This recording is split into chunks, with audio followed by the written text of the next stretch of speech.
as I say, give me a disgusting helmet. That's not it. Try again.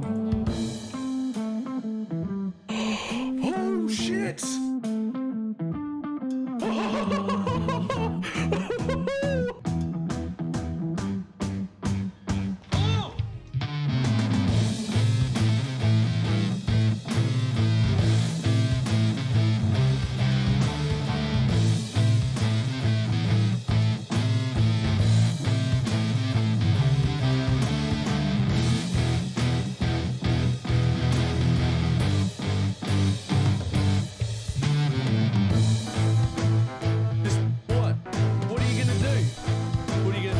Trying to hit me and hit me.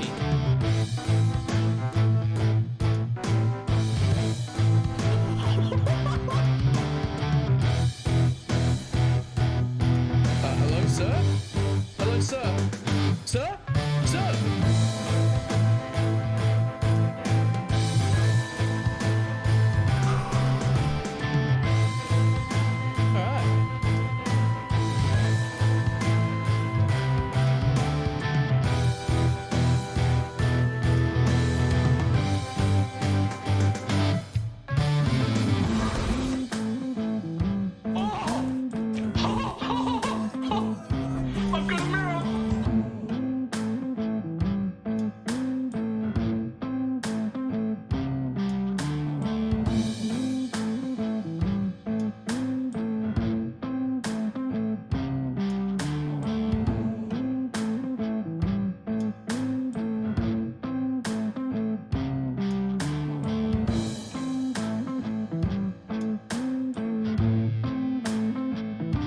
It's fine. What's the worst that can be?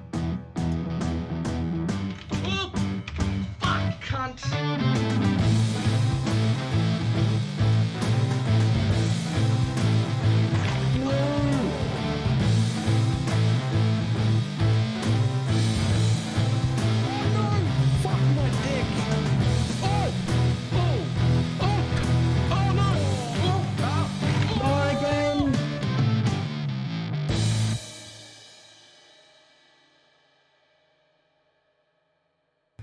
It did not work at all.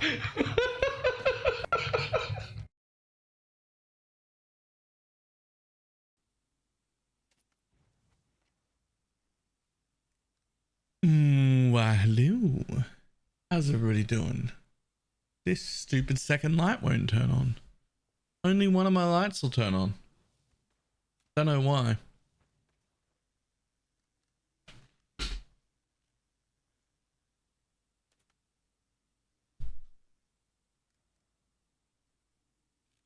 Oh well, it could stay off.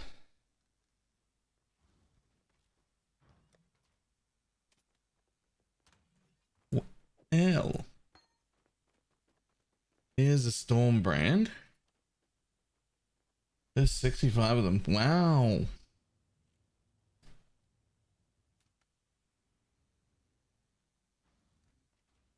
So I was thinking about getting straight back into the MFing thing, but here's the thing. Here's what I'm thinking. Private league anyway. So who's MFing doesn't really matter. I don't need to be the person getting money. Somebody needs to be doing MF stuff because it's really good. It's providing us with a lot of things that we need. But it doesn't have to be me. And for the sake of more fun content, what I'm thinking is that I would rather be bossing.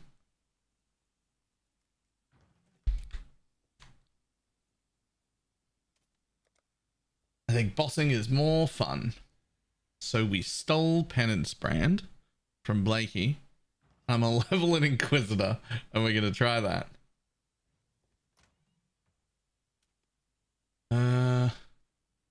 Hang on, I need to put on my macros. Go to Cephal plane lifted at 6. So here there was a Cephals. There we go.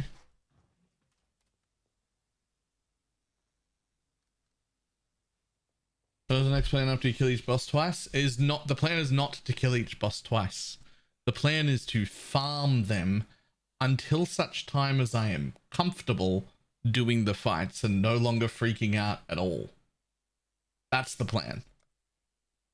I want to actually be like competent as a bosser.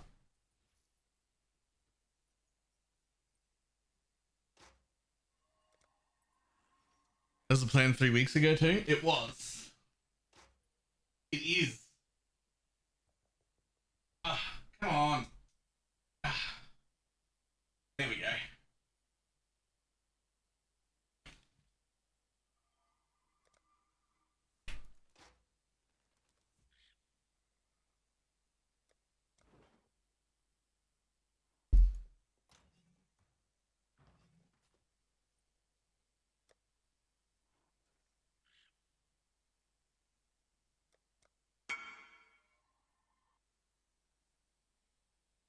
Look at how many goddamn look at how many characters there are.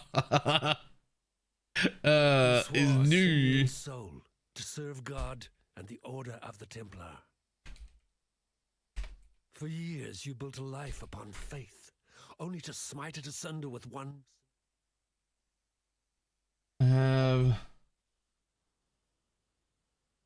Holly.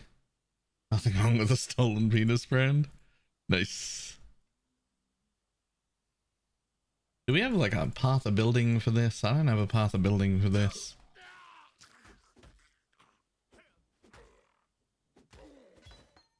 Even death gives no solace in this tortured land.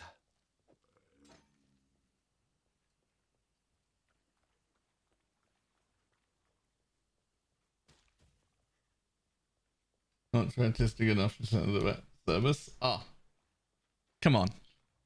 My shorts are amazing. They're great. What are we leveling now? Penis brand.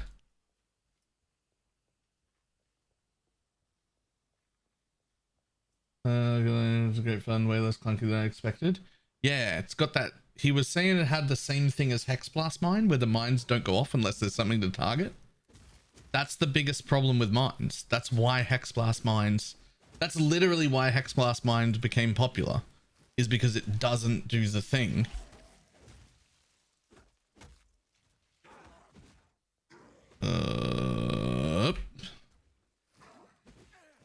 Small problem, I can't use the flask in my 5th slot because it's set up for a tincture. I took the hotkey off. I was like, why can't I use my mana?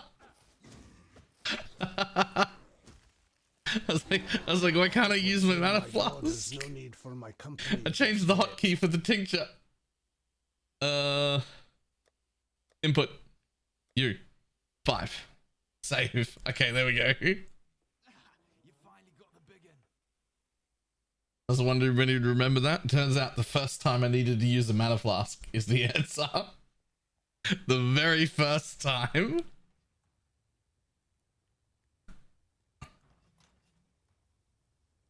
I figured it'd be Act 3. What, you didn't think they'll need that mana flask? Oh no. Oh no, where are our 7 league steps? Uh-oh.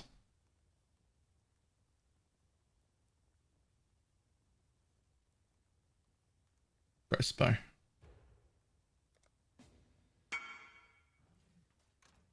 Trash Eventers tab. Hog.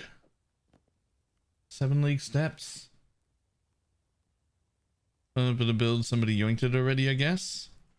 Not the whole setup. I don't have flasks. I get it right here. It's right there. Actually, I logged in before streaming and was just like, hey.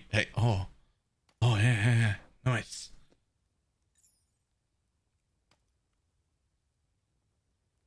Not enough space to accept this trade. There we go.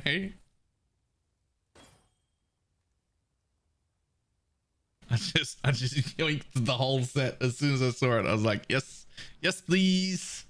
I would like to do the thing.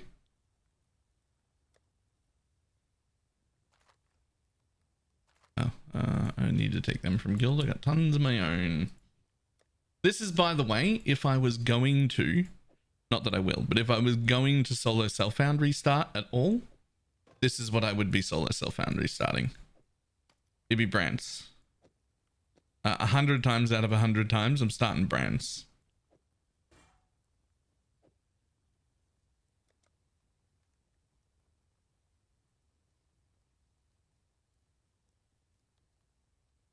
The ones it is.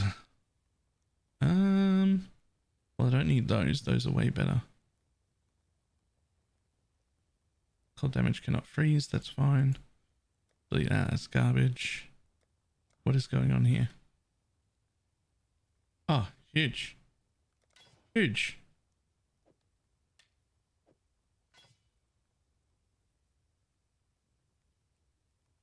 Oh, are they level 1 required?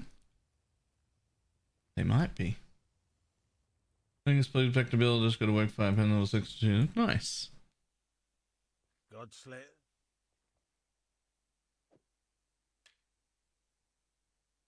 All fire? All fire? What use is that to me? What are you thinking me to do with 2 fire weapons?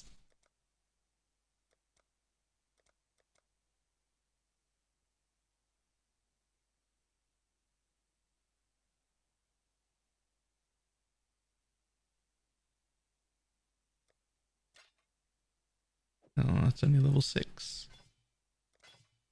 And that one's level 9. Yeah, that's not happening. You can have these back if you want.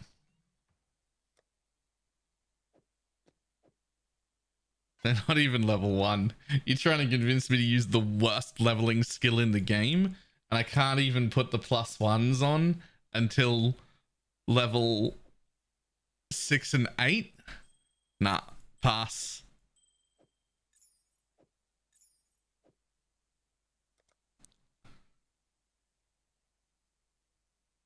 Wait, what? Wait, what?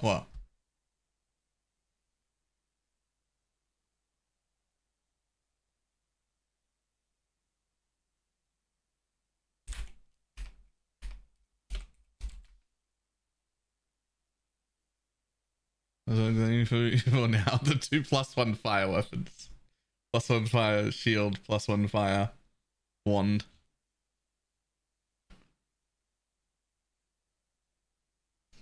It's fine. Fire's like the thing you should do.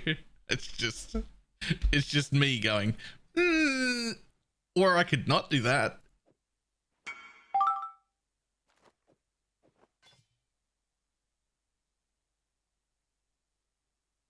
Nice. That's a nice flask. Jewel, rather. I mean, nice by our standards anyway. Oh, there you go.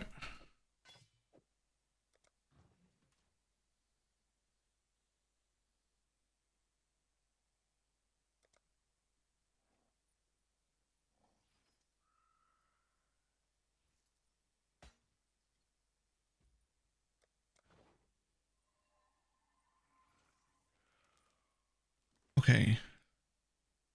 So. A needle pulling thread. I know. Lionel's watch isn't. This is when we do this. And we just grab 2 of these. Take care. Right. About the building for the exploding spectre build. I mean, there's 2. They're on YouTube. Wonder level of all lightning. Huge. I'll do lightning stuff then. Be better. Be better. Up +1 to level of all cold and cast speed. That's even better. Fuck lightning.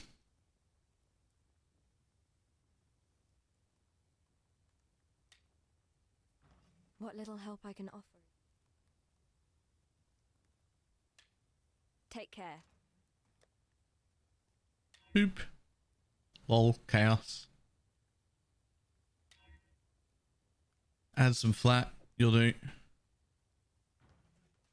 Oh, there's an island. Oh. Sold a whole inventory for 10 div earlier. There's bonkers over here. Wait. Are you telling me you're selling they're selling inventories full of unidentified venters? Unidentified venters. Farewell. is what's getting sold.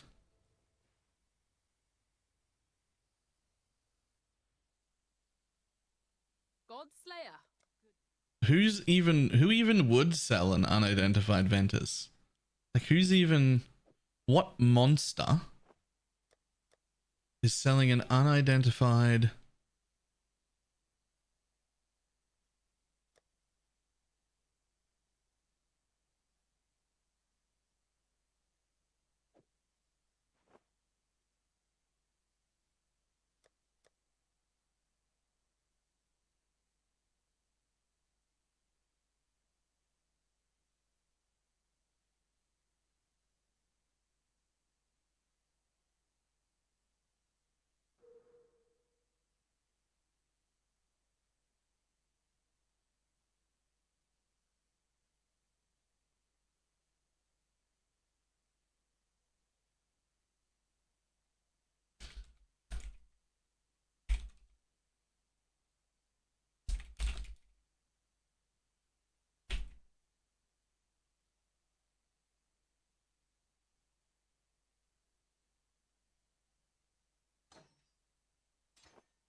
Okay, is there anything else I'm supposed to have to level with at level 1?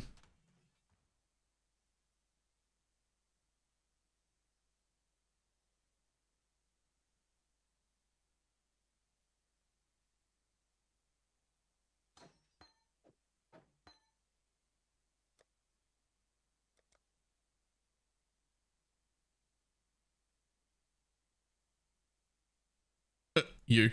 There you go. 2% experience gained. That's fine, right? That'll do. Do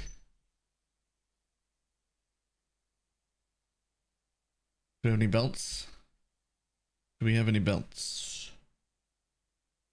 Nope, string doesn't exist. Okay. I'm not sure how you'd ever get the +2 on it. Blessings. I'll be honest, I've never crafted any of those disgusting helmets. That's just not a thing that I make.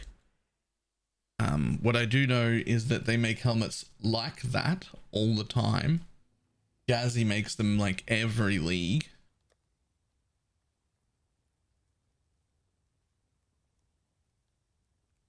Level 48 required that one. Still alive, are we? So I know they can be made, Farewell. but I do not know What little help I can what. Like, I don't know what the process is. Boop. Goodbye.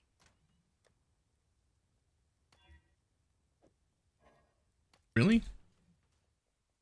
It turns out if you buy a vendor from the belt, an alkit, just a belt from the vendor, an alkit, My nightmares. it just They were prophecy. it just becomes level 4 and you can't put it on.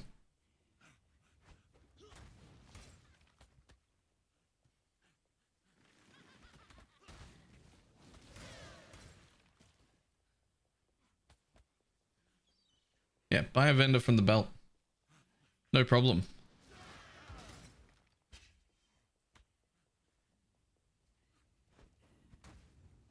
Tools that are rolled with activate on full. What you want is one that's rolled with activate on full and one that's rolled with when you hit a rare unique enemy. Then you never have to press either of them and it has like 90% uptime through the campaign. That's how you roll them. That's the bullshit good way of rolling them.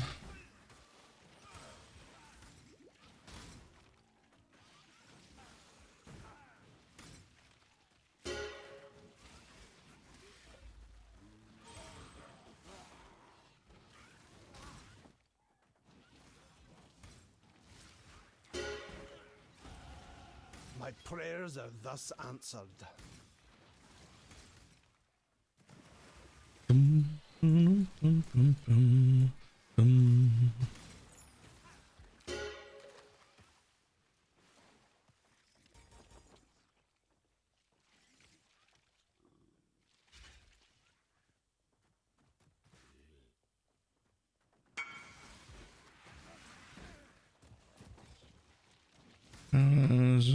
for the...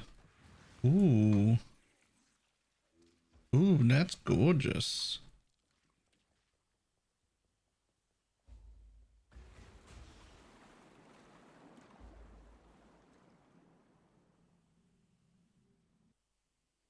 What I should do though is pick up a Quicksilver at least. A Quicksilver at least.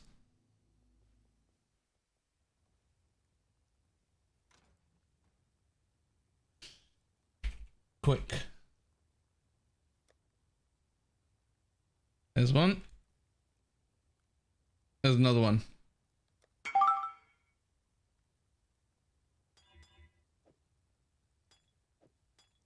Oh, somebody wants something else I got. Yo, this is a lot of trading right away when I get back. Did I not make it like clear enough to everybody that they should just come in and grab whatever they want? Like I could just log into trade even though I was playing not PoE.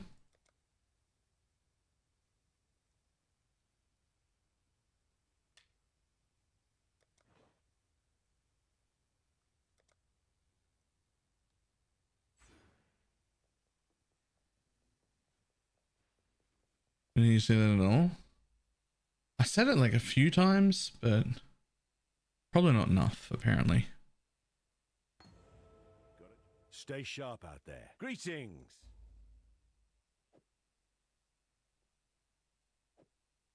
Farewell.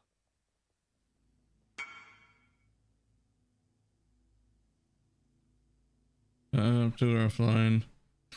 Fair enough.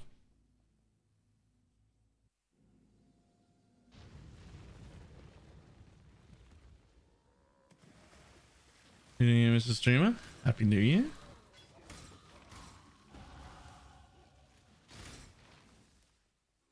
So I've already, in my brain, I've already left the MF behind. I think it's done. I don't even think I'm going to ask for it back. But plenty of other people are going to want to play it. It just isn't tickling my fancy. Like, yay, divines dropped on the floor. You know what I'd rather have than divines? More essences. How am I going to craft the wand for my, like... How am I going to get Pineapple to craft the wand for my disgusting build in my head that no one's doing yet? How am I going to craft that if I don't provide it with essences? Like, I need... Like, I got things. I need a Watcher's Eye. I need a better Watcher's Eye. How am I going to do that if I'm not killing Elder? Right?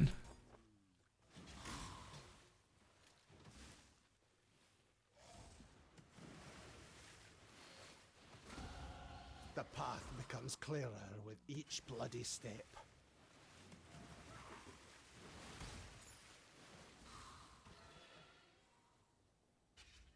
What specters are currently the best choice for poison SRS? So there's two that are really obvious, and then a whole buttload that you can choose between that are definitely like dealer's choice and based on how your gear is, how your build is, how you are as a player, what you want to focus on, etc.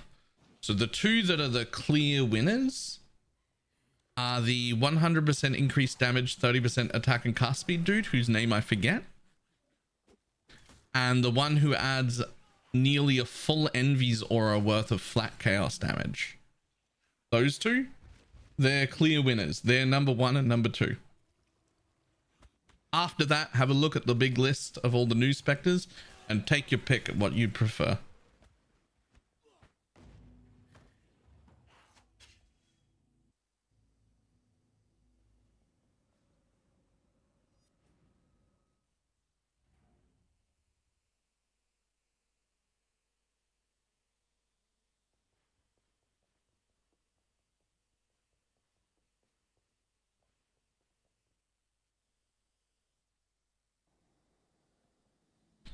And unfortunately, I can't remember the name of those two to send you to the direct name ones that are good.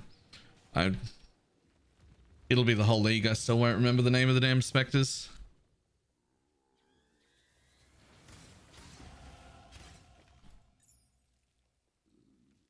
Happy New Year. Happy New Year.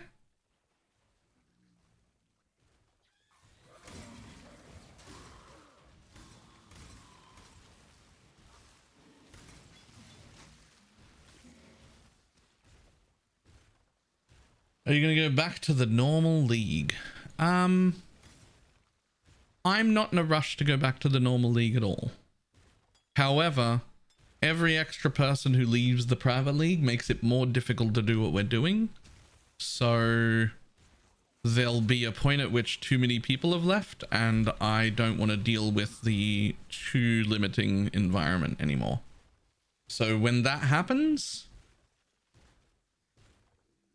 that's when I'll go back to the regular league.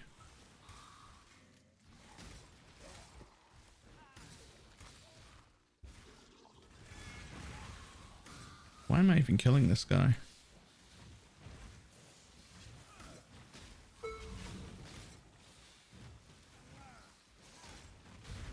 A few days ago, I've had trouble deciding what build to put it on. Don't want to leave it in a display case or a currency table standard. Okay. I mean, my suggestion is always keep your first mirror ever. Like, just keep it. Fine. Until late life at all. Relationships, I'm doing that. It's fair enough. Fair enough. I like money, please. Happy New Year. Here is some MTX money. For a new player, is Blight a good way for getting Cur? I'm planning on doing Poison SRS build, but I'm using a Soul Rest build that was suggested to me. Just wanted to pick your brain. Thank you very much for the tip. Is Blight a good way to make currency? Blight is definitely a solid way to make currency. I don't think it's like top tier or anything, but it is also really easy and simple, and it's still in the top like 20% of currency methods. So I want to say yes. I feel like we can just say yes to that, right? Like, it's not like the most disgusting, but it's certainly good. And super simple and easy to do, which is somewhat important.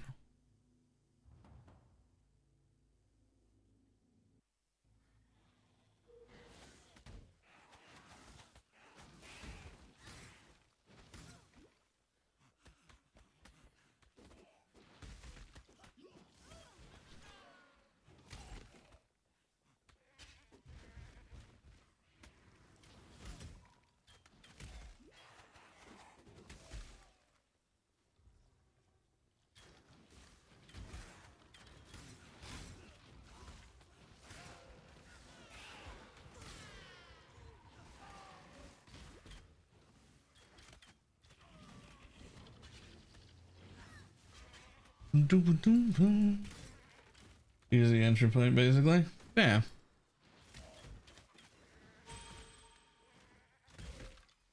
It's also probably pretty important. It's repeatable. And by repeatable, I mean it will for sure work this league, next league, and the league after. Like, if you get good at blight farming, you can make quite a lot of money, and it's just consistable. That's not the word.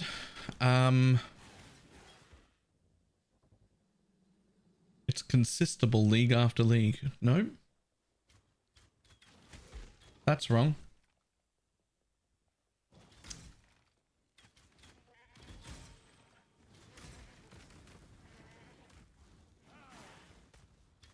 Consistent. It's consistent league after league.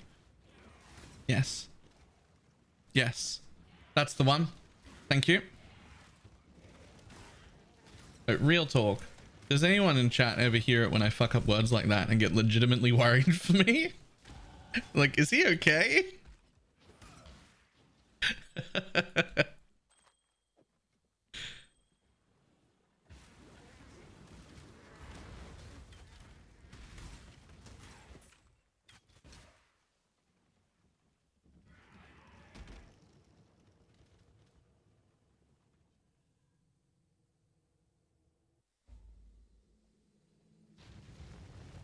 In this cage, evil claws at the bars and howls for freedom. You're in the jungle, baby. You're gonna die. I must have time to gather my will.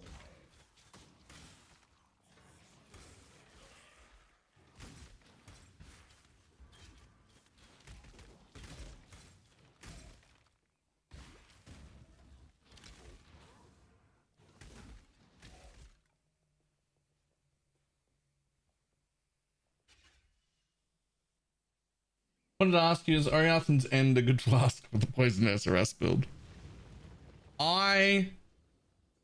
In theory, for clearing, it should be very good. I've never worn it.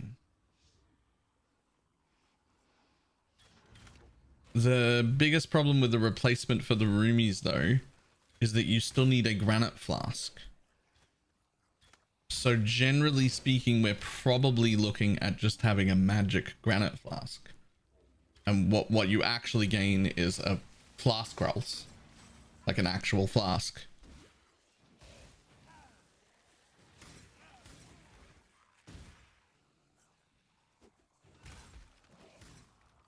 Single chisels should probably be on the filter. They're basically a chaos. That is impossible. No one is buying a single chisel for a chaos. In my full scuffed MF setup, without even having proper juice in my map, I was picking up stacks of 20 chisels.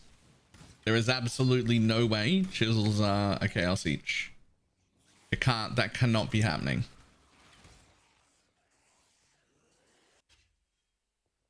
What, 240 for a divine? You got ripped off. Give me back that filet fish. Give me that fish. Give me back that filet fish. Give me that fish. I mean, the last time I looked at chisels, they were 0.3 to a chaos, so 3 to 1C.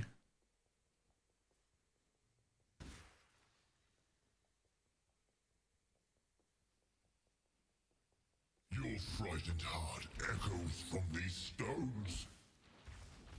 But that was like 3 or 4 days, 4 or 5 days ago now. They can't have gone up from 3 to 1 to 1 to 1. That's crazy.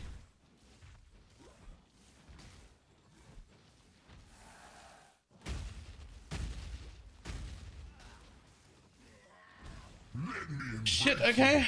I guess I'll look at the fucking... I guess I'll look at the filter, but that's crazy. 1 to 1.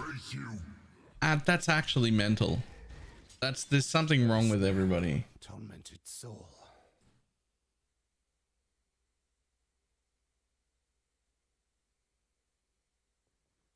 I threw up as I handed over a divine. Right?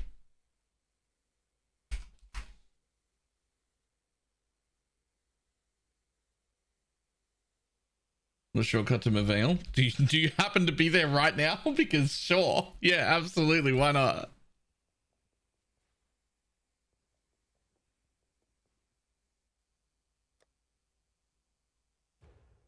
What the fuck?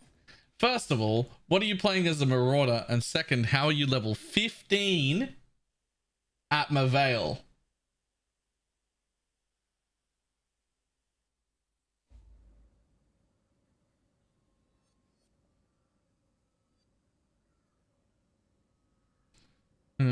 Well, it just happens. Okay, fair enough.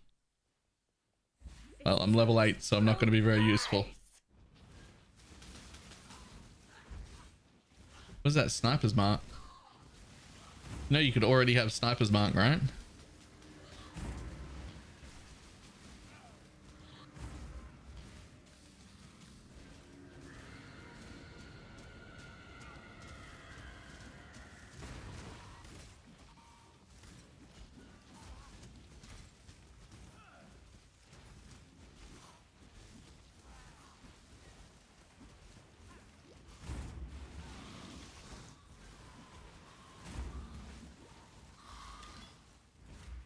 A woman corrupted Any chance you can give me the waypoint for what's his face? this forest, so twisted. I pray that I'm not too late to turn the tide of this corruption.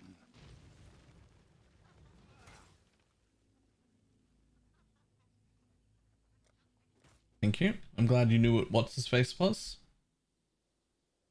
Thank you. This is a mortuary for lost children, hidden from the eyes of their father.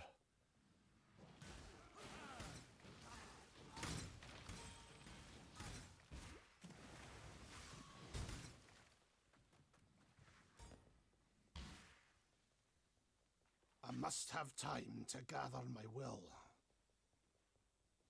Where's the downstairs? Let me downstairs.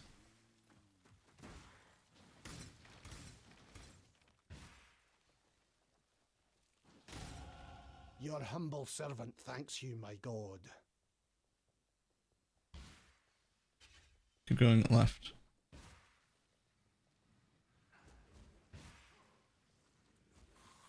There it is. Found it.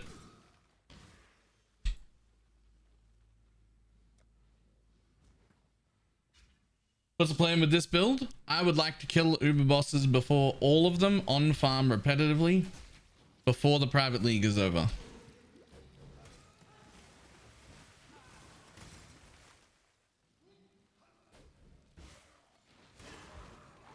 I'm a little worried about the private league being over because I took a 3-day break and a whole ton of people left the private league in that 3 days just because I was overplaying Torchlight. I wasn't expecting it to have that negative of an impact on the whole league. I thought everybody knew I was like gone for 3 days, would come back. Like we're back, it's fine. But I shouldn't be too surprised because if you stop streaming for 3 days, you lose like a third of your audience. Legitimately.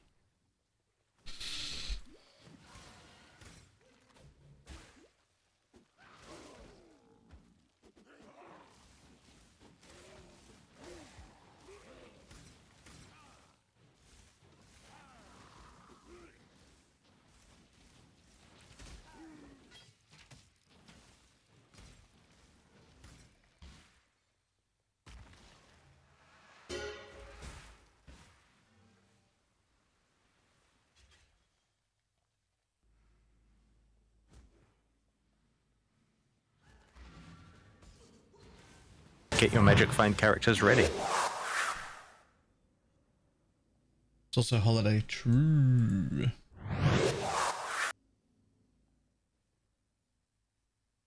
Nextron, thank you very much for the prime. Maybe it's just a mixture of just it's the holidays and also Torchlight just came out and also I left, all combined together to make it a lot less active.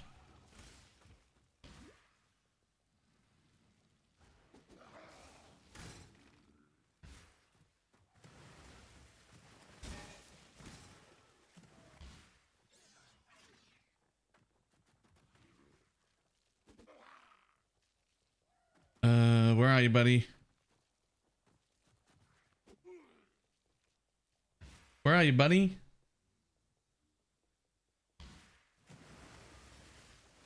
What is this layout? What is this big alcove to the right here? Just empty. What is that? I must have time to gather my will.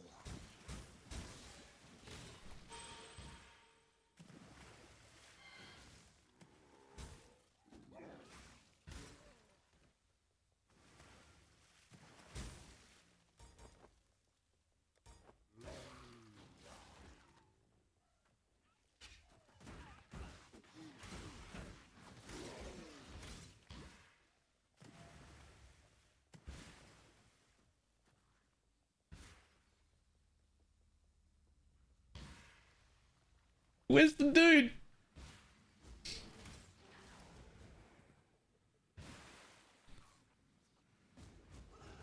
Yo, I'm blind. I'm lost in the ship's graveyard.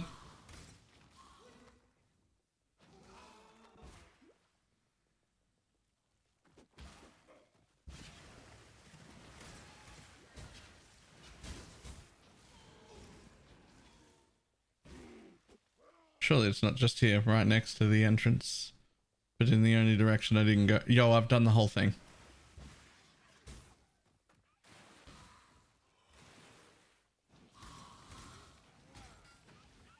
That'll be active in PoE. Yeah. I'm still going to be playing a little bit more Torchlight. I need to make a few more upgrades to the guild build so that I can make a build guide on it. Please understand that as a gentleman of honor, it pains me greatly to do this. Hard times call for hard hearts. I'm sure, were the circumstances reversed, you'll do precisely the same.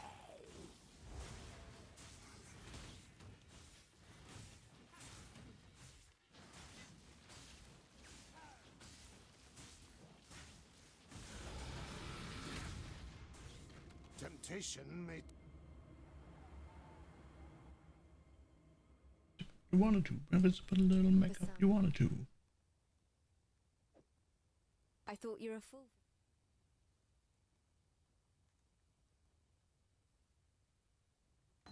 Farewell.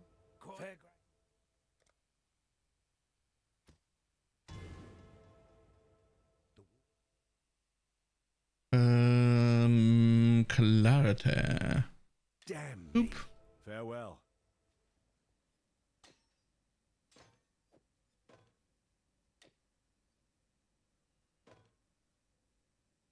Huge. +1 level of spells is worth so little right now.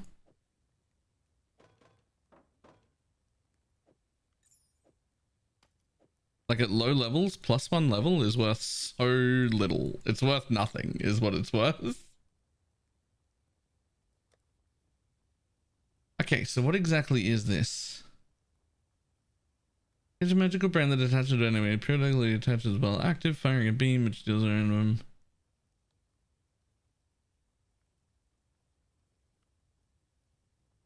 Attaches to a new enemy after activating, no more than once every 0.3 seconds.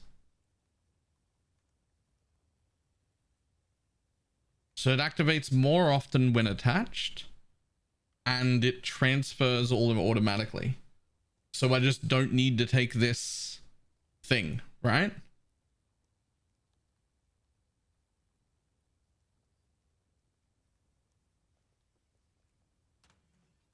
Like normally the first thing to do would be to take the mastery to make them leap, because brands that don't leap are trash.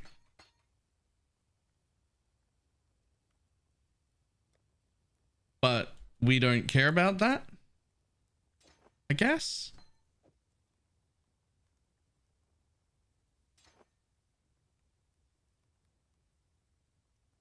This is neither the time nor the place. Oops, don't walk out there, idiot. Idiot, don't walk out there.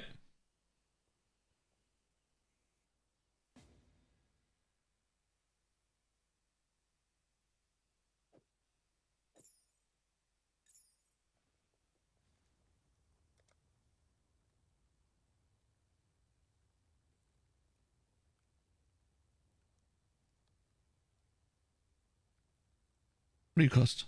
Black, 2 kinds of purples? Let's just do it.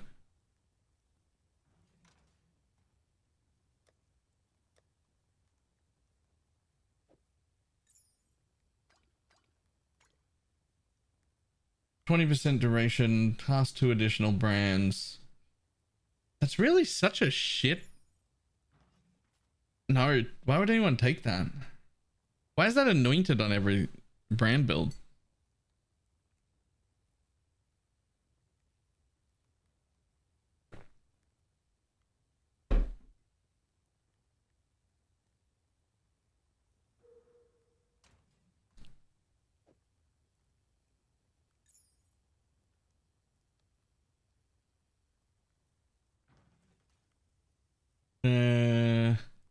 It's because of Penance brand, right?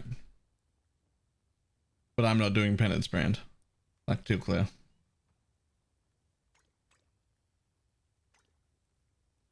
I mean, I am, but not for a while. Wait. Lacteal sepia.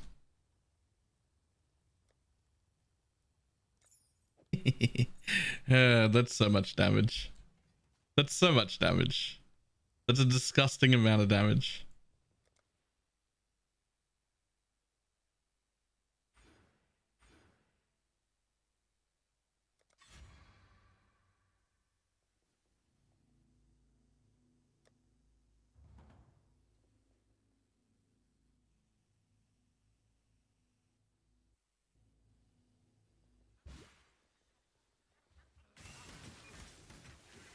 Oh man. Oh man, that jumps so well.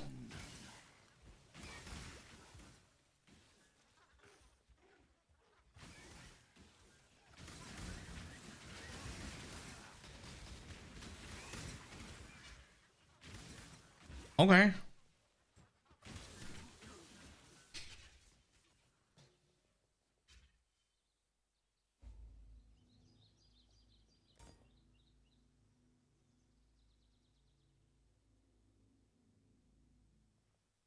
Exiles.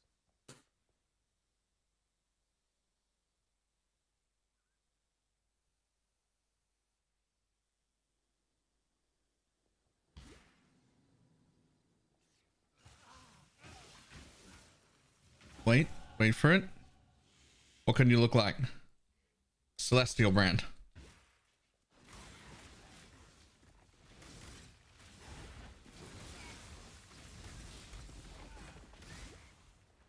That's so much damage.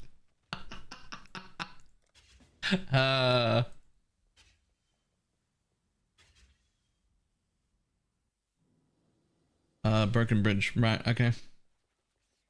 Creighton, let me grab this thing. I must have time to gather my will. Oop.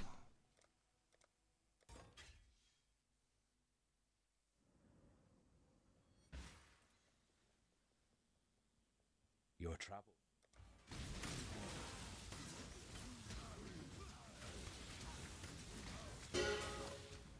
You own nothing, thief. Not even the life you wasted on spite. Ba-na-now. Ba-na-now. Ba-na-nam, ba-na-nam, bam, ba-now.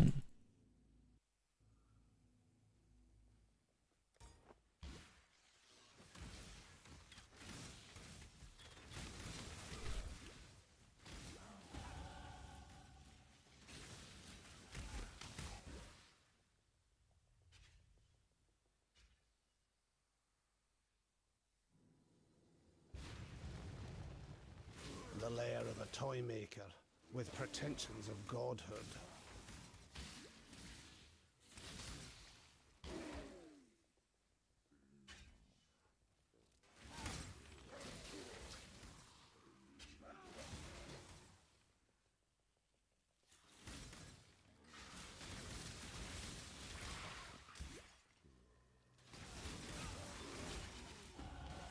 Your trust is the only reward I need, my Lord of Light.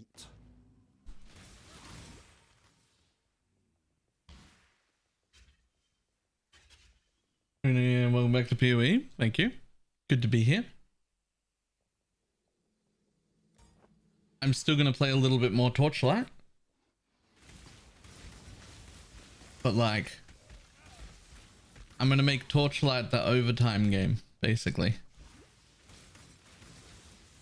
So on days when I only have 8 hours to stream, it's just all PoE. On days when I have like 12 hours to stream, we'll do 8 hours of PoE, and then we'll slip a little bit of extra into Torchlight.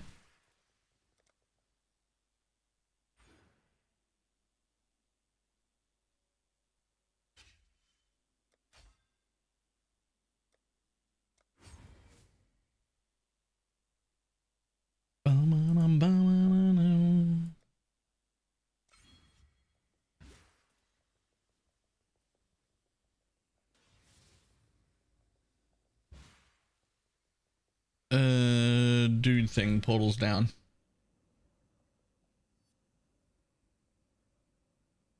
I can just kill this. You don't need to be here for this. I can just kill it, pick up the thing, and go to you. I forgot. There we go. There's a portal nice and close.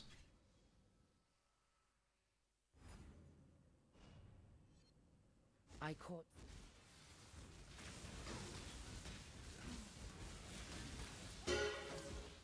You are thus blessed, daughter of God.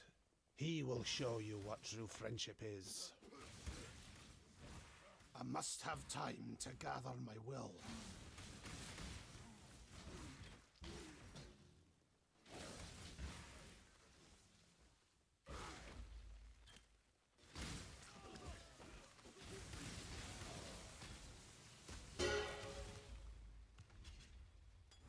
Just let me out. There we go. Perfect.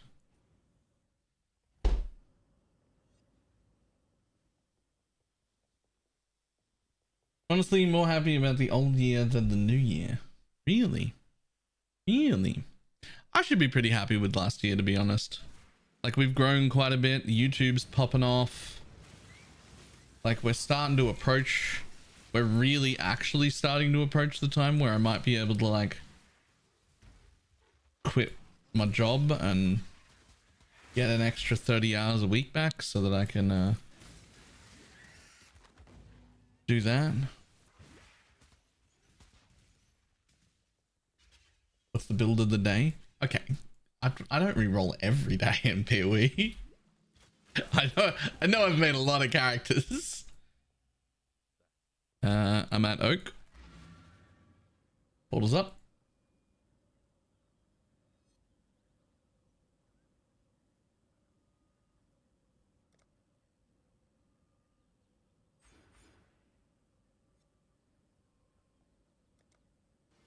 Question stands. Penis brand. I want to kill me some Ubers. You dare to speak for peace, outlaw. The one Shads always forgets. When you're in this zone, you have to run to the portal. After Oak. Every time for many leagues. This is like the one zone he just can't get.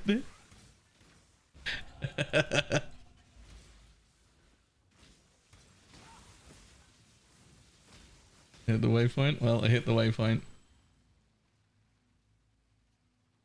Did that not work? That should have worked. I hit the waypoint. That's weird. What is this one? Chaos Cluster. Afternoon. There you go.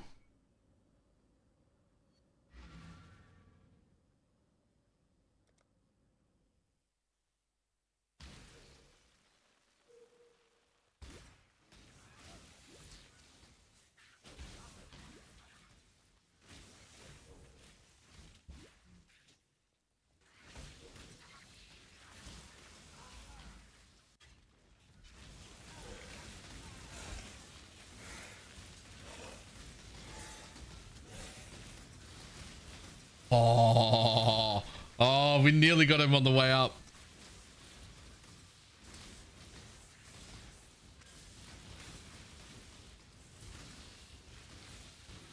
Asking you for Mailer to play with. Yep. I mean, he was killing some Ubers, so on it. And if Blakey can do it, I can do it, surely, right? Nope. He's a way better gamer than I am. That's absolutely not true.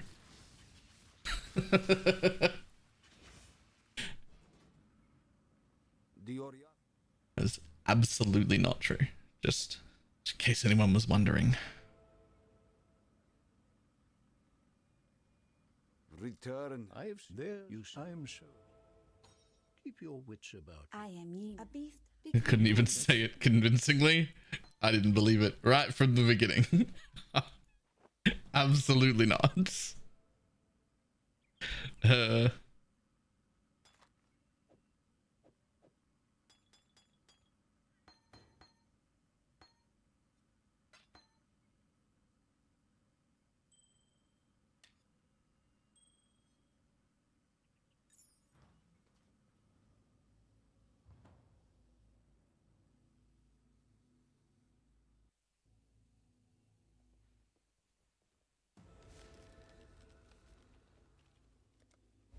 Bosser, yep. Yep. There's not nearly enough bossing loot now, Private League. Not nearly enough. I must have time to gather my will.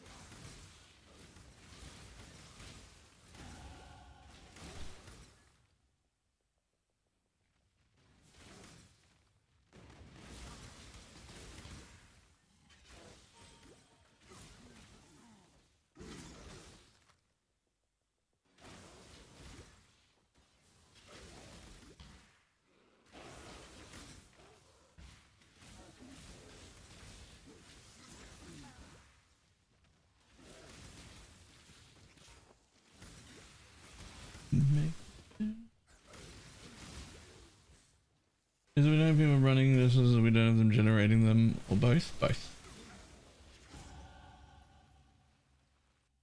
The night must give way to the day. Both. We're both level 19. Beg of you, God. Ah, you run this. I'll go. You ran this. I'll go forward next time.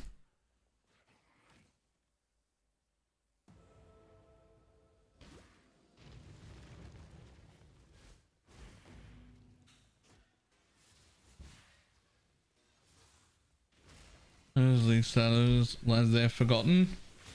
I'll be honest, I did forget it existed.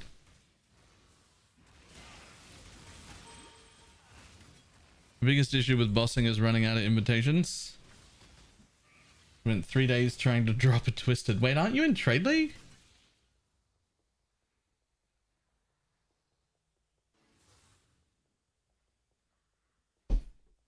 Get your magic flame characters ready. Deadeye, and I kind of hate it. Why do you kind of hate it?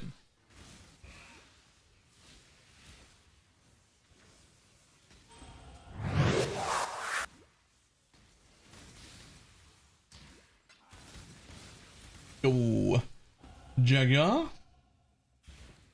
think with a 3-month resub.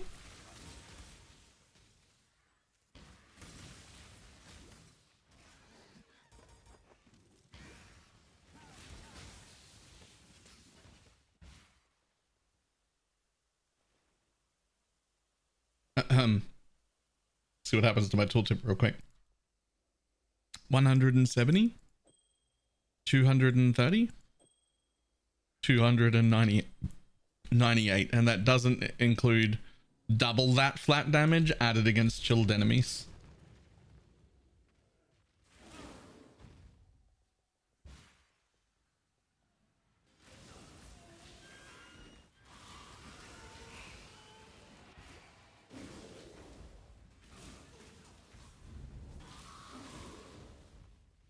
So while I do plan on and will do uber bossing on this character, the main reason I was really happy to leave the MF behind, there's 2 good reasons I was happy to like leave the MF behind.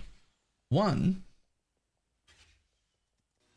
MFing is just something I don't really need to be doing in a private league.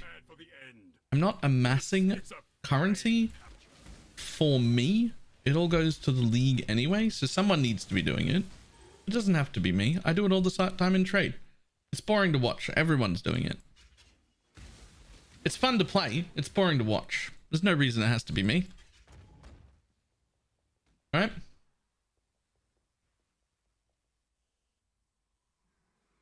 And the second reason is actually the ultimate build that I want to run is a Wander. And we need a bajillion essences.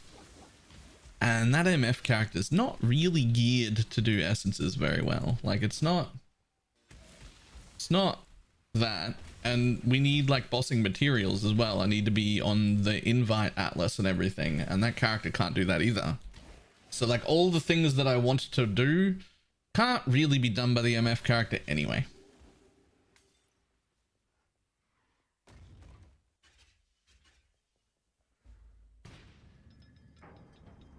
Portal's down, but you've got like 8 years to get it. I never opened a path of building. I have no idea where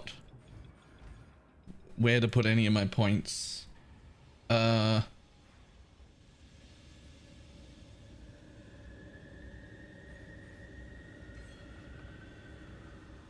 Let me not attack until he gets here.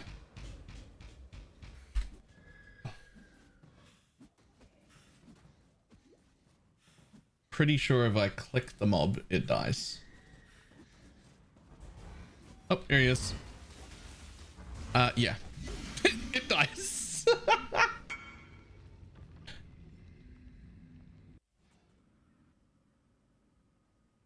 I'm Inquisitor. Let me have a quick look at the tree. Yep. Yep. Yep. Oh Lord, there's just a travel. It's just a year's worth of travel. Oh God.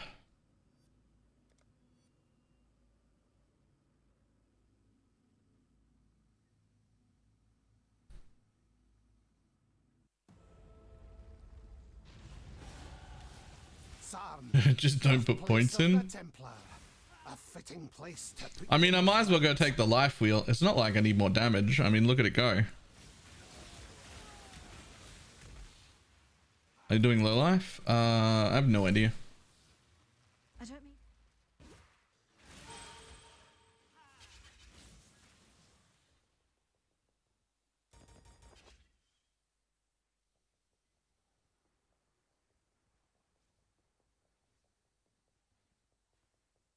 Just then was the first time I clicked the path of building link to even see what the tree I was doing looked like. Like literally just then.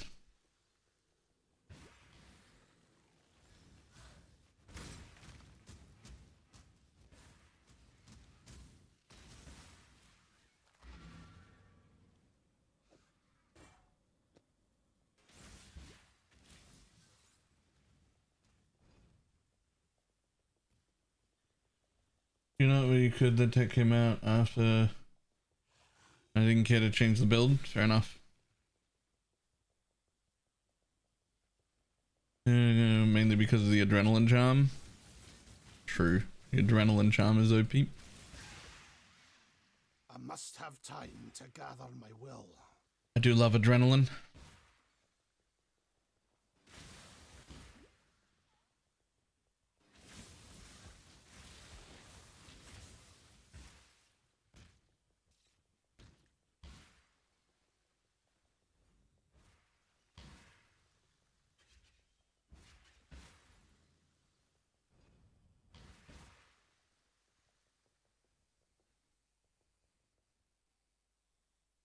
Charms are OP. Charms are OP.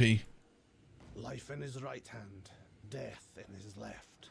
And then there are those who fell through God's fingers.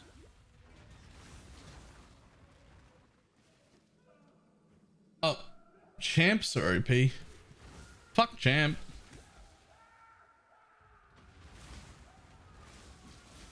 I'm gonna replace the entire champ ascendancy with a charm.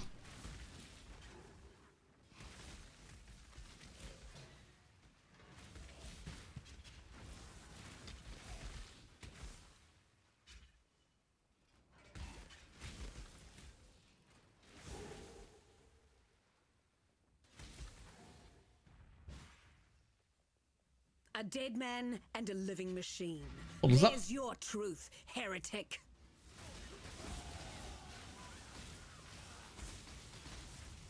Can't you do that with every ascendancy? Ah, so here's the thing. No. You can replace any ascendancy with a charm, but when you do that, what normally happens is that you can stack it as well. So like Pathfinder, for instance, right? You can get 3 flasks. No problem, right? You have 3 +1 flask charms and something else. +1 charge charms and something else. And it's Watch fine. yourself. But if you're a Pathfinder, that's just 6 flask charges. Great. I'll take it. General Talakota, go with courage. Right? This is neither the time nor the place. But with adrenaline, you've either got it or you don't. Doing your poison SRS build a good idea for the first time ever playing? Yes.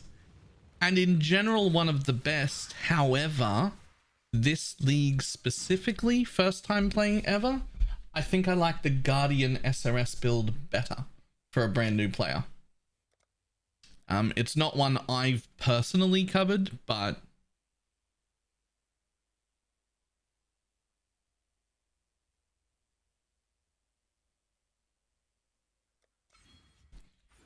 that one.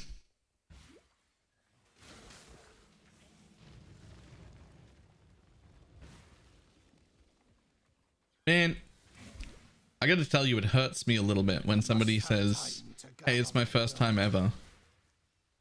Should I try your build? And what I do is send people to Gazzy's build instead of mine when it's their first time ever. I just think the Guardian is so much easier on a first time player than Poison is.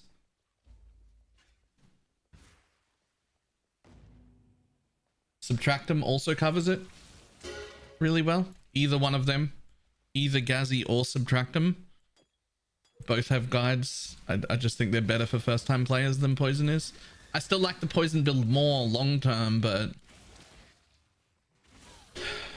it's just not. It's better. The Guardian's better for first time players. It just is.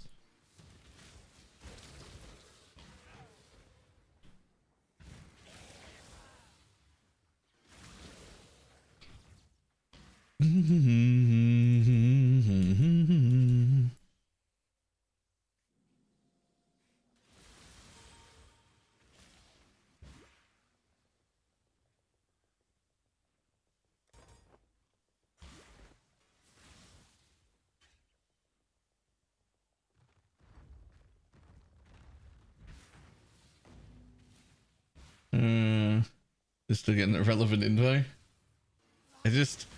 I like Get your magic find characters ready. Hey, Fix My Flicks. Happy New Year. Thank you for the 29-month resub. Happy New Year. It just feels wrong to send somebody to someone else's content. But it's the right move, right? Like when you're a brand new player, you should do the thing. You should do the right thing. Like you should be sent to the correct build for you, even if I'm not the one who made it.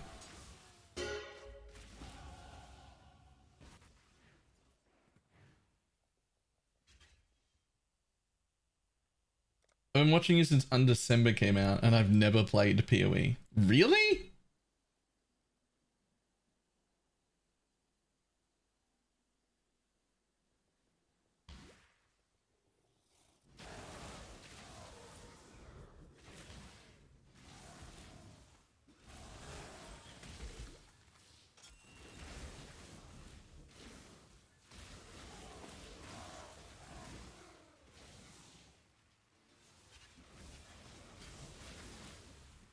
We sent people to build just because it was better.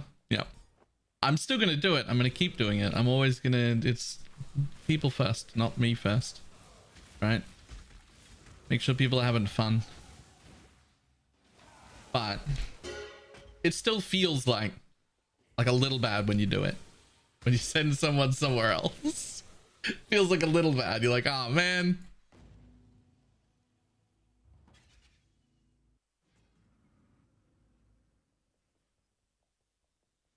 I just feel better to play something it lost making a bigger number.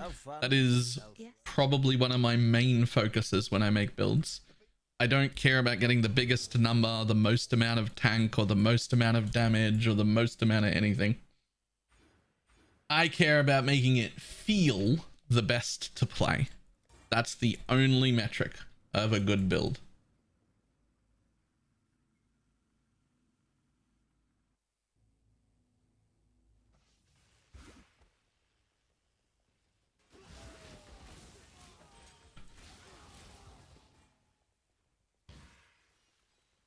I must have time to gather my will.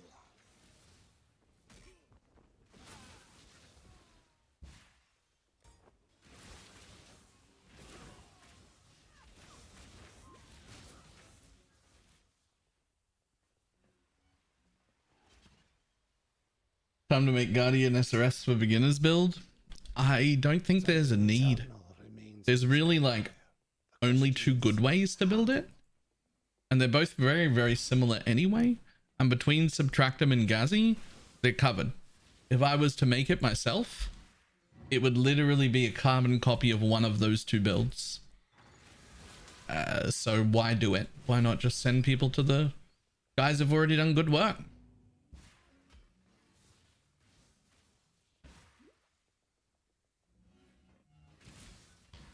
Yeah, Ziz does the same thing. When something is covered so well that he's like, I can't improve this, then if he really feels like he has to cover it and he's got the clout to do so, like the size to do so, he'll just collab with the person who's done it and be like, hey, I would like to feature your build and show it off to people. Because like, this is the way.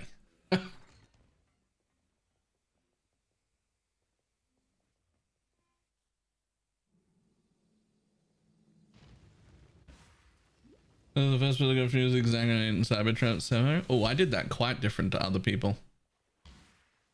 I made mine tankier and smoother and lost a bunch of DPS, but it still had millions anyway, so who cared?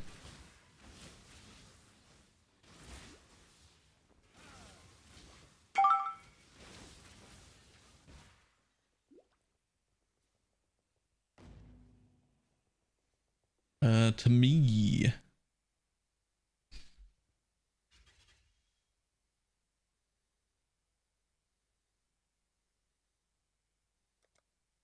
You are not. What is that? The cockroach. I like dash. We'll talk again soon.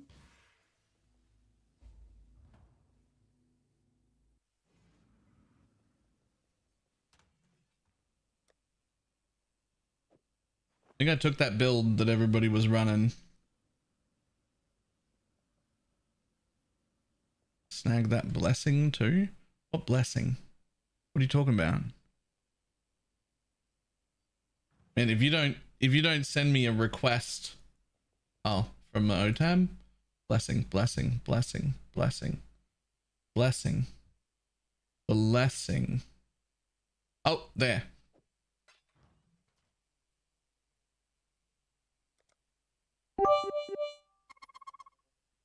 It's 2024. That means the Cambrian explosion was 538 million years ago now. Feel old yet? Nice. I think that build I ended up running. The crit immune super armor chest and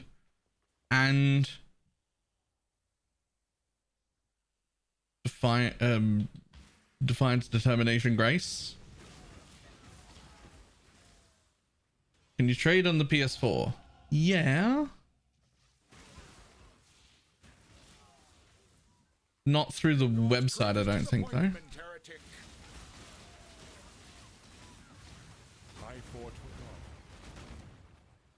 Only with other console players, and they have like a different way to trade.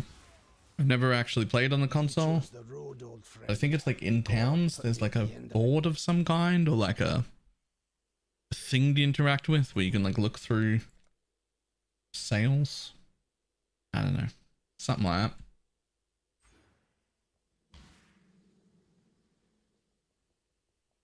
We have a website now too? Oh. Okay.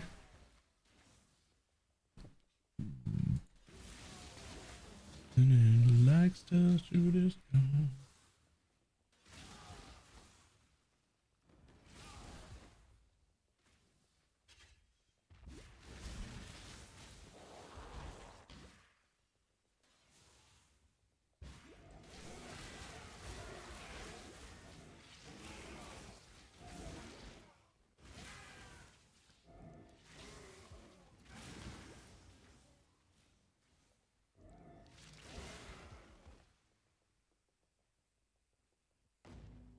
School's hilarious to level with.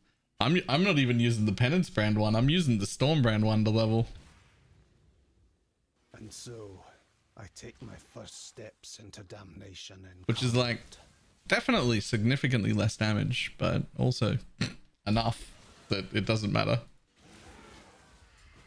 Like it does not matter.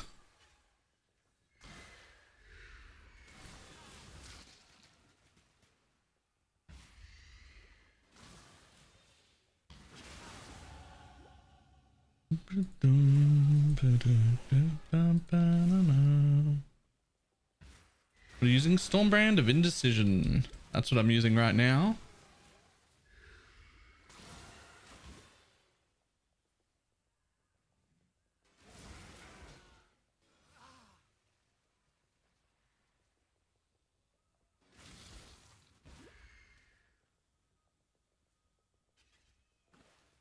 Two carts blocks the way.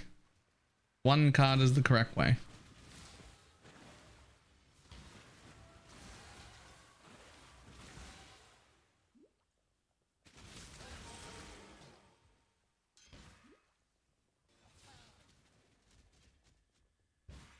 World of Fragmentation is nice to level. Yeah. I was watching Chad's level with it a little bit. It was hilarious. It was hilarious. Like really good.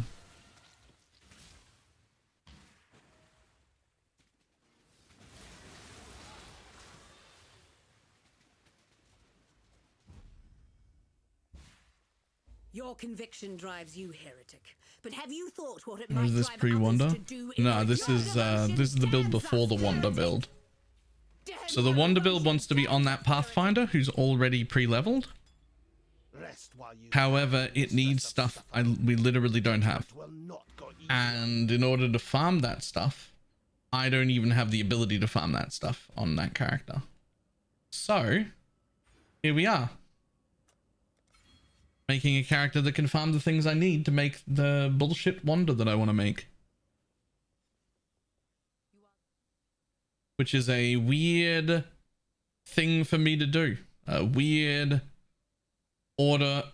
Like I just make whatever I want, right? This is neither the time nor the place. Be careful. Private league things? Yeah. You plant. It's normally I just make whatever I want. Goodbye.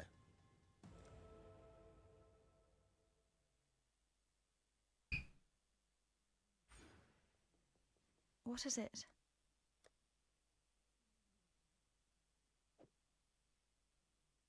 Be careful. This is neither the time nor the place.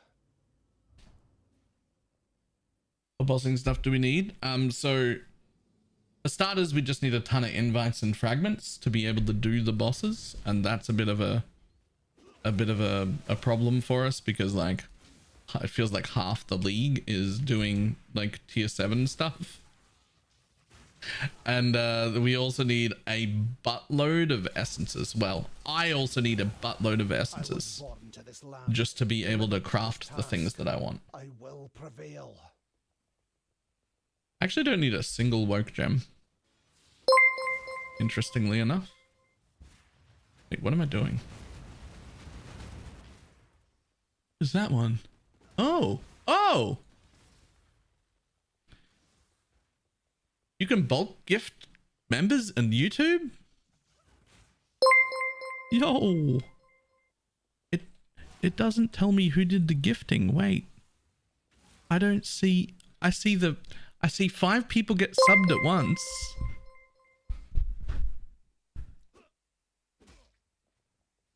New member, new member, new member, new member.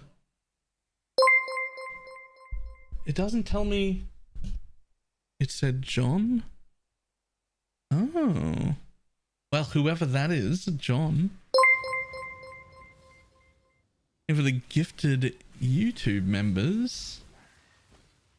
Interesting. Okay, so I don't see who did the gifting in my little thing. Let's see if I can look at that. There it is. John Farrell. That's how. Okay. All right, I found it. I don't think anybody's done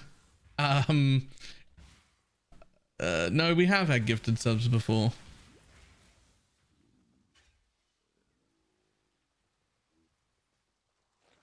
On the YouTubes.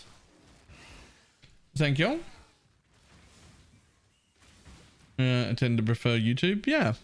It's been interesting. There's a subset of people that went from Twitch viewing to YouTube viewing when I started doing both.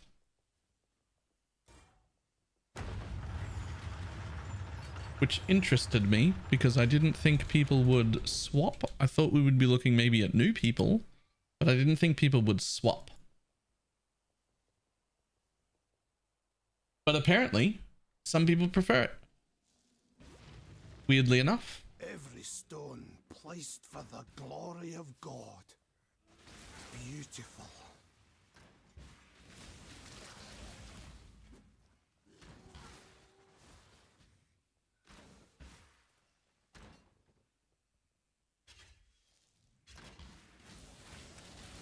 Super promoting streaming, and then I opened Twitch.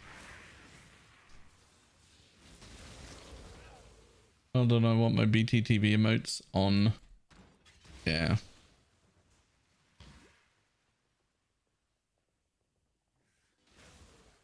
And YouTube, but the viewing experience is better.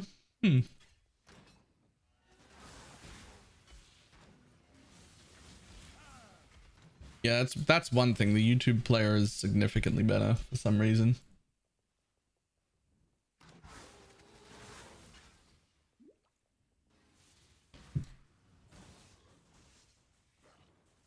Wait, what happened to Shads?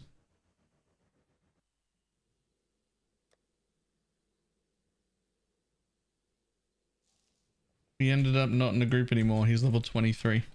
Oh, I guess he stopped.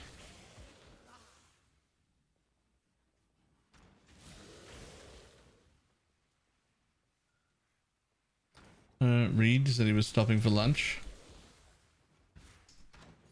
Reading's hard, alright? I have a friend that helped me with my blight map and gave me the currency to juice it up to the gills, and I got a divine orb and an exalted orb in the same map. Thank you for the information you provided.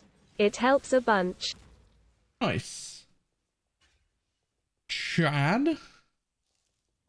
Had to make some money. Give it a biddies.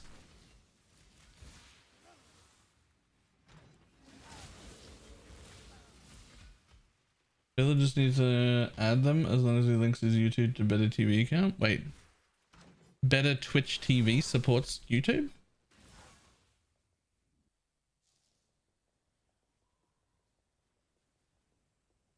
Exile has tested you, my brother. Now let's see what God I'm gonna be honest, I just assumed it didn't and never even looked because it's literally named Better Twitch TV. So I never even looked. Have you ever seen the true face of God, Exile? I'll try and remember to link that so that they can have The light of divinity. emotes over there as well. This world is an illusion, Exile.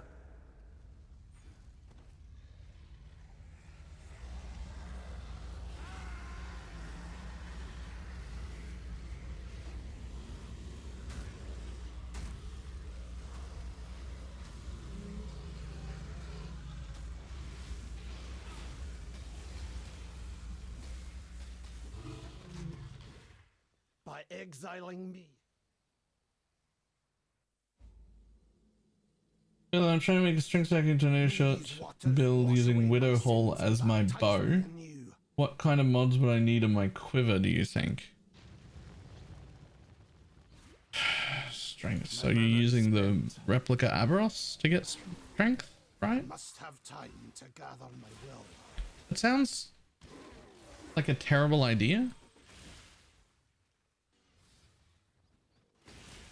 Daily reset? Oh my god. Ah, man. Why has that stopped resetting? Thank you, Talexia. I'll have a look in a second. Let me get to town.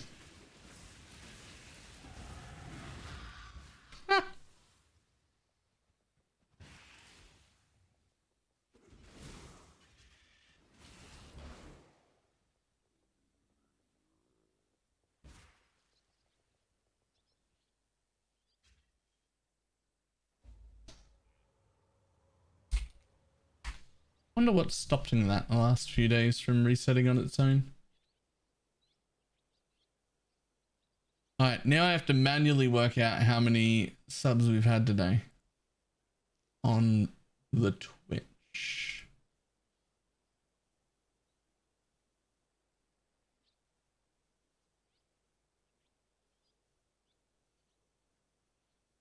I think it's 2, no, 3. 1. There's 13 hours ago. Okay, that was 1, 2, 3. 3.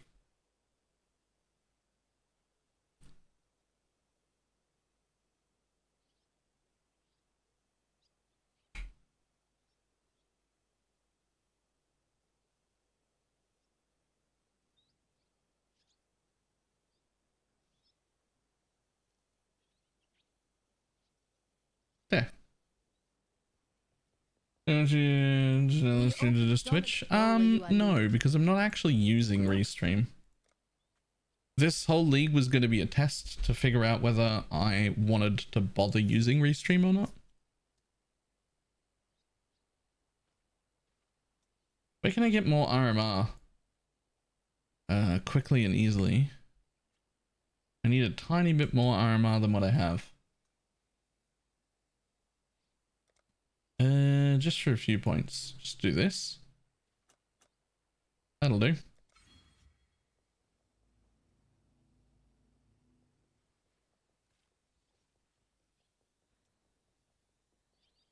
No, that wasn't that bad a question.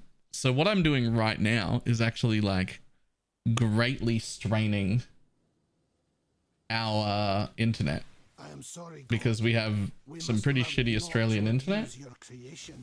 And what I'm actually doing is I'm using a third-party plugin on OBS that allows me to separately send my stream to YouTube.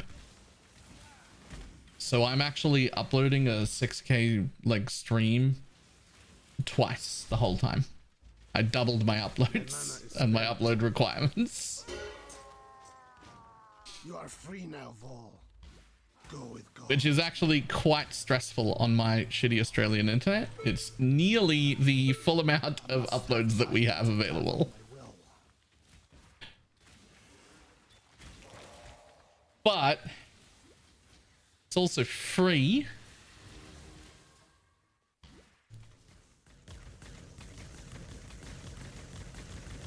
And I didn't want to pay for Restream unless it was worth doing YouTube. Because Restream has like a... Basically, in my head, I said, if streaming on YouTube brings in enough additional like YouTube subs on average that it would pay for Restream, and that's it, then it's worth doing. And then I'll keep doing it. And if I keep doing it, I'll pay for the Restream thing so that it can stop screwing my internet up. Which, to be fair, is only like $10 a month or something. So it's really not that much. Like it would just be like if YouTube failed and no one showed up, then I didn't want to have a subscription service I was paying for that was useless. But that doesn't seem like it's the case. YouTube seems to be doing pretty good.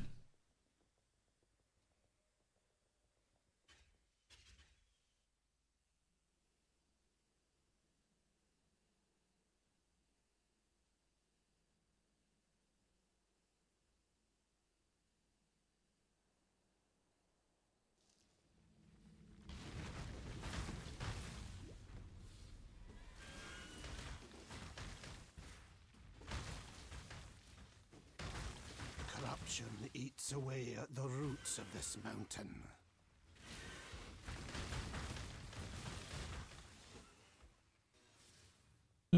Price info useful tool. Is worth picking up on and sell it. Nobody says it is not very useful. I don't even know what that is. Never even heard of it. No soul should suffer as you have, Deshret.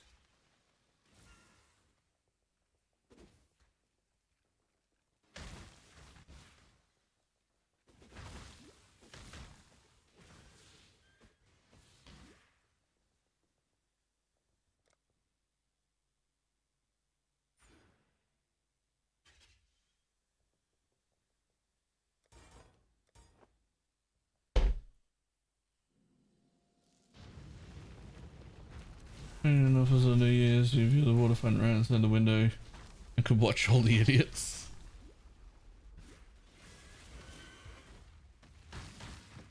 This land is teetering on the brink of cataclysm. My mana is spent.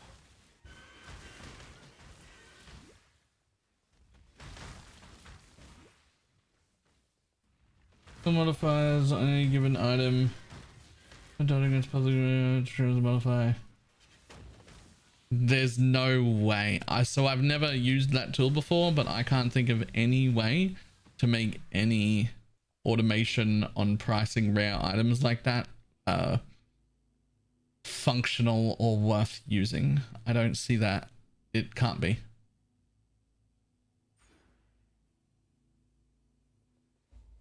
And because I nearly only ever get to watch VODs, no sarcasm on Twitch. They do. They do. That's true.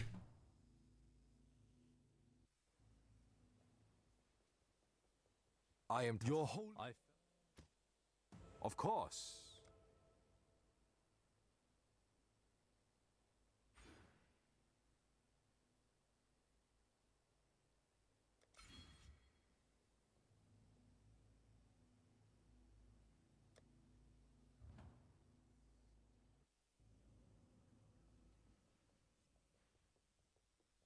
Well, to the market of the API limitations. It's more because of the complexity of individual gear. So, like, Stand before the gates of the Lord. like there isn't really like a mod that is just always worth it all the time. The goddess is Everything is in context. What else is on that? What combinations go well together? What bases people want? What's in the meta currently?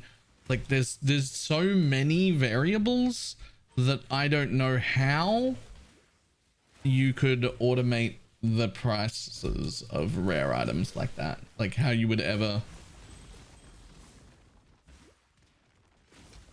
I must have time to gather my will. Like context is just far too important. What I would suggest is watching the video at !rich, because I think that is the entry level way to price things. So when I say entry level way, what I mean is you'll get 80% of the profits for 10% of the work. failure is an illusion. And if you pay attention to what sells via that method, then over the course of a league or two, or maybe even 3, you'll start to learn what is worth money and what isn't worth money on your own.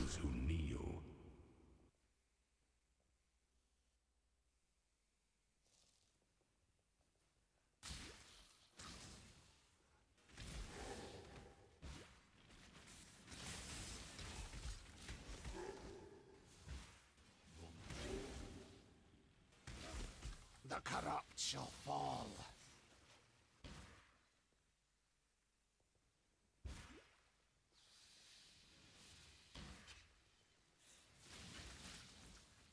Hello.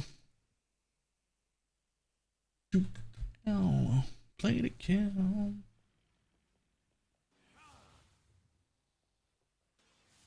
What are we cooking up? Nothing super special this time. This is the character that's going to be able to farm the stuff that I need to make my super special build.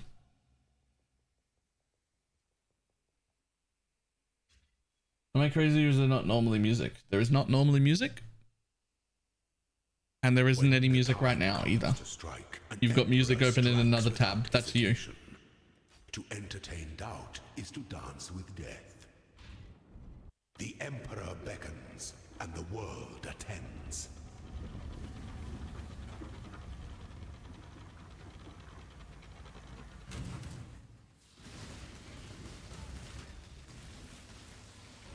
Violence is delicate. You phased, buddy, like a long time ago. Resilience. Like a long time ago. Boy. This empire remains filled with emperors in waiting.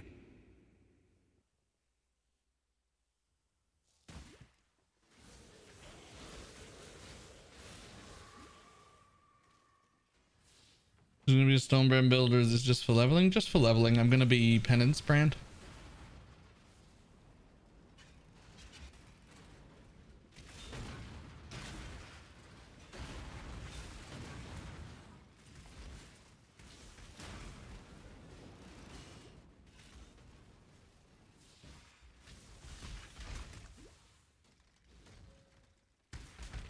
I must have time to gather my will. Oh man, I used to wait for the rain. Oh yeah. Did you see Judy's post from earlier today? I did not.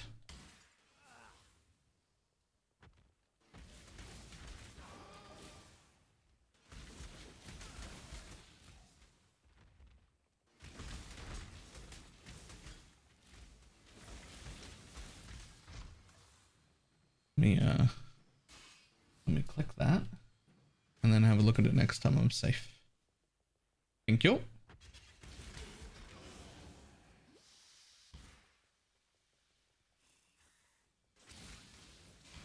Oh, animation needs to finish playing. Yeah, I know about the thing. Announcement? What announcement? Oh Lord.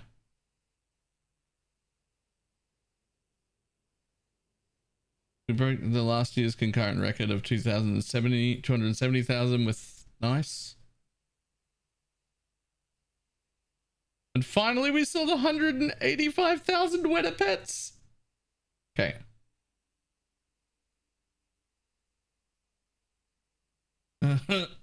If Evan learn to pronounce attributes. I wonder, is Tane still sane? This was the cipher. This was the rot cipher.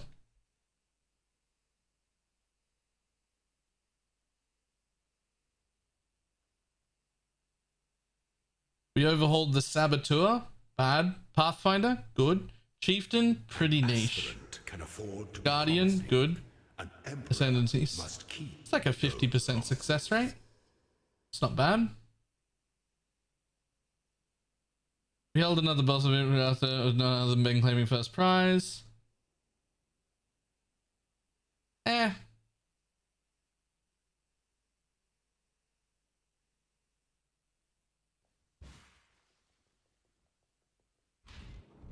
The Empire awaits you with open jaws.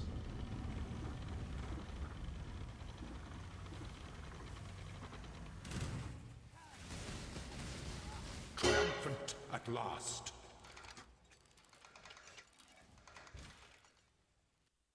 Before your emperor, you are worthy.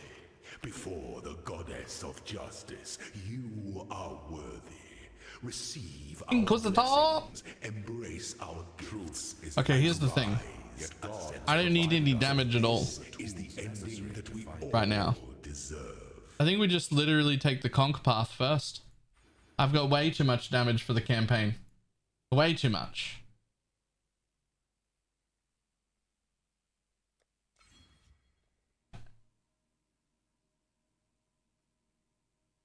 Hang on, I'm literally watching this short.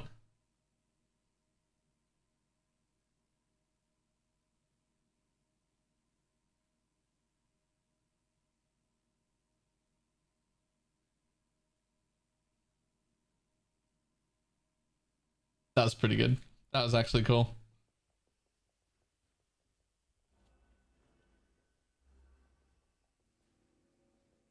Okay, we're ascended. We have conk path. We have regen.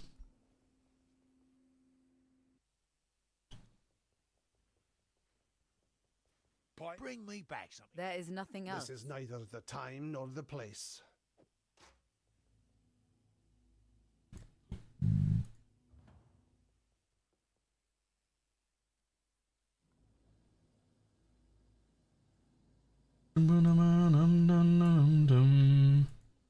When the first round does when it's on a weapon swap in an RF build. I don't even know what that means. 1 mana left. I don't even know what that means. Killing rabid dogs and wild boars before I could even be considered a man. In this, So glorious of arenas, I care nothing for your past, only your future. And for that, you will have to fight.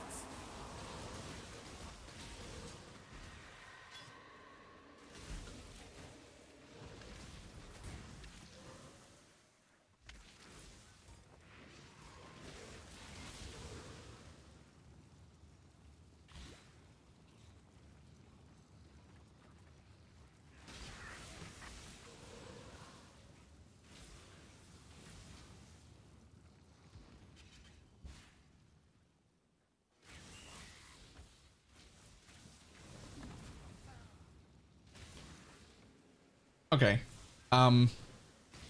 Small issue. I'm in a leveling zone and I just got nearly 2,000 juice.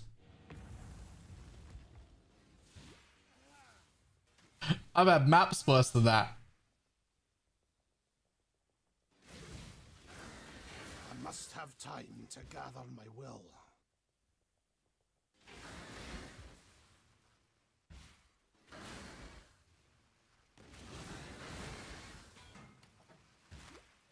And didn't need damage. Apparently I don't.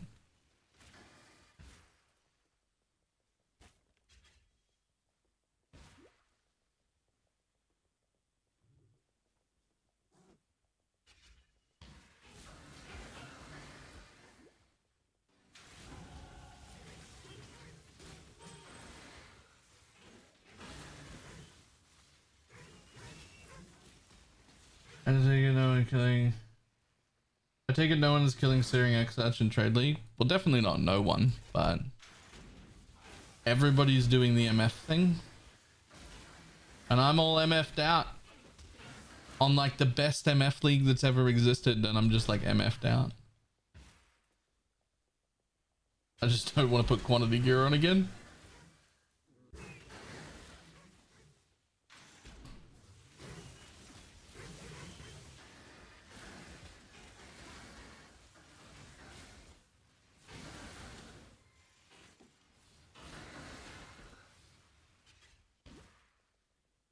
People of the gutters, steal your bellies. I don't know if he had any juice in him or not.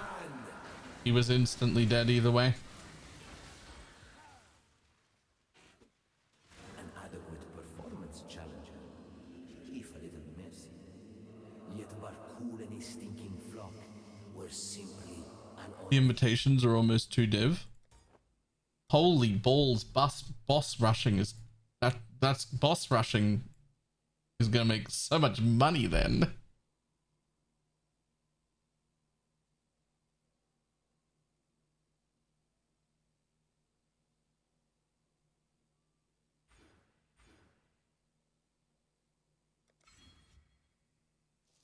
welcome to the grand arena of Theopolis.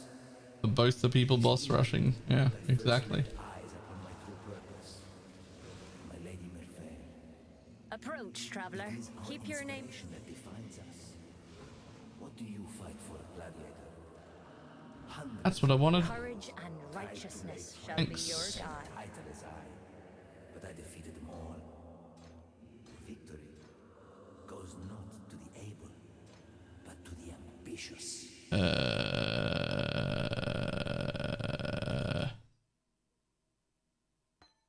Small problem.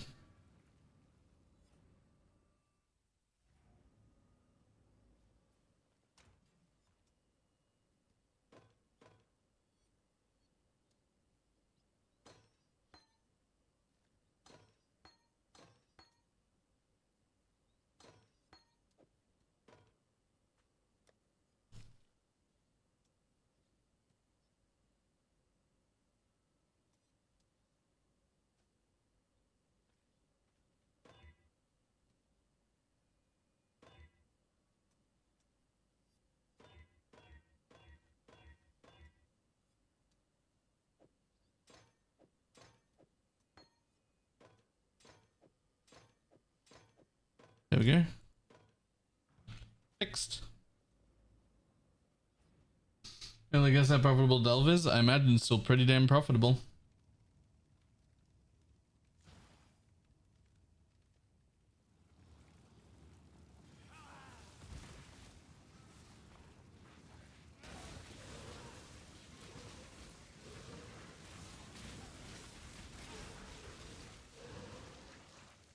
The price of Enlighten level 4 if you want your brain to blow up? I would presume quite cheap.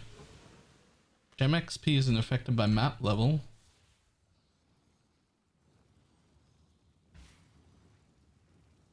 I must have time to gather my MF people should be pumping those out.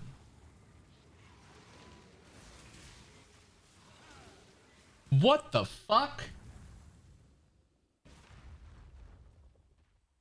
Die a death worthy of applause, gladiator. But you level gems basically as quickly as in tier 16s, like a little slower but barely.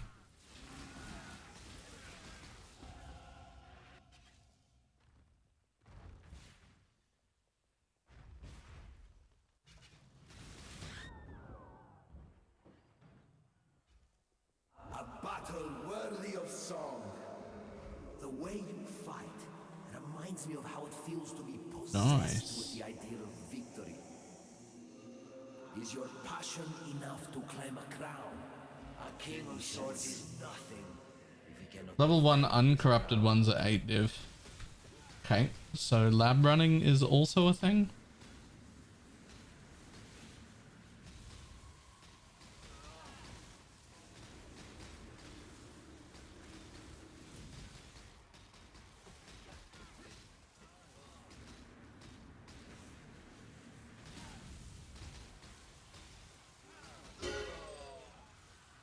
We give our fallen heroes more glory than they ever earned in life.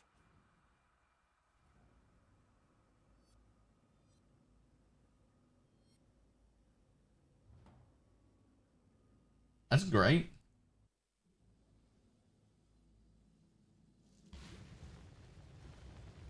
Will be leveling Penance Brand.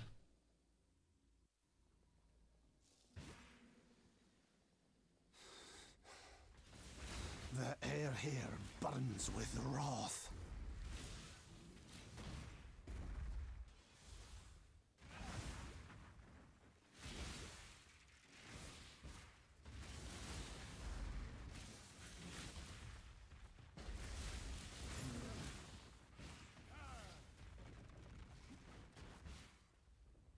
What's a nice comfy lab runner? I know nothing about lab running. That makes everything else pure profit as well. Yep. My mana is spent.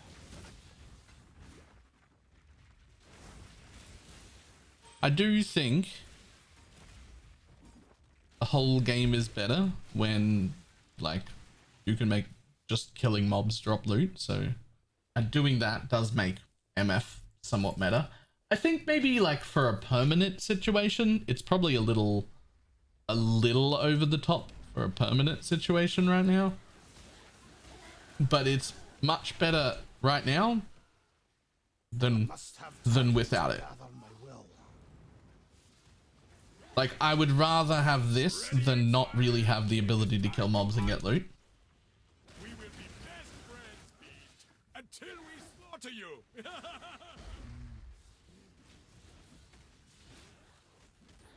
Turn it down a little? You mean turn it down a lot? No, actually. I actually mean turn it down a little. Like,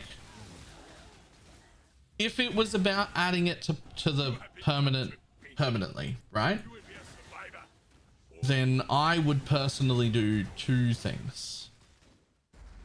One, I would make quant and rare, specifically rarity actually, on the conversion mobs work on a like sliding scale. So for instance,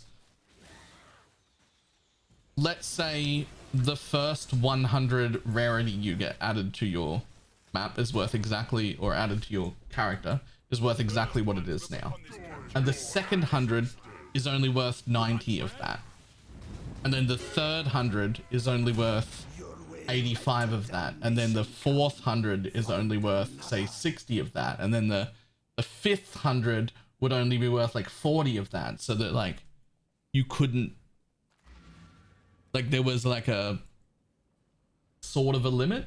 And the second thing that I would do is I would get rid of the spire thing The Spire thing is just a little bit too OP.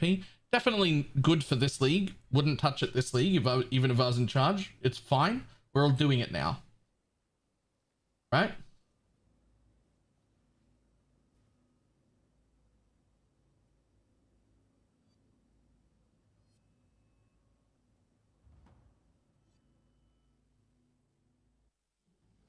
And then the third thing I would do is I would make sure that it works way better in tier 16 maps than in tier 7s. We shouldn't be encouraging a low tier MF strategy or a low tier anything strategy. This is perversion.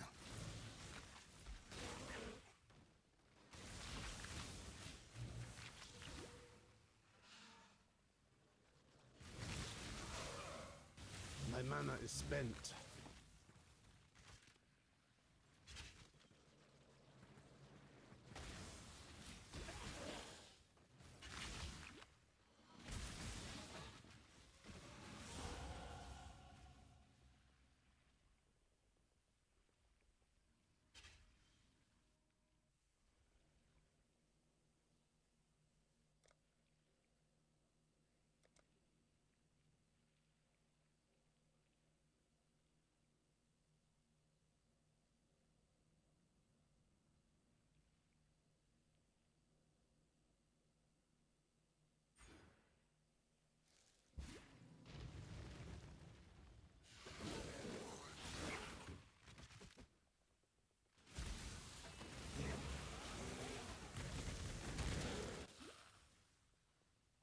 His friend, yup. To gather my will.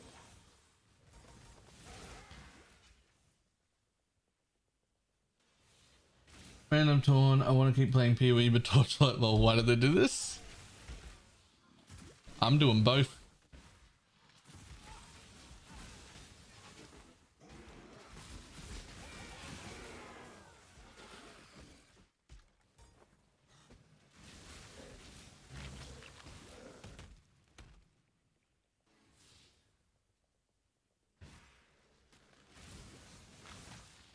You see, heretic, my god takes good care of me. Doop doop.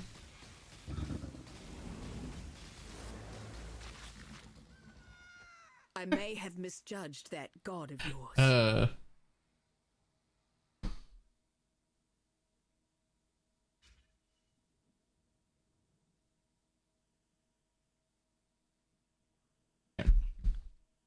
It was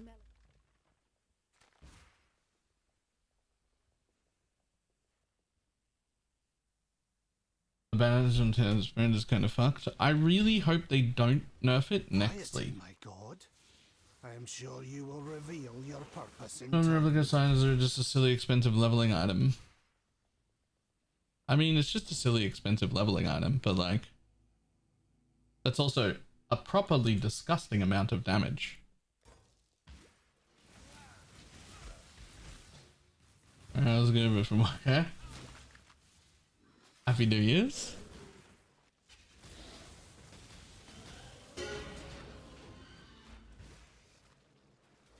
Embrace death, Deirdre, for your flesh was your undoing. Return on single chisels. Nah, I forgot.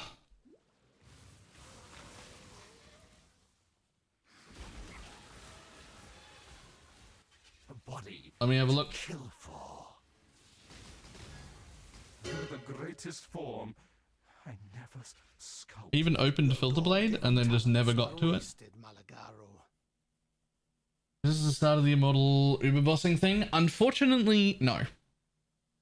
Because I need some things that I couldn't farm that don't exist.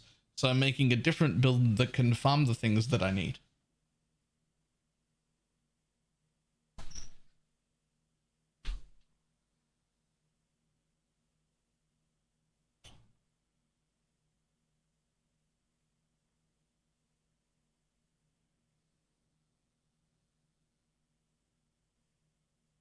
Okay, let's look at the red maps to 2 Voidstone one and make sure they're still on there. I think they still are.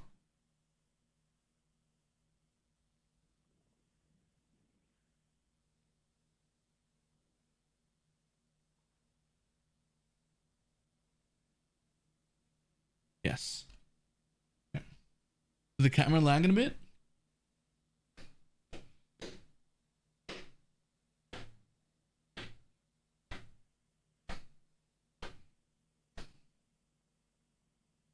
Yes. Yes, it is. How the fuck?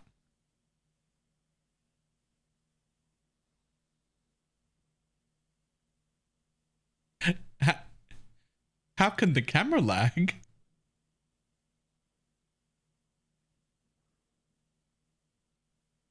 It's not even the whole stream. It's just the camera. I'm using 99% of my CPU? How? What the hell is WMI provider host?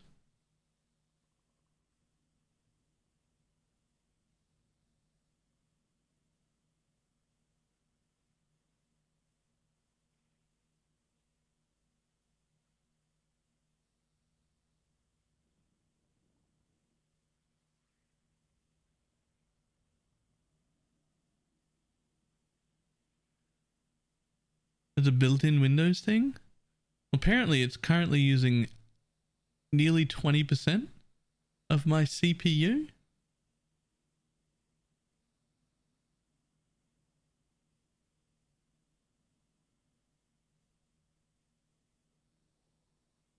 Let me exit everything else that this streaming PC doesn't need.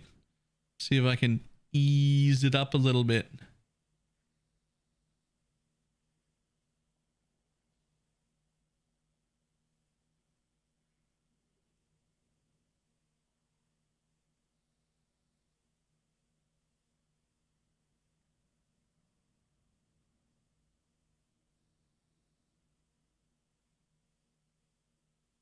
Yeah, that's too much stuff going on there.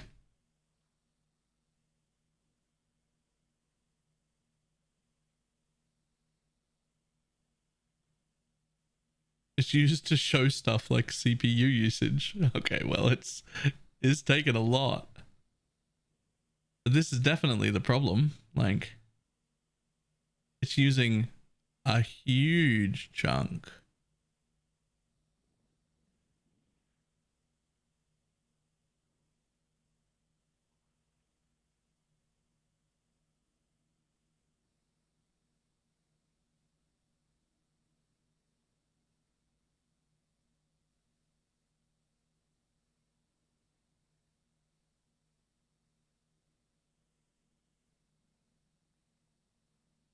Hang on, I'm turning off everything on the streaming PC that isn't actively being used right this second.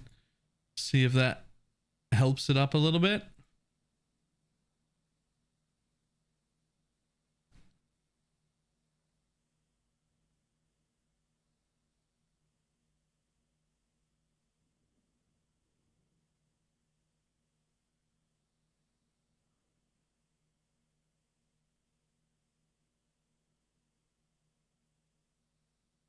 Well,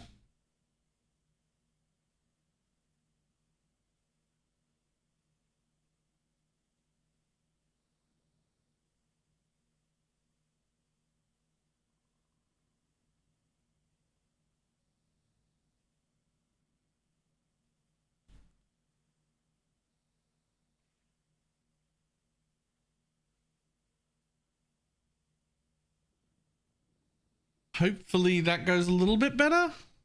I don't really know what else to do. Renew your void. Okay, so chisels are on here.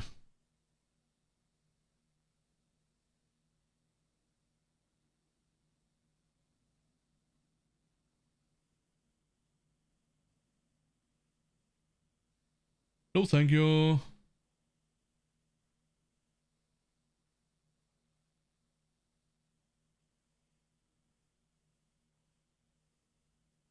Customize.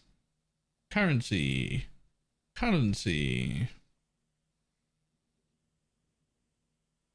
Still says chisels are 0.93. But apparently they're not. So up they go.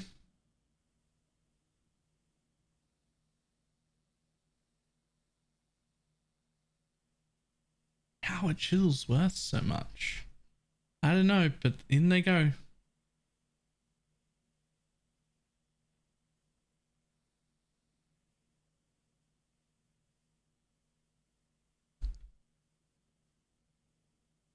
There we go. Completed. Chills are re-added. I must have time to gather my will.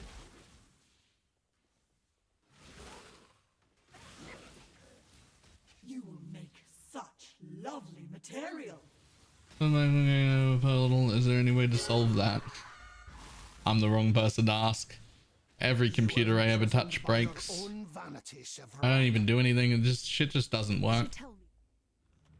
I actually hate computers. I actually find myself admiring you in this moment, Templar. You and I will create the most beautiful of nightmares together. Rather the hallmark of God, isn't it?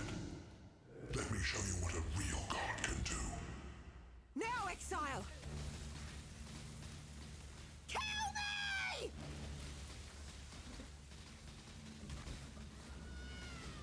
What? Now, exile! Kill me!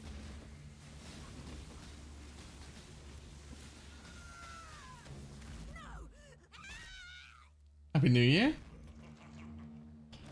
Sylvan Terra. Now, let us see if you truly understand what it means to be Nightmare. I gave my life. Nightmare gave me so much more. Accept the gift of immortality. Nightmare. Why? Are you so in love with death?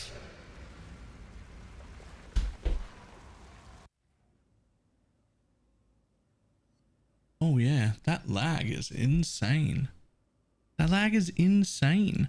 I've turned off everything. What else could possibly be? You fought against death your whole life, Malachi, when it was the one thing that would grant I've turned off everything, man.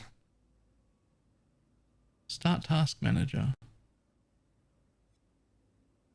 It's still got me using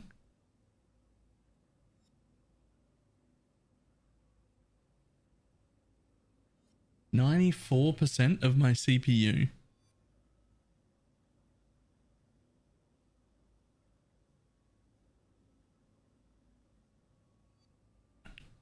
Like, that's the problem. Not on my gaming PC, on the streaming one. Well, so when I open Task Manager, it's taking 15% just to have Task Manager open apparently. And then WIM Processor Host is taking another 22%. And then OBS Studios is using like 52. Which OBS using 50%. You're going to fine, really? Yet unbroken.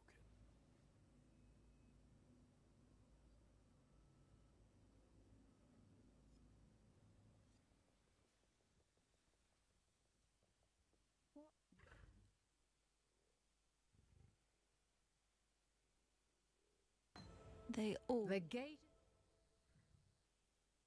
I was go where you are needed.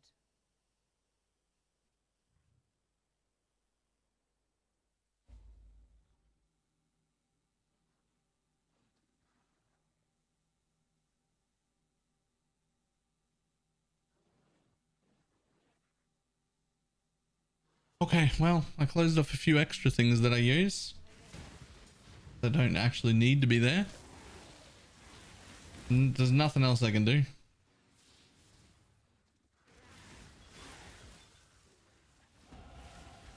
I'm telling you, computers are shit.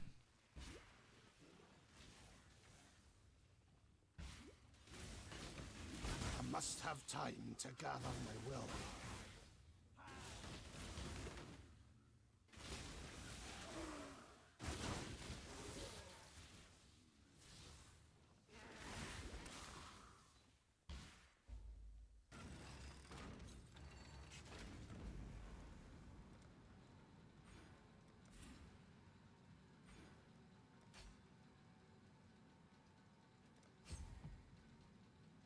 Nice, much better.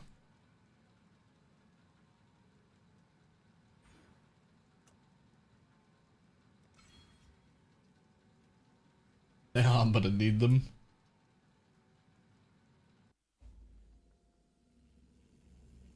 Worth doing the best. Everyone, is it worth doing the best strategy without being MF? Yeah. For those of hollow Yeah. faith.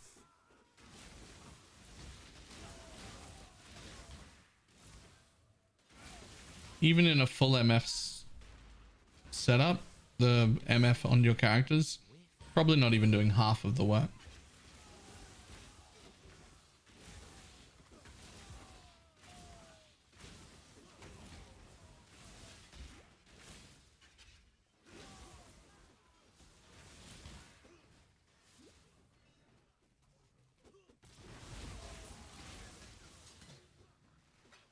Your hateful scorn has no Just say poison SRS and be able to do it. That could be an issue.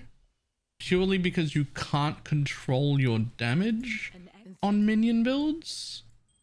And you actively need to not kill the spire quickly. Unlike some tutors, Like your build can actually become too good and do too much damage in that strategy.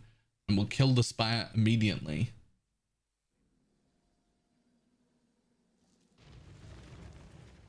I don't know if you're gonna... Well... It might be okay because there are so many targets around in that strategy that it might just not target the spire just via like coincidence almost. Like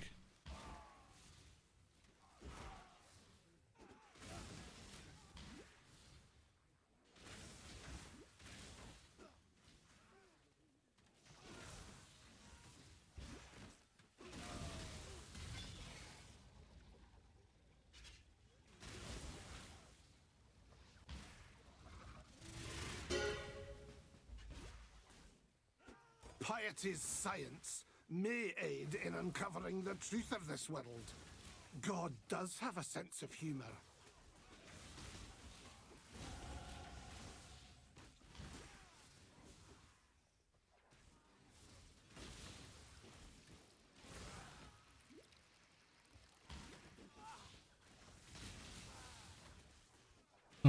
so nothing but this without taking the point. I mean, the scarab is super important.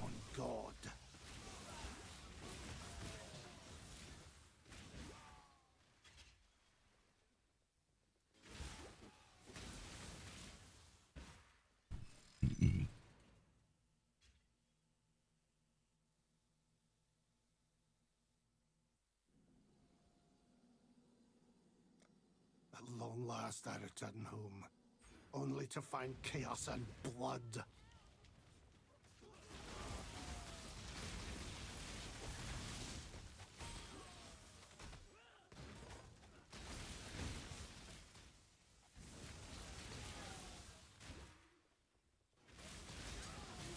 Templar initiates will suffer your humiliations no longer. I must have time to gather my will.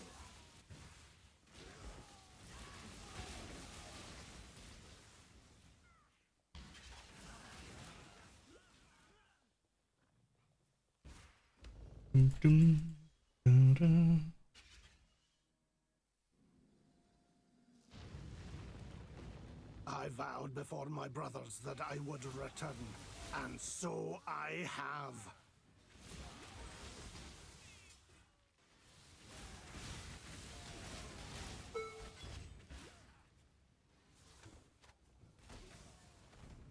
That's a nice memory vault.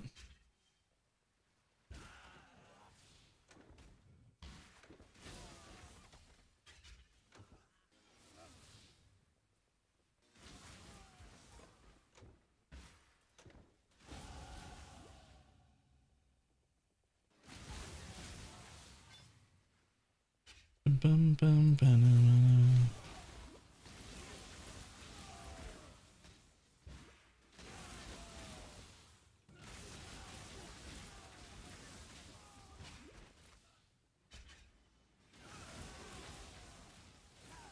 That's a bad memory vault.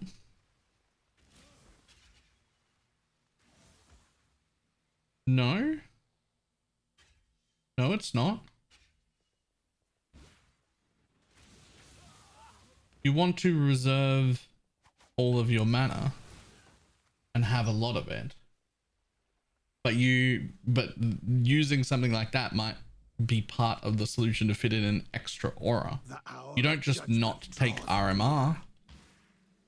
You just need to fit in as many auras as you can still. Thank you. Remember, right? We do this for freedom.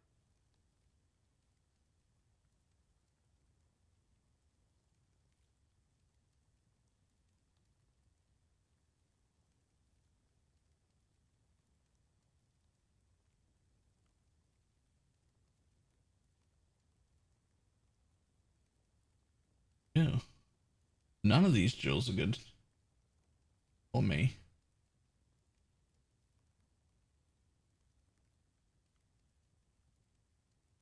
Let's just have a quick look at mana cost. Gunny? Any that's useful?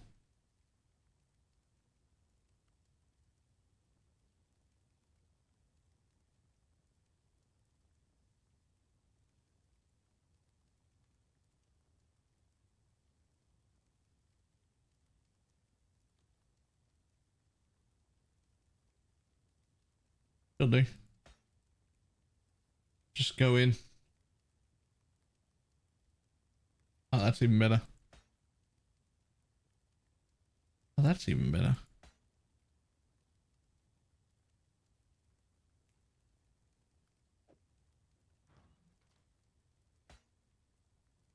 Nice. There you go. It's something. In you go, buddy. I simply... Now, where was I?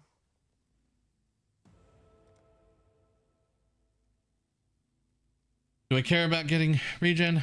Nope. We'll just go over here and pick up life because we can.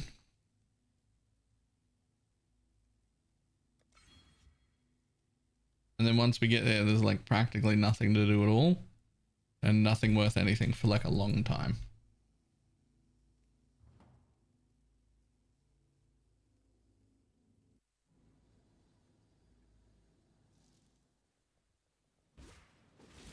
I must have time to gather my will.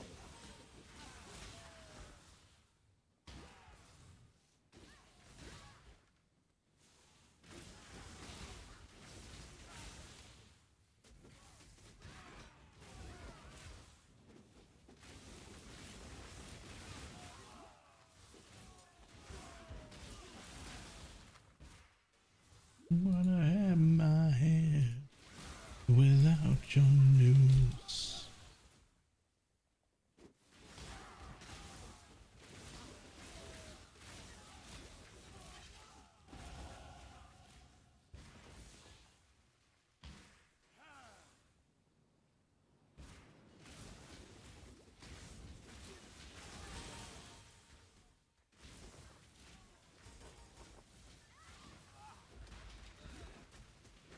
Packed with energy, exile.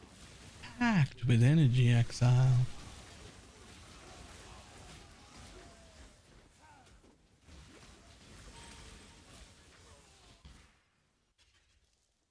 The world must be cleansed of impurity. And so it will. Lol. You're dead, bud. You're dead, bud. 6 splinters.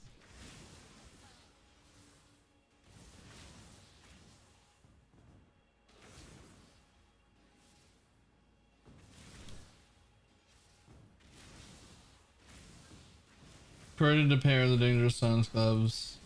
188% set crit. Nice. Nice. That's a huge damage up.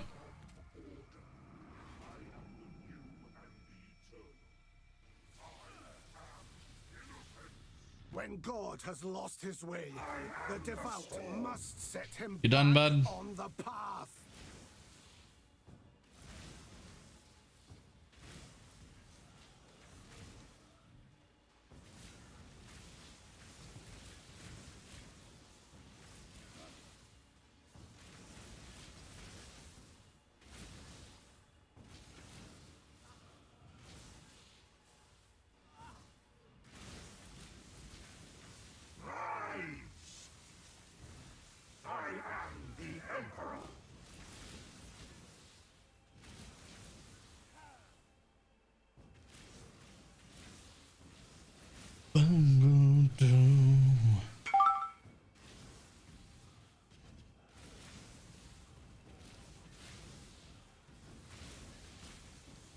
Damn, that's a disgusting jewel.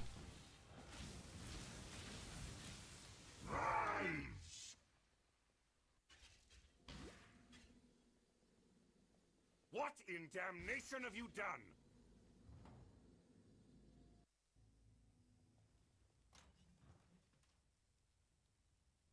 That's actually like a gross jewel.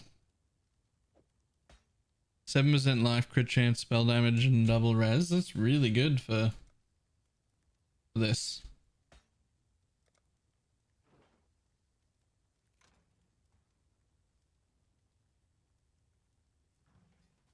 You deserve one guitar for freedom. Dum, dum, dum, bum, bum, no, no, no, no.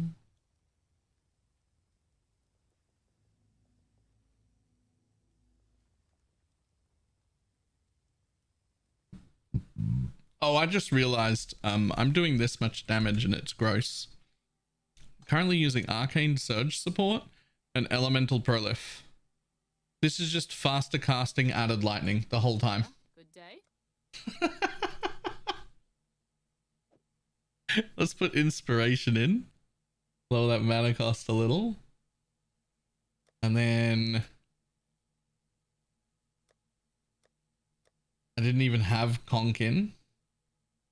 Might as well put that in.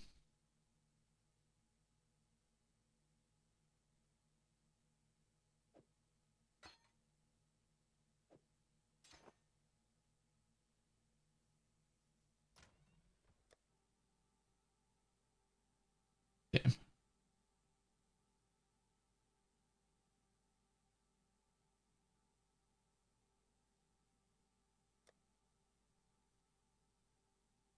I don't know what happened to that 5-link chest we use to level the have a buttload of energy shield one.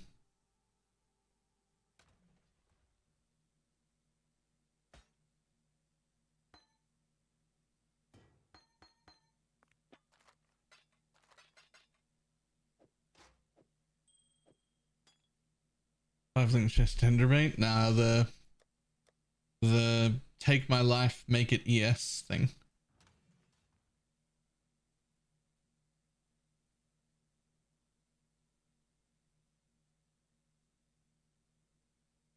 Ghost Vial, that's the one.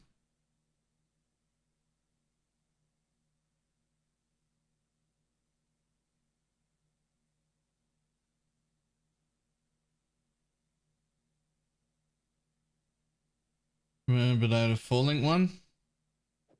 Yeah, who needs Conk anyway? Actually, put Conk in instead of added lightning. I got so much flat added. There you go. Right? Yeah. That'll do.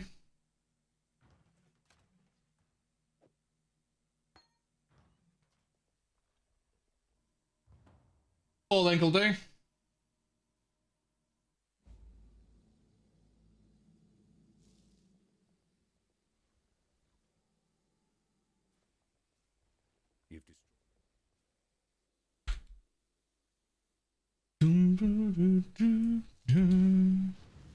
What in damnation have I done?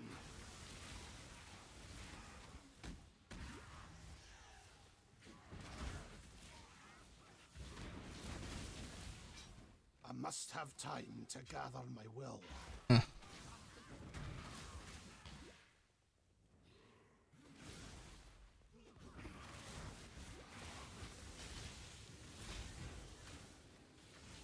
What goodness remains of our own? Green powder Pee-wee right now. So for a while. Damn.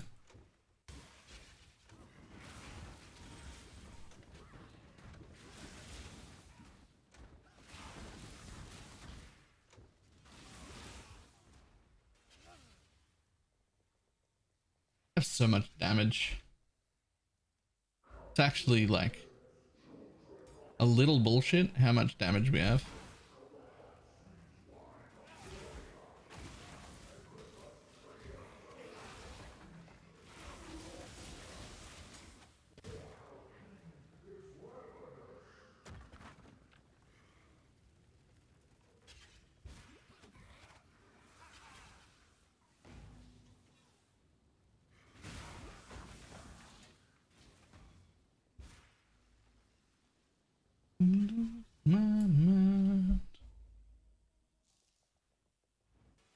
I shall cleanse this place of hallowed legacy. The corrupt shall fall.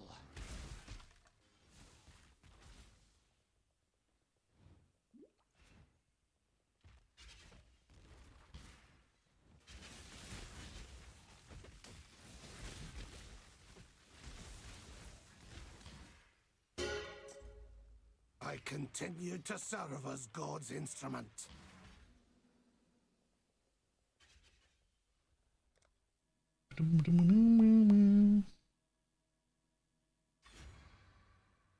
Sure, why not?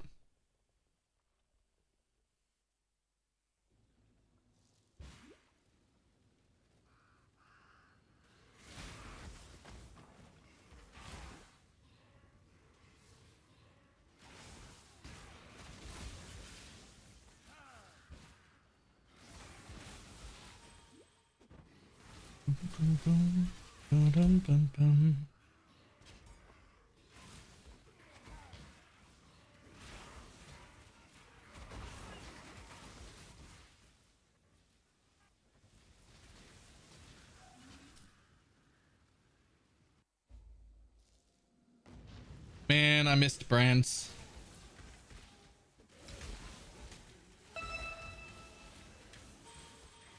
Thanks for the exalt. LOL.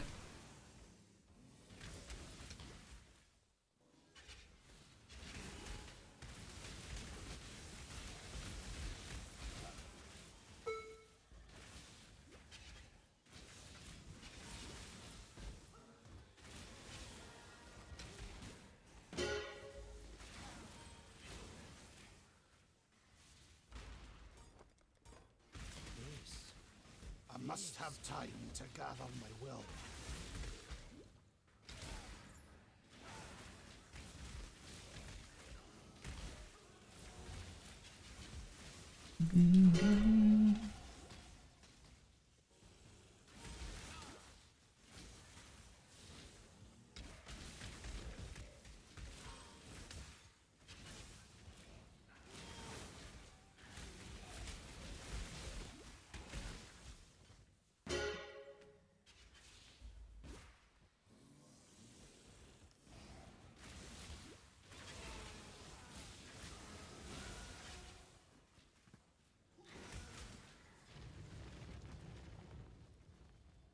What do you got? Sure.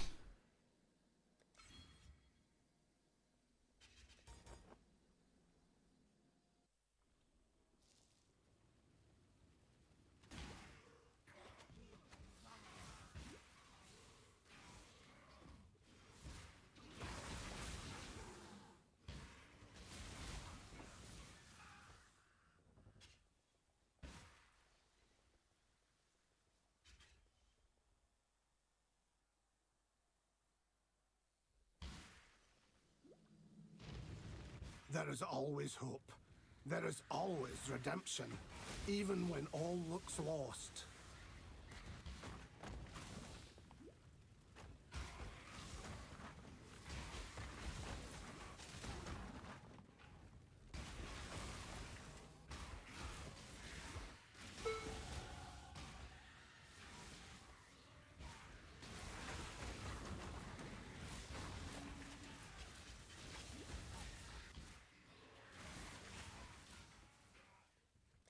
And ta-da. Come forth, ravenous one! Face the wrath of God!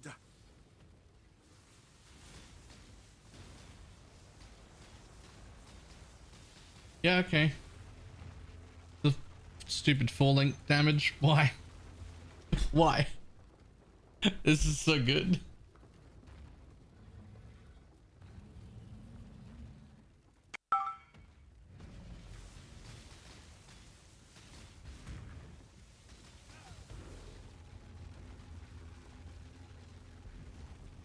What on earth are you making, RPG? What are we making?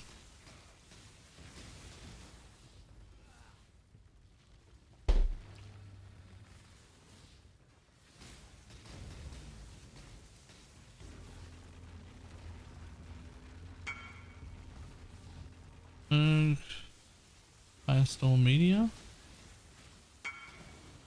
Oh, yep. The Energy Blade version. Yep. Alright. What's the advantage of running Blight Ravaged maps? Lots more loot. Stasis Prism. Way more oils. Just way more rewards in general. There's some stuff that can only drop there as well. I don't remember the specific list though.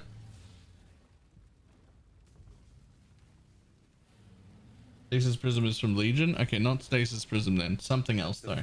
Something's from Blight Ravaged maps. Be extinguished. Has my faith truly been a lie? My god, an imposter. Remember? The Ami? Oh yeah. It's the like quad anoint amulet.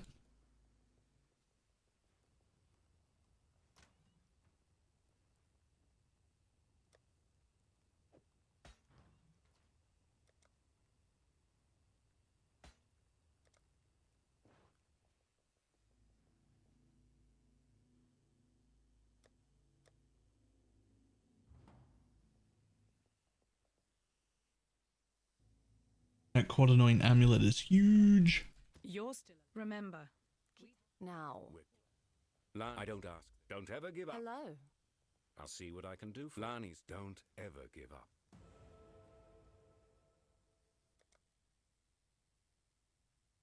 And do I need to update it back to the next league? Yes.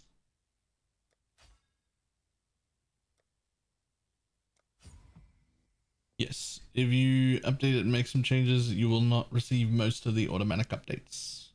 Some of them you still will. Because of the modules, but...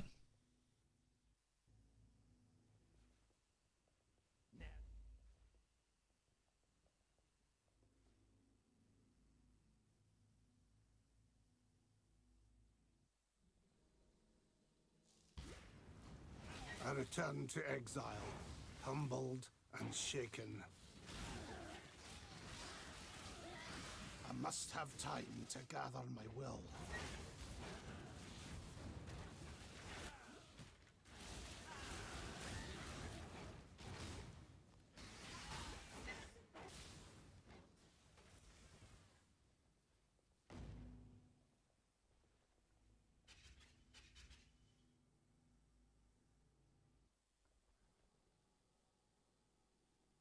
The world crumbles.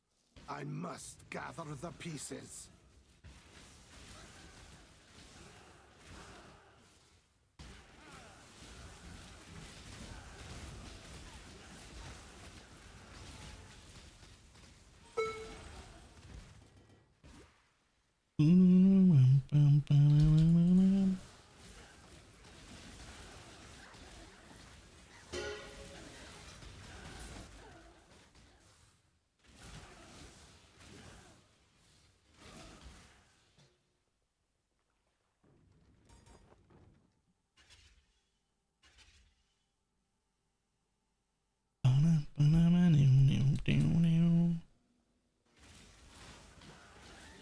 Let's go brands.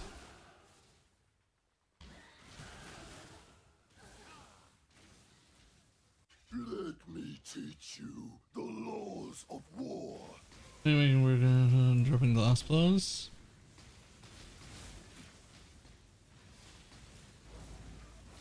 Yeah, you can easily make that edit, but you won't get any more automatic updates.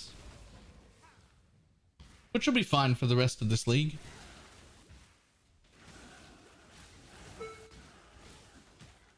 Unless something major changes.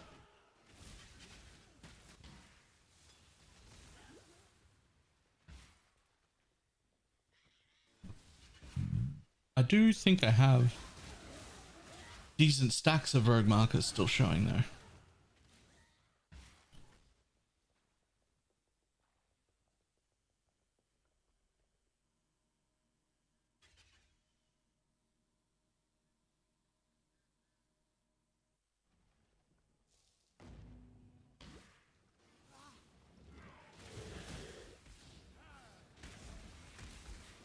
As the annoyance would you suggest? For the annoyments in Black Ravage maps, what annoyance would you suggest? As the process of reducing the cost of towers, increasing the damage of towers, making just lucky. What would you suggest from running my friend? He bought one. I actually have no idea. I don't do that stuff at all. I don't like Blight as like it's not fun content for me, so I'm not very versed in it.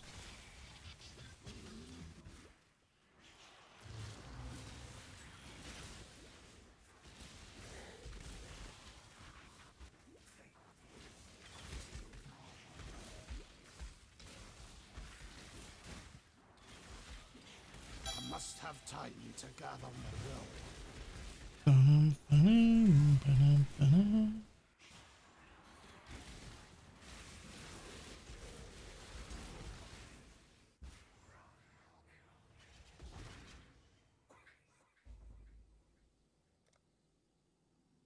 Evil has returned to this place of despair.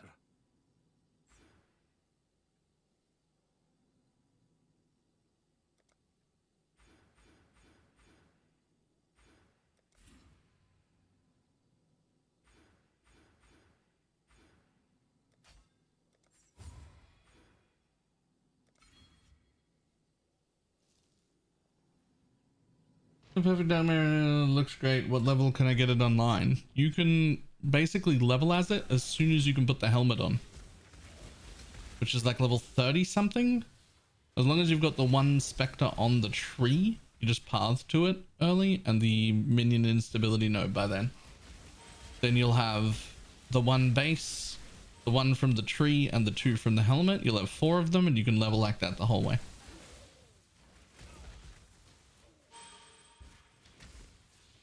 It becomes just a running build from level 33. Quick as you can run.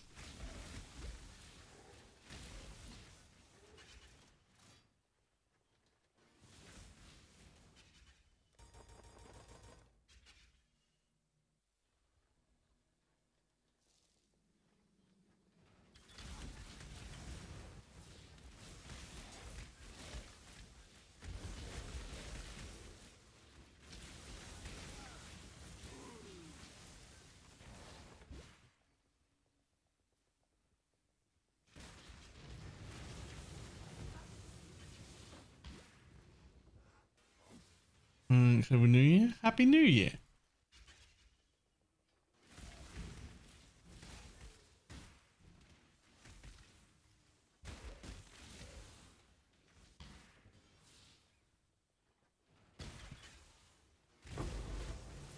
Lol, chains that bind while leveling. Just running through Chevron's tower. Was the marionette build. Dark marionettes is a spectre that explode for damage. It's like an auto bomber. I have a whole video guide on YouTube.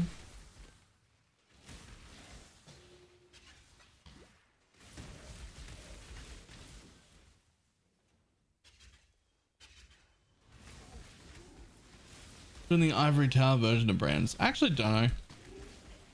Like, not right now. That's not the default plan, just because I got a set of gear already, but I don't know. I might like it. I might not. I must have time to We'll see. gather my will.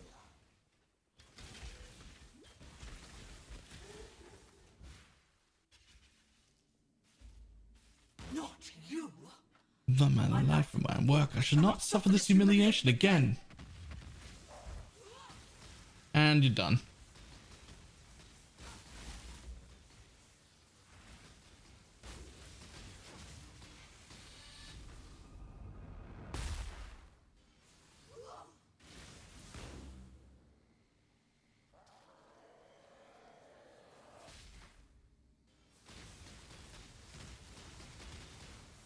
And you're done. Our final crusades.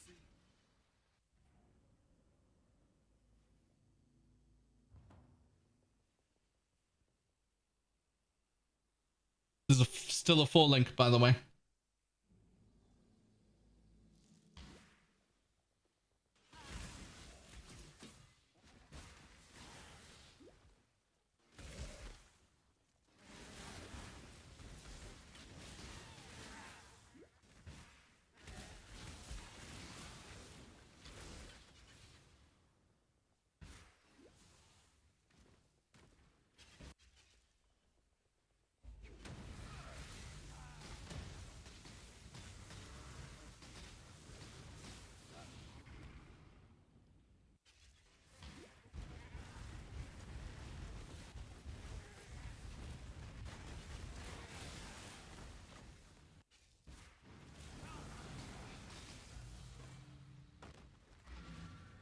Aberoth.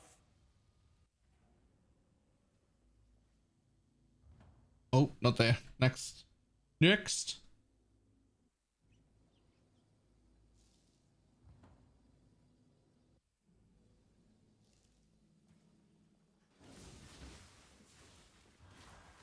I need to get Brandon to sleep before he gets killed again.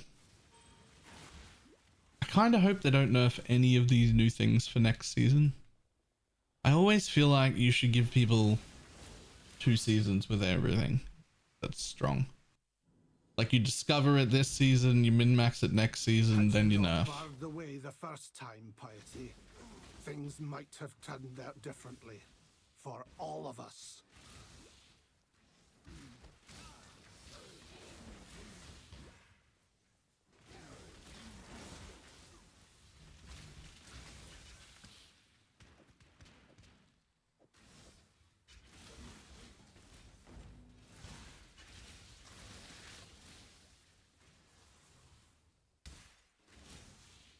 The mother nerf will all be in Pee-wee too.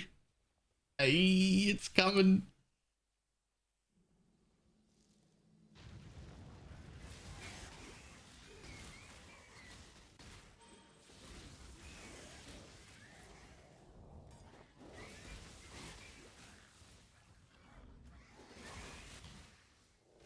There's no way.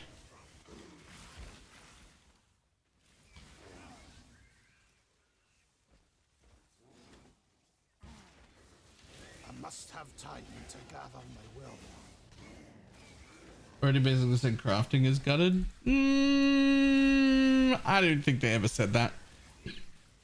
I don't think they ever said that.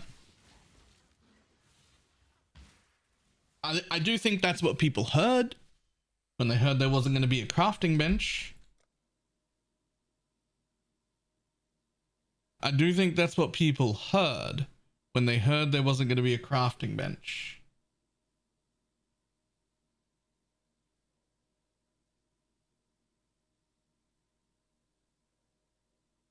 There is a crafting bench?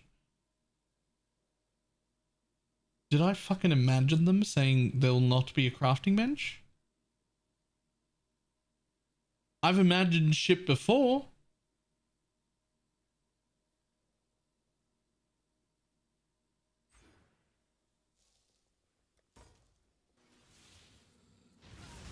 Maybe you also didn't watch the Crip interview. God damn it, I still need to watch the Crip interview.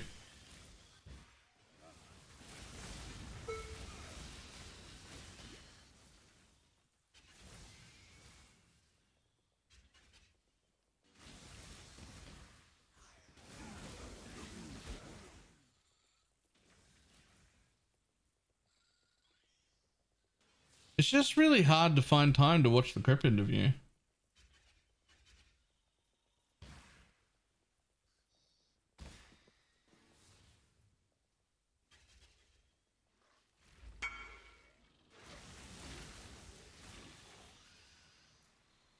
God damn.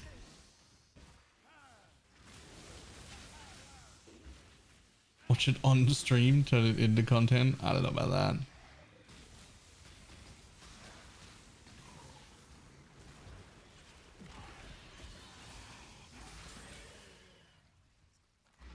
Ritzlatha.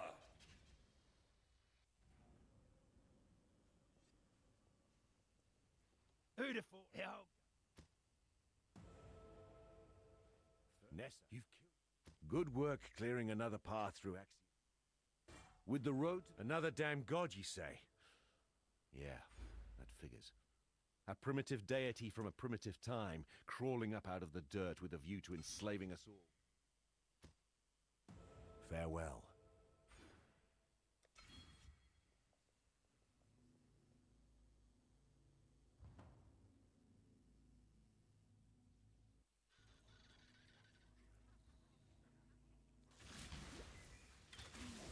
I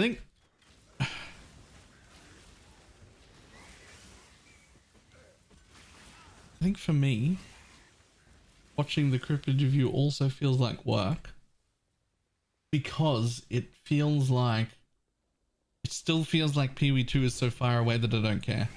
Like, I'm like, I'm excited about it when it comes, but like,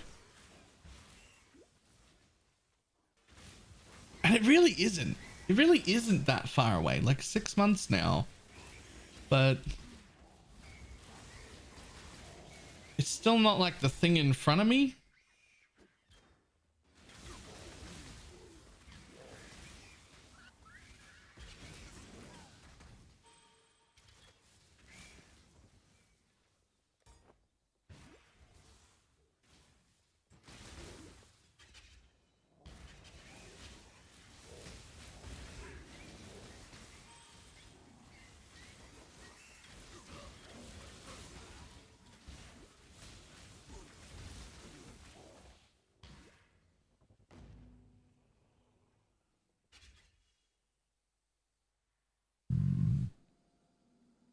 Which level this character? His time has almost come.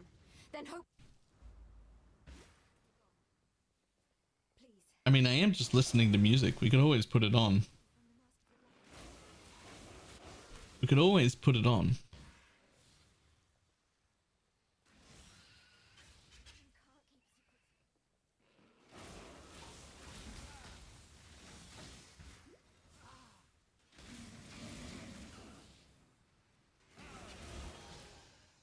That's an alright start of Ventus.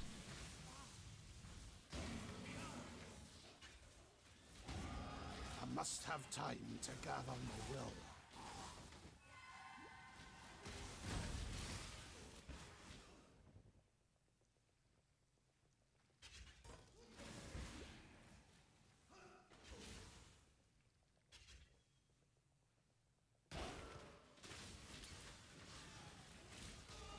If I don't listen to it on the stream, I probably won't listen to it for fucking months. So I guess we will do that. Why not? I'm sure I'm not the only one who hasn't listened to that interview yet.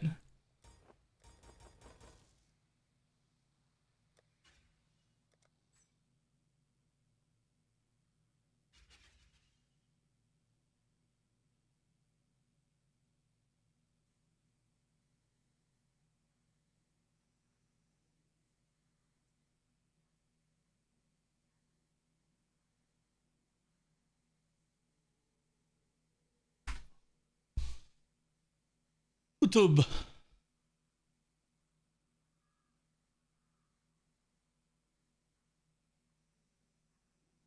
Crypt interview.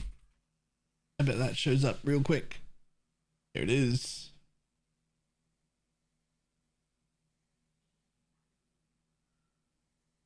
Coffee check. Yeah, I'm gonna make a coffee before I start listening to that.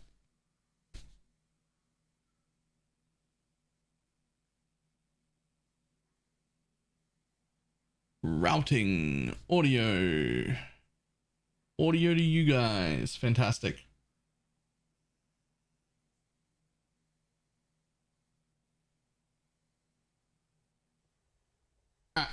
I'll be back momentarily with a coffee, and then we might start listening to that. Maybe I'll find some more information. I feel uninformed. Gotta watch The Thing. I'll be back in a second. Okay, the run ad button doesn't do anything.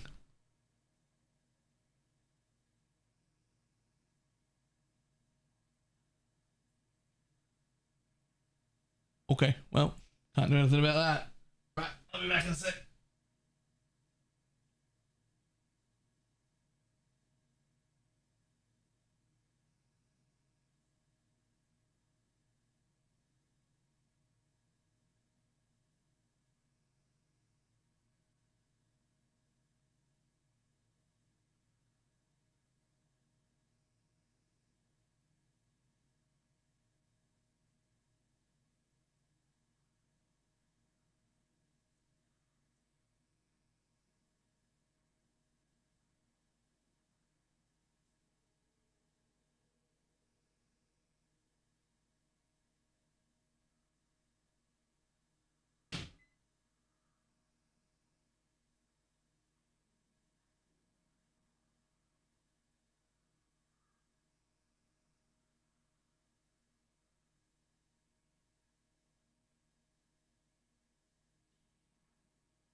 I step away from the party so to say hi, and I ask the ghost to make a coffee.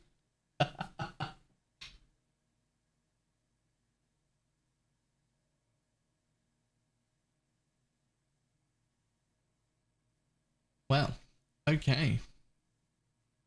All right, so you did your little introduction there. That's There's great. There's the video. How's the volume on that? Just real quick.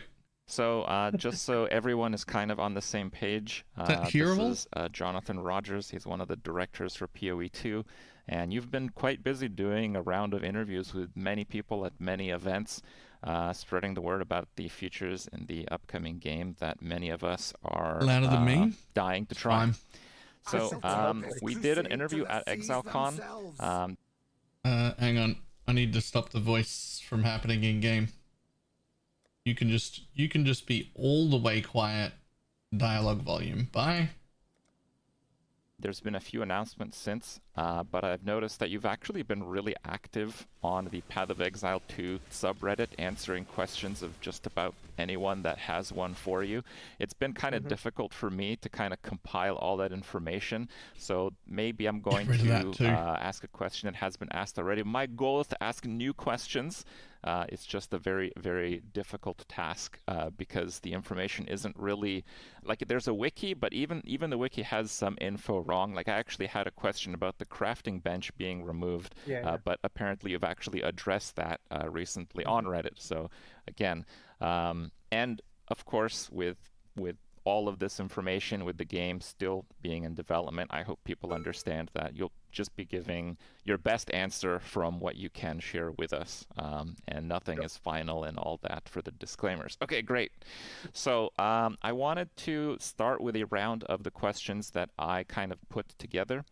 And then I have a number of questions that I saw unanswered on Reddit, on actually just a few YouTube videos. I pulled some questions from chat, and we will pull further questions from chat as we go throughout the segment. But yeah, so it should be a pretty good segment. So first, I kind of wanted to dive and talk a little bit about the last trailer that you had, which was the Mercenary trailer. In that, you announced that you have WASD movement. And I tried to kind of imagine this, like, how I would play with it. It feels like I would, a lot of the time, not want to go exactly right or exactly left or exactly up or exactly down. And with the keyboard, it's maybe a little bit difficult to actually combine that. Now, I know some people really wanted this feature, so you're bringing it to them. But I have to imagine, is this more tailored for like a controller-style gameplay? So that wasn't our initial thinking. It was just when I was, trying out the Mercenary. So this had been suggested in our studio a long time ago, to be clear, right? Like, there's people have been saying, hey, maybe we should do this for a while. And I was kind of always on the idea that this is something we should try, but it never was kind of like the right moment to do it, because it is quite a complicated thing to actually fully pull off. It definitely is. And then when we were doing Mercenary stuff, I was kind of like, okay, we have some of the preconditions we needed to actually to go and try it. So the other thing as well, of course, is like people in the community have been keen for ages. So then I was just like, you know what, let's give it a shot. And I wouldn't say that controller was really the first thing on my mind. It was, but I mean, obviously the improvements we make, I'm sure, will benefit controller. But it really was just like how can I make this class feel good? And kind of generally my feeling is that whatever it takes to make the combat feel good is what we will try. It's kind of just one of those things that happen that way. I don't think that the limitation of having only 8 directions with WASD is particularly a problem in practice. It seems to kind of just be fine, just from me playing anyway. It hasn't really been an issue. And because the character always sort of looks towards where your mouse is, it doesn't honestly even really feel like 8 directional movement, because also WASD doesn't ever really feel like 8 directional movement, because you just naturally, like, let's say you press down and you want to go like slightly this way, you just sort of naturally press down and like tap the left to move in like this direction instead of holding them and going that way, or holding down and going straight. It just happens. Like you never feel limited on other games. I think it'll be fine. The character can technically kind of walk in any direction relative to where they're facing. So you end up kind of just completely forgetting the fact that it's actually 8 directional, and it just kind of works. Well, since you have tried it, and I guess you're probably one of the only ones who has tried it, are you a convert? Are you going to be a WASD enjoyer moving forward in PoE 2? I'm pretty sure I am, yes. I was actually very skeptical outside of range. Like my first, when we were talking about it, I was like, okay, this is going to be a thing for range. I don't think melee is going to be that great. And actually, the reason why I thought that is there was this game. No, what was it called? I don't think it ever actually released. It was in beta. It might have been called like Pagan Online or something like that. From ages ago, and they had WASD movement in an action RPG, and I really hated it. I thought that the movement felt really terrible, the combat felt terrible, and so I was kind of imagining that we would have the same problem with our melee. But then what I found was when I actually tried that out, is that it actually felt really good, and I think the reason is because of the step attack stuff we have. What that means basically is that when you attack, we have different animations. Depending on whether you're moving at the time and also depending on whether there's a monster that's like where the monster is relative to you. So we've got animations of the character sort of stepping forward, and the key thing we're trying to do there is to make it so that you never lose momentum on your character. So it feels really bad if your character just kind of comes to a stop and then attacks. Yeah. And so by adding these extra animations, it allows us to make the character feel like they're kind of flowing forward and then going into the attack. So because we have those, I think it actually drastically improves how melee combat feels with WASD. And I actually am a fan of it. I think it feels pretty damn good. Well, I guess I'll have to give it a try. I mean, I was skeptical as well, but on your recommendation, I guess more of us will perhaps be more open-minded on it. I'll try it. Now, since you mentioned there's like a more of an active flow of combat, the mercenary also has, in addition to the instant attacks, something that kind of caught my eye was the attacks while moving. Correct. Now, the closest thing we have to this is some form of cyclone or cyclone triggering other skills in Path of Exile 1. And with cyclone actually being a pretty poor skill otherwise, it still has this mainstay in the game just because it can be used while moving. Is this going to be like a full attack while moving, or is it like cyclone-ish where you have certain movement penalties? Like, is there something you can elaborate on that, and maybe if this is something more than just what the mercenary will have? Yeah, so on rapid shot in particular, basically you just get a 50% move penalty while you're doing it.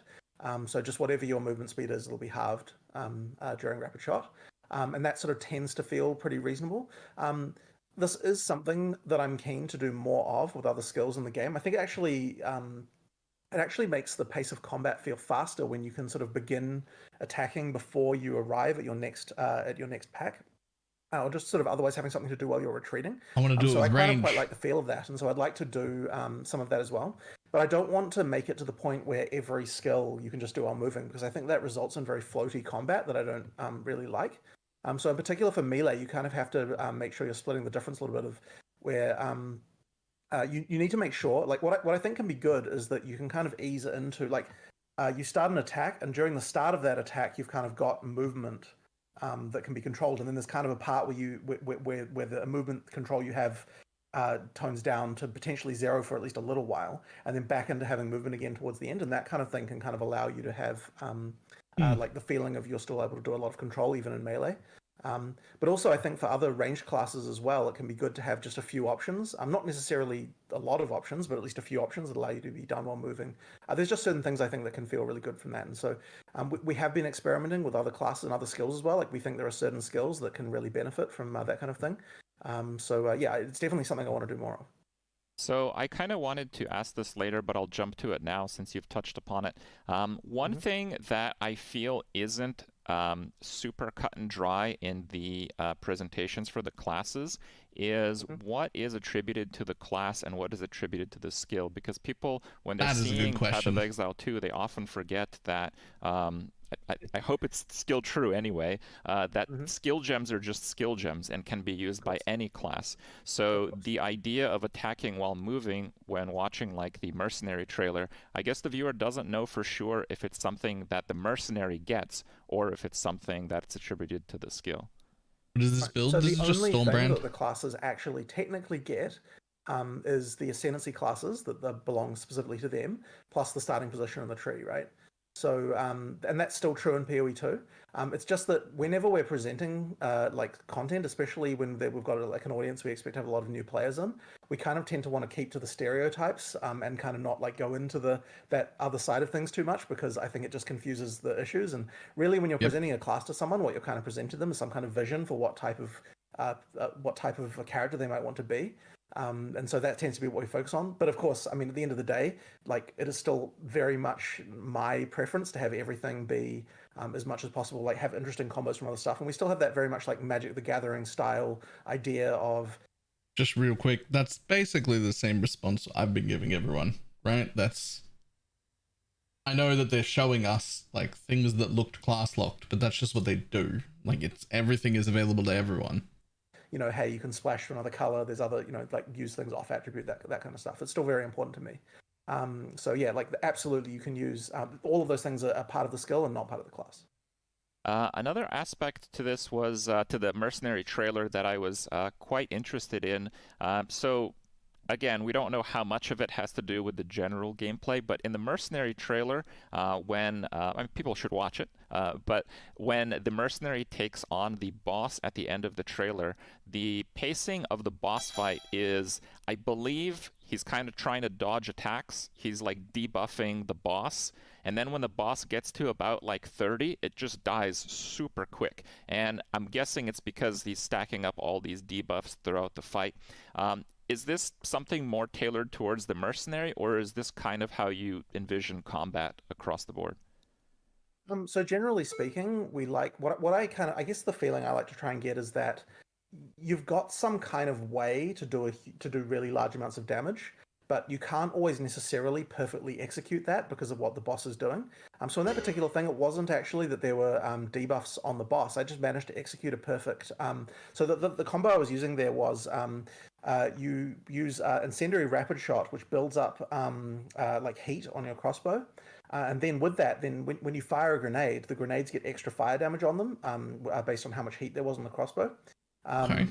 And then you can then use Incendiary Power Shot to detonate those grenades. So I just kind of managed to get all your magic find characters ready and get the like the maximum amount of heat on my crossbow at the time at that exact moment. And that's why I did like a really large amount of damage. Happy New Year! Thanks for the audio. Brandy, thank you for the 13-month resub. That you need to be able to use Rapid Shot for enough time without having interruption to build up the heat and that kind of thing. So it's just a matter of kind of getting that sorted out.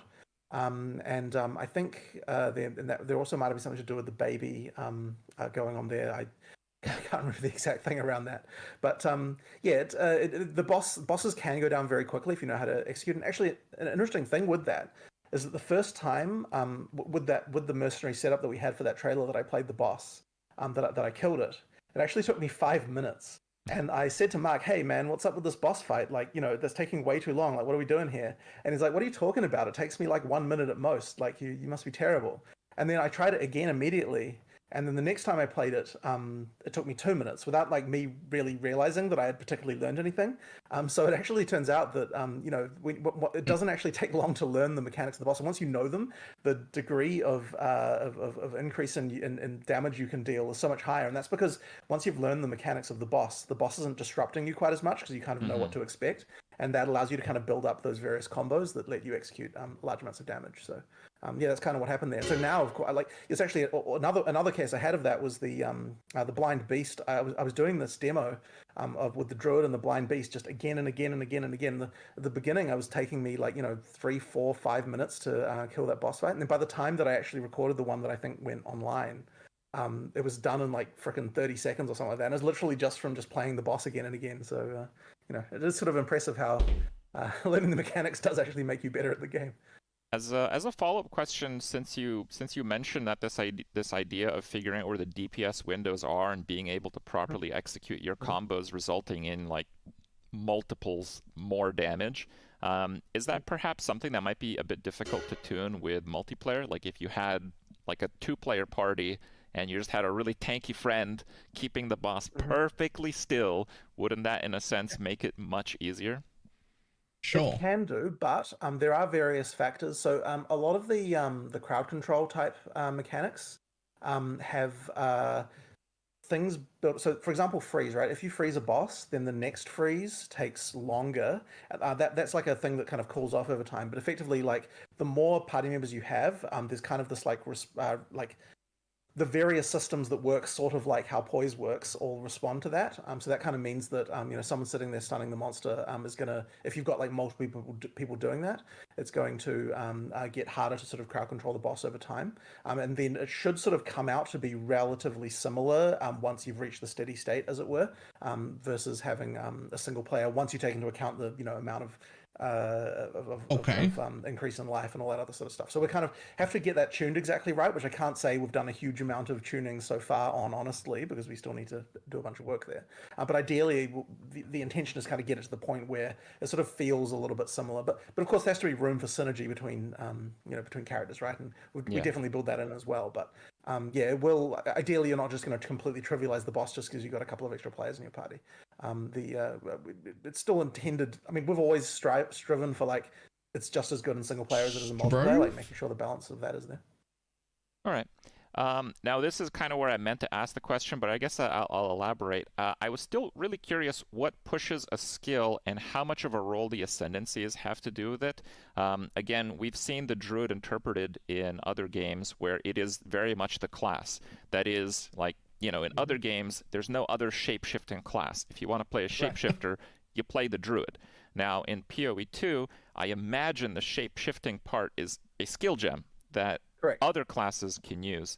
So what makes the druid more of a druid? How much does the ascendancy have to do with it? Is it kind of in a way where it's like PoE 1, where they're just slightly better at it?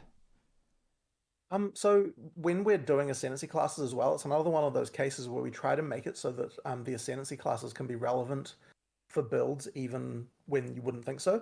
So what we try to do is like, you got an ascendancy class.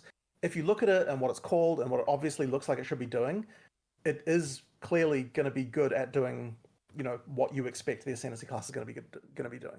But at the same time, we try to sort of word all the stats so that they don't technically require that you're actually using shapeshift forms, for example. They just happen to be very good at the things that shapeshift forms happen to do, and you sort of look at it that way. But we do want to make it so that absolutely you should be able to play, a shapeshifting duelist or something like that. It can be something that we want to have scope for, even if it isn't necessarily common or the most obvious thing to do. Confirmed the base classes are the same. You said duelist. But it's something we've always, like to try and make it so you can do that. You know what I mean? All right. So you guys put out the date for the PoE 2 beta. I believe it's in early June, and this is going to be a pretty big milestone. I kind of wanted to ask a pretty broad and general question, and I have no idea what to expect for a reply because I'm sure there's still a lot of things in the work. But what can people expect out of this beta?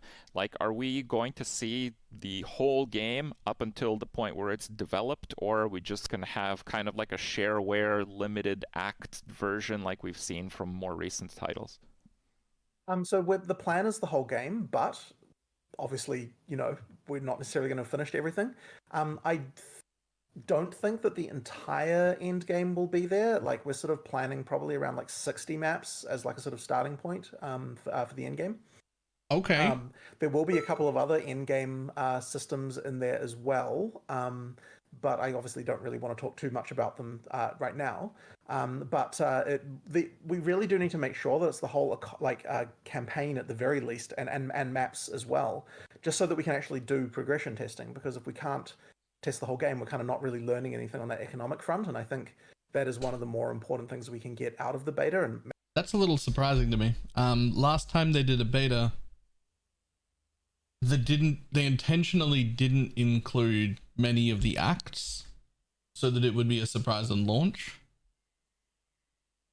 I kind of half expected that we'd miss like the last few acts and they'd just throw in like a leveling area to get you to maps, and we just know that was, beta content, and there'd be more acts. I'm a little surprised we're going to get all of them, but also I like it better this way. There's nothing too kind of like I don't know, like nothing that's like breaking the game too hard, because during beta, obviously once you're out of beta, right, like we can never remove items or really, like they have to exist forever at that point, right? So we want to make sure that everything's good there, but making sure that the progression is good and all that stuff really just requires the whole game to kind of be there. So yeah, it won't be like all content, but it will be like not especially not an end game, but it will be a very sizable amount of it. And there might be like a couple of classes that we can't initially do. I'm hoping we can do all of them, but we'll sort of see where we get to with that. But it should be most of them at the very least.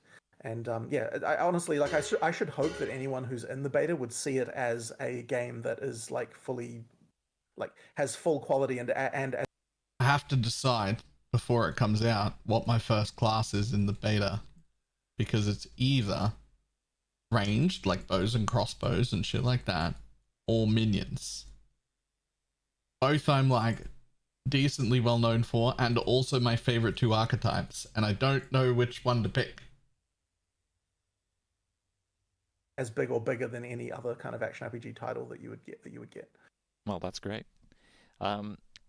Going through the different places on the internet where people are talking about PoE 2, the players that don't already play PoE 1, their main concern has to do with Path of Exile in general as a genre being a bit complex.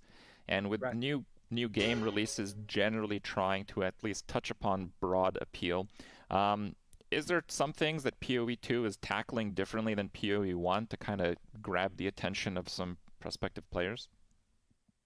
So I think that, like, this is kind of one of those really complicated ones because it is very important to us that we never dumb the game down to the extent that, you won't be able to do all the interesting stuff that we're known for.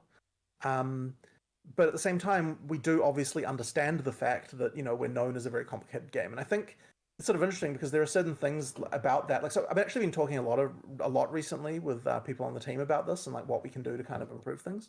And I think there's kind of a mix of factors. So on the one hand, you've got stuff that we've already kind of like announced that how we're fixing it. Stuff like this, the way the skill system works, I think is just like way better for new players. This kind of thing is just straight up improvement.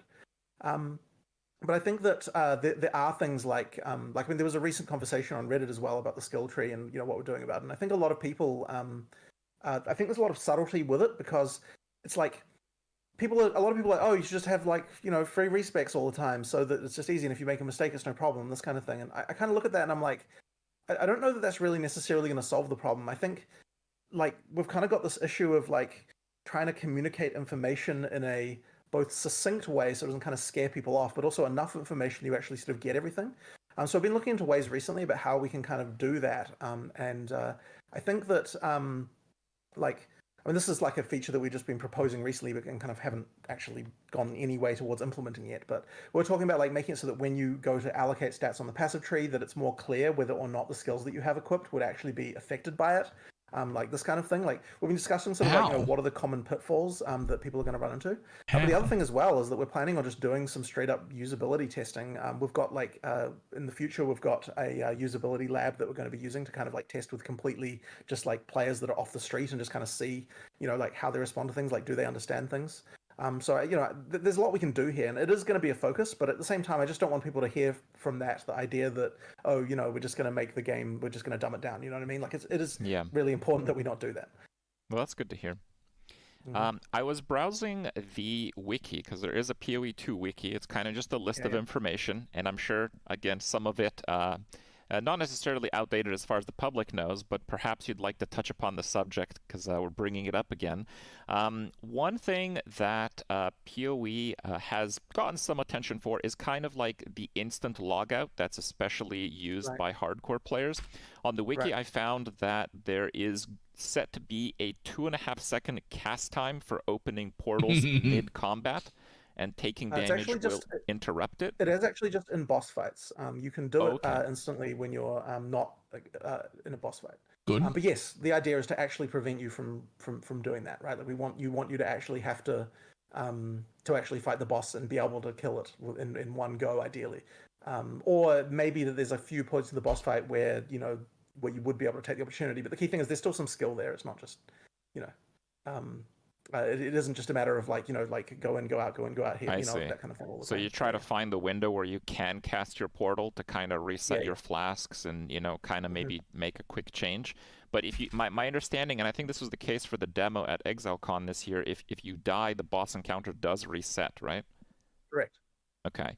And I've also learned, again, on the wiki, so again, I'm not sure if this is current, but apparently you can pause during solo play. Is that right? You can. Yep, you can. Do you see this as potentially How being does that abused by work? hardcore players, pausing in a moment where they for sure will know they'll die and they'll just wait for like the next patch cycle or hotfix to like reset their character's position?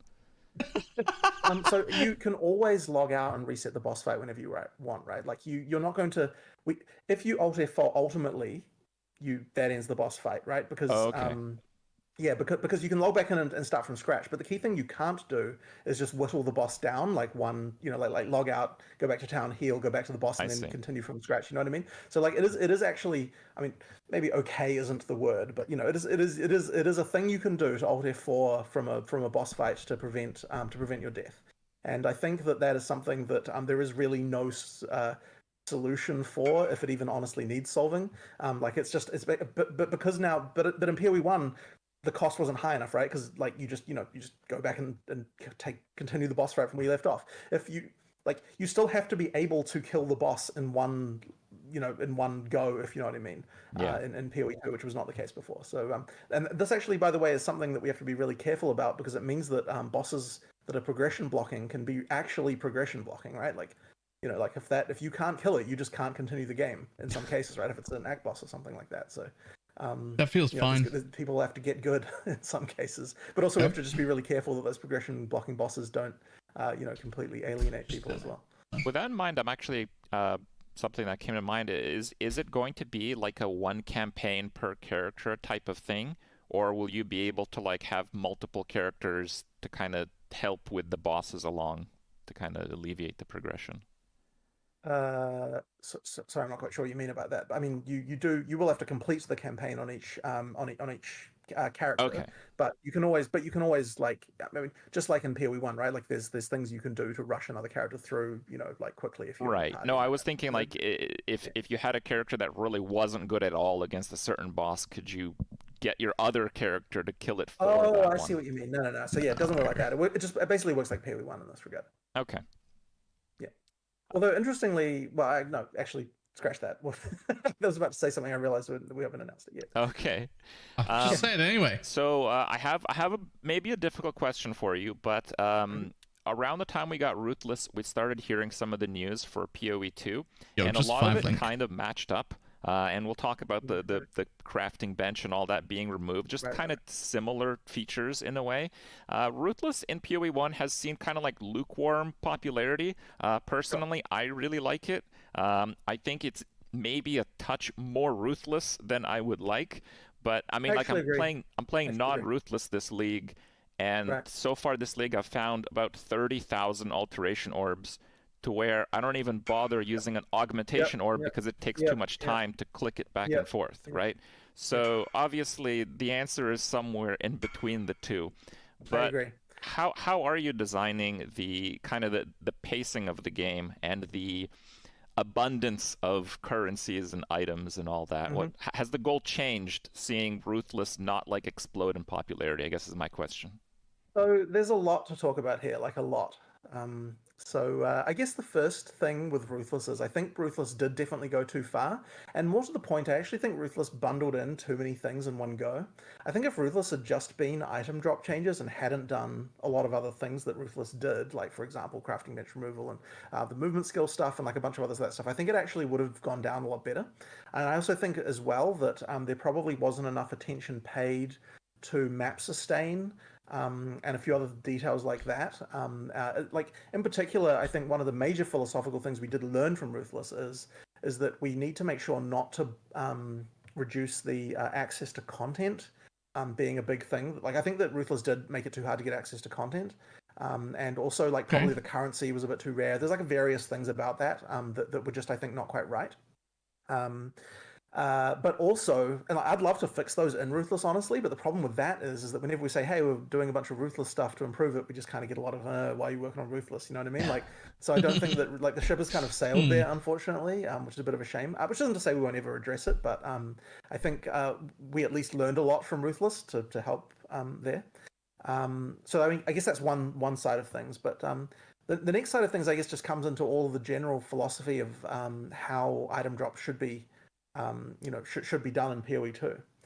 And I think everyone can agree that we definitely need to fix the fact that the amount of shit on the screen is so high that, okay, so random thing, Mark was decided that what he was going to do this league in PoE 1 was play the like ultra ridiculous item finding strategies. He'd never actually done the like full on crazy strategies before. And one of the things he ran into was the fact that when you have you get to a certain point, you can't even press Alt anymore because the game client will take so long to have all of the pop-ups appear on screen that you get disconnected from the server. Welcome to PoE. This is pretty standard practice, isn't it? That's been a problem for as many years as I've played. Like from the beginning. That's actually the hallmark of having a good map for a long time has been if you can press Alt and your client doesn't crash, not enough juice in your map. Ship map, juice more. Like that's like the standard thing.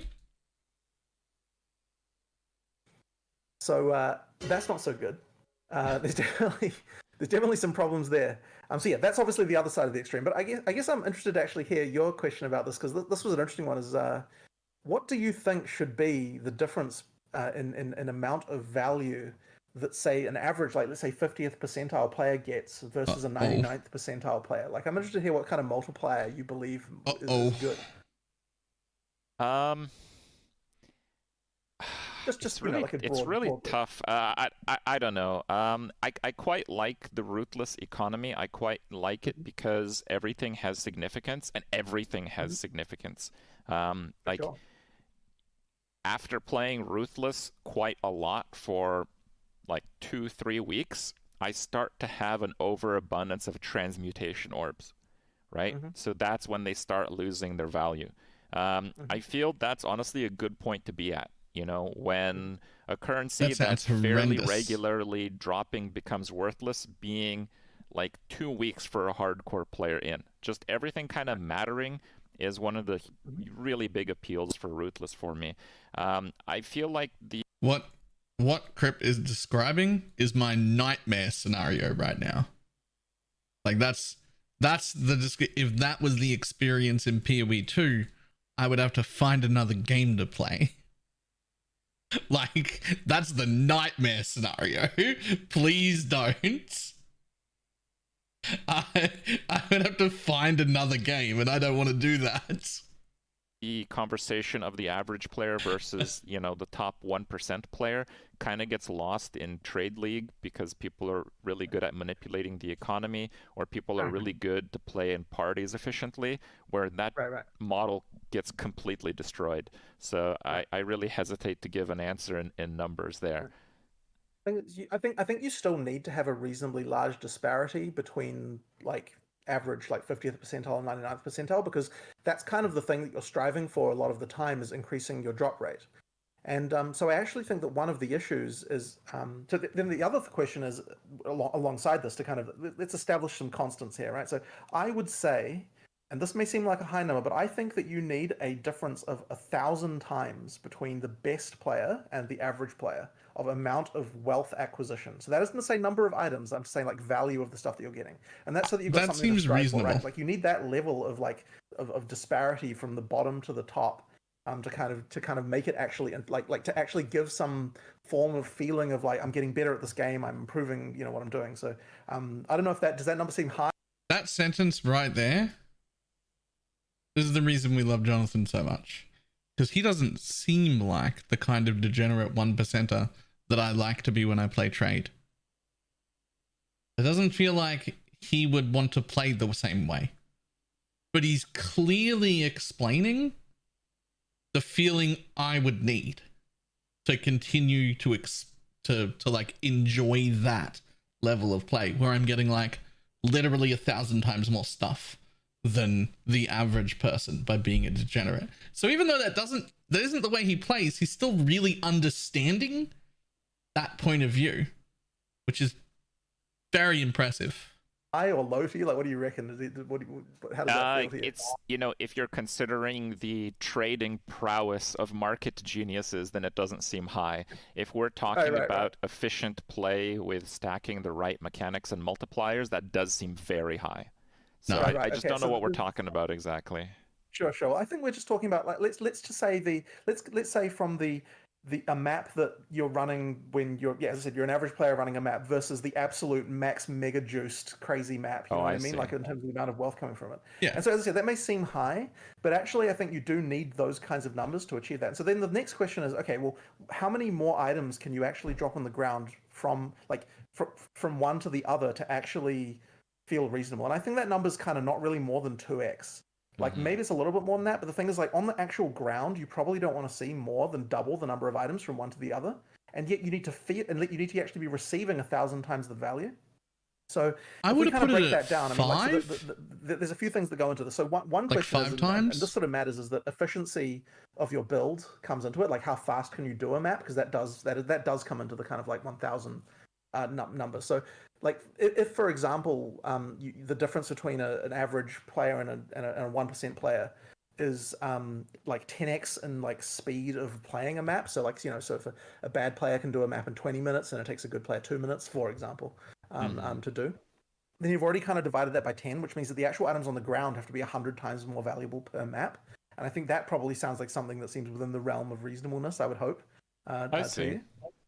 Yep. Okay. But then the next thing as well is that if the amount of items on the actual ground per monster you kill is only 2x higher, then that means you've got like you have to be able to have increase of rarity be worth 50 times, right? So basically, you have to be able to increase the value of items on the ground by 50 times, with just like rarity bonuses alone. So, for me, if I'm doing super juice stuff, just like number of raw items that are on the ground, double doesn't feel like quite enough. Even if I'm like hiding stuff or I don't pick it up, I'd still, in my opinion, I'd still put that number somewhere between 5 and 10 times the amount of like raw items on the floor. Because just seeing loot explosions, just seeing explosions of stuff come out of mobs, even if I'm not going to pick any of those particular ones up, that still gives you the dopamine brain of all of those could have been good. Look at all of the stuff that did drop. There were many opportunities for good loot there. Even if the good loot didn't drop that time, I still want to see an amount of loot.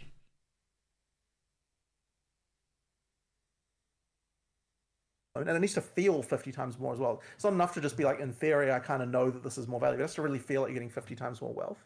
Well, I actually had a question later on about Magic Find in PoE2. Now, if I had to ask this question a month ago, I would basically say, yeah, the rarity quantity system works out pretty well.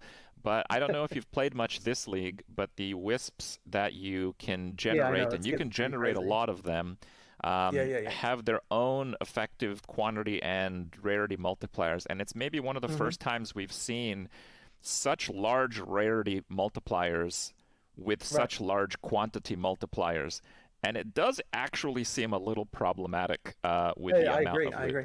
So what kind of systems may we expect with Magic Find in PoE2? Yeah, so what I think that we need to do is that the way that rarity works in PoE1, one of the issues with it is it saturates quickly. And also currency is not part of it. And also there's no kind of understanding of there's various other factors of value. So I don't want to go too much into the exact details of this, but effectively what we have to make sure of is that we have the ability. So surprisingly, even though I am an MF degenerate, I also think this league would be problematic were it in long term. I'm actually very happy with it being this league. But even though that's exactly the content I do most of the time, and full juice degenerate bullshit is my thing, I do think this league would be a little too far if it was permanent. Anything is reasonable for a league. I'm very happy with anything that happens for a league. I'm a lot more picky with what goes into core. And I think this is probably a little too far. Like that knob get turned down a bit. ability to scale value of things on the ground with a single number, and for that to work for all types of items that monsters can drop in a good way, so that you actually feel like you're getting more. We don't just sort of saturate into uniques. I don't know if you know what I mean by that, but effectively you can get rarity to the point where no white items drop and only blue items drop, and then you can go from there so that only rares drop, and then you can go from there so that only uniques drop. Like, that's possible, and with the way that PoE 1's rarity system works. But we need to sort of change this so that it works better, so that you can actually get higher values of rarity without kind of making it so that you kind of get the saturation. And the reason why kind of more quantity is necessary in PoE 1 is because more rarity, if we changed all sources of quantity to be rarity in PoE 1, everything would just be unique and you wouldn't get any more currency, and it kind of wouldn't be like, that's not value in the right way, if you know what I mean. Yeah. So effectively we need to improve the way the item drops work in order to make it so that, yeah, as I said, the goal would be you get like a ridiculous amount of juice, you see twice as many items on the ground, but you feel like you're getting, each item is on average 50 times more valuable than if you didn't do that. And then since you're 10 times faster at playing the game than other people, the end result of that is 1,000 times more wealth acquisition, if you know what I mean. So that's kind of my view on sort of how this would work, and we basically just have to get to the point where that can be the case. I'm good we with have a lot of this. changes in mind already.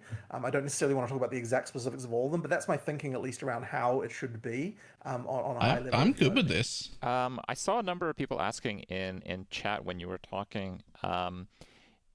I think a lot of people are wondering if the find more stuff part of the game is going to be a stat on your gear. I think that's something people are quite curious about. Whether or not there's magic find. Yeah, I mean, we definitely want to have magic find still in the game as a thing you can get. Okay. And you're basically sacrificing character power for it, like you do in PoE 1. Sure. Yeah. Okay. That should work basically the same way. Okay. So I was going to ask about the crafting bench being removed, but you mentioned recently to a Reddit reply that it's no longer going to be removed. And I kind of maybe wanted to ask more of a broad question. One part about Path of Exile 1 I really like is knowing that I can kind of guarantee some kind of big parts to making a character when like a new league starts. And in one end it can be something like knowing that I can have access to a trigger craft on like a wand for a character like that. And in other cases, it can be like, while I might not be able to find a tier 0 unique, but for example, divination cards kind of offer this fragmented consistency of slowly knowing that you'll eventually get this one item. So is there going to be an element of that in PoE 2? And maybe you can, I know some of the details are still getting worked out, but maybe some of your goals for the crafting bench, if you have set your mind. So the crafting bench absolutely needs to exist for exactly this reason. You should be able to at least get some certainty if you... This is what chat was talking about earlier when I said, well, there's no crafting bench, because they said there's no crafting bench. Well, there is a crafting bench. Very happy. Know what you're doing, of being able to fix issues with your build, even if you don't find, you don't get lucky, you still are able to do something about that. So I think that's really important. So I think the crafting bench is good for that, and we do have a plan for what we're going to be doing to sort of make that work. As for divination cards, it's sort of interesting because divination cards, I really like them in theory. I really do. And in SSF, I think they work really well. But the problem with target farming is that you effectively, when you have an economy, effectively what you're always going to target farm is whatever has the most value in the economy, even if that's not the thing you actually want for yourself. You're just going to be like, okay, here's the thing that's going to have the most trade value, like per hour played on average. So therefore I just play that. So I think that the way that that works in PoE 1 with div cards is not so great. It sort of means that the people who, at least the people who want to get the most economic value, just end up farming one map forever and ever and ever. Crimson Prison Gang is what they're called, apparently. Yeah. So that's a problem. So I don't have an immediate solution to that. There's been various solutions proposed, basically changing the way that div cards work. I think, as I said, in SSF, it's cool. I like it. We need to do something different, I think, here. There'll be some discussion about that. I do think div cards are cool. I'd like to see them come back in PoE2. We'll find a way, I suspect, to make that happen. I'm gonna upset some people. This wouldn't work in the current league, in the current game, in PoE1, because we're just not set up like that. But I think no version of quant or rarity at all should affect divination cards. At all. I think they should be ruled out of the quant and rarity pool entirely.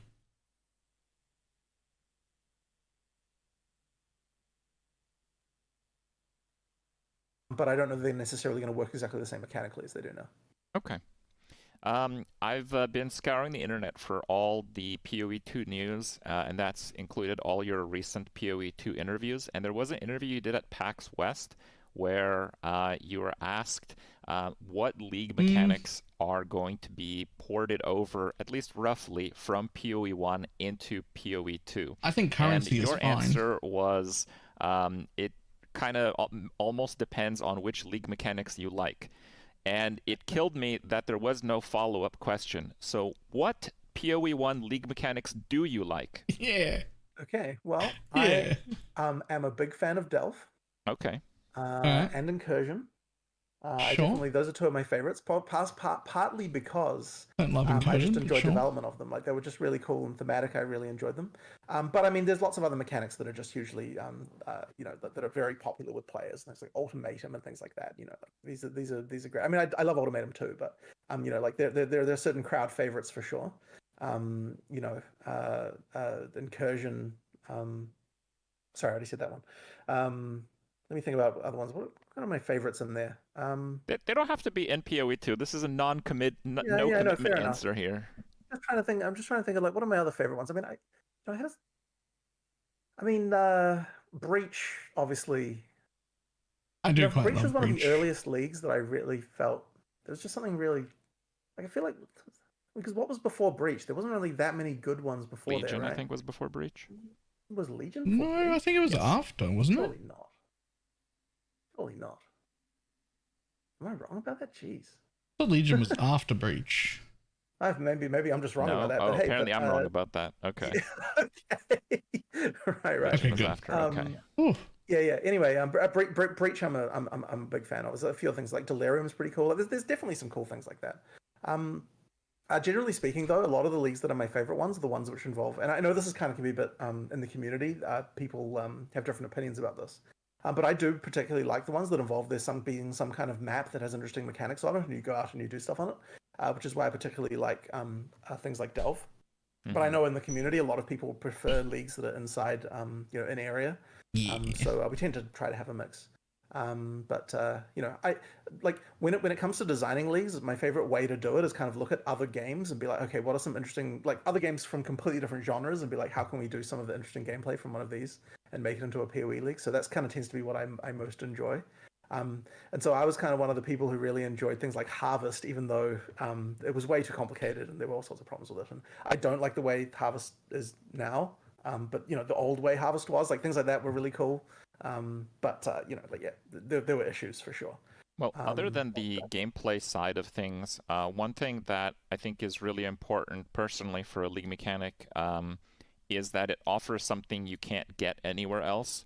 Like, if you want to double corrupt an item, then you do template. Just have to. You can't get.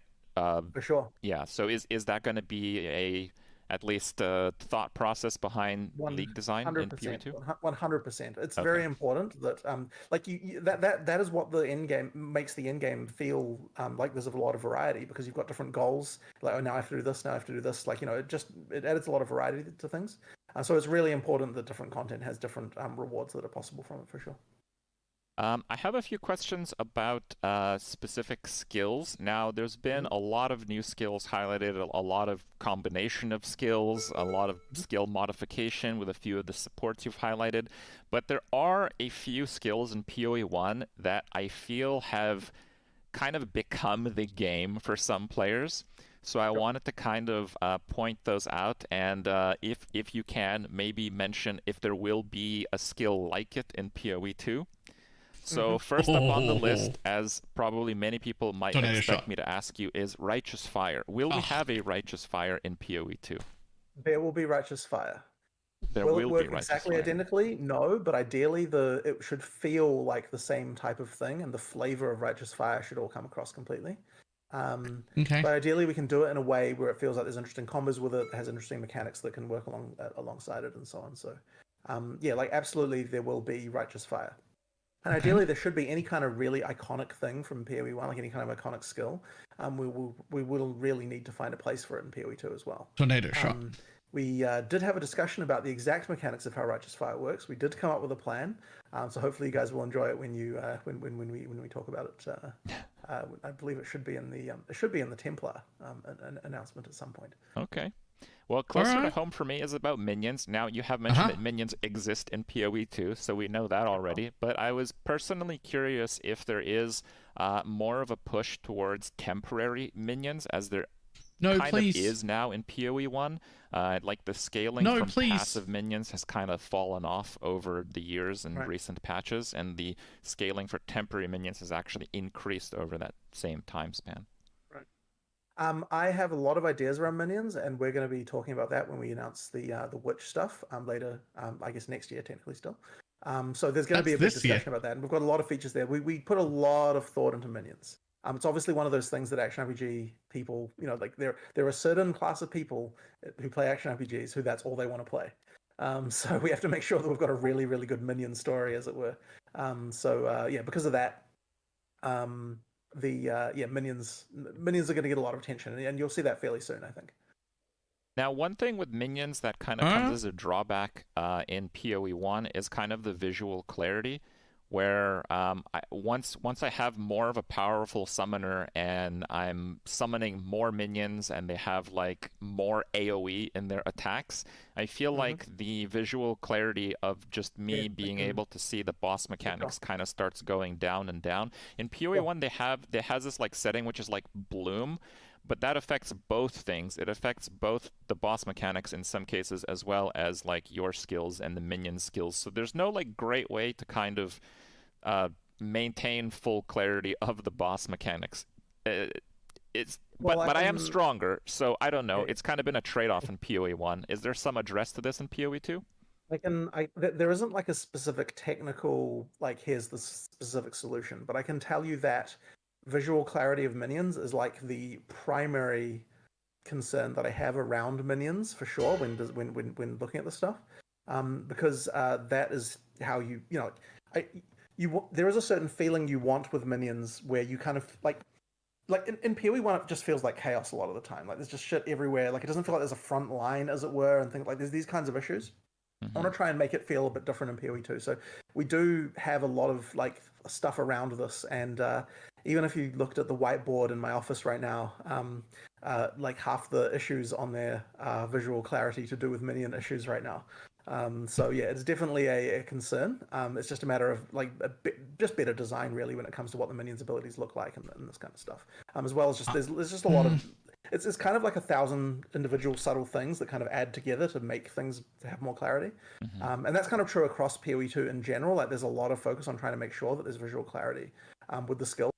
For me personally, and I know this will never happen, but the answer is to give me far more control about removing the particle density or making individual skills more transparent and things like that. Like in my perfect world, I open up a UI and every skill that's currently on my character or able to be done by my minions has its own slider from like 20% visual to 100, the default being 100 that it's on right now, but I'm able to pull 80% of the particles out of any individual ability and just make it way more transparent. That's my like perfect dream world. I don't think that's ever going to happen. I think they're very, very against that. They don't want that, but I want that. Even though they look really modern and cool, they're still, clarity. Like, because we're, get the opportunity to have a bit of a reset here graphically, it means that we can consider very carefully, like, what slots around the enemies do the different effects go in, and like, you know, how can we make sure that, you know, like we're kind of making sure, okay, like if something's like on like a, and this may actually not be like 100% correct, but it's like if something's on the like blade of the weapon, then that is always a herald effect, for example. You know, like nothing else is taking that slot on the character, so you kind of know that, like, you know, like these kind of things are kind of what we're trying to do to make sure that everything has its place, and you kind of always can see things without having to have too much overlap. And hopefully, I mean, sure, a little bit of that goes out the door a little bit when you start having MTXs heavily involved, but at least without those, like, you know, the visual clarity should be very good if we're doing our job well. Okay.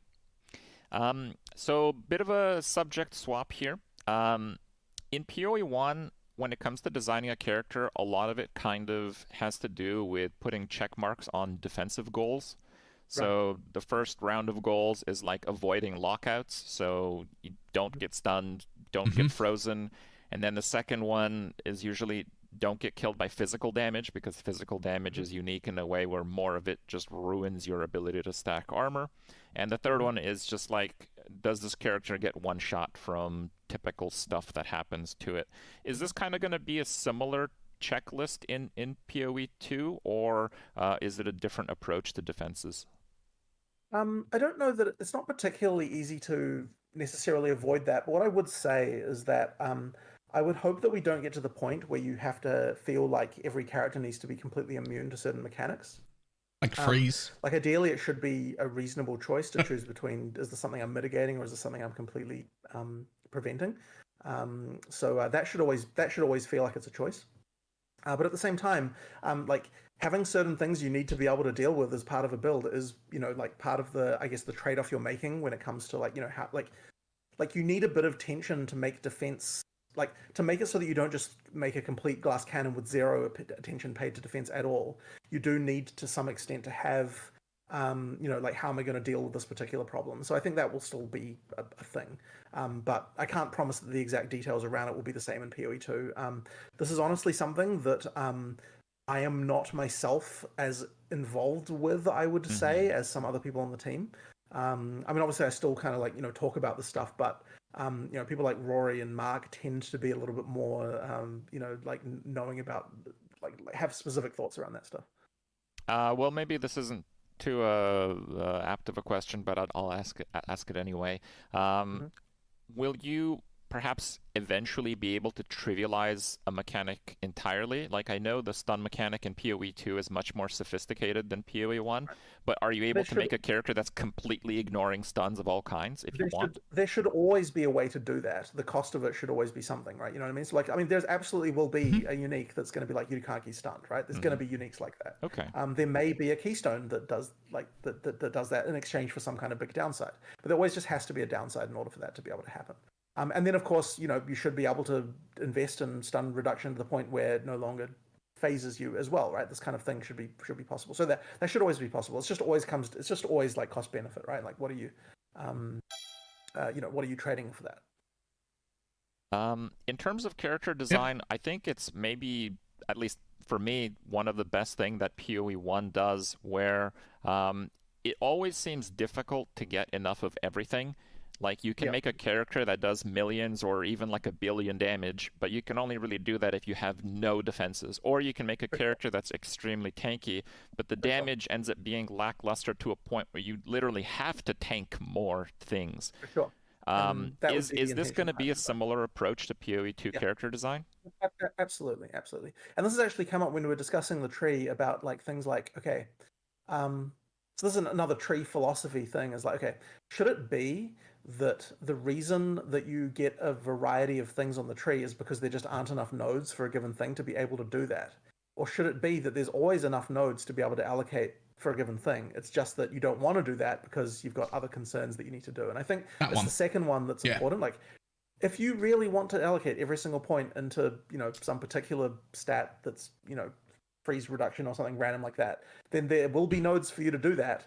It's just that you don't want to do that because, you know, that's not the only important thing. And I think that's kind of just generally how we look at our philosophy around this stuff. I agree. All right. I like it. So some people aren't quite aware because, you know, it's one class here, one class there, and we haven't seen a lot of like the trailers for the classes that already exist in PoE 1, which we have at least heard of a little bit that they're being redesigned in some ways. But eventually we're going to have 36 Ascendancy classes in PoE 2. And my first question is, if we have like twice as many... Wait, was that still true? I thought... Ascendancy classes, is there going to be a different design in like the lifetime of a character when a new league comes out or a new content update comes out? Like, are you expecting players to play like many characters in each season, or like one or two, kind of how they are in PoE 1? I think it would just be like how it is in PoE 1, honestly. The fact that there's a lot of options there, I mean, the intention is for PoE 2 to last a long time, right? So, like, ideally, you know, like having more classes like that just means that it's going to be a lot longer before you have run out of stuff to try. So ultimately, that's the reason why there's so many, that we just want to have a lot of stuff that you can to play around with. So yeah, I imagine that in each league it's going to be 1 to 2 characters, just like it is in PoE 1. Mm-hmm. In PoE 1, it's taking like dedicated players that are focusing on leveling. I'm not going to say some days, which are like the fastest times, but let's say like a week to hit max level. Is that kind of like a goalpost that you guys are trying to hit in PoE 2 as well, in terms of the pacing for a character? I think it should take a bit longer than a week. I sort of feel like I'd want to go back a little bit in terms of how long it takes to be more like what it was like sort of 3 to 4 years ago, I would say. Where it was a bit longer. But I mean, it'll take people a while just to sort of learn the game, I think. Might so have a problem. The first time. I suspect there'll be 1 or 2 characters a league. We're like 3 weeks in, my dude. I got 6.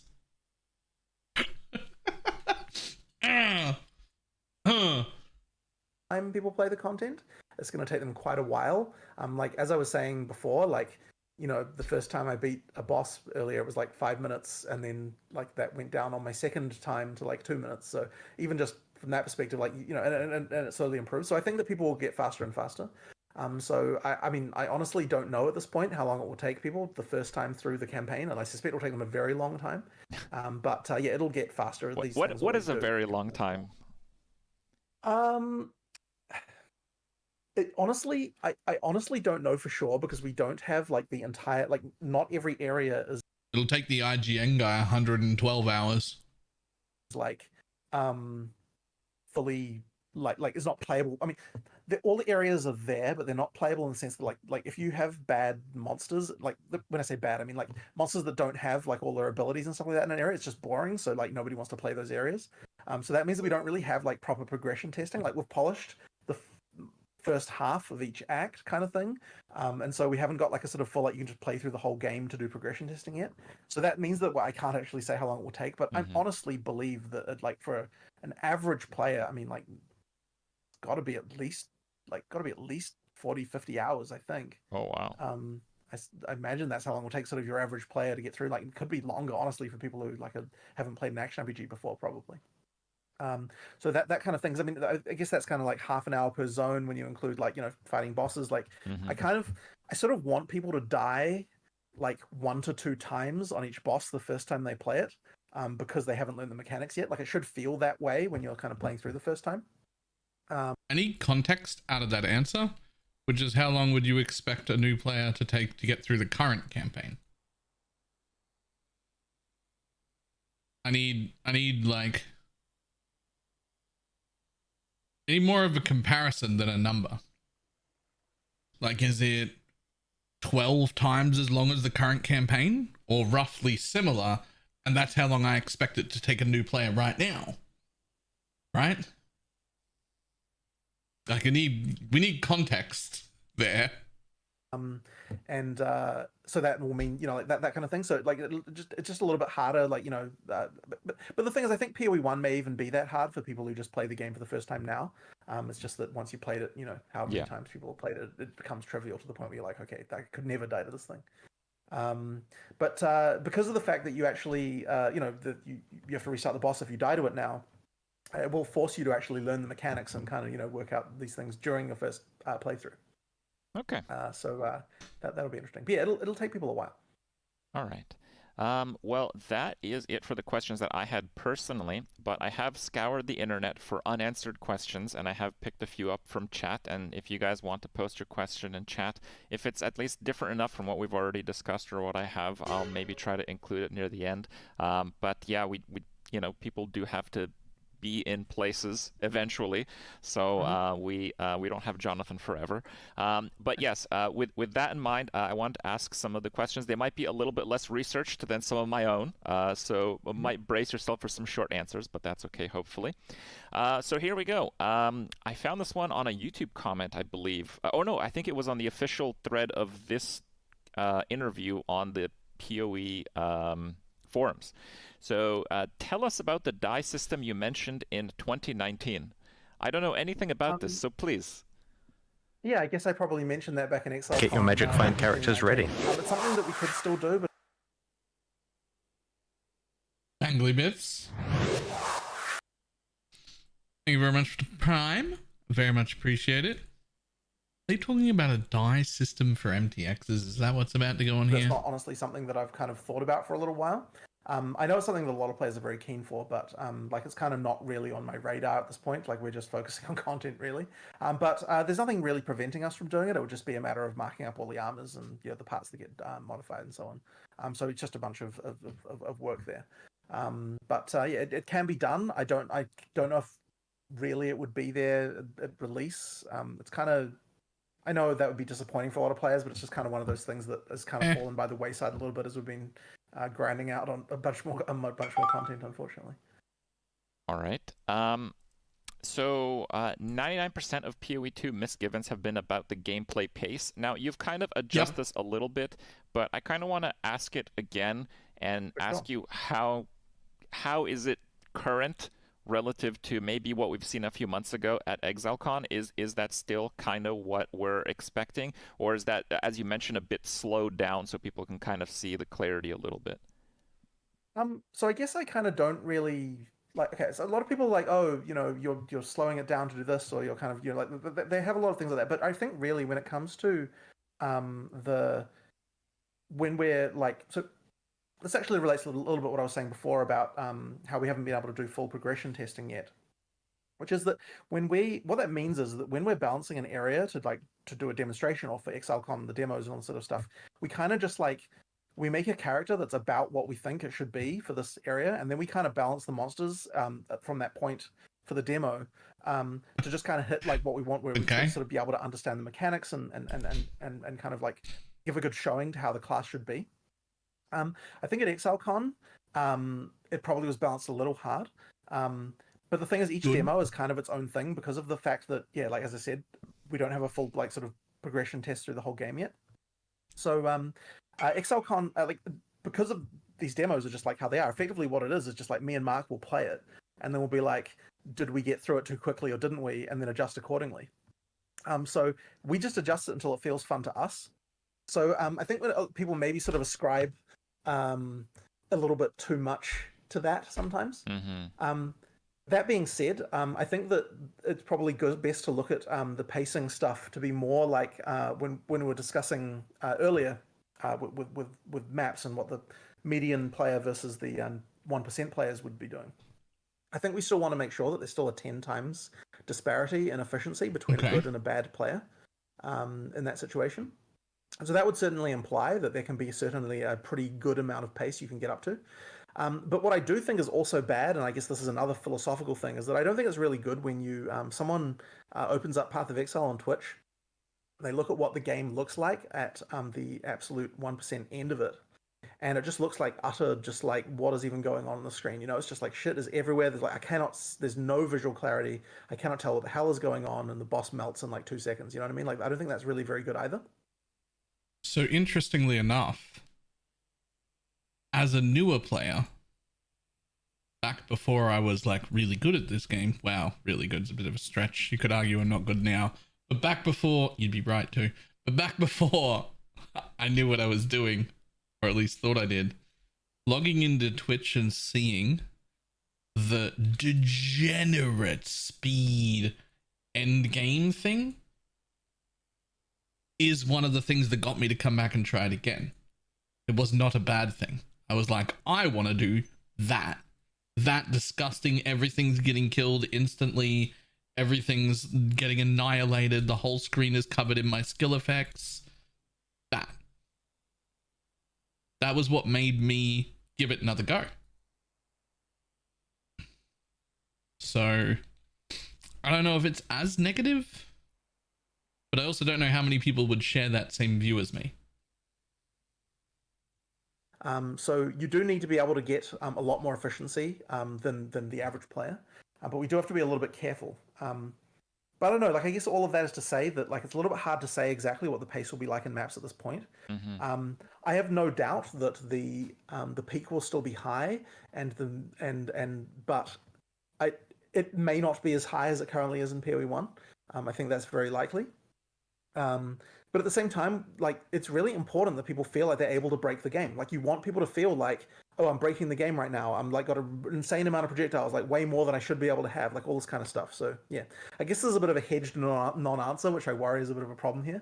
Well, it's still in development. I can't fault you for that. Right. The way that I asked the question was, So one thing right there, and I've said this before, that I think not only are we missing desperately, but would also help a lot, is literally just give me a 10-second clip of somebody with a really good endgame character of any kind doing speed map content.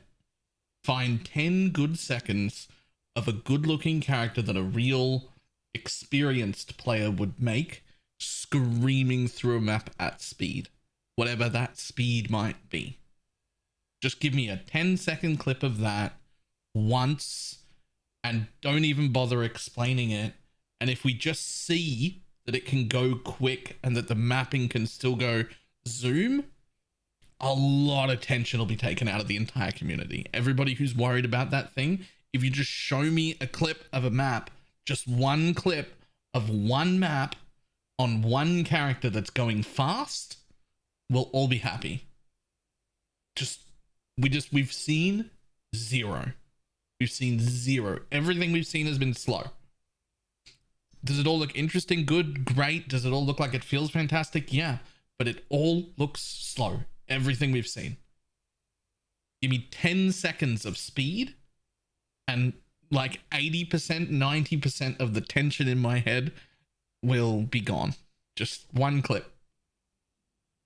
Kind of seeing post-Ruthless Experiment what your thoughts may be on the matter. And you're definitely right that it's the number one issue that people talk about PoE 2. Like the fear in the PoE 1 community is that it's just going to be super slow paced. Yeah. And I don't think it will feel that way. I think that when you play it, you will have fun. Ultimately, that's all that I'm after, right? So it's actually interesting because there's been cases of this, right? Where like I was playing the Mercenary in the demo for the demo that we recorded, and then I went back and I played. What was it I was playing? I think it might have been the Warrior actually. Afterwards, the demo character we had at ExileCon, I was like, man, this is way too slow. So even just from me, like it can often be the case that my opinions change as I'm playing as I'm playing things. This is really going to come down to the progression testing to kind of see how we feel. But I guess the main guiding star, I suppose, at the end of the day has to be that when you get an item, you feel like it improved your character. Because if you don't have that, then you have nothing. Like we still have to maintain that feeling through the whole game, and there has to be a feeling of progress as you go through. So like that's we'll I guess end up where we end up, where it honestly, and it may sound a bit silly, but it's like it just has to feel fun to me, right? Like I have to play it and feel like this feels fun. Yeah. And if it doesn't feel fun to me, then I'll increase the numbers. And that's really what it comes down to. I have a question. I can't stress enough how much a 10-second clip of speed mapping would satiate all of the people who are currently worried. Just a 10-second clip of speed mapping. It can be like, just show me. It doesn't have to be the speed we get now in PoE 1 at the upper limit. It just has to not be slow. We've only seen very slow methodical combat. We have only seen very slow methodical combat. I want to see what speed looks like. About how much of an endgame map is the boss in it, I suppose. You've kind of answered this slightly through your mastery of, repeatedly going up against these bosses and just defeating them faster and faster. But I guess we can broadly ask you perhaps, how much of a map that you do in the endgame of PoE 2 should the boss be? Yeah, so I think that in terms of drops, at the very least, so we've actually discussed the drops in particular. I think that 1/3 of the map should be boss drops. Okay. 1/3 of the map should just be regular monsters, and 1/3 of the map should be other events and things that come up, like League content and things like that. Which isn't to say necessarily that every map will always have stuff like that, but on average across many maps, it should be about 1/3, 1/3, 1/3. Ideally, that should roughly map onto the amount of time that you spend doing those things as well. So that's kind of my view on it, at least. Is roughly 1/3, I would say, should be the map boss. I don't know if you're... If I was asked to do that breakdown before hearing that, I would have said 50% raw mobs in map, and then 25-25, but close enough. Fully comfortable answering this one, but inquiring minds are curious. Why did you guys decide to continue working on 1 and 2 at the same time, like separately, rather than evolving PoE 1 to PoE 2? I know it was like a big announcement that it's going to be its own project, but I guess people really didn't get the why sufficiently. So it really comes down to, we want to be able to make whatever changes we want to make without it becoming a problem for the existing community. And when we first announced in 2019 what we were planning on doing, I don't think we appreciated at the time the degree to which the changes would actually change the game. And so it really just came down to, we had people in the office who were like, I'm really worried that the game, I'm talking about people in the QA team and things like that. They were just really worried. I'm worried that the game that you make won't necessarily be the Path of Exile that I like, right? I mean, they still look at what we're doing and, they like what we're doing. But there was some worry there.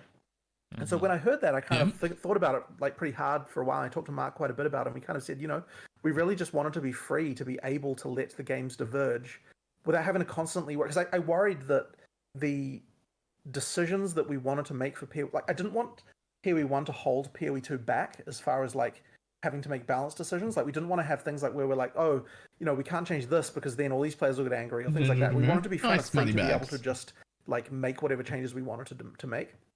And I think the PoE 1 compatibility idea was just sort of starting to become a thing where we can't change this because it would, break this or break that or whatever it was. So that's really the reason. And once we decided that, I think we started to get a lot more crazy with the kind of changes that we were doing. So things like WASD, I don't think would have happened under the old model. I don't think we would have been able to accept that kind of thing, just because the mode we were thinking about was much too much a kind of we're extending the game rather than making a new game. I think it was not enough in that direction. So it really just comes down to that. And as for why we want to continue supporting PoE 1, well, I mean, it's still a great game. It just it's just a bit of a different game. So I think it's absolutely very valuable to support, and a lot of people will still enjoy it. I see no reason why we can't do both. Okay. All right, that's excellent. I had a question. People were wondering about hideouts. The question they had was, are you going to have bigger or more in-depth hideouts than PoE 1? But I guess the base question is, are we even going to have hideouts at all? There'll be hideouts. There'll be hideouts for sure. Mechanically, I don't think they'll probably change too much. Maybe there's probably more we can do to make them a bit more interesting. But I still really like the whole freeform placement and decorating and all that sort of stuff. I want to keep all of that. It should work the same way. And also the PoE 1 microtransaction hideouts, I want to still be there. In PoE 2, you can still use them and just have that as your hideout. That should all come across. Good. A question was about losing experience on death. Yeah. I think it's pretty interesting because right now in PoE 1, some people like it, some people don't like it, but the Before we get an answer there, we were talking about this yesterday, and for my opinion, I don't think there needs to be in softcore any XP penalty on death at all. And that doesn't mean that there shouldn't ever be any penalty for dying. But when mapping is concerned, the penalty for dying is you lose a portal. If you lose all the portal, you lose your map. You can't complete it. That's the penalty. If you're really worried about that, you may give me less portals or something. I don't know. The penalty during boss fights in PoE 2 will be if you die, the boss fight restarts from the beginning. You have to do the whole thing again. My time and having to repeat a thing is a punishment, which is fine. There should be a punishment. I don't think you need to be taking away my XP at all. I actually don't think it adds anything. Like it just doesn't add any fun at all. Landscape for it is like if you run up against the boss where you die, you just look up how to beat the boss, or you look up a build that can beat the boss. But with none of that existing in PoE 2, I feel like the death penalty, if it was the same, would feel a bit overbearing in some cases. Yeah. So in campaign, there's no XP penalty in PoE 2. Okay. It's gone. And that's because you're expected to die to the bosses. Did you just say in the campaign? As soon as, like the declaration of I want you to be dying one to two times for each campaign boss for the first time. I mean, that's kind of better than nothing. Kind of an XP penalty then. And also in PoE 1, that was the only penalty that actually like was anything because of the fact that you could just go resume the boss from where you left off. Whereas now the penalty is that you have to start the boss again. That's enough of a penalty in itself. I agree. So that's fine. We don't need the X penalty anymore. I think that extends but to one maps. question is, what about in maps? And I don't necessarily think that the X penalty is that important in early end game, but I think in late end game it actually is very important. And that's because you need in order to have some kind of challenge to get to make it challenging to get to level 100. You need to have something that's kind of going to make it like effectively a build check, as it were, to make sure that you actually have survivability in your build. And so the X penalty is what makes that allowed to happen. So we definitely need to have an X penalty towards the very end of the game. Okay. So I'm not exactly sure what we're going to be doing to sort of kick that in exactly yet. But there'll be some kind of kick in of X penalty towards the later end game to sort of make it so that you still have to actually have a survivable build to get to level 100. All right. I don't the disagree. Next question I have, I'll just read it as it was asked, but I do know there's a bit more to it, so I'll add on it a little bit. So the question was, how do we interact with flasks, and how many flask slots do we have? I know it's been announced that the flasks kind of will not recover from normal monsters and will be kind of in a way replacing guard skills. So do you have maybe a bit more to add about that? So basically the philosophy there, so just to talk a little about why we did that, so to have it so that so only blues and above monsters will actually recover life flasks, because there wasn't enough state in Path of Exile 1, in my opinion, with regard to your character. And what I mean by that is, and this actually which one was it? I'm talking about Final Fantasy 13, I think it was. Was that the one? I think it was Final Fantasy 13, which is a game I hated. The reason I didn't like it was because your character, you effectively every time, every time you finished a battle in that game, your character was reset to full life. What that meant was, is that there were really no resources. Like there was no feeling of like if you fight a group of 5 monsters and you fight the same group of 5 monsters again, it's literally always exactly the same fight because there's no resource that carries on between the fights. And that was a thing that made me really dislike that game, because it just felt very grindy, because there was no sort of feeling of tension of like getting like in previous games in that series there was this feeling of like you leave town, you kind of have this like your health is kind of slowly decreasing as you sort of go through the game, and then eventually you run out of resources and you have to go back. And while I don't necessarily want it to be that you're always going to run out of flask charges in PoE 2, that is not the case. I do want it to be that it's not that it isn't just that you're always on full flask charges, because the flasks have to kind of on some level the flasks are really your health bar. You can recover your life in PoE very, very quickly.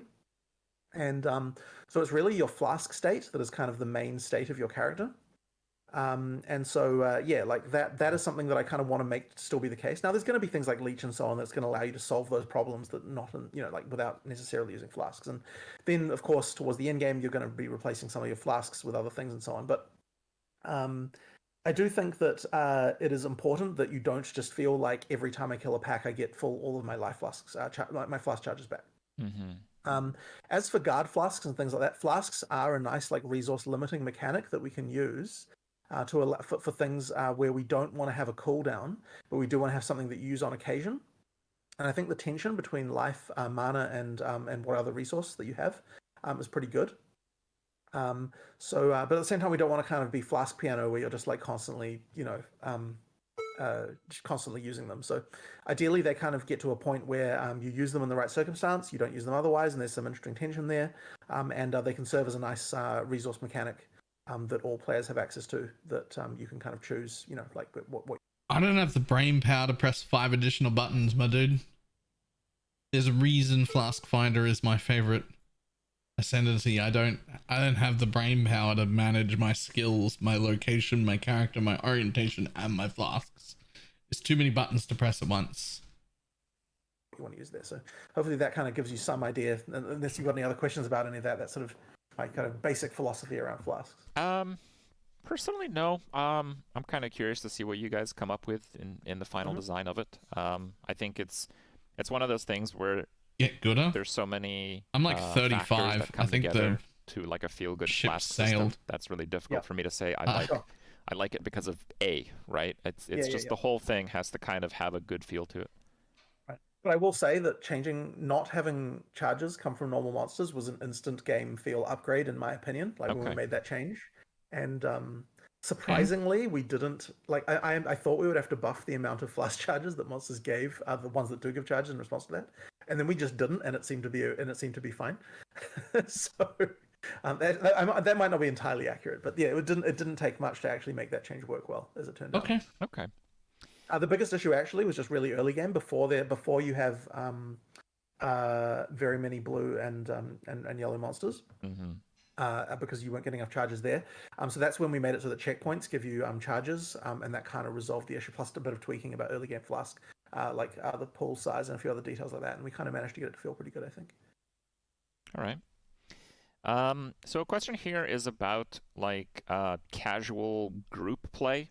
It said that other RPGs in the genre generally do it pretty well, but in PoE it felt punishing to play with another person. Is the question that I found online.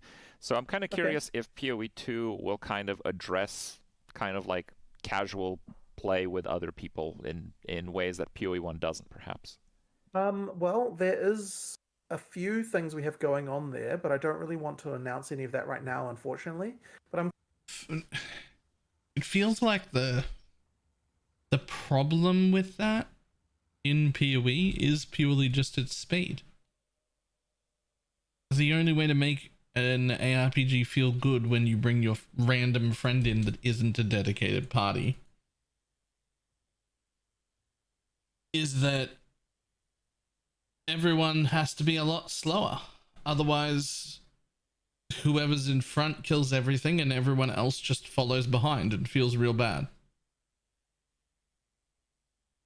I'm curious to know what the punishing thing is actually referring to with that.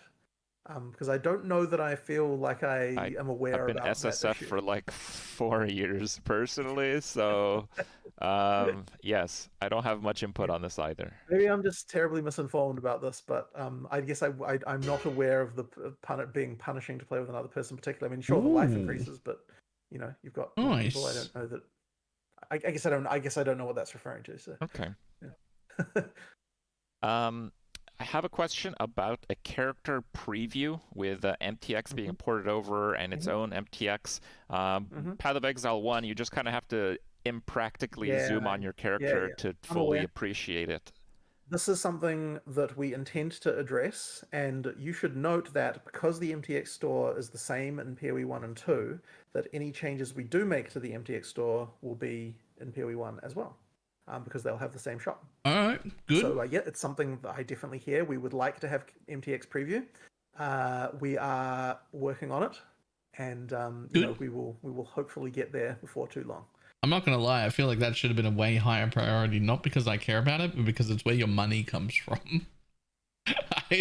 I'm just saying, like, I actually don't care about it, but it is where your money comes from, and it probably should have been quite higher on the priority list. Because yes, I agree, it's something that we really should have. But I will note that while it's easy for certain things, it is quite hard for others, especially with the complexity around the MTXs these days. So yeah, there's quite a lot of work to do there, but we are intending to do that work. So I'm hoping we'll be able to get that one before too long. All right. Now, this question doesn't have quite that much meaning to me, but when I opened up the floor to Twitch chat to ask their questions, the one that was spammed like crazy was cross-save/cross-platform play ? So maybe you can do them a favor and give them some insight. I really do want to talk about this, but our console stuff, we kind of haven't really talked about this yet. But suffice to say, PoE 2 will be a much better experience on console than PoE 1 was, and take that answer for what you will. But we're going to be talking a lot more about those details before too long, when we talk about what we've got going on console. With console play being part of the mindfulness of the project, let's say, what might people expect for hardware requirements? Are the ones listed on the Steam page still about right? I believe that the Steam Path of Exile 2, the Path of Exile 2 Steam page, which you can go to and wishlist, by the way, just to quickly plug that, should be correct. So I believe that's what's listed on there is like a 960 as the lowest. That's NVIDIA 960 is the lowest spec. And that probably won't be like the most amazing experience ever on that card, but I believe that's what we have as our sort of minimum requirement there. All right. What is your stance on builds that require 10 plus uniques to function? And for the example they gave us the Golemaster, so I guess we're including jewels in this list of 10. I mean, there should absolutely be builds like that, but ideally most builds have some combination of rares and uniques, would be my opinion.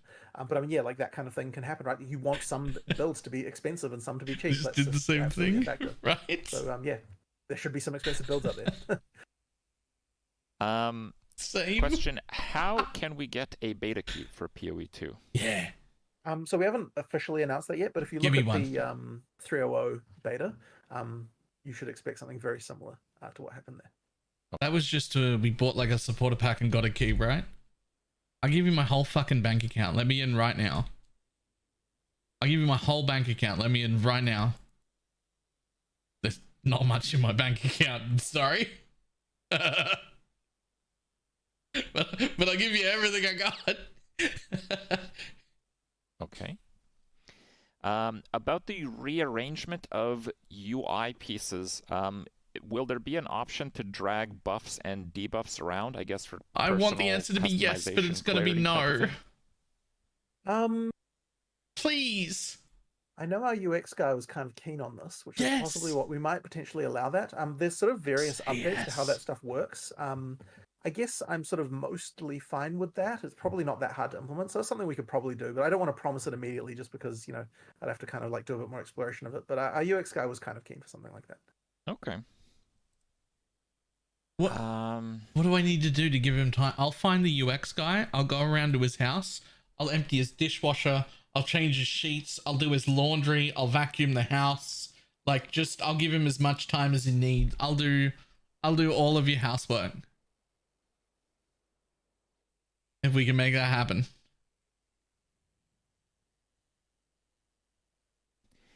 So I have a pretty long question here. I'm just trying to understand it, to summarize it a bit. But I guess the question is, how much will you be able to kind of customize an encounter, like, for example, a map, to kind of be something your character can take on? Like, let's say if it's a map with a difficult boss where he'd scale like lightning damage, you wouldn't want to do like a minus max resists in PoE 1, for example. You have that layer of customizability to curb the challenge.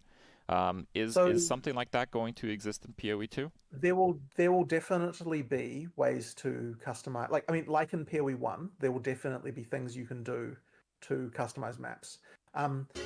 As a starting point, of course, there's just map mods, right? Like just the mods that are on the map, and that's still there and still works largely the same way. Although there will be a lot of the particulars will change a lot as far as like, you know, the exact mods and everything like that, and the way that the rewards of it scale and this kind of thing. There will also need to be a system that won't be the Atlas tree, like it won't be the same as the Atlas tree, but certainly there needs to be other sources of mods that maps can get in some fashion, and that will come down to the design of the in-game system, which we haven't talked about yet. But effectively, there will need to be things like that. So hopefully that kind of answers the question about that. But effectively, there'll be the same sort of things you can expect from PoE 1 and in-game, where you can customize maps, basically. Okay, good. Good. So a question here about the flask system once again. Is there a chance that refilling flasks at wells will be revisited if players don't like it? And maybe I can actually add a little bit of input on this. So in Ruth... Don't do it. Don't put them in. Do not put them in. This is how it works. And what I did in my hideout is I put the NPC that refills flasks right next to the portal I normally take when I enter the map. So it's literally like one extra click for me, to the point where, yeah, it doesn't really seem super worth it to have that as a mechanic because you trivialize it anyway. What do you think? So this is one of those funny little things where, like, it may not seem to matter that much. There's just a tiny little extra bit of making the town cycle feel like it has some purpose. You know what I mean? I do appreciate the fact that in Ruthless, like, you know, sure, I mean, the fact that you can move stuff around in your hideout kind of just means that it ends up in in-game being mostly trivialized. And maybe what that actually means is that for hideouts, we make it so that it works a little bit different, and like it just refills your flasks automatically while there or something like that. But it was just kind of like, just during the campaign though, it just kind of has the slight feeling of like, you know, like makes the world feel a little bit more kind of, you know. I'll take it. Like, I don't want it at all. But if you tell me it's only during the campaign, I'll take it. I'll consider it a win. I'll consider that a win if it's only during the campaign. It's still not what I want, but I'll live. Like, I guess it just, you want a bit of physicality to some of these things in some cases. You do. I don't think that once you've kind of done it a little bit in PoE 2, it doesn't feel particularly wrong at all. We've made sure to place the wells pretty close to where the portals are and this kind of thing. But I mean, look, at the end of the day, we're not in the business of, you know, like making people hate us for no reason, right? Like if everyone's really, really, really hating it constantly, then I guess we would change it. But yeah, you know, at the same time, yeah, you know, I hope people are just fine with it. Constantly. It won't be a particular issue when you actually play with it in practice. All right, excellent. Well, that is my list of questions, and I did kind of go through chat. I know some people still had their own question, but in many cases, I feel like I've, in a way, interpreted in a different question. So I think this is a good point to kind of put an end to it. An hour and a half, I think, is a digestible format still for most people anticipating Path of Exile and Path of Exile 2. So perhaps we can end on a note. Thank you so much for joining us, and perhaps you can mention when we might expect the next big announcement for PoE 2 updates or any tidbit of news coming up. So I don't have any particular date, but I wouldn't think it would be too far into next year when we would be announcing some more stuff. We've got a huge amount of announcements to do next year. So, I read that as we'll January, get started this fairly month. early. All right. Well, thank you so much for joining me today, Jonathan. I hope it's been a good experience for you, and I hope chat has enjoyed it as well. We'll get this up for you guys to watch on VOD format. And if you have any questions, I've seen, outside of this interview, I've seen Jonathan personally reply to many people's questions on the PoE 2 subreddit. So he's very active in the community. If you have any follow-up questions, just throw it out there. There's actually a pretty good chance Jonathan's eyes will hit it. For sure. All right. Thank you very much. Thank you. Take care. Take care. See you later. Okay. Well, I'm not gonna lie, that was actually pretty good. I should have watched that 3 days ago. That was actually pretty good. Oh man.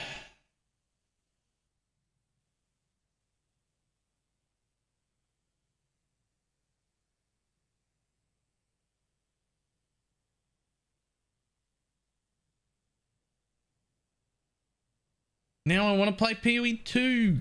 This is why I don't want to watch PoE 2 stuff, man. This is why I don't want to watch PoE 2 stuff.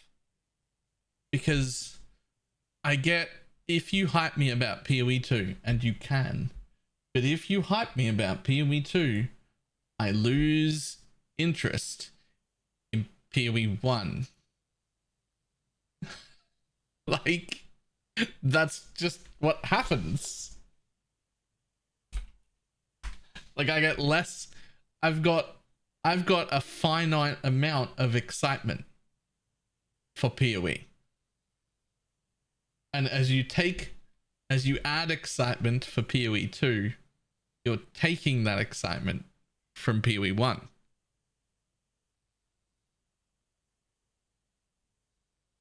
Adjust the field filter for chisels. I did.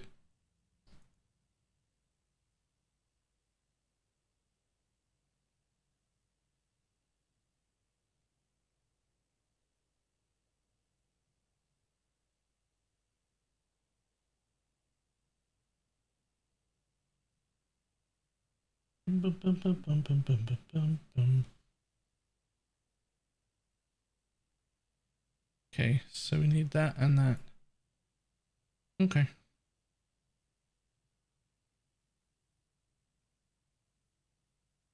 Hello. I don't like that. I can buy a head on now.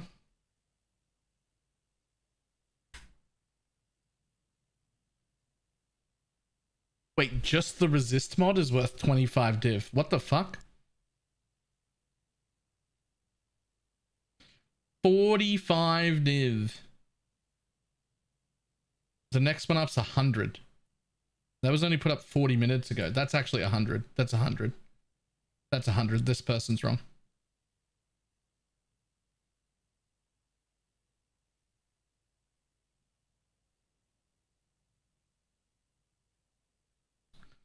That is kind of insane.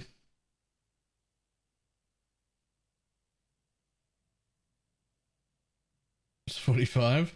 This thing. Just the purity, just the purity of elements roll. Just on its own. It's gross.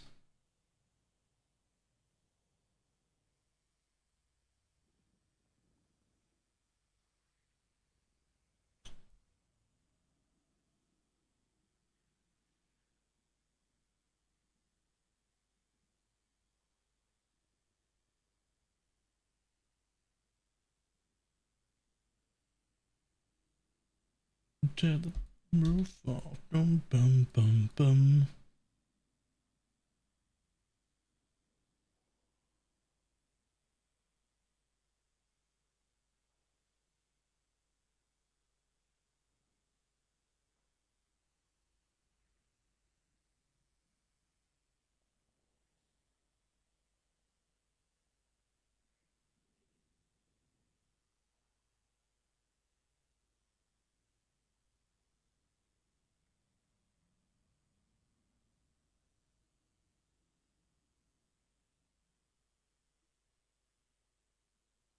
Oh, all right. So we still need to see one speed mapping clip. But a lot of that stuff seems pretty good. Jonathan seems to have a really good understanding of like how fucking degenerates want to feel when playing the game, which is me. That's the me. So that's good.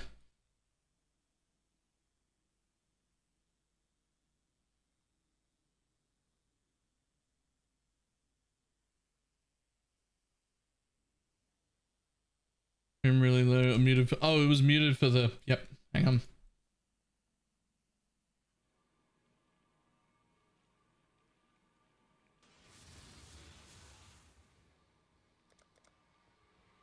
It was muted because of the interview, and then I just forgot. Oh, that's too loud.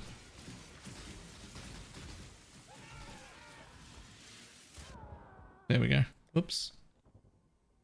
No one saw that.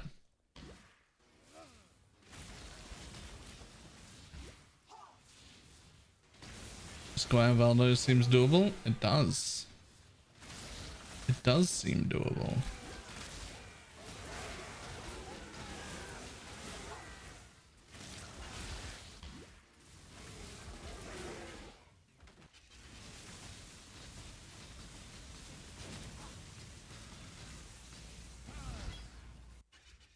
At last.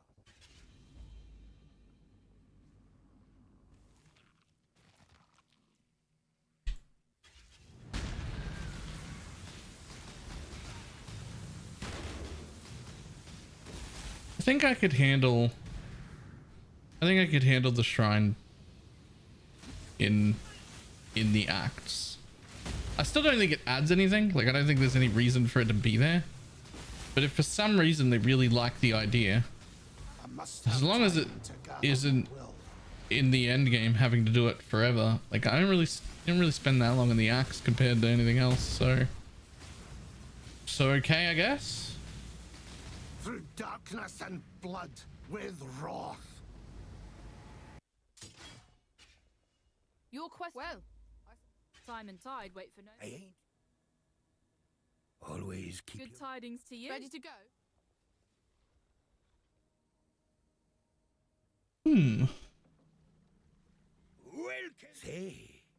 Next serves a purpose, just not one that applies to you.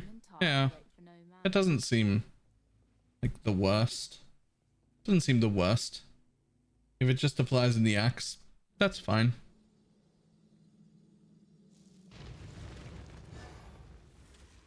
You there, exile! I am in need of your services once more. Help me!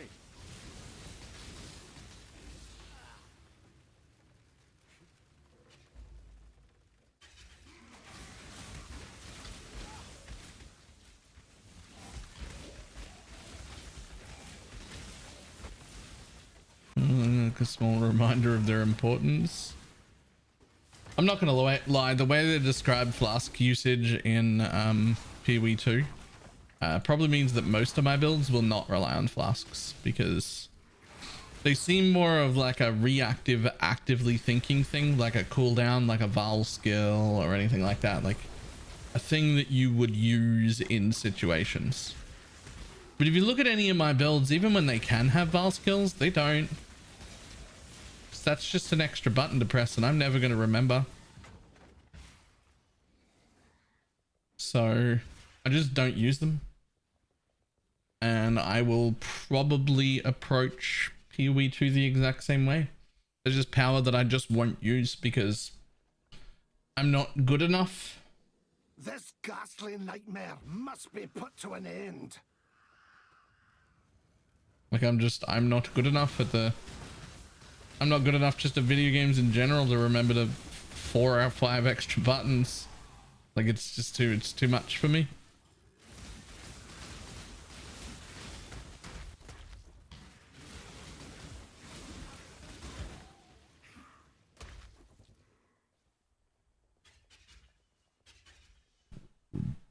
So just set it to left click. Yeah.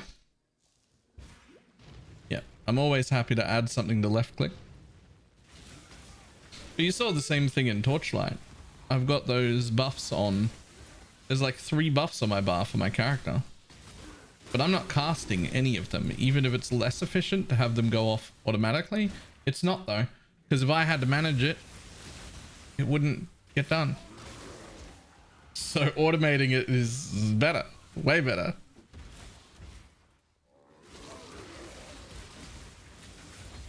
I must have time to gather my will.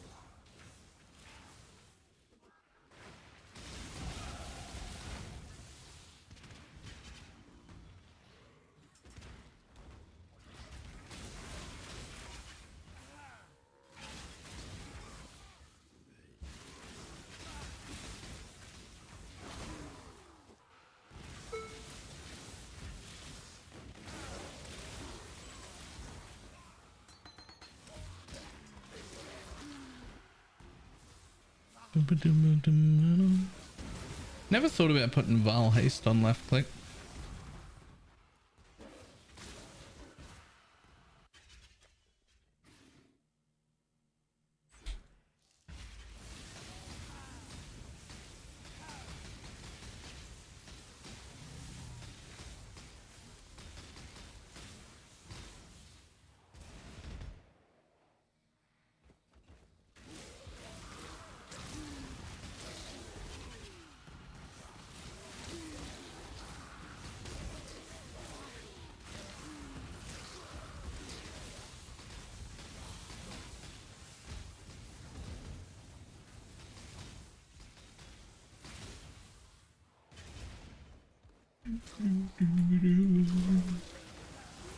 Above automation running double mana forged arrow build this league. I got 3 mana forged arrow setups in mine.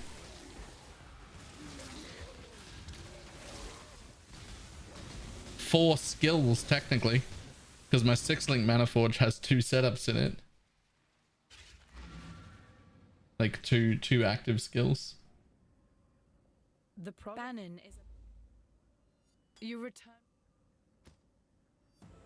Hello. It is good. Farewell. If you are to go, good luck. Then it is. Before we remember, humanity needs us.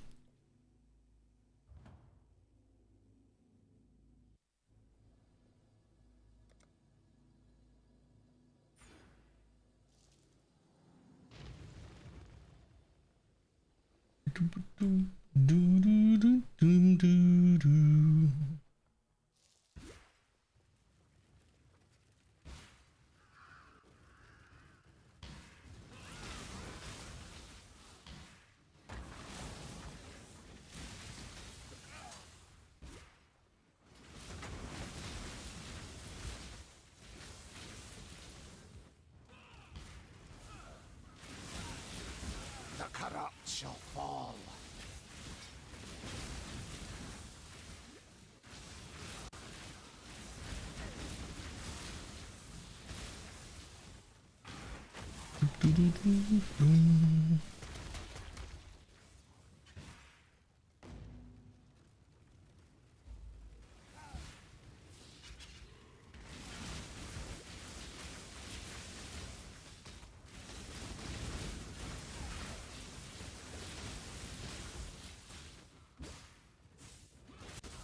I must have time to gather my will.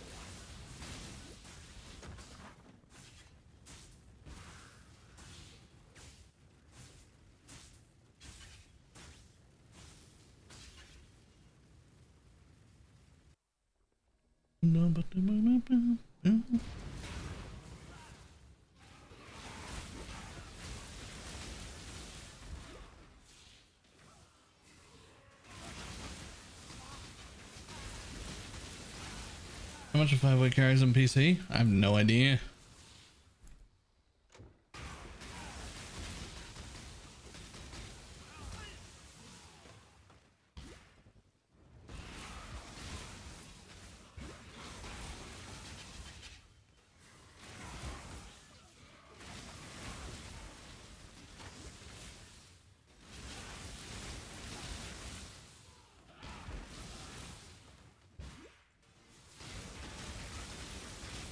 My mana is spent.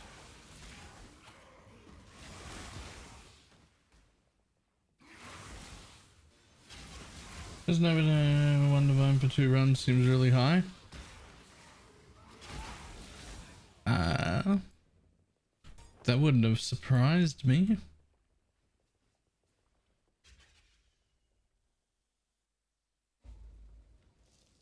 It's like, it's definitely going to be cheaper on PC.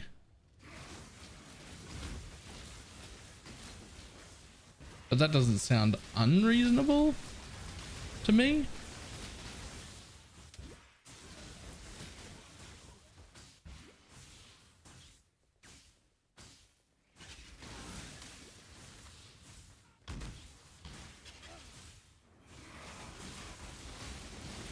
Oh no. I just remembered I'm going to have to do all the Descendancy quests again.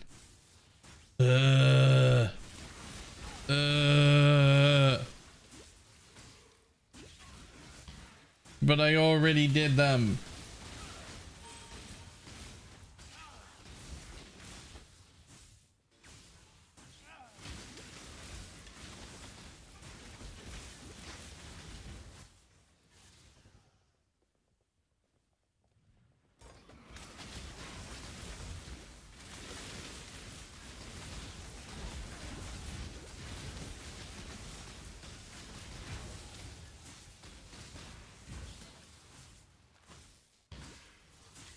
Feel the friction, right?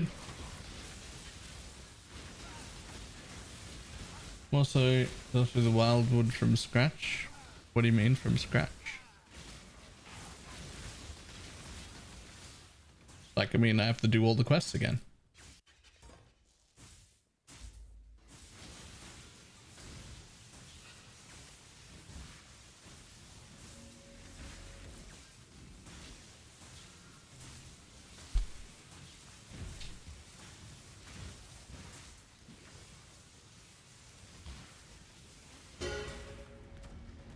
Rest now, my brother. God shall be your judge. When you kill an enemy cursed with a non-aura hex, become immune to curses for the remaining of the hex duration. No one ever uses that, do they?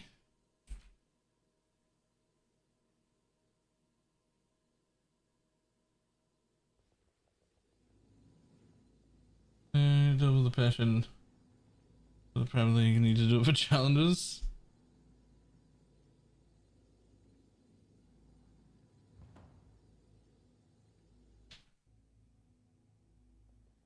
That's how I feel about Heist. Bannon was in. Hate it with a passion. A burning passion. Yes.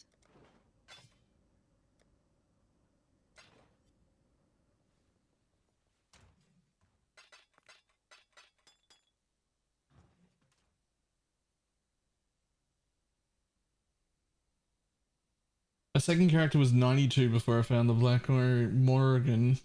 I had already killed the king and had 6 ascendancy points. Yikes. Both kinetic bullet and blast are both strong. I will almost certainly be using both.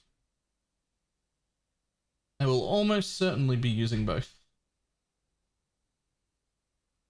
Sold it for 4,900 fee. Yo, Geno's rich. Okay.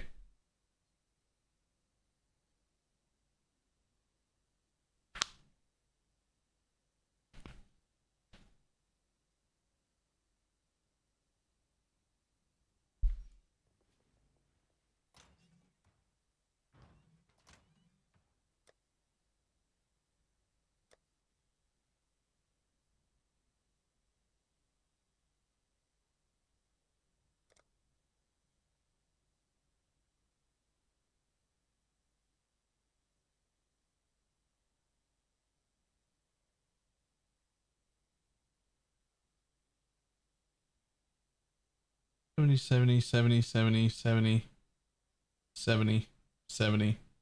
Okay. Damu, how you doing?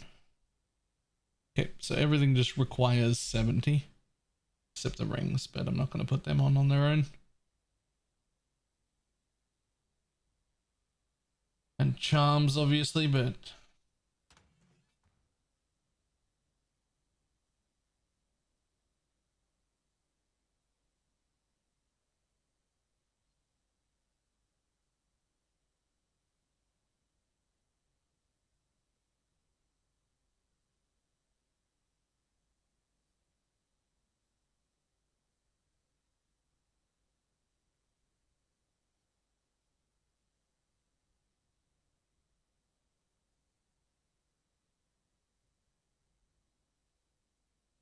I'm 97 and I'm yet to find the king. Yikes. Yikes.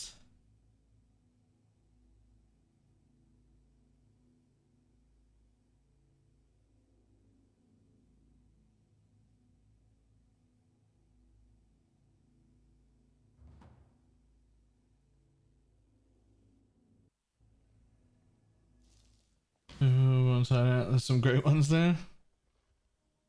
The goddess is watching. Yo, are we challenge clearing? Not actively, but I probably should while I'm playing this build. I must have time to gather. So this build is because the things that I need to farm a lot of they don't work on the MF build, so I'm not putting it back together. But the build that I want to play, I need to farm some stuff for. Especially essences. We need a fuckload of essences. Like actually so many essences.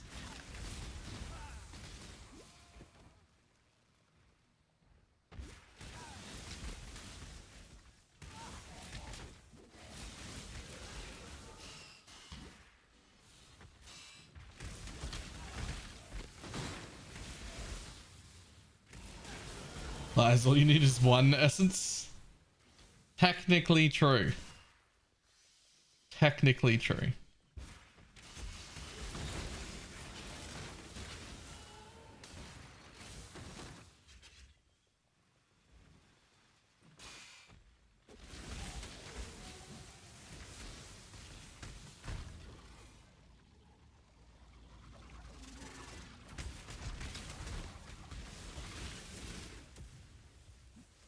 Well, we're not doing that.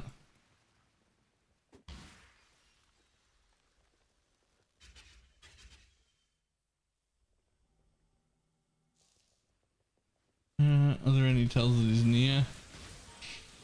Not that I've found. He is in one of the event spots though, all the time. So there's a video on YouTube of somebody showing exactly where their events spawn. There are 4 events in every single one of them. There are always 4 events. You might not always have the juice to get to all 4 events, but there are always 4 events. And the king will always be one of those events if he has spawned. So knowing that and watching the diamond video will help you be able to find him more often, because you'll be able to find events more often. So you won't miss his spawn. Claim your inheritance. You were born for this. Pity the emperor who sits alone on his throne. Wait, what vid? It was called like the diamond strat or something.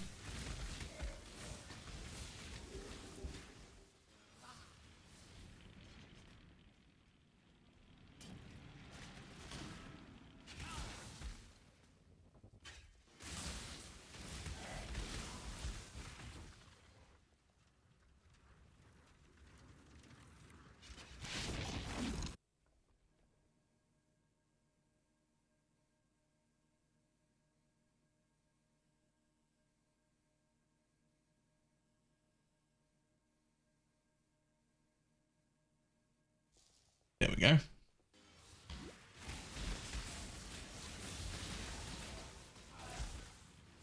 I was looking for the link to that myself. Luna found it first. The pursuit of power can be a grotesque affair. I must have time to gather my will. I forgot I had the goblins out. When the time comes Explaining it in super detail in the drawings. without hesitation. When one Oh, yep. That at least got it as well.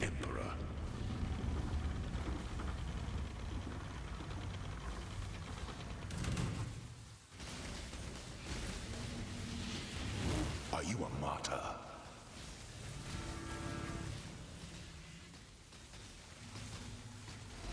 You are inexhaustible. Those who stand should never outnumber those who kneel.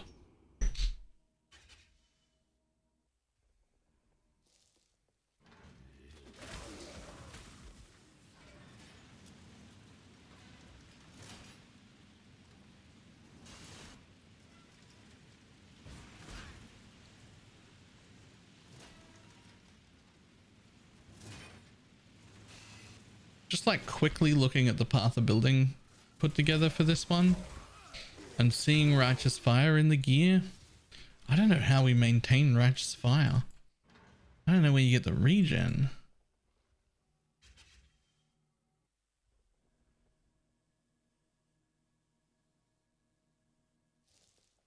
Find out. This is a brand build? Yep.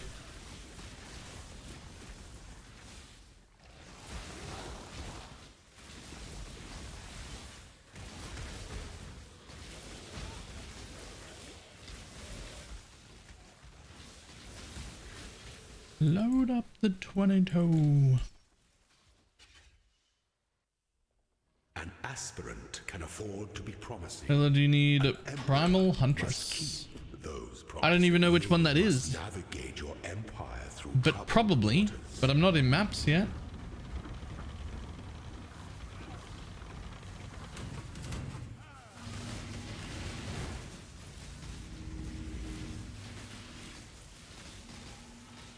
Stand your ground. Triumphant at last. Ready? I have her in Act 10 so you can get her. Yes, please. Yes, please.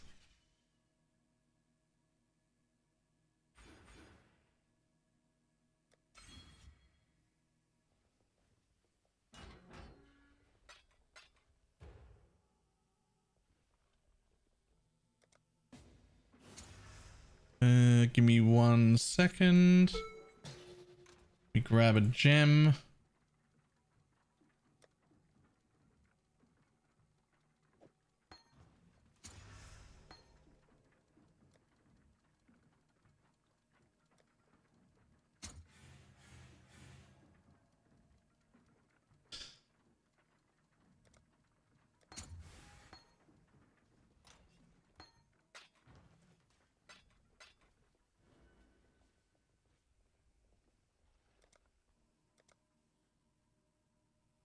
We'll use Mom.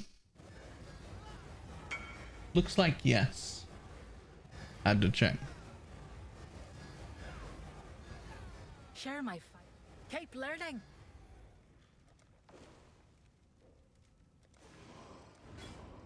I respect the path of the Magi. Climb in the high. You are. Hey, can I steal that desecrate when you're done? Yes, thank you.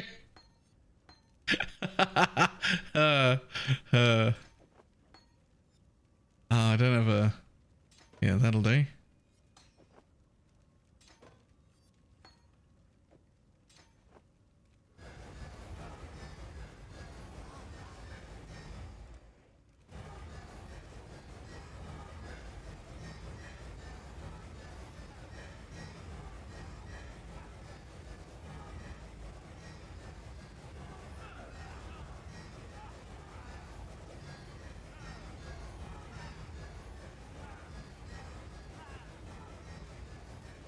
Is this such cheese? Yeah, it is.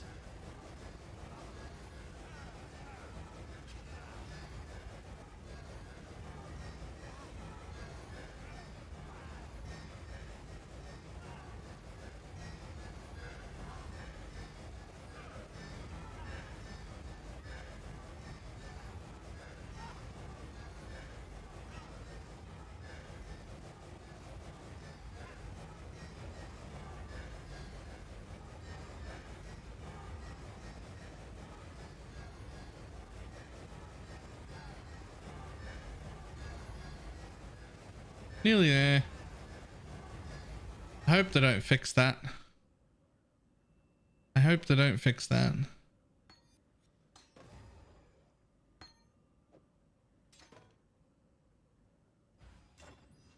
I sense the pride. Hunt well.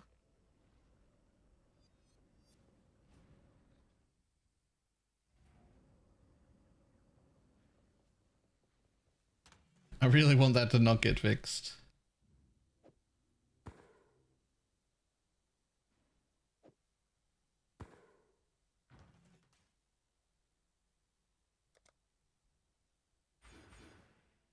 Oh, that only gives me 1 charm. I just get my prism pocket back.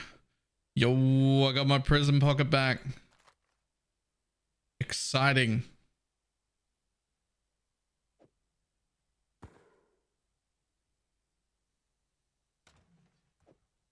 I'm happy to have the prison pocket back.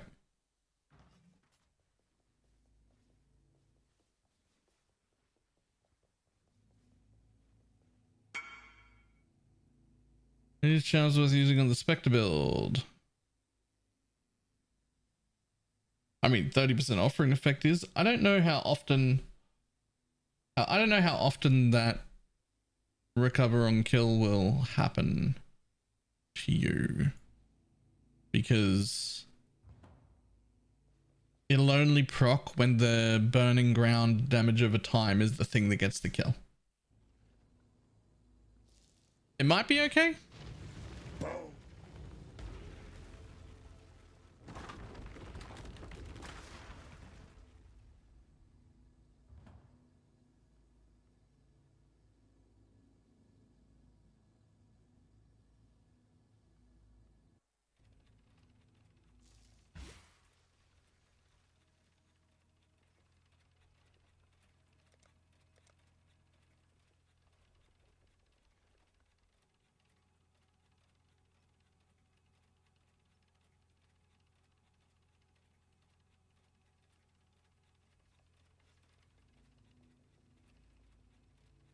I'm playing a button SRS, the kill effects on trigger quite a bit. Are SRS different? SRS isn't different.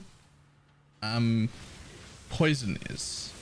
So damage over time kills are always attributed to the player. Whether it came from trap, totem, mine, minion, anything, doesn't matter. If it dies from a damage over time, then that's attributed to the player. So poisoned SRS can end up getting a decent amount of on-kill effects for themselves.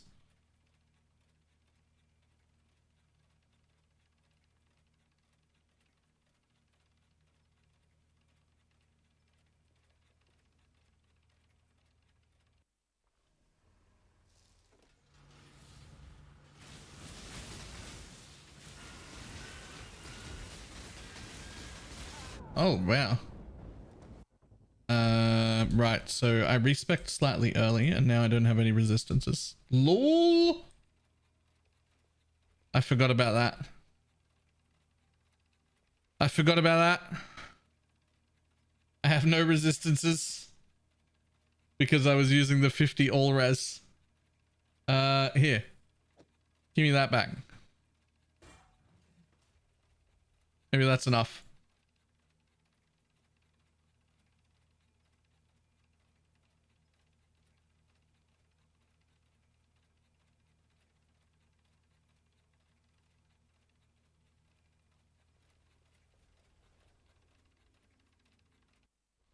Profane Bloom fixes that issue by including minions. Yes.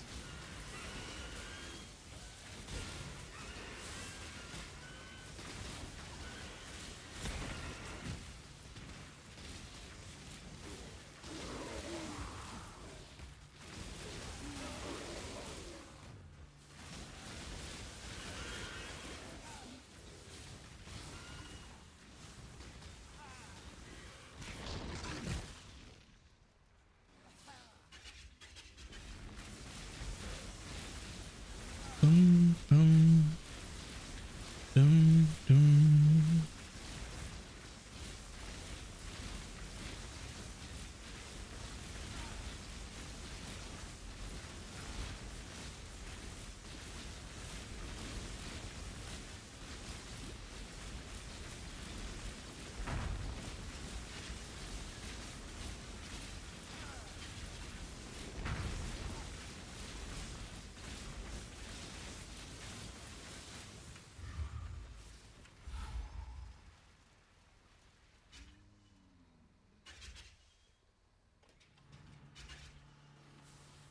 We just want to be level 70, basically. I must have time to gather my will. I can put on everything. Everything goes on at level 70.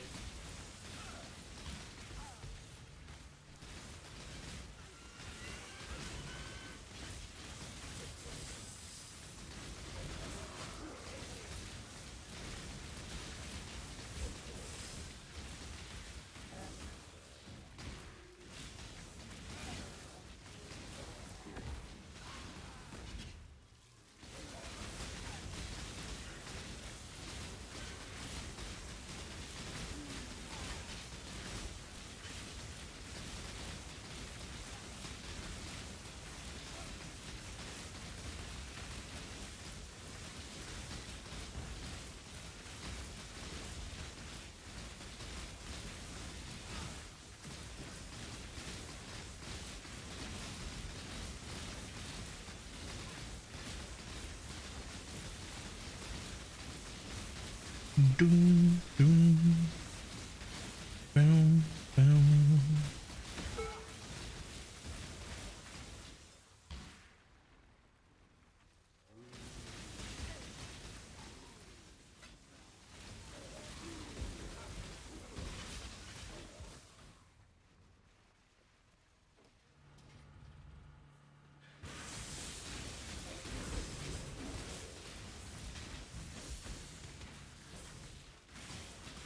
Now the upsetting part is there were no flasks with this build, so I'm gonna have to roll them, figure out what I need on them. Build didn't come with magic flasks.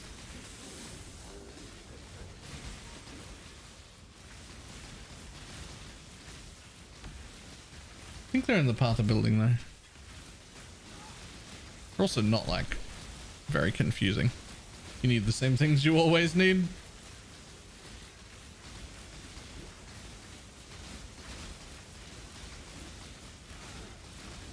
Just slap on a taste of hate. A taste of hate didn't come with the build either.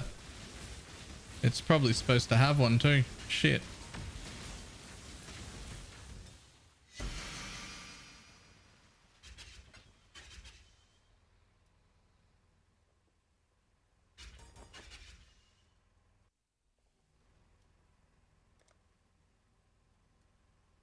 Why don't you just act your age? Dum, dum, dum, dum, dum.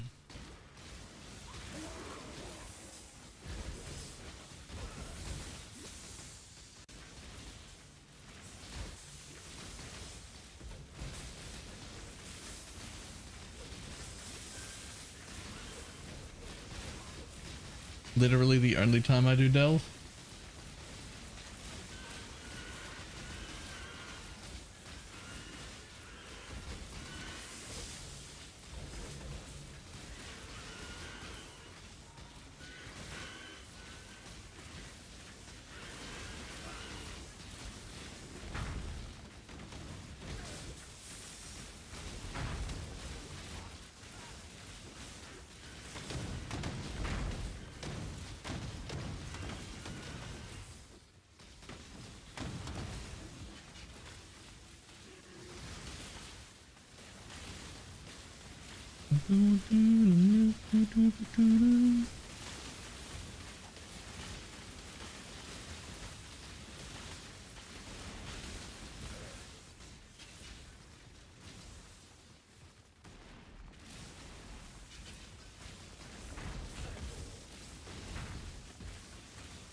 How close are we?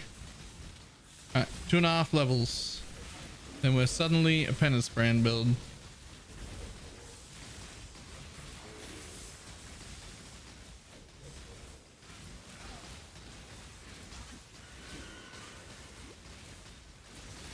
I must have time to gather my will.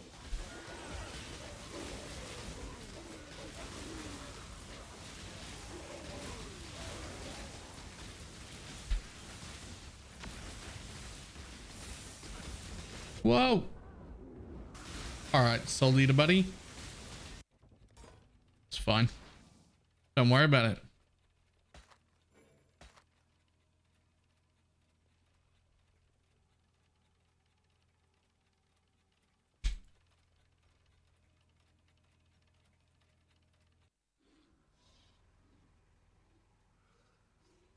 It was dedicated to take a bit of time multi. Another res, of course it did not hit the res. Yeah.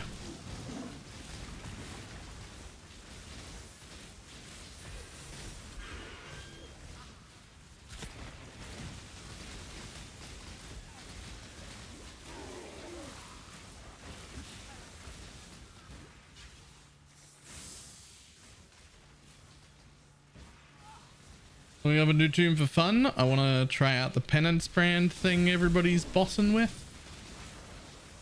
But also, on top of that... Uh-oh. I don't have flares hotkey. Whoops.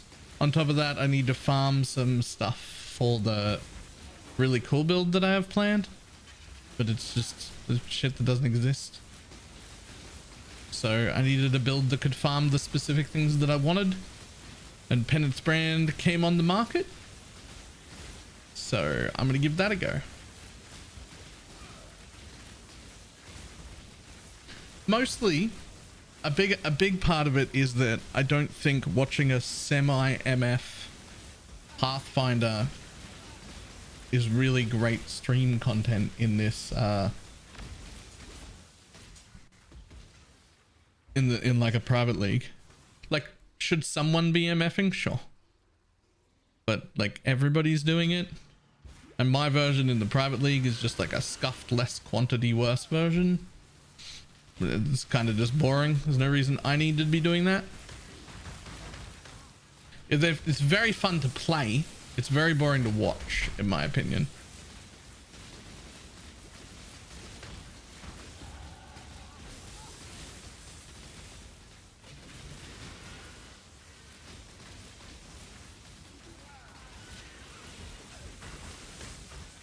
Like if I want to watch Magic Find content, which I think is fine, but if I want to watch Magic Find content, I want to watch it in like full juice, really gross, giant explosions of loot on the screen, not like a semi-scuffed setup.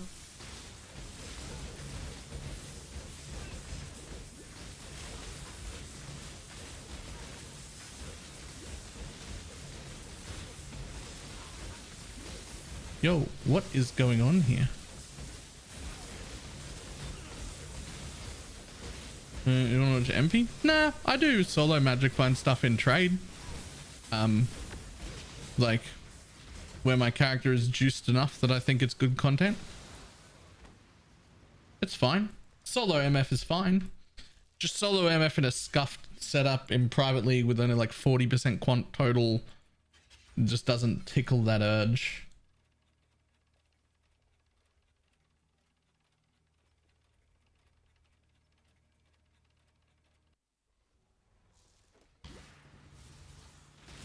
I must have time to gather my will.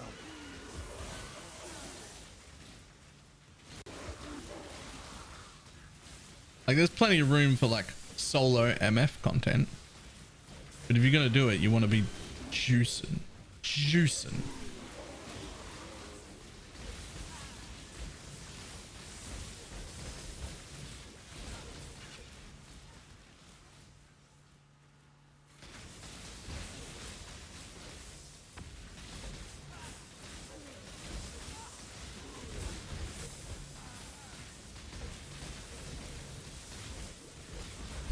Ooh. They're not checking you for storage and not juicing enough, right? Pick a gem into a different item and then go to my hideout. Will I lose all my spider? No, so long as the Spectre gem is in the same slot. So if your Raised Spectre is in slot 1 in a chest, make sure it's in slot 1 in the new chest as well. If you swap the, like if this is your Spectre gem and it's in here, and when you put on a new chest, it's there like that, gone. It has to be in the same slot. For some reason.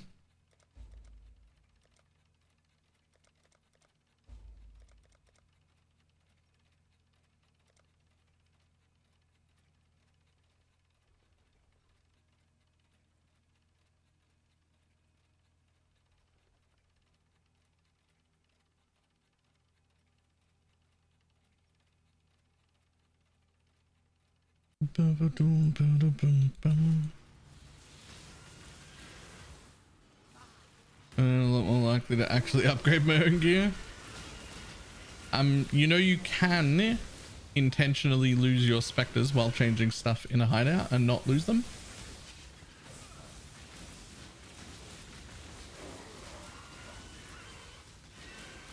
Like if shit needs to happen.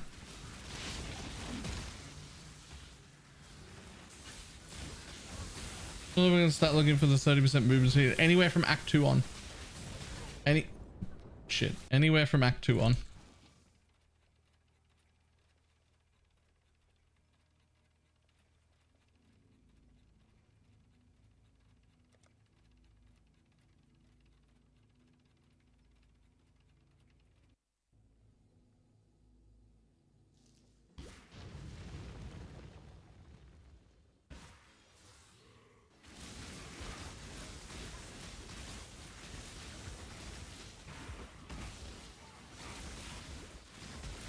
On the floor, just don't have Desecrate and Offering in my trigger one. Yep.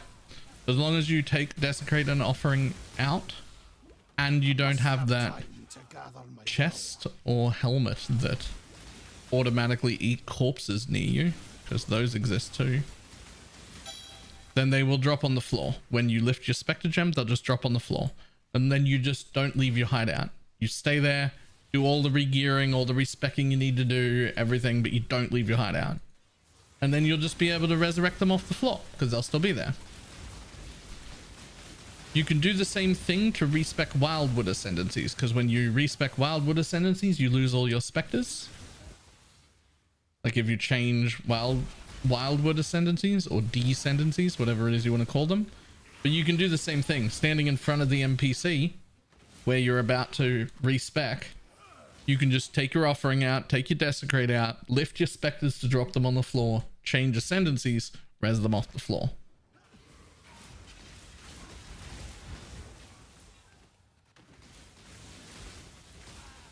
You're alive. Said it already, but be sure to take that Offering out. Yep. Why they can even be targeted with offerings, I don't know. But they can be. And it will just eat your whole group of corpses at once. Just fucking gone.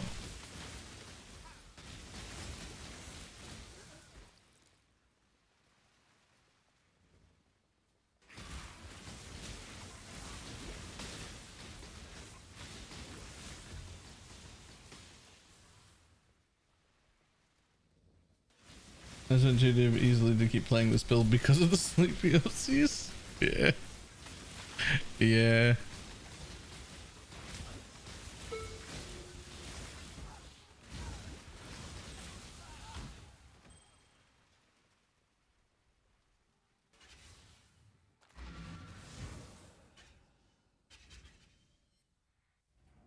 They told me I would have made a new thumbnail. Yeah, I didn't think about it until it was time to start streaming. And then I was like, oh well, too late.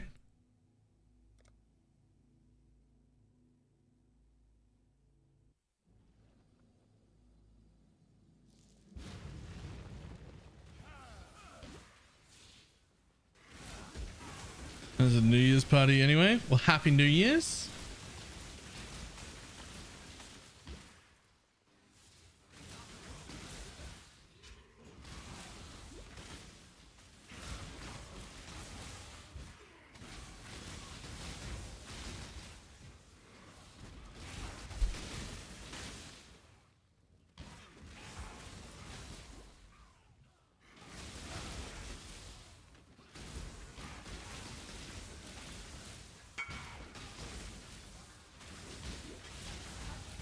Blood Hunt is an offering skill. That too.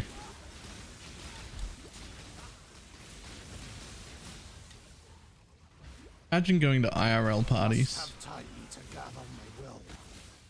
Imagine.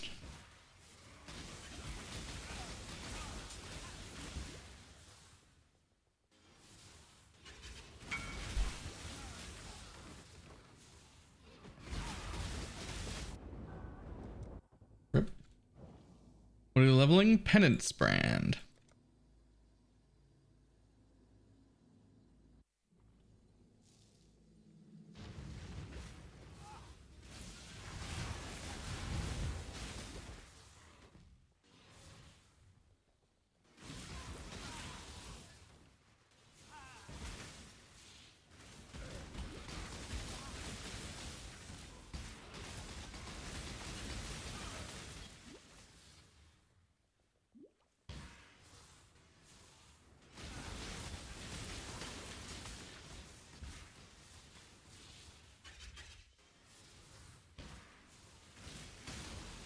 I wonder what happened to my Flame Blast totem build.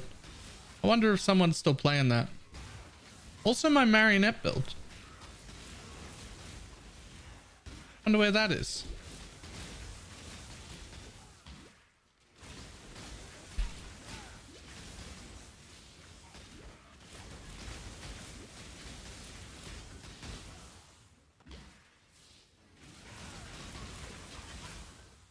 You have the Spectre build? Ah, nice.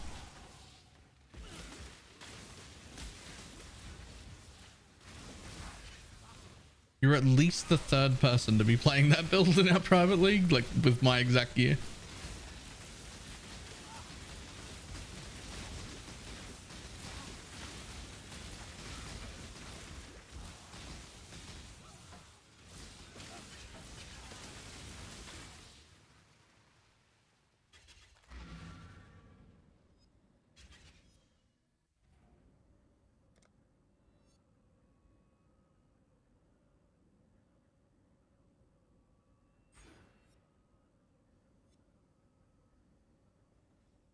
Although I'm not as tanky as you were for some reason. Isn't it the exact same gear? Isn't it the exact same gear?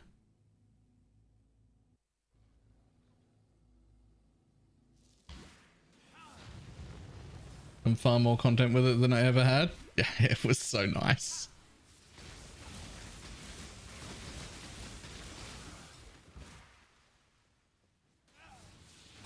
I would be willing to bet that all of the missing power from that build, the missing tankiness, is in flasks. I'll bet at some point flasks got like misplaced and somebody else re-rolled them and didn't roll flasks as good as the flasks that I had. I must have time to gather my will. I bet if you check the flasks you're currently using against the ones in the path of building, that they're worse, and then that's why.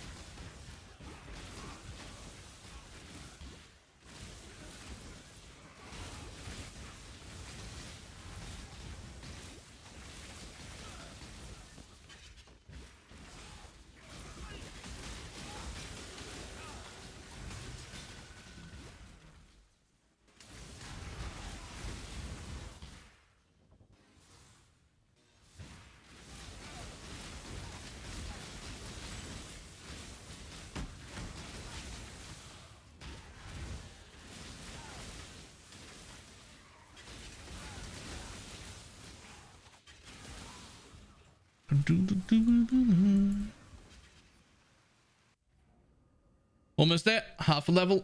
This is neither the time. Half a level and wear a penis brand. Penance brand. Even. Just half a level to dick. Wait, what?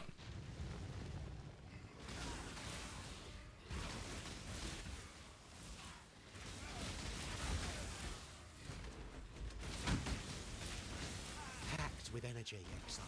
Packed with energy. Ooh, with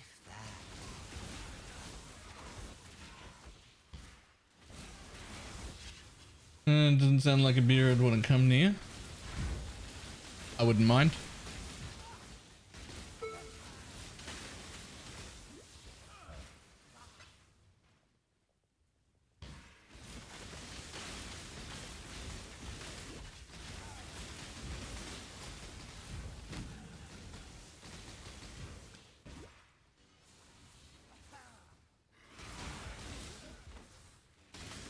3 days. Listen, I'm playing some Torchlight as well. We're doing 8 hours PoE and then excess Torchlight for now. Which means some days there will be no Torchlight, because some days, like when I work, for instance, which won't be this week, but when I work, there's sometimes only 8 hours worth of stream time. That's all the time that I have in the day. And then that'll be just a PoE day. But if we have excess time, I'm gonna spend a bit more on Torchlight because I was really enjoying it. Yeah, really enjoying it actually.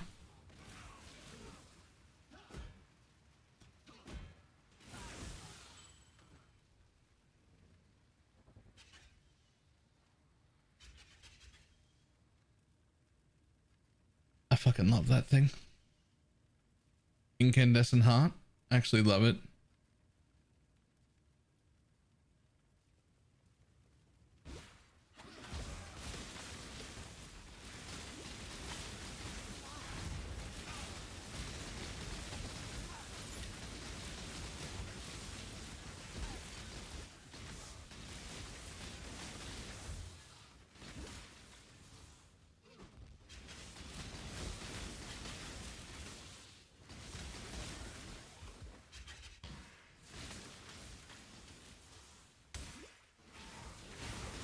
must have time to gather my will.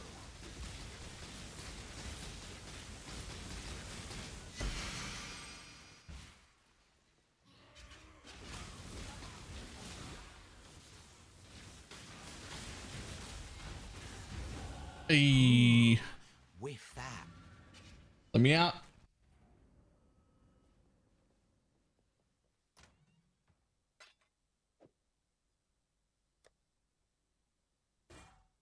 What kind of way you? Oh. Requires more decks. Probably comes from somewhere here.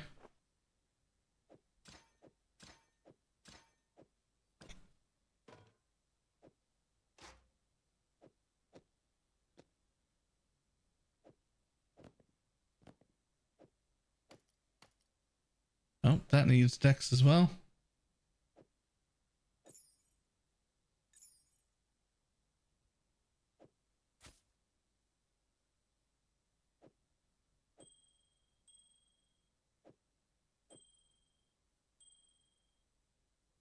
Hmm. Hmm.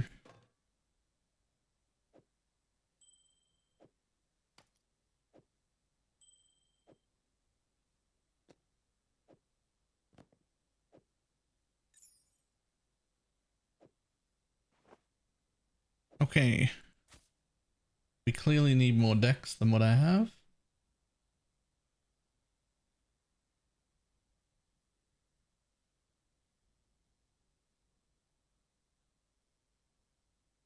There's no decks on any of the jewels. Which means... Let's have a look at the tree real quick.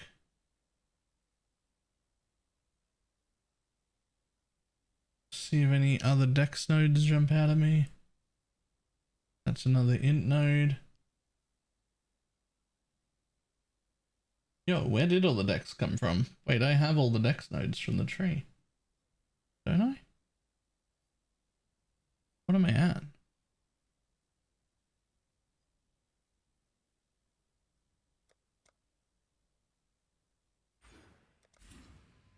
I did not have all the dex nodes from the tree.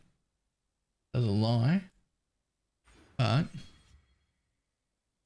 that'll do for now.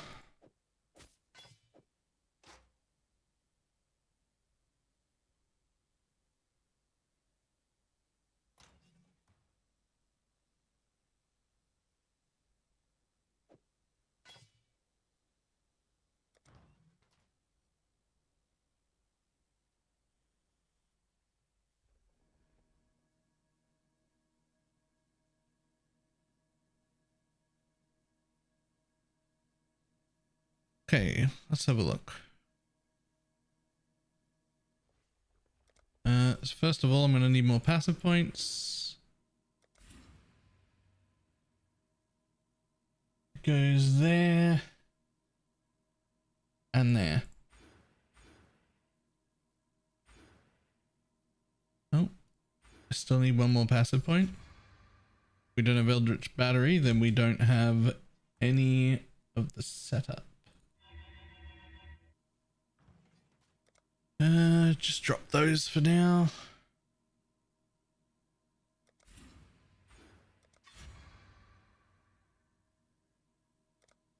Don't need them either.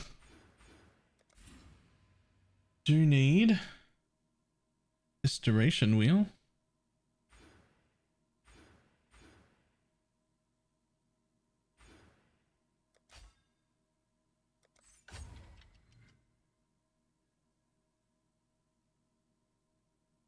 Now, without this, I can't fit on all the auras either.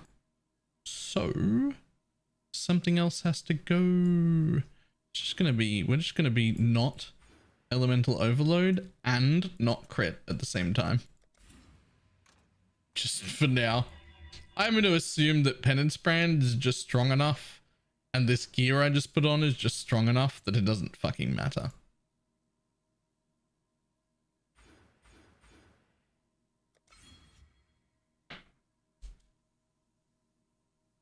I must have time to gather my will.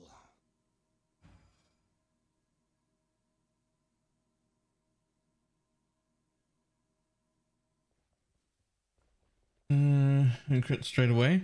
I mean, I'm sure I will go crit straight away, but with the exception of I need to pick up the functioning points, like the ones that exist. I mean, in the story. Oh, right.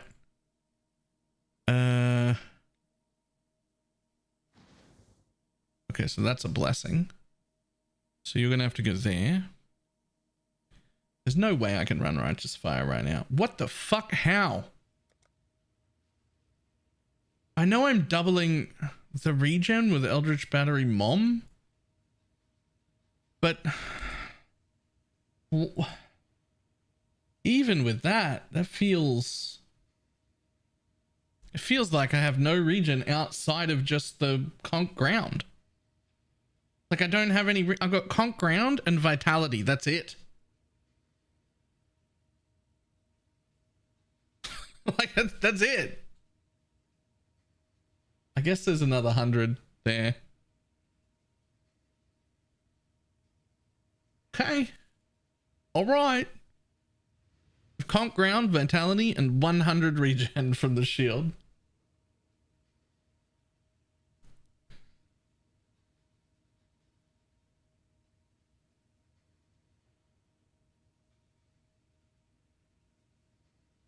So unfortunately, you don't get to put Zealotry on at the same time. You have to drop one of these things for Zealotry if you want it.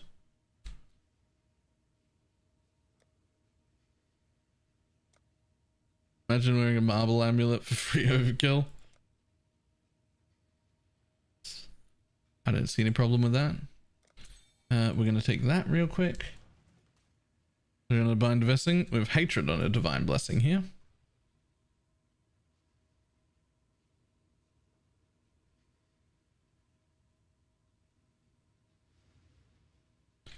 This version has Determination, Grace, Defiance, Banner, and Haste on permanently, and I could swap.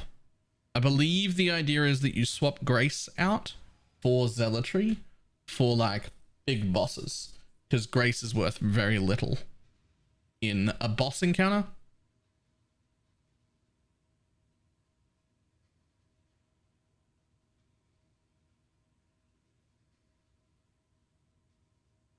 What level Zealotry is effective in the affliction granting? I don't know if we know that, but we know it's all like level 25 to 27-ish auras. I don't know if we know the exact level, but it's like high. It's high, but without aura effect. How the fuck? Okay. So let's put that on there. That's on.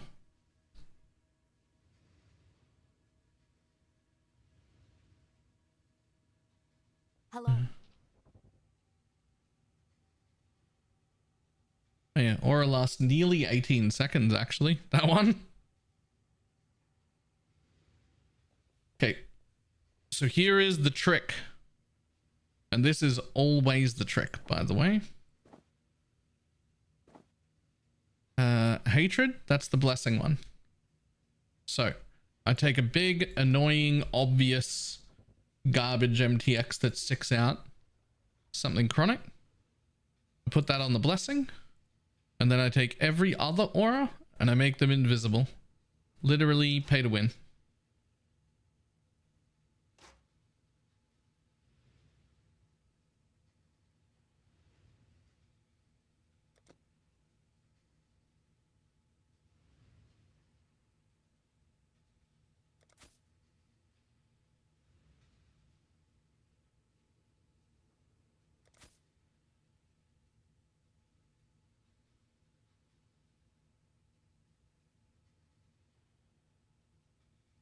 And we make this Transcendence.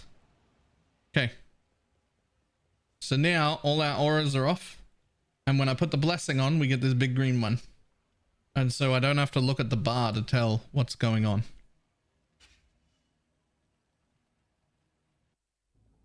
I bought 7 of them because the most amount of auras I have on most builds is 7. That is chunky. Considering I have none of the damage mods at all, nodes at all on the tree. Like, I'm not crit right now because I'm just not crit. But I'm also not EO because I took all of the RMR and everything that I needed. So, like, I have no damage, basically. Nothing. I should deal, like, 0 damage. I have, like, no damage nodes at all. The fuck are you? Oh, yeah, that thing. I remember. On the floor you go.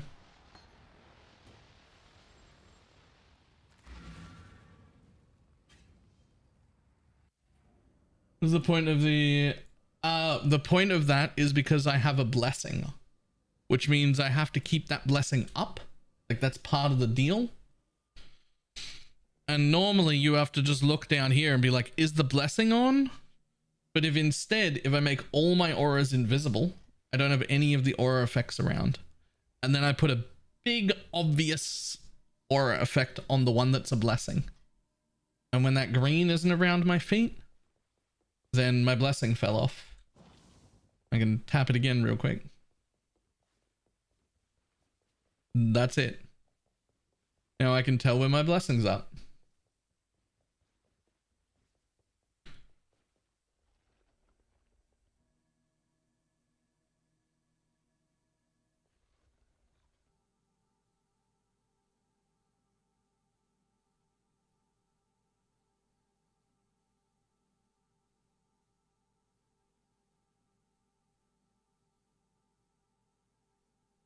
Time to make some flasks, because no flasks came with the build unless they ended up in the flask tab. Let's just check.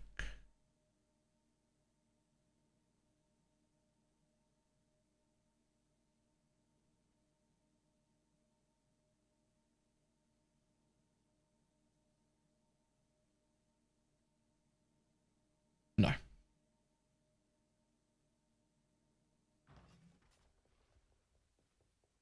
Okay, time to make myself some flasks.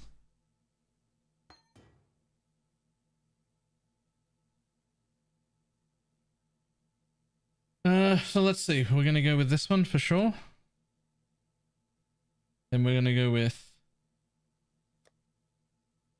not that one. That's low level as fuck. I'm gonna go with that one. And that one. And that one. And they belong to the build at least. Yes, I have taken that. Yoink.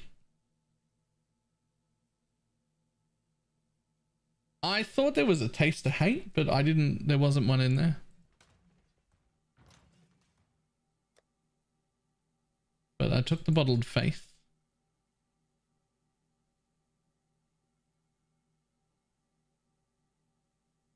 Holy shit, your gear. I mean, this was a complete build. I yoinked a complete build. So, like, it was all level 70 required and just sitting here, ready to go on.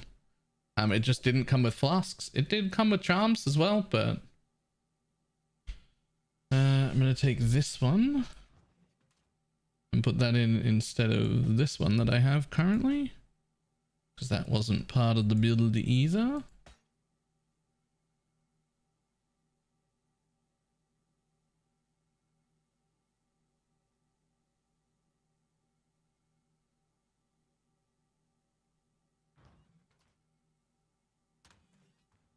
I'm gonna grab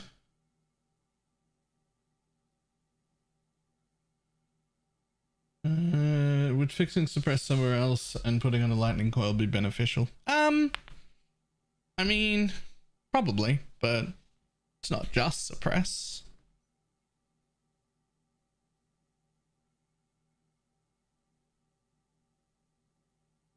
Is the first Uber killers up and running? Yeah. Baylor, I found the king. Oh no, I haven't even killed Katava. Wait, abandon everything. Go run, kill Katava right now. It's the only thing I have to do. I can be in your map in just a minute.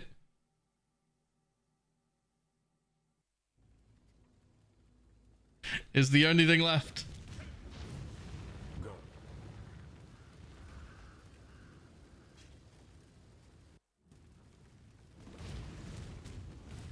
I knew that you would find the path of righteousness once more, my Lord of Light. I shall be honored to fight by your side.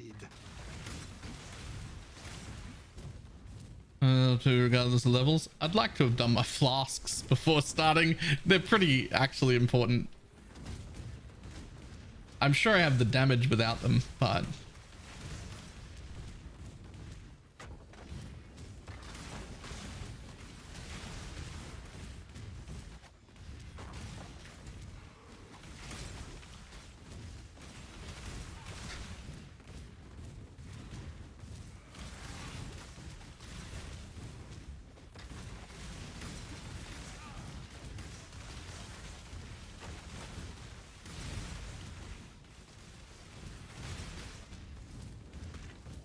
want us to wait with the king until you're done with Katava, if you don't mind, just because it's really inconvenient to find. I'm sprinting to Katava as quick as I can.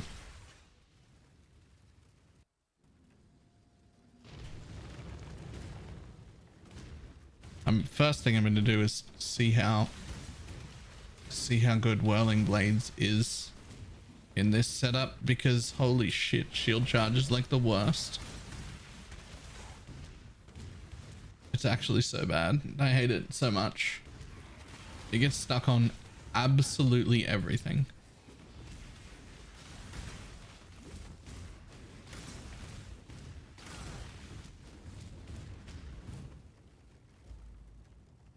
This, I shall strike you down.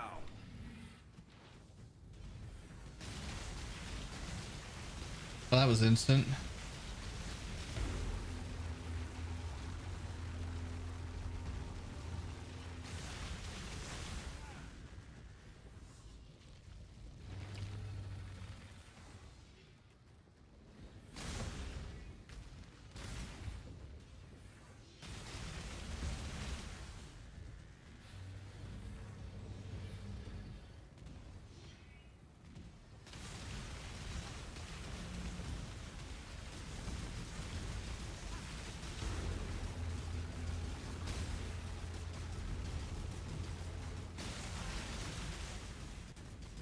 I'm trying to find my way back home. Trying to find a new my own.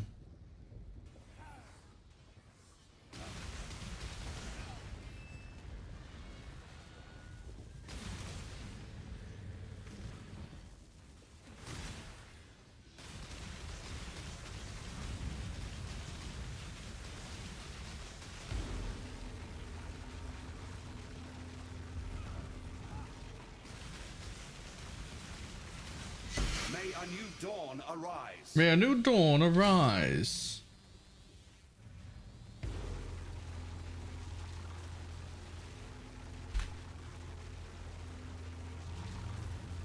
Skip campaign at all? You do it even if you're not leveling in Delve. Unfortunately, you need to do it. There's nothing you can do to skip it.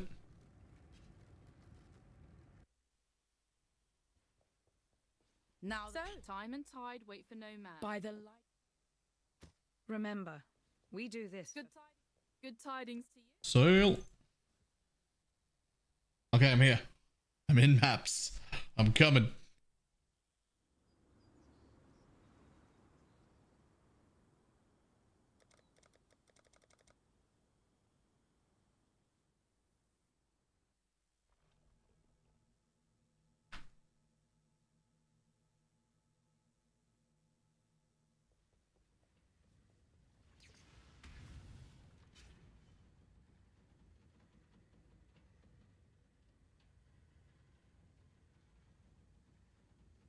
I didn't even look at my resistances. I assume they're fine. Like stepping into a dream. They are not. Probably fixed on a duel. But I'm here.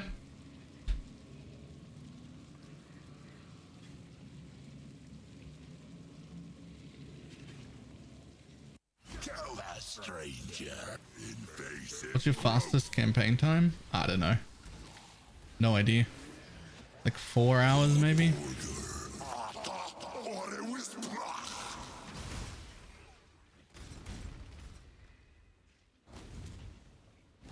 I lost track of the thing.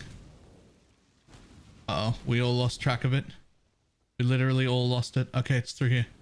Ooh. Here it is. Here it is. Here it is. Here it is.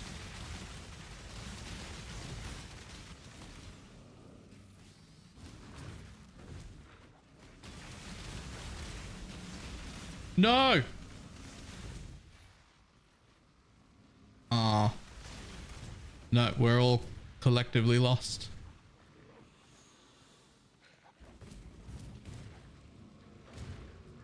Can't get there either. Oh, oh.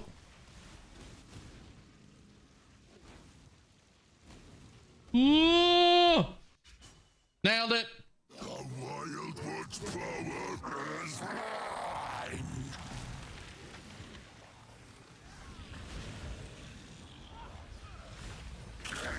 Nothingness.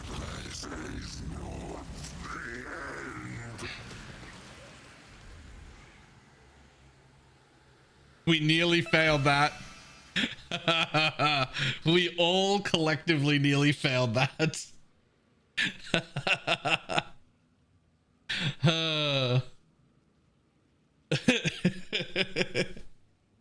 Okay. All right, what did Jewel hit?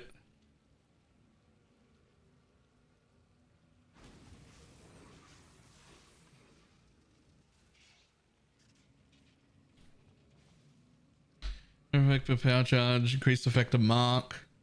Cannot be stunned. Alright.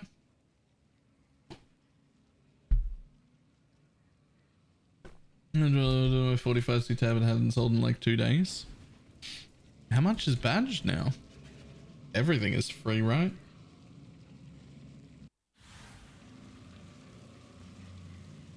I just woke up and sold like 25 of them.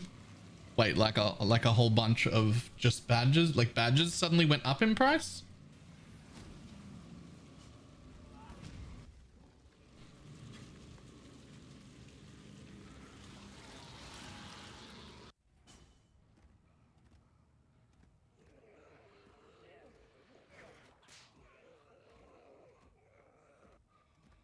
Okay, now it's time to go roll my flasks. Just jump into a map real quick to get the completion thing. Thank you very much.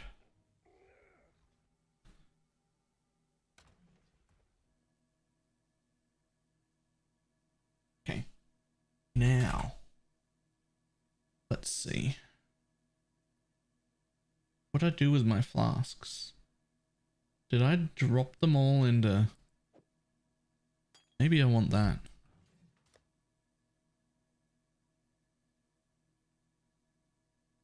No, I do not want that. Okay.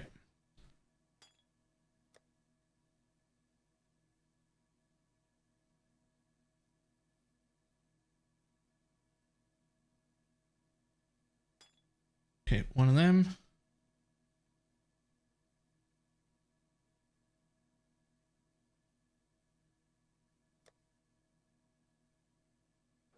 One of...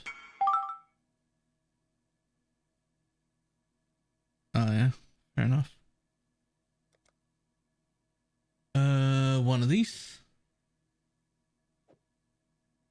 One of these. And I'm pretty sure it's supposed to be a taste of hate. But we don't appear to have a taste of hate.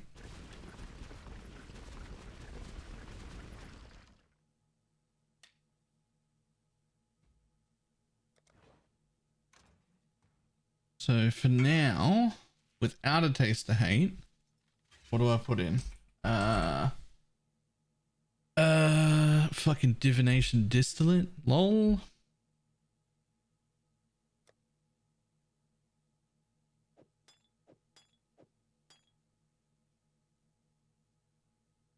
When you don't have a taste of hate. I feel like taste of hates is like the most sought after flask in the entire league. like in the entire private league, everybody wants a taste of hate. Everybody wants a taste of hate. I mean, I could have a life flask for now. I probably should have a life flask for now.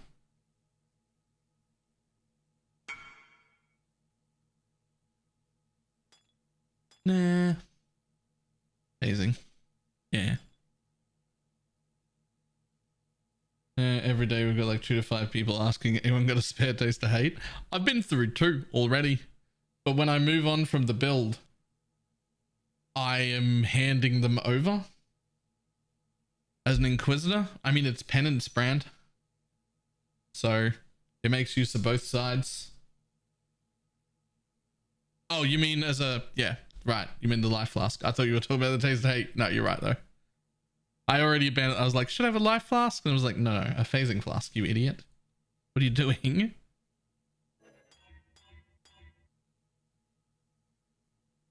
The only reason I might need a life flask is if I'm stupid enough to try mapping without phasing on. then I might need a life flask. Because I'm going to get stuck and die.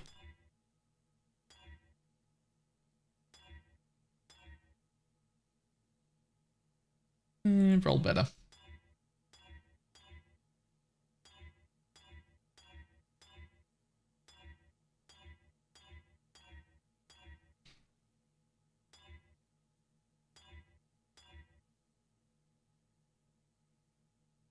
No. Maybe. You're one of them. Maybe. Oh yeah. A happy new year to everybody. You'll do.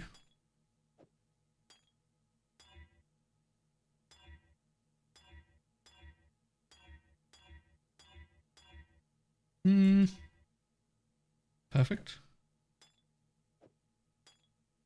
Super speed, evasion, curse, armor. Armor.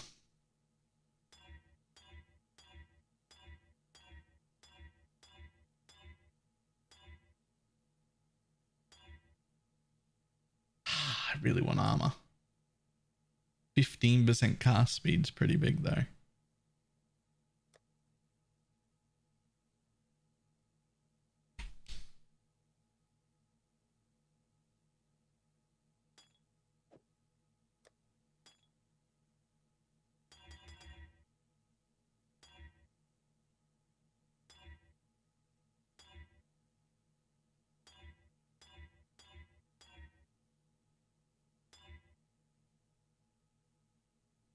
Yeah, break from Torchlight. I mean, Torchlight's the break from PoE, not the other way around. It's very good though, and I will still be playing some more of it.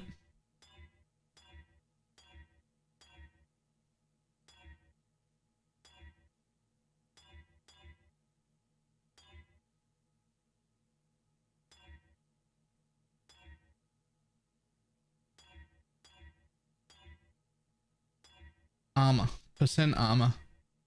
Do it. What Naziri's promised? Nah. I like 50 something flat chaos res right now. Nah,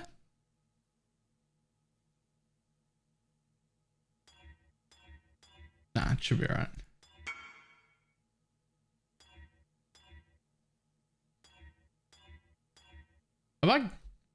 The fuck is going on?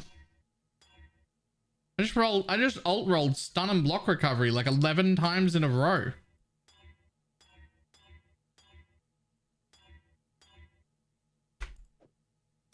That's why I'm stupid. I didn't check.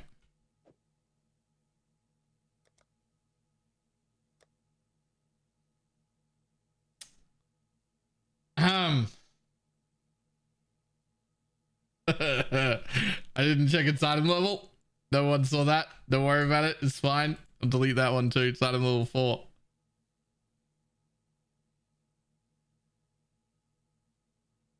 I'll delete that one too. Hail, Godslayer. Professional. Look, there's more.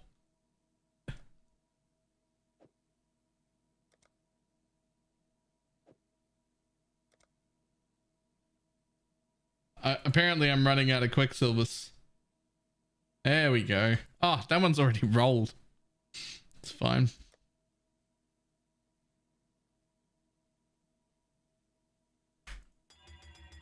It's fine.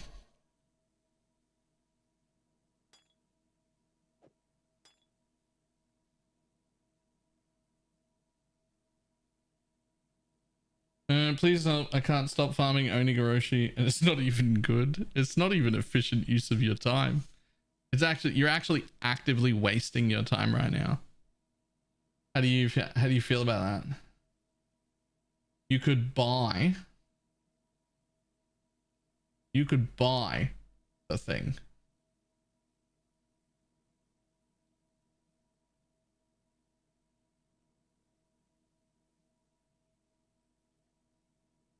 Okay, quick question. With duration being so good, why are people not in this wheel?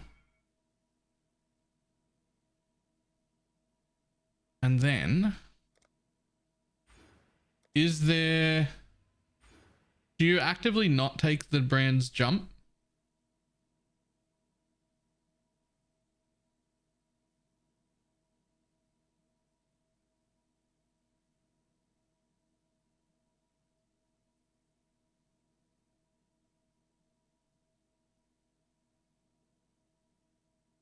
Are you allowed to have brands jump?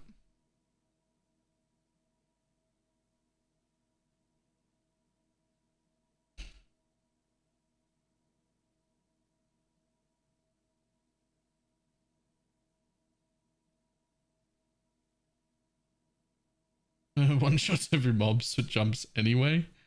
Okay.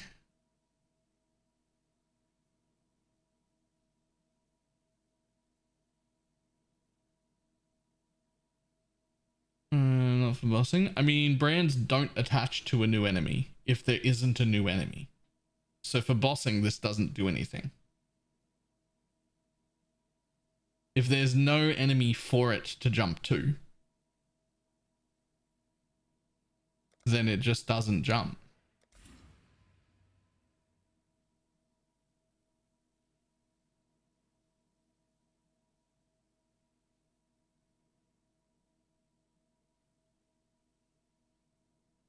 Two brands and 40% attachment range is what most people use.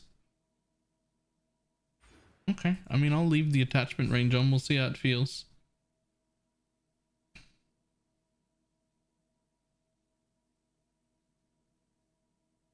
Oh, this is where my dex comes from. Of course, because it's Giga cast speed. Hog. Gonna keep the ally damage at the start? No.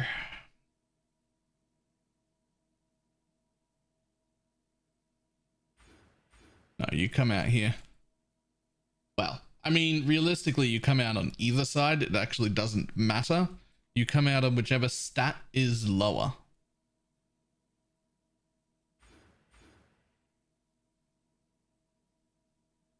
You come out on whichever stat is lower. Because of this node. 1% increased critical strike chance for per point of strength or intellect, whichever one is lower. So, for me, this way.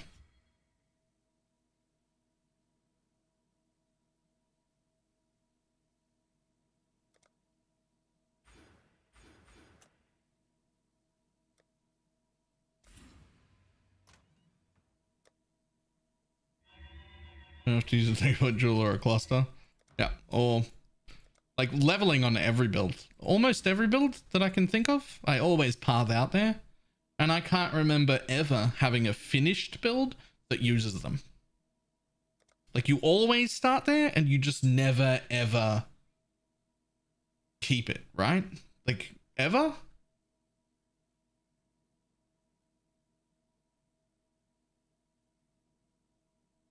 How do you clear on Penance Brand better? I'm level 70 and I've killed like 3 mobs with Penance Brands, so I don't know yet. I haven't played it.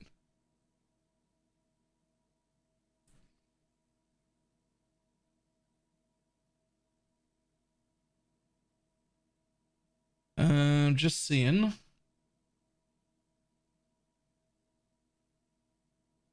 Just comparing to the path of building I'm looking at to see what I need to change for now. I will need to start taking some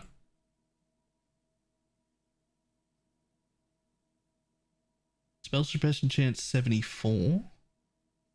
And you get 15 more from here, right?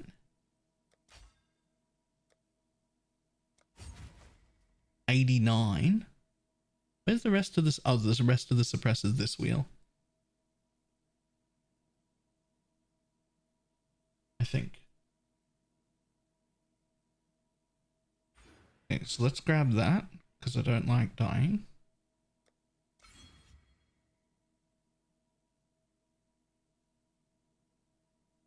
And then we'll go for crit next.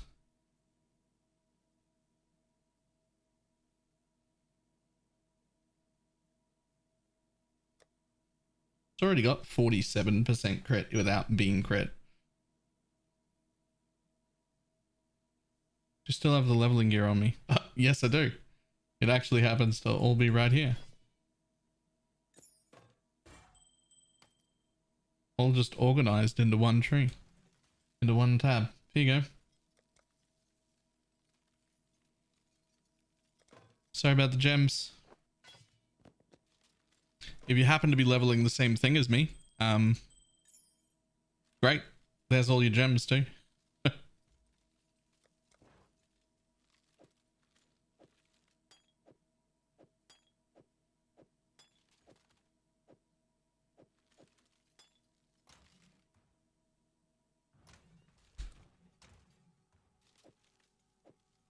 Okay, well.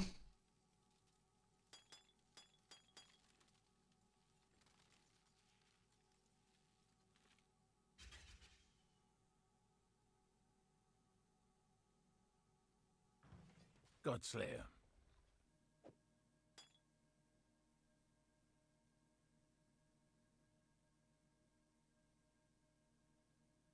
Use when charges are full. Use when charges are full. Use when charges are full. Use when charges are full.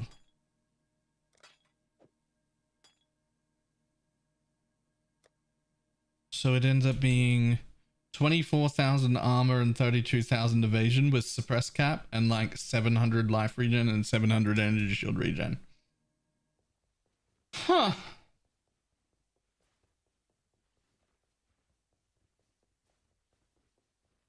I'm level 70.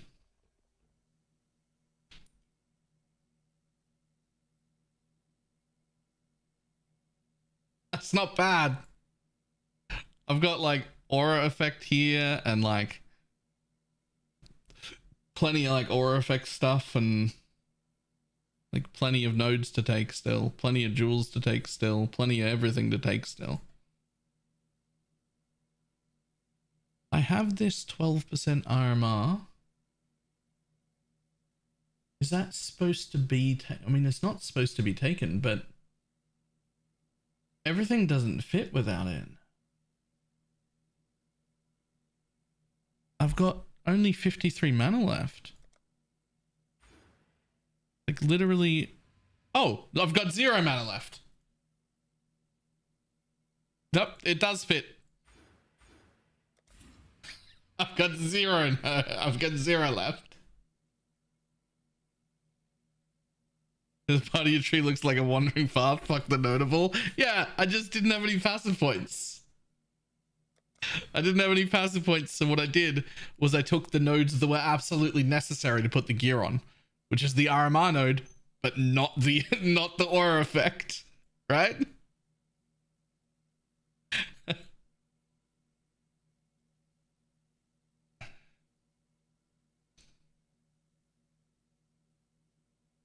Okay, just checking. Good. I think we just straight up start taking crit nodes, right?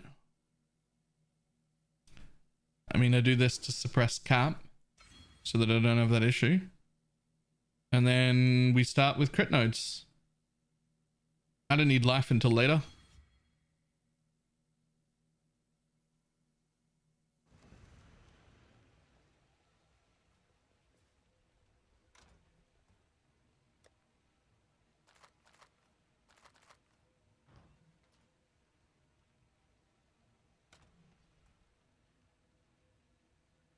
Are you gonna transition into low life? I don't actually know anything about this build yet.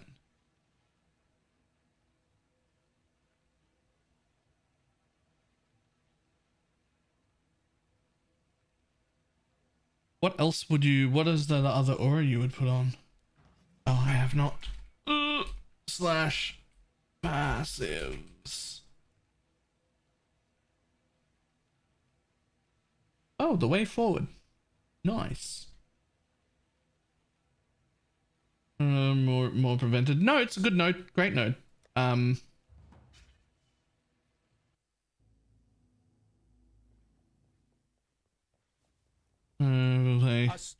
Yeah, I think I end up with pet blood. It just doesn't, it doesn't go on right now, but I think I end up with pet blood.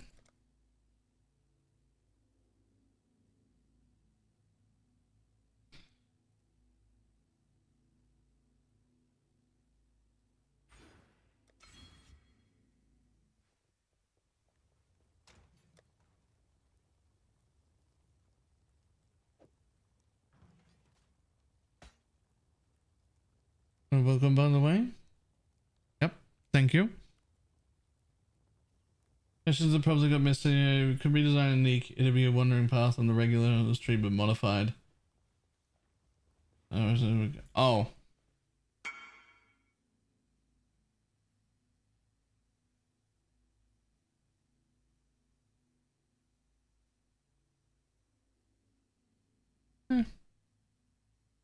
Visualization to filter. At some point.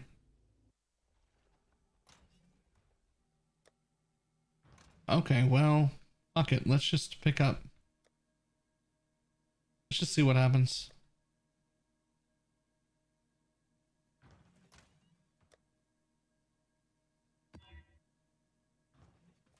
How bad could it be? How bad could it be?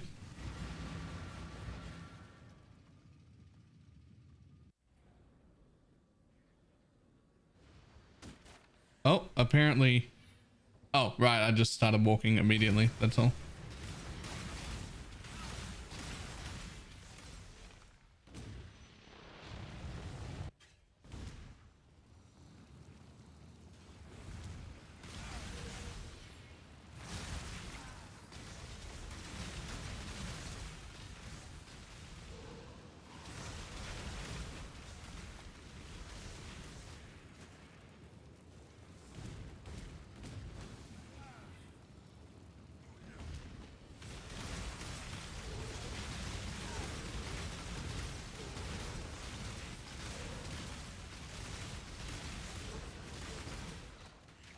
Don't know about conk effect for mapping. That feels like maybe a little troll.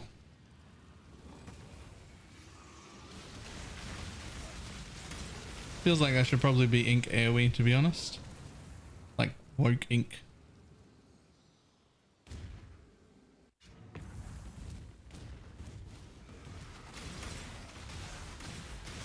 I don't think we have any woke ink AoEs.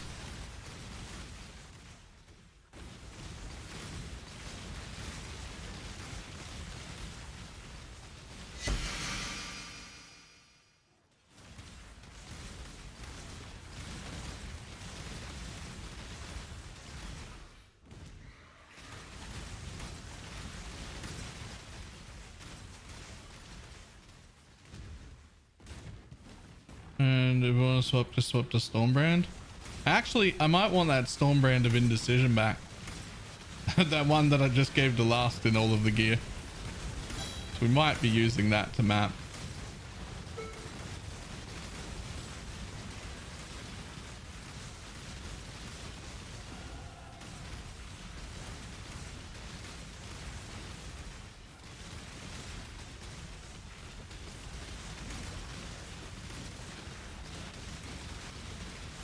As nice as the damage is on Stormbrand of Indecision,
actually got killed. It's fair.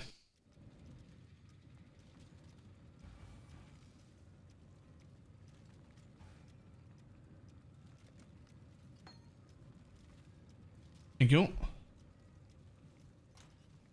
Let's grab any weapon, chuck that in and put it in my old weapon. There we go. Now let's see, what do we got? So technically it's an empower in this. Crit, hypothermia, conk. So it's fine. I can just swap just Stormbrand for, like, there's no support them.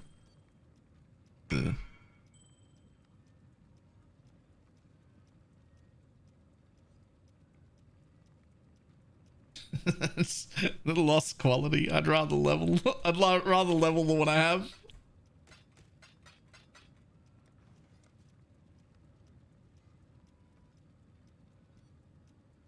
New Year's Villa. Happy New Year's, Grogran.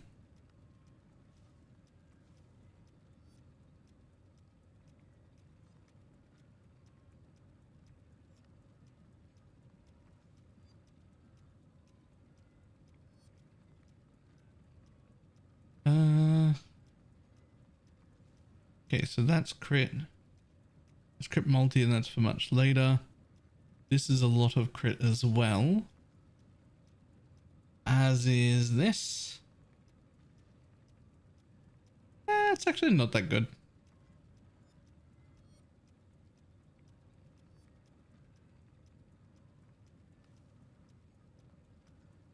Neither is that. They're both, I mean, they're both pretty good. They got crit and crit multi. Let's quickly look at what my other jewels are. Do they need to go in first, or do I get crit? I mean, that's really a shit Watcher's Eye, to be honest. The fuck is that?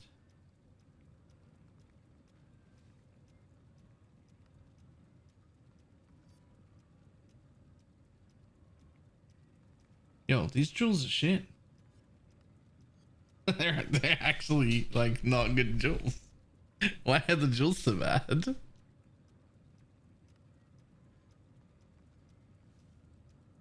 Actually, we have to be in the lead to run the drama. No, not at all. The general channel is literally, the global channel is literally just like a Balor global channel. Just a global channel that like we can collectively be in, that is hopefully not full of just spam and horrible garbage. Hopefully.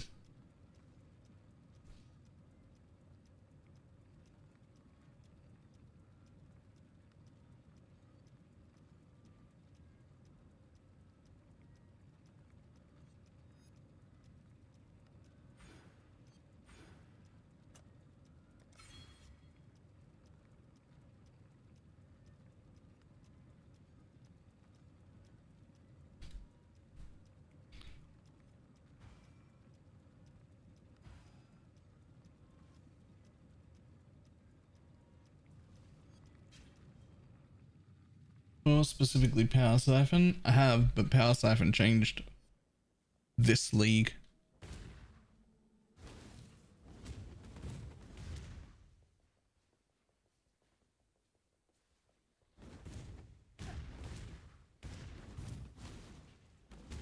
didn't it?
It's got wording change to work like a Val version and a buff. No, so that's the thing.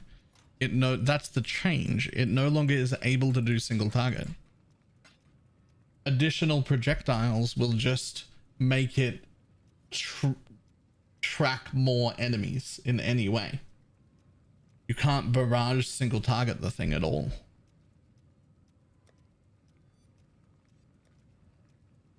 Like that's the change. That's the whole thing.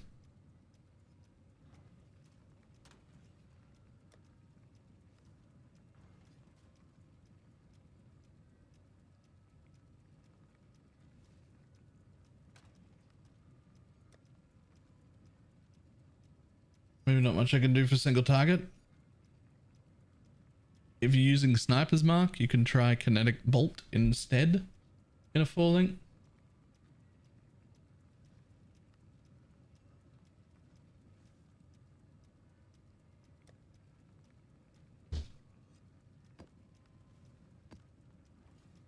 With barrage support? No. With return projectiles.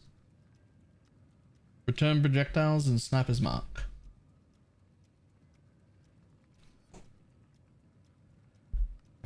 It hits like 400 times.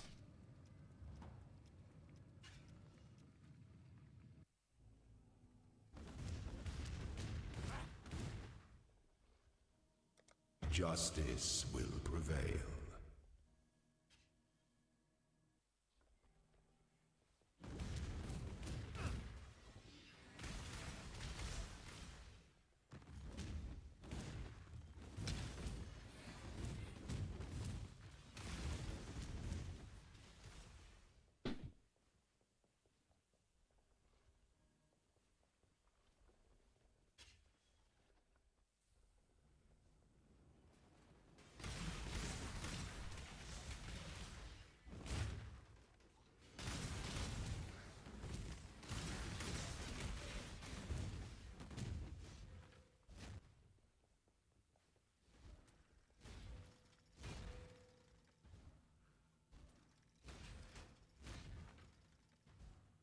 What the hell?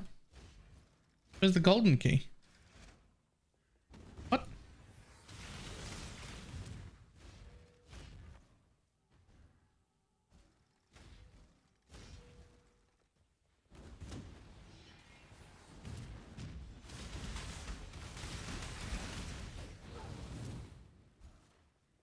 A locked door merely encourages curiosity.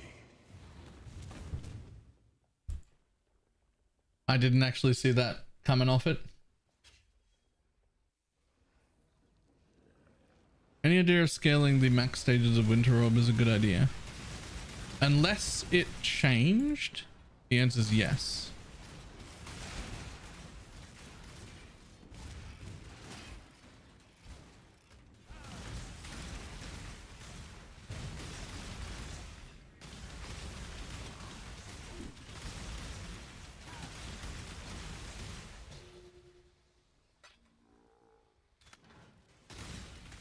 Unleashing a 5-way. What is the standard process? Do you stand in the middle by the stone and do nothing? So specifically, there'll be a place just to the right of the stone where people gather outside of the ring that resets it.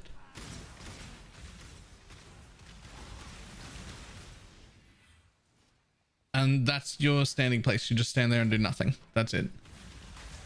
Do try to have chaos res cap, even if it bricks your character. There'll be an aura bot in there that deals with your elemental resistance. It doesn't matter, but they can't give you chaos res, so make sure you got that capped so that you're not super in danger. Where there's a golden key, there must be a golden door.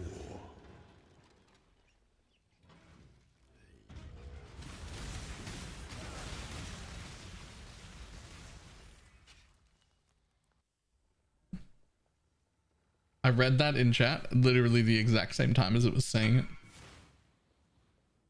Berries are AFK berries. There are many times where the aura bot will be out of range because they're helping the killer.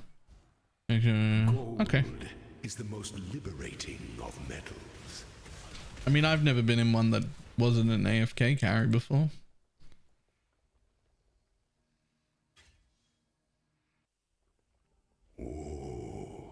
The weary traveler draws close to the end of the bonus lens. Everyone crashing as best as possible. If you're on a very tanky character, by the time you're like half a minute in, you'll know if you're pretty safe. You should know if you're pretty safe, like if the carry's good, which it should be. Open your Atlas tree, or your passive tree or something. Like literally just like open this and then leave it up. You can't even see the game, and then it doesn't absolutely screw your GPU up.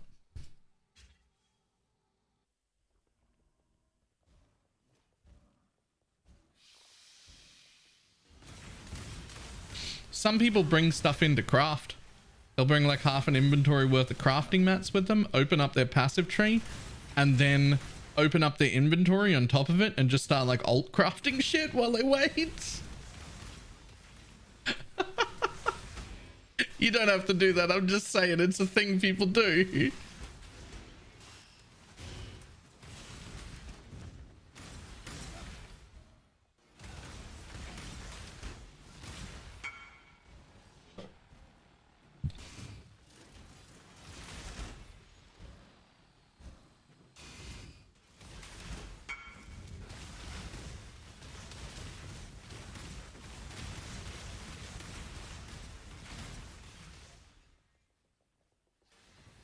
Play Brands was the first character using the main skill. I played Brands before, but a long time ago.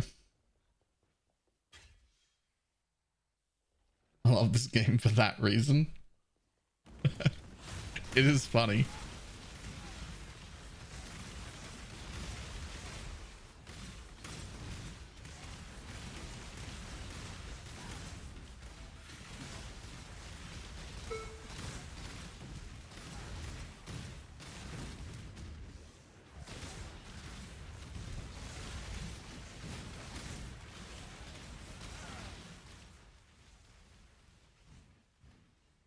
I also craft flasks during 5-way carries. Yep. Played as splitting steel champ. Nope. To strike, an emperor strikes without hesitation.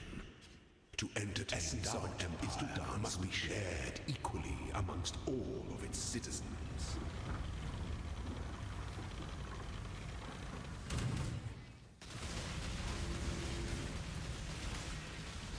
Prove yourself, Ascendant.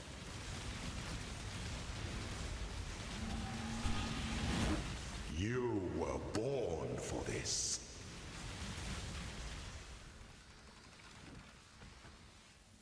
The sovereign leech leaves but a husk for its descendants.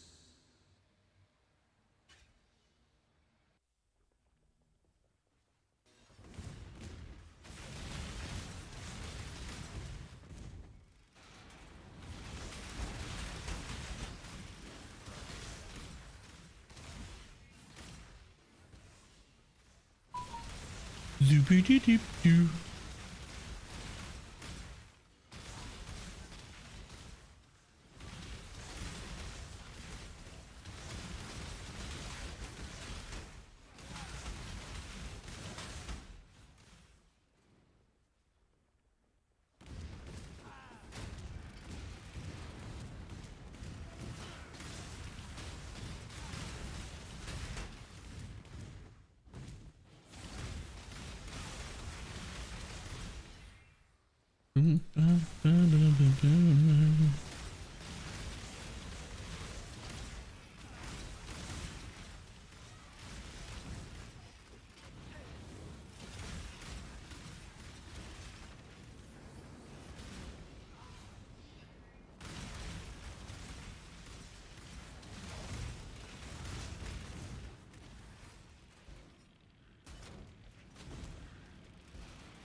I feel like I'm supposed to do these things now with the lab changes.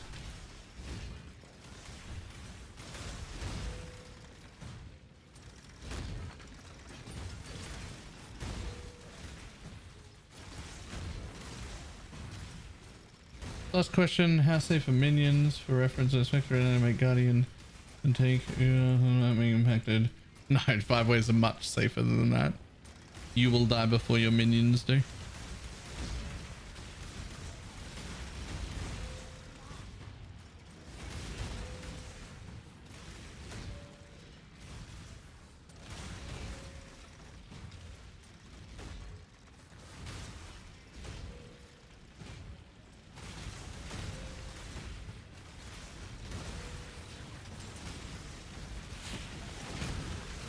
The corrupt shall fall. Well, I've changed my mind. I'm not doing this. Didn't even drop anything that mattered.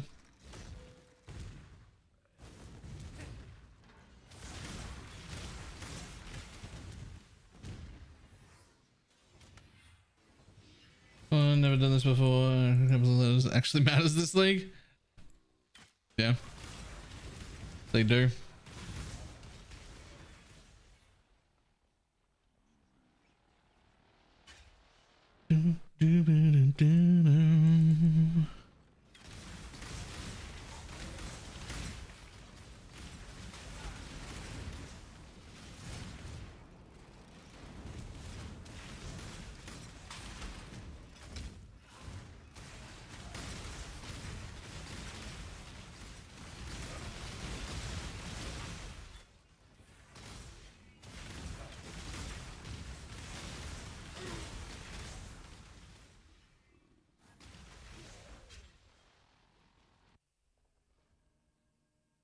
An aspirant can afford Time to turn off the passive that opens chests on spellcast. That is the 4th time that I've flame dashed into a corrupted strongbox that's killed me.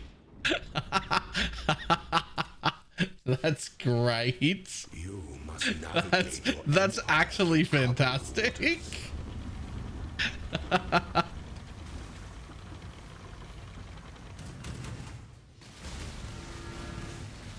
triumphant at last.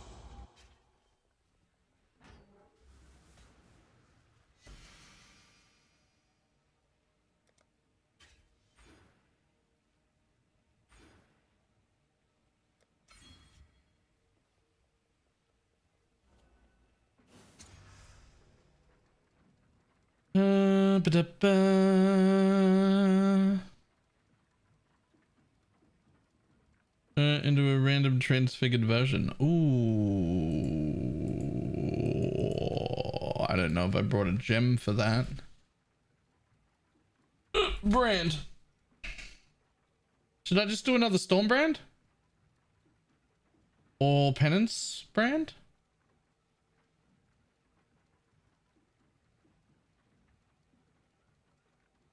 I don't know what people need in this league. It's Penance brand. I'm gonna do Penance brand. Plus I want a 25. 21. Transform a non-transfiguration skill gem to be a transfigured version.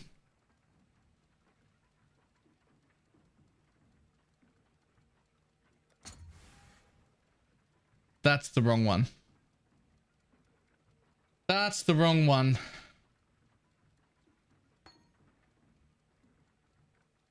In that case, we'll just add 50 million to this one.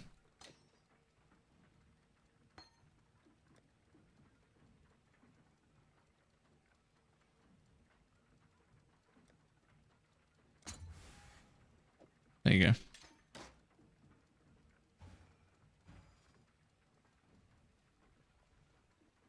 I didn't know there was a different one. There's two alt penance brands. This one and the good one. I'm not actually sure why this one's the bad one. Can be attached for a total duration of 0.5 seconds.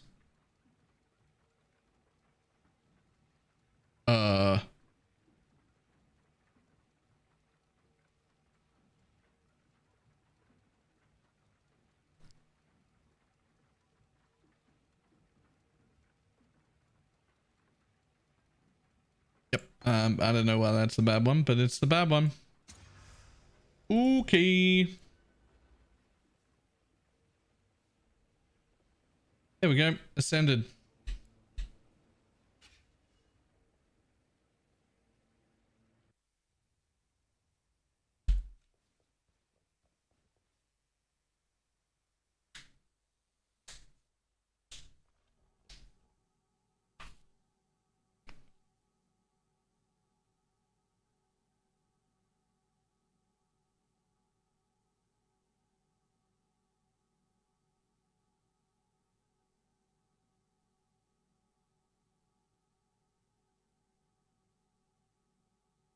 Interesting.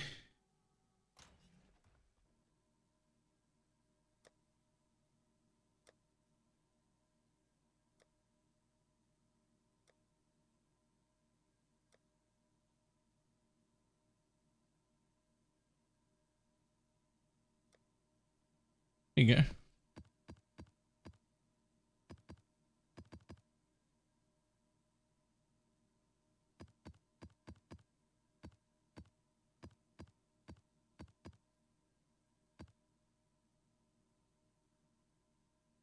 Woke added lightning. Huge.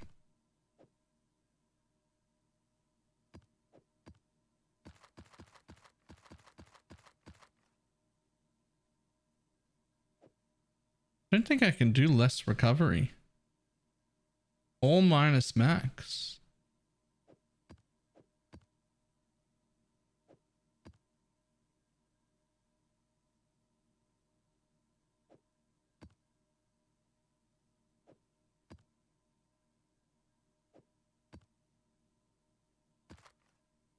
Or reflect? Am I reflect immune?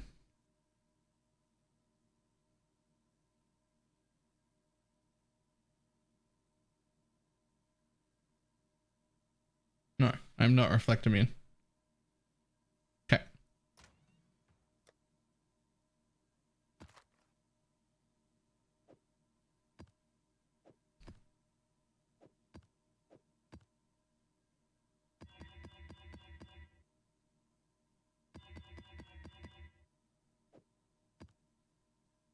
Fine.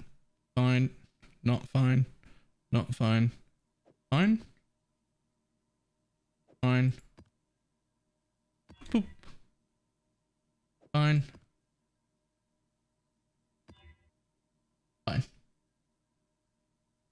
Connect Vault with return project is great. Nice. Suspected it would be. Alright, we're gonna try the Storm brand of Indecision just for a little bit. See if that maps a little better. Like, basically I'm just not using the 50% conversion here, but otherwise everything else is the same. Unless there's literally no cold other than the base cold, which means hypothermia does nothing. That's interesting. What can I put in there? Hail, Godslayer. Without getting a white socket. Of hatred. Yeah, which also does nothing for Stormbrand. It's physical as extra and increased cold.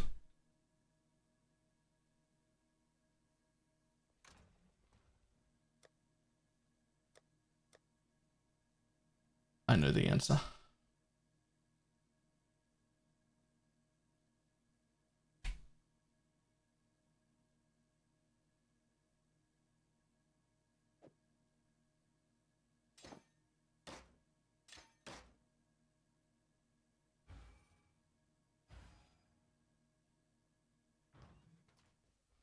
Let's see how it goes.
Go with Maka's Get off me, I'm trying to look for the thing. Nope. The cut that never ends. The video how they sell the wildwood layouts. Yes.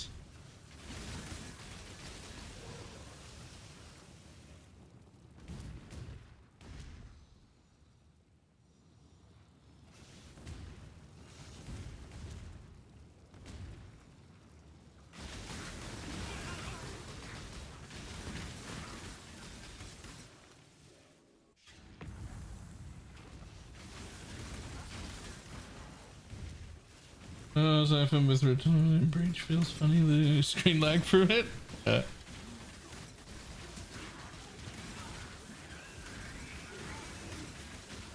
The deeps on Stormbrand is definitely significantly lower than Penance brand.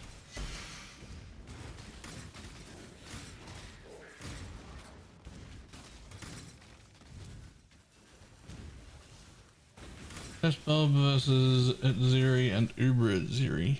Atziri regular shouldn't cause any problem at all. I don't know how Uber will go, to be honest.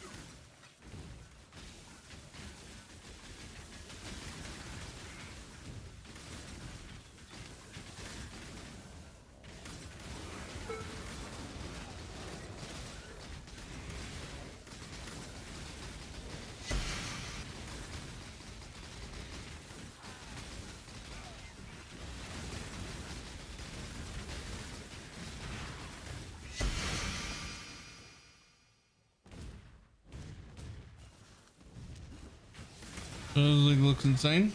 Yeah, it's quite good.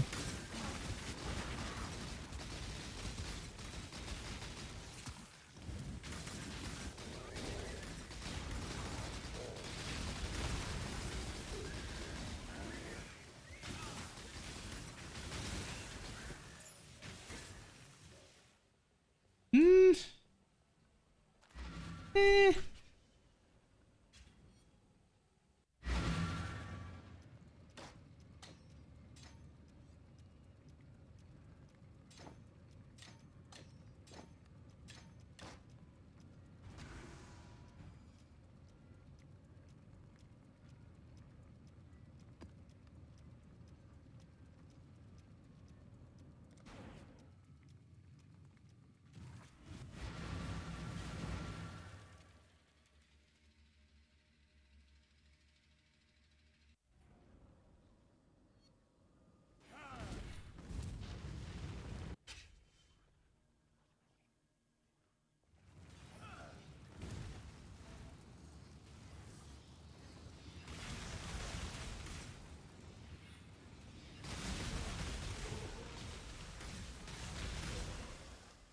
Trust the wisps.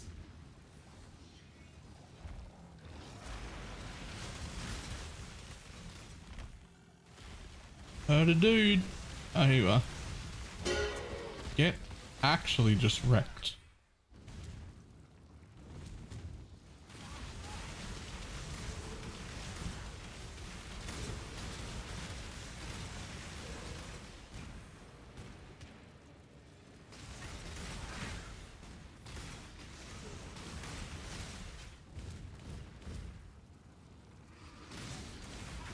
Oh, the dude. Oh no, I should have. Oh, never mind. I tried to run away so that I could see if anyone else needed it. It was already dead. Silly penance brand.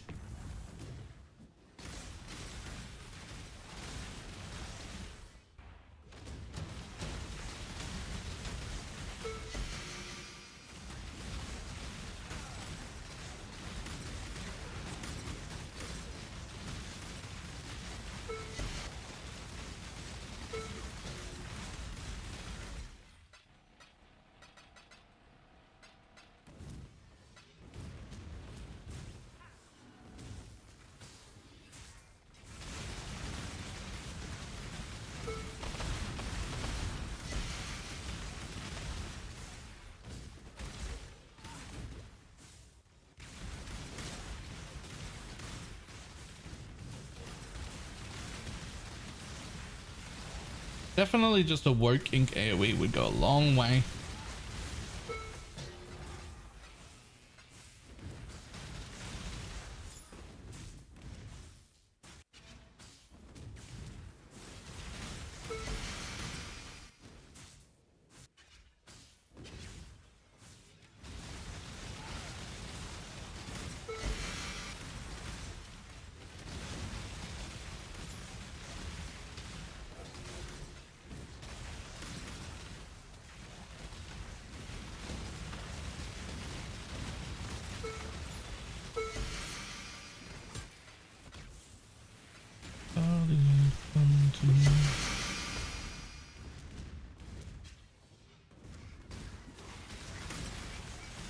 Right, single target is mental.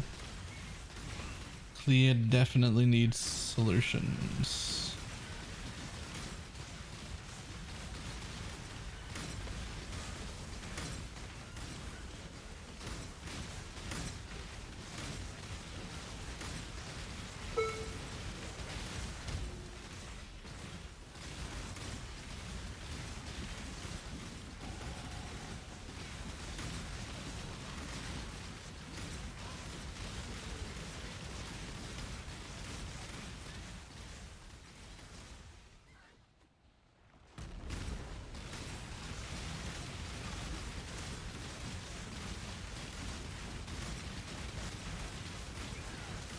Hand of indecision compares single target significantly lower, but significantly better clear. But also it's significantly lower just in this setup that I'm in, right?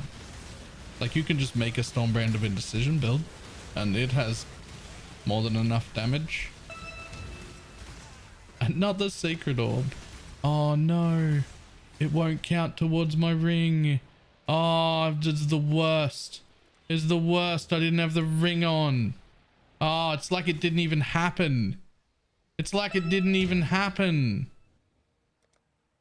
I might as well leave it on the floor. I didn't have the ring on.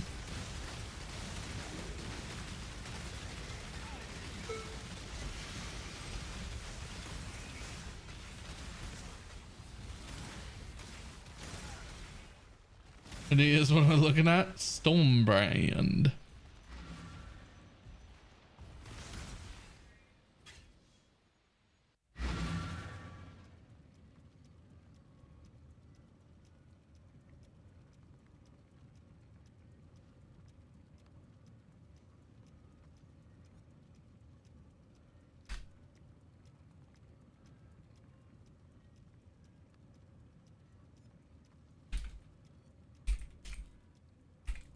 Get your magic find characters ready.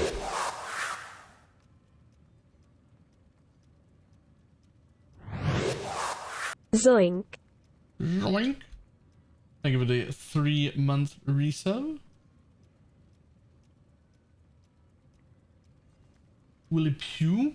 I don't know how I'm supposed to say that, but I'm going to assume I nailed it.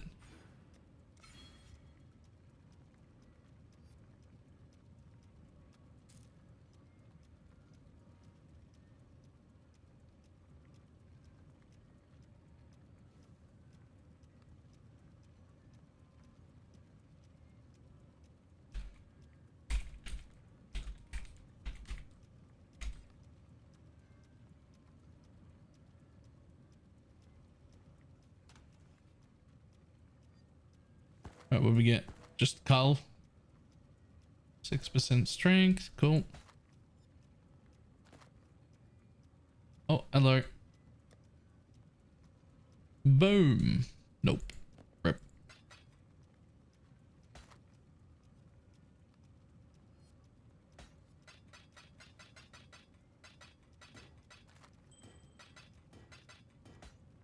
Okay, so if we don't have a woke ink AoE anywhere,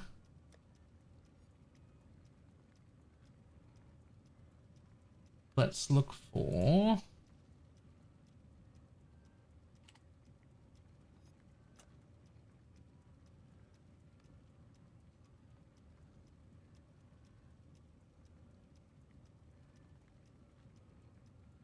not that.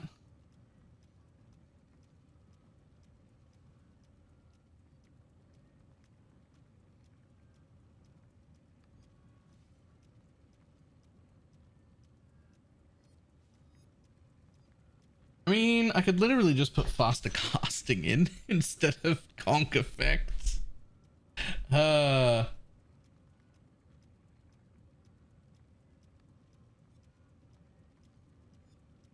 just want to try like something that isn't conk, but is useful and is also blue. Hail, Godslayer. Woke-guarded lightning would be great if it was already level 5.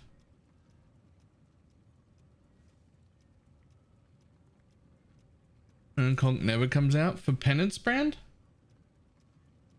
For penance brand?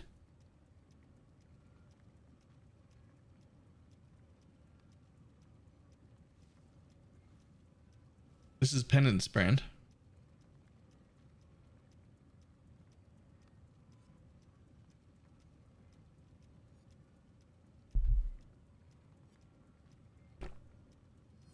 Right, I've got a storm brand.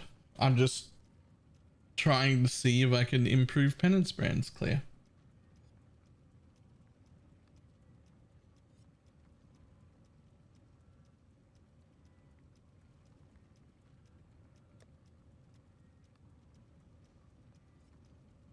Also not using Fizz to Lightning. I got 50% conversion right here.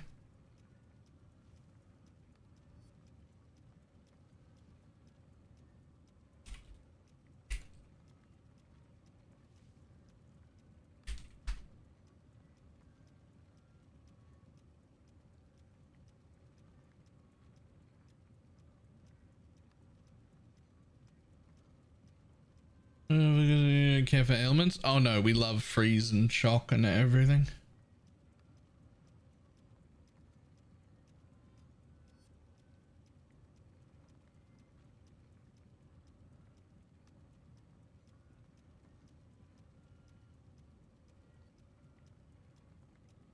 Energy shield leech isn't the worst option either.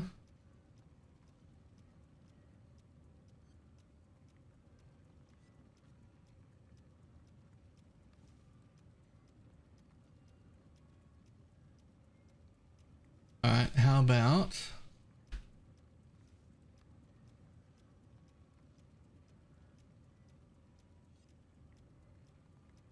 that one?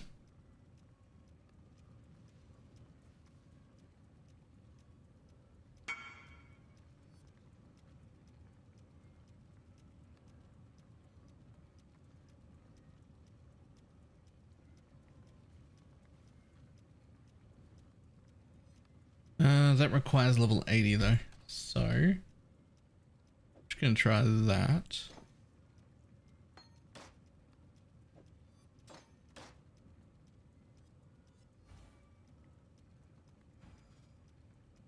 Let's just see how that plays.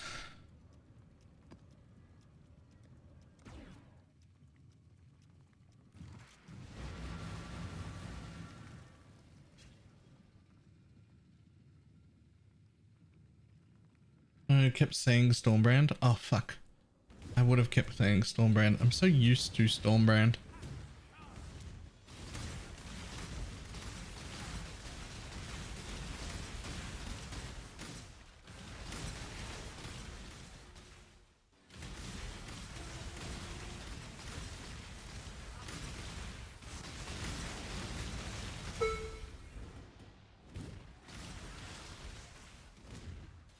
Honestly, a woke AoE would probably make this passable.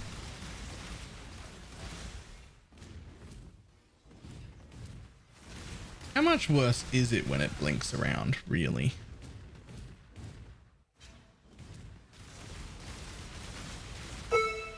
Jesus.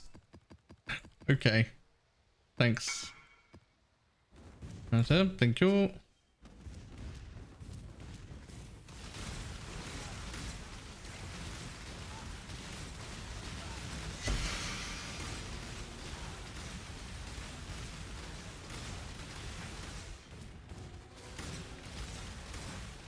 And still work like it used to? No. Well, that part, yes. But it also procs damage at every interval. Not just, and it has a duration that's longer because we've stacked it than it needs to be. So you don't like, warcast speed is just better now, but there's no breakpoint that like has to hit or it's fucked. And it does damage as building now as well. Or at least this version does.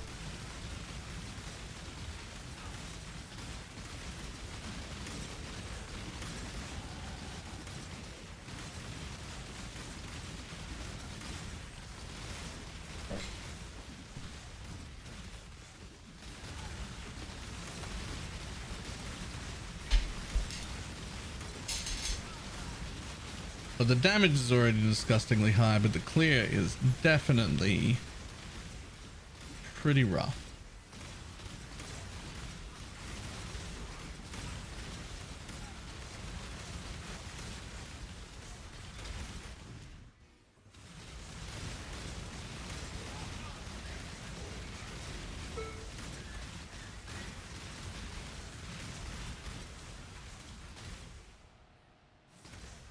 Okay, let's just see, just for the sake of it, how brands attached to a new enemy goes.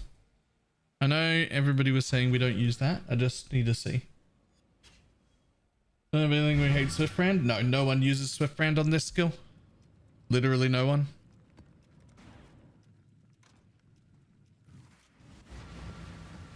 That's a Storm brand thing, not a Penance brand thing. It Swift brand like deletes Penance brand's damage. Pleased with yourself? feel all high and mighty, O powerful God Slayer?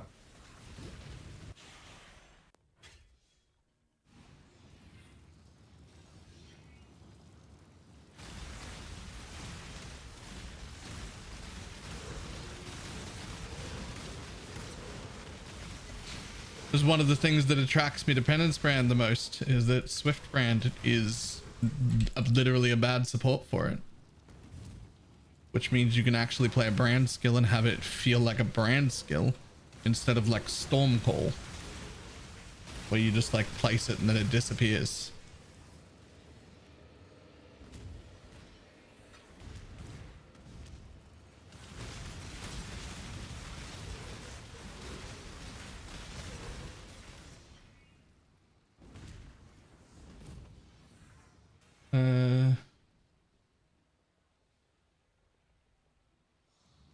That's weird because it lowers its duration so low that it doesn't even hit 20 stacks, making it worthless.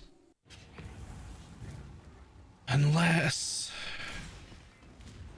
you can stack so much cast speed that you can get the 20 within the Swift Brand.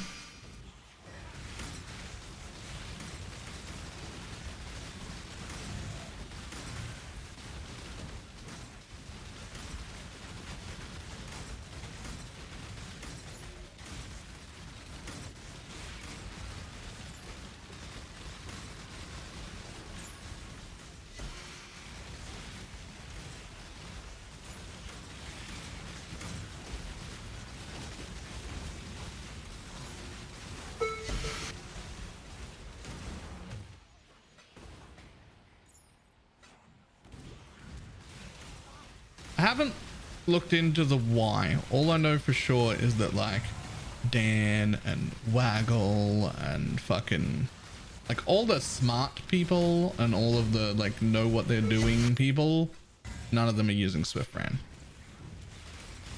I know that from like glancing at their builds, but I don't know why.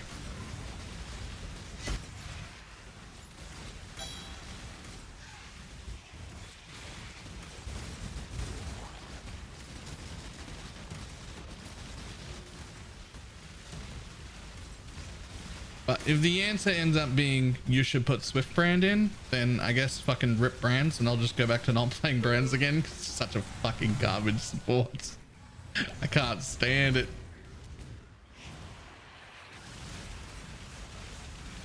If I wanted to play Stormcall, I'd play Stormcall. What's the point of brand that disappears? Needs to hang around on the mob. That's the point.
Yeah, the Energy Blade one is insane.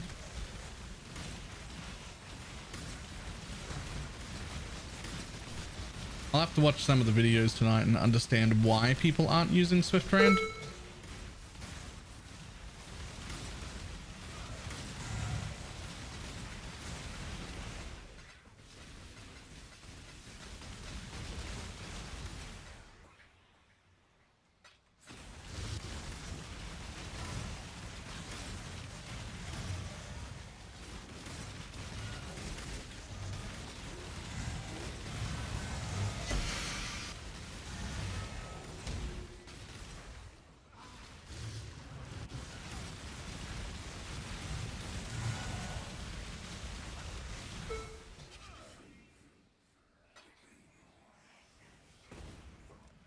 So having jumping brands greatly increased my clear. So I'm not sure why people aren't using that either. Because that feels way the fuck better.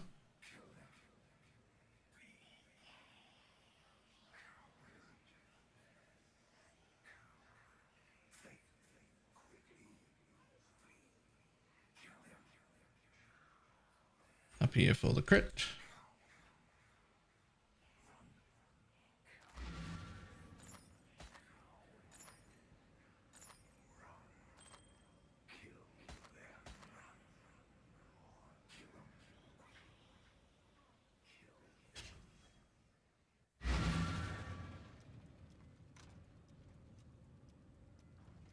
That's easy enough they aren't clearing with it.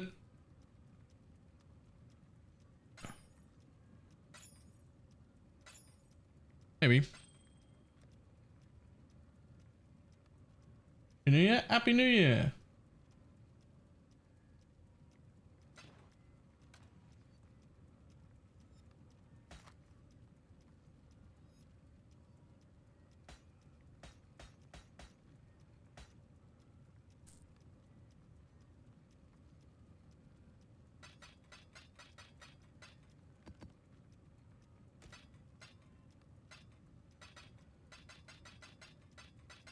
The problem with Swiftband isn't that it's a bad support, it's a great support.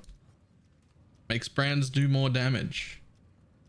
It's not about it being wrong, it's about it not feeling like a brand build anymore. It's about it just but the things disappear so quick that I feel like I'm just playing a cast spell build instead of a brand build. In which case, I could be casting anything. It's no longer a brand build.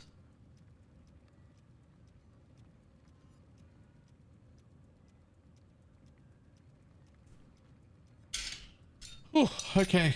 Vegetables, chicken. Vegetables, chicken. Those three MXX and 1.5 with 2 brands attached. 3.5 seconds. With a 5 brand limit, you have to cast a brand. At least for clearing. More than once a second.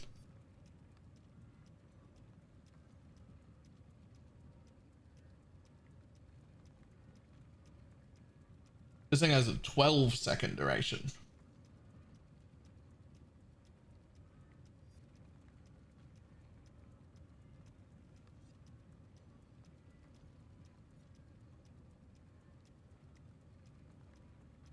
Mm-hmm.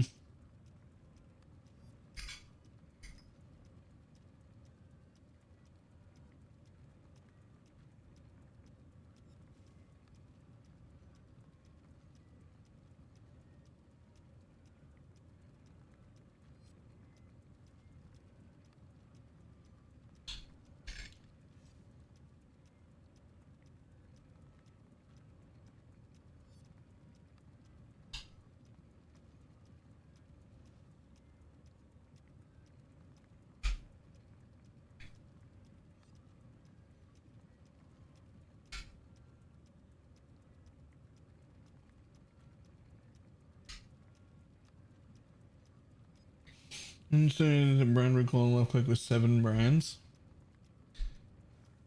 How do you even keep 7 brands up with Swift brand in? Your duration will be like 2 seconds.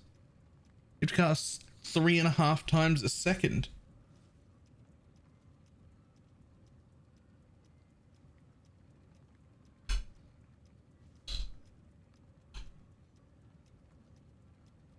Good question, can you sustain plus without being a Pathfinder?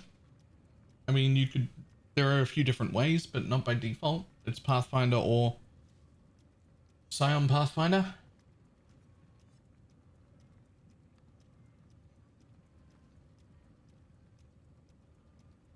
It's not high, by the way. Right, but then it turns it into a spell build. Now you're spell casting everywhere. Now it's just like every other spell in the game where you just like you have to cast all the time or you don't have things. Whereas the thing that appeals to me with brands is that I cast them and then they last 10 seconds and I can run around and not cast. Like that's what I want to do, is run around and not cast. That's what makes Swift Brand such a terrible support. It's not its damage, it's that it turns it into a regular spell build. And now I might as well play a spell build.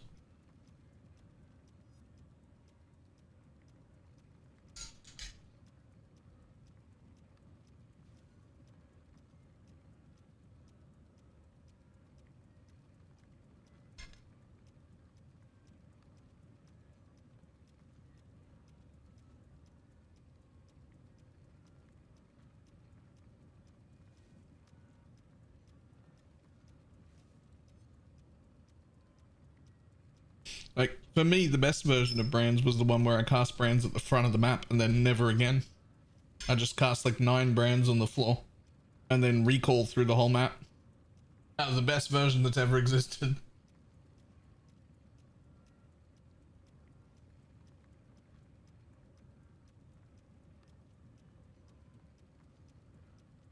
And the Burnout Brands are not Stormbrand for clear. That's exactly it. If I put in Stormbrand for clear as well, then it's not a Penance Brand build, it's a Stormbrand build. Now I'm not playing Penance Brand.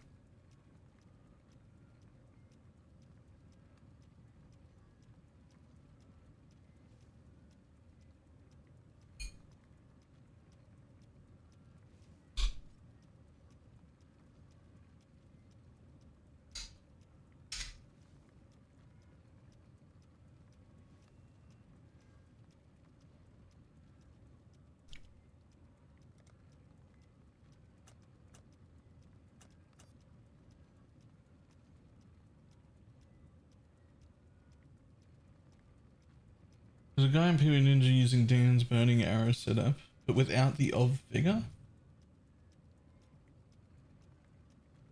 Wouldn't that just be bad? Isn't that the whole thing?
Nope, he seems to have a lot of life and no damage.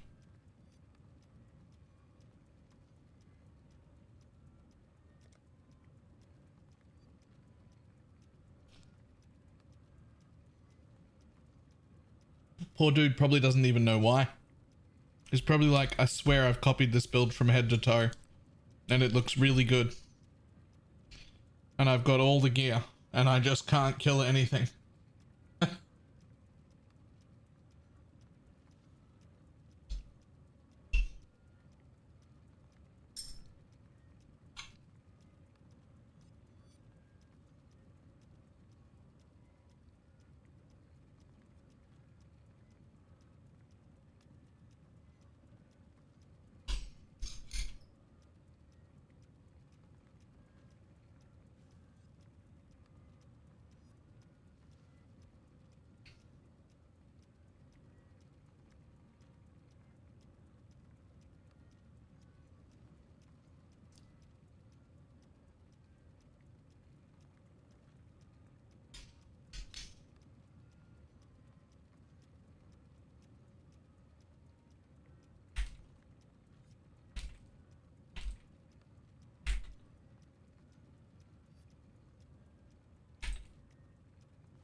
All right, corn.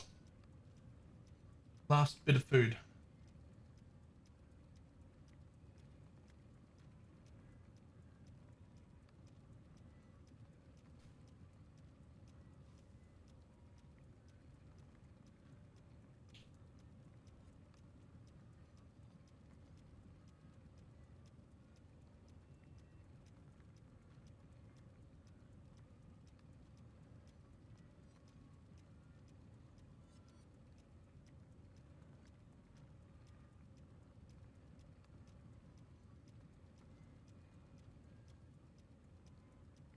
It feels weird that this build would need crit strike support. There's a 6% base crit, the amount of crit we have on the tree and Inquisitor. I'm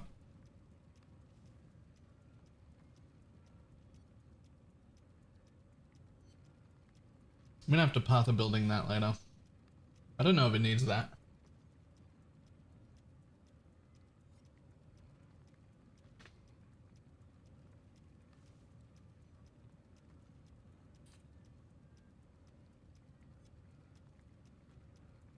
I don't even think it needs crit charms. I think it'll just be crit cap.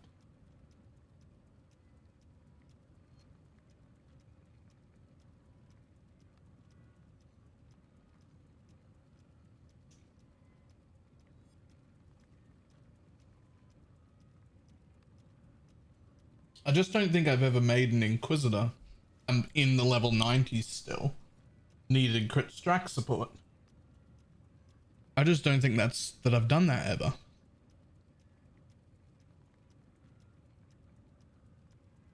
Like, you always start with it because if you don't crit, then you don't ignore resistances, and that's like the whole thing here.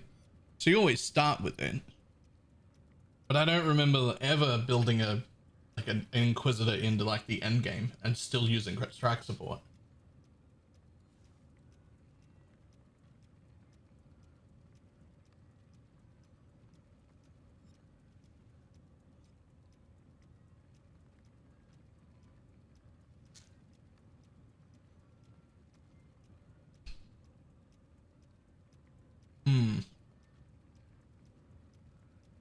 It'll either be base crit charms or minimum charge charms or something like that. But there has to be. It can't be worth a support gem. Even if I do need to like swap something around, it's definitely like I shouldn't need that. I'll have to solve that a different way. This was just a build that was given to me, right? This isn't my build, right? So we'll see how it looks when I'm a little higher level, but I suspect I'm not going to use that.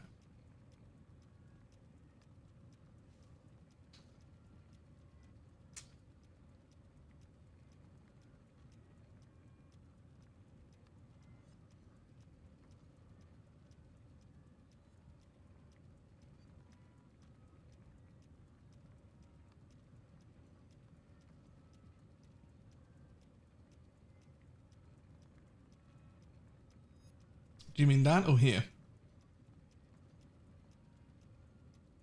I'm only like level 70. I just got to map 75 or something.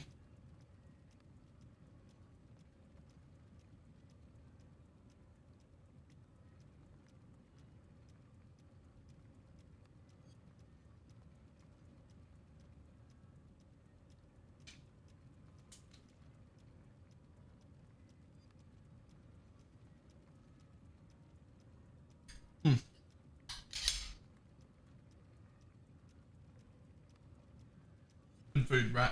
I'll be back in a second. Good to stretch. Food. It was food still. Right, back in a tick.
Get your Magic Find characters ready.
Okay.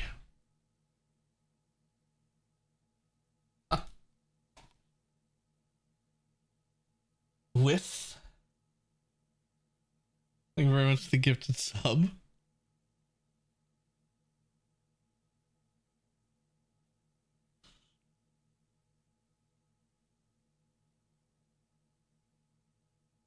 Alright, let's go.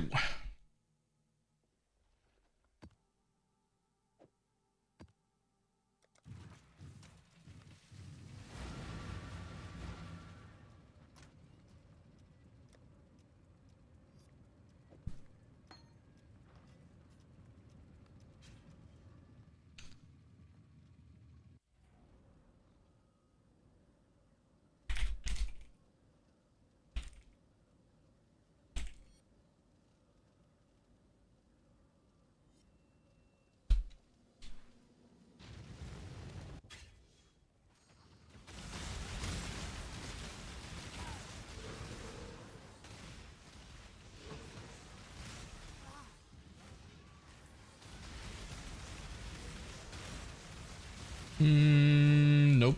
Go with Maka's guidance.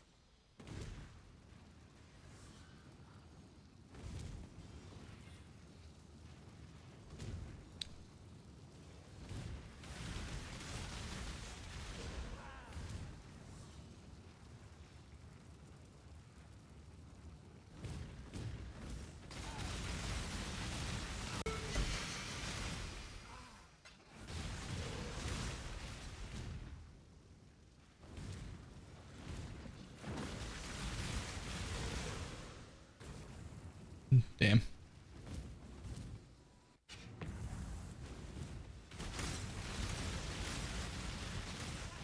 Go with God.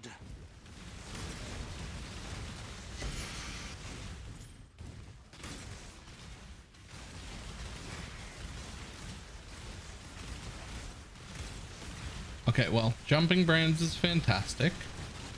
So get your magic find characters ready.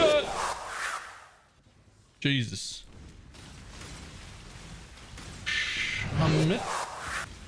Happy Thank you very New much for Year. the Prime. Very much appreciate it. 30-month resub.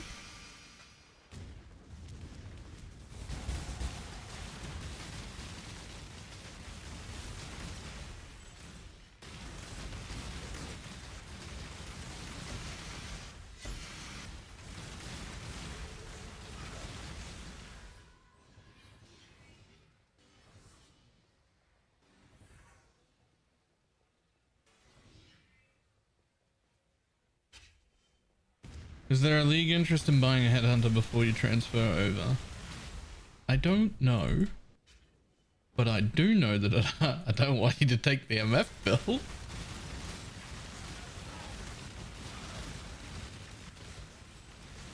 But I have no use for a headhunter. But I imagine that we would want to buy a headhunter. I imagine somebody would like to use it.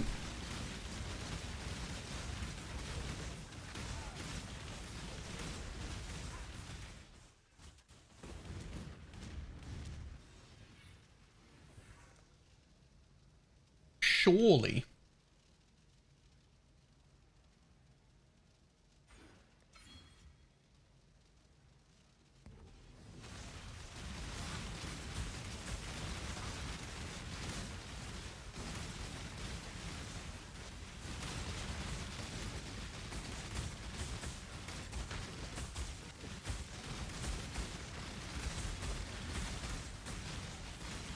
The best I can do. I mean, if we bought it, we'd just buy it as a group. We can pull together the divines for that in probably a day. But it depends on if somebody's like set up and real excited for it, and we'll make good use of it. Otherwise, it's just add under.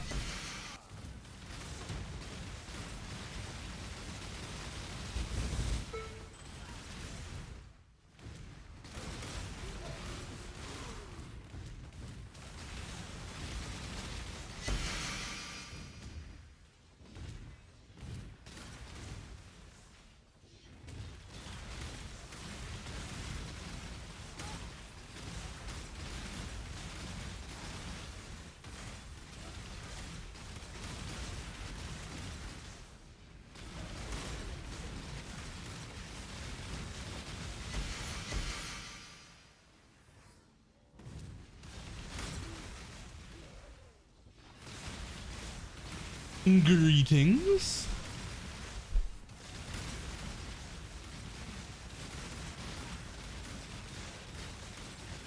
Oh, don't go in the crippling.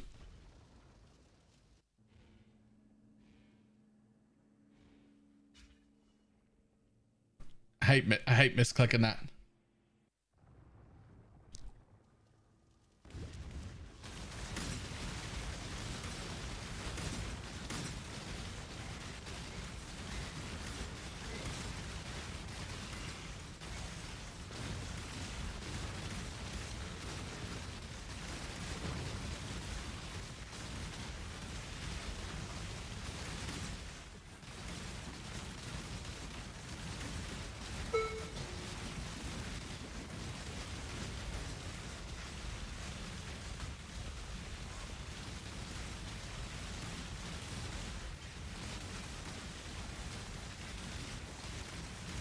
Finally found the king. Instant tips. Nice.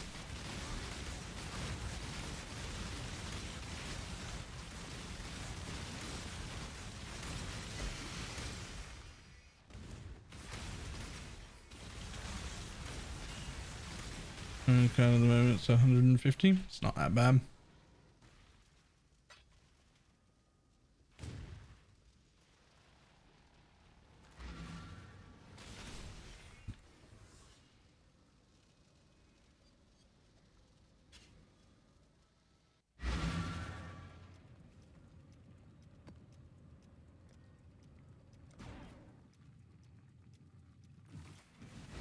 See, crit multi, more crit multi.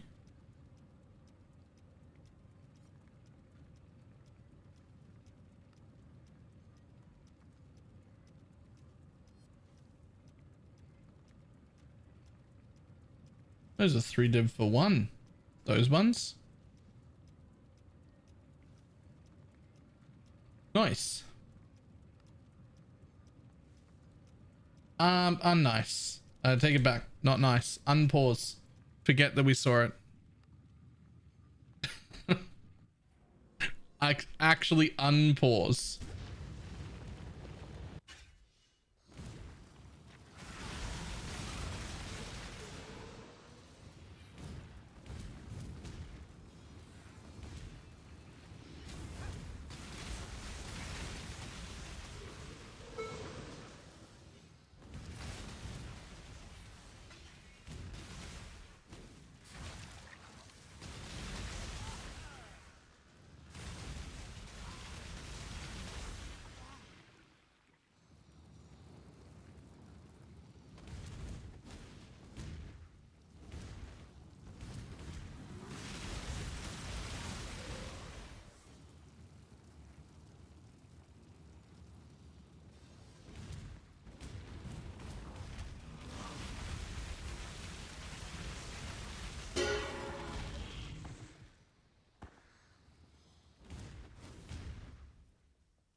Opening void keys. What? But I am. I mean, we're all opening void keys in the private league.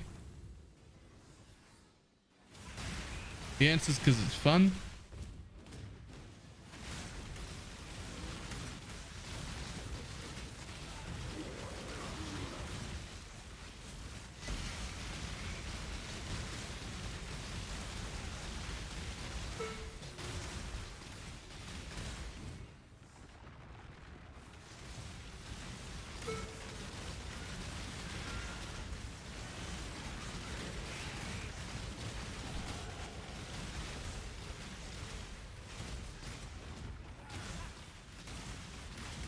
Come on now, don't go all day.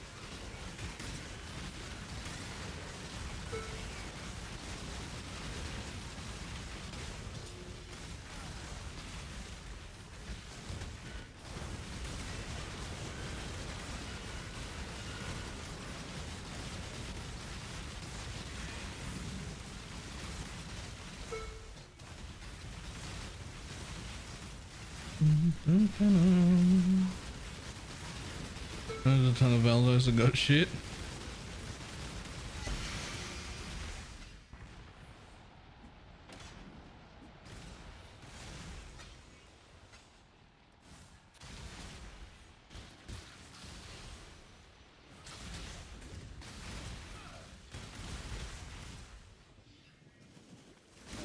With 11 of them listed? Jesus.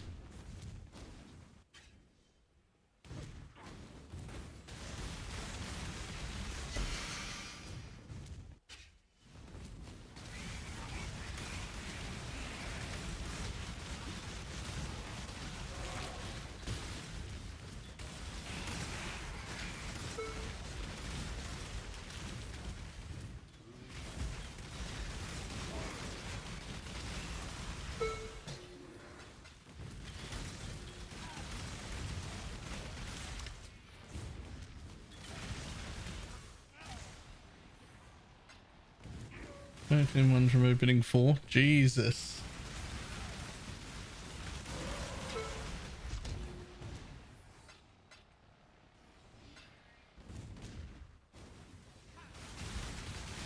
Imagine if there were 3 of the good Mage Blood ones though.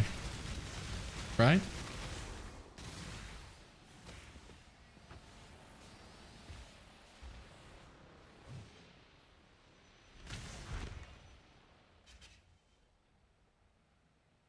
And charms, good? No. Rip.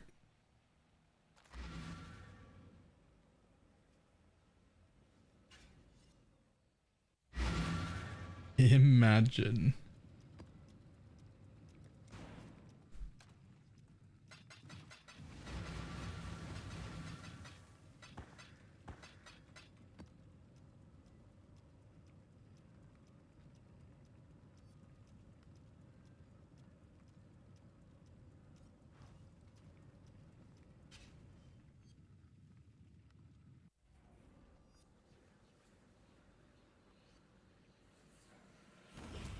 With all the gods dead, I suppose I should turn my full attention to you. We shall see how far you can be pushed. Okay.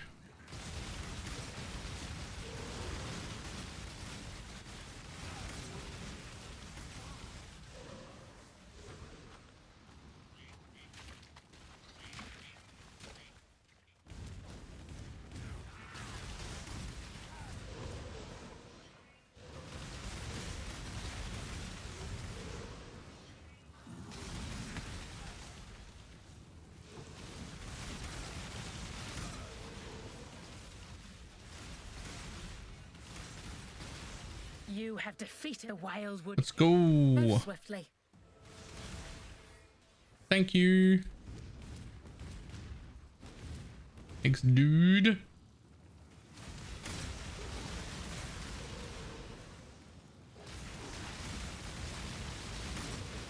That's my 3rd event, this one.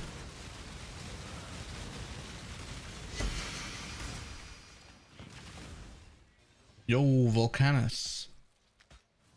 Actually great. Can I make it over to the 4th event? I don't think so. Nope. Nope. Still, that's nearly 4k in a yellow map just from following that diamond thing.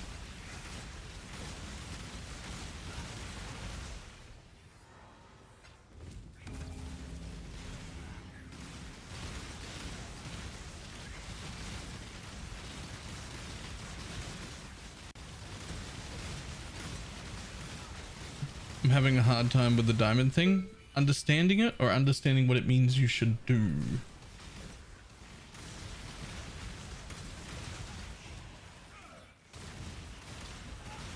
Well, I don't know why it was called a diamond to begin with. It's very much just a square. It's very much just a square, except like that. And it's at all the corners. I don't know if that helps. Like, it's directly north, south, east, and west. Like, directly. The only, you know that all 4 of them will be in exactly those 4 locations every single time. The only question is what location you're in. to begin with. That is the only thing you need to find out, is where are you?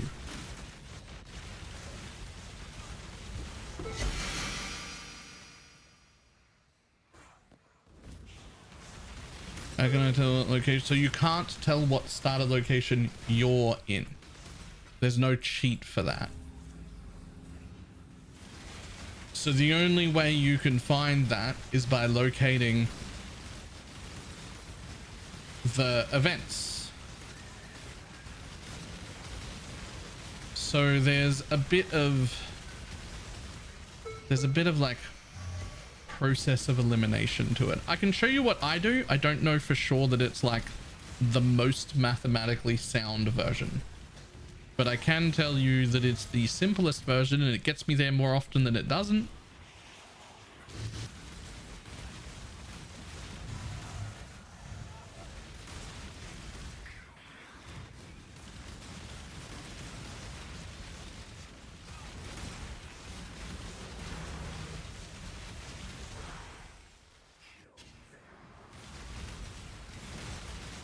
Filled with a lot of wisps? Not always. If you start in the center, you will be surrounded by wisps though. But the center doesn't always have a lot of wisps if you didn't start there.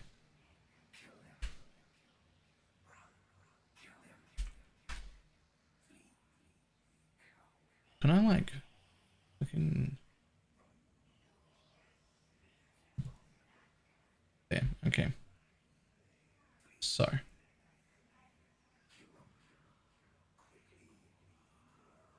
Wildwood, right? Wildwood map. Right?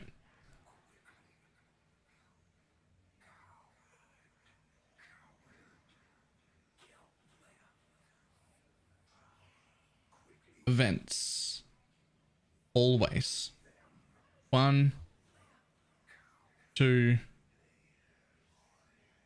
3, 4.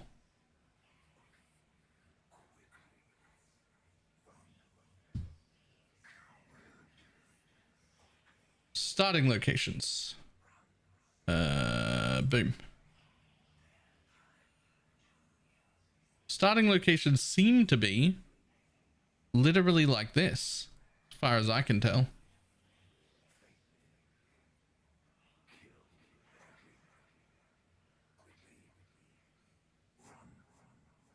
With no idea where I'm starting. So I do something really simple.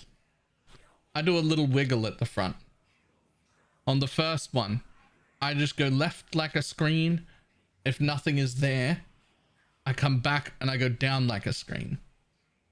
So if I go left like a screen from here, I will start to see a really thick wisp trail towards the center if I'm on this side. If I go left from here, a screen, I will hit that immediately. I'll hit that event just to the left of me. Great. Either way, I'm going to come back. I'm going to wiggle down. And if I don't wiggle down, if I wiggle down from here, I'll hit something. Great. And then they can't see what you're drawing, but they're different shapes, right? If it was here and I've gone left, I won't wiggle down because I've hit one, right?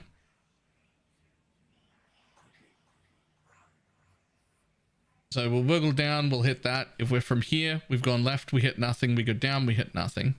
So from there, I'm going to go up.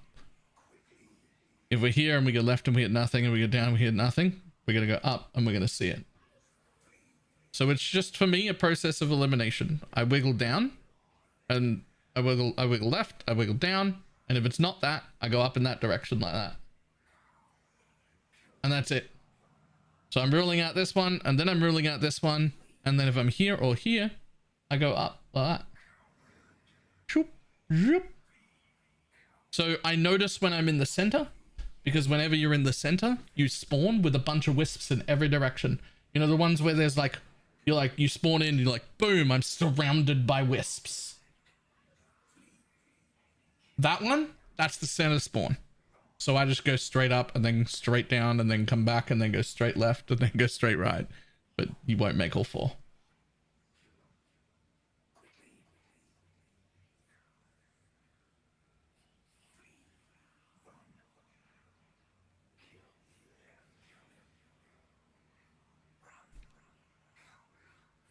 There's probably a better way of explaining what I do.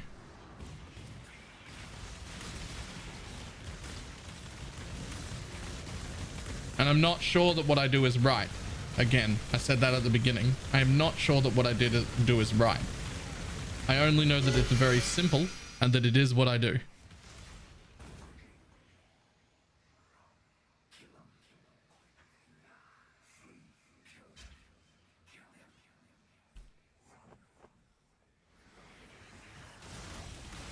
Darkness is going to use less wisps? Yes. Lightning warp skips areas. It blinks over the top and uses less wisps.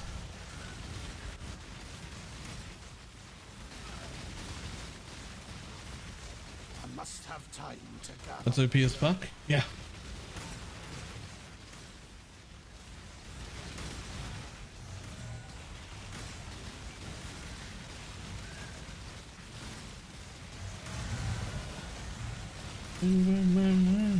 Does flame dash work? I mean, sort of, but it doesn't really go far enough, so you're still exploring because it doesn't really go far enough. Blink arrow too.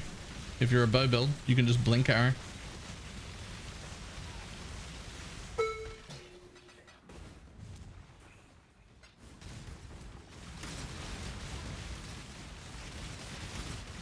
Think warp goes further? Nope, they both go wherever you can click. Far away as you can click.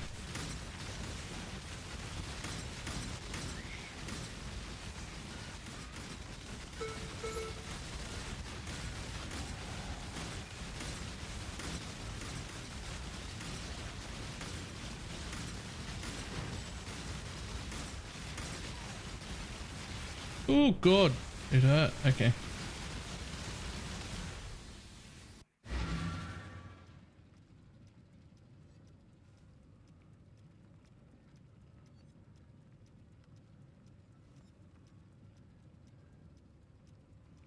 Oh my god, the wild map. The wildwood map. Oh, we need to see more bugged ones. If you can show me like 10 of these, like 10 different versions of these. If I can find like 10 different versions of these, I'll never get lost again.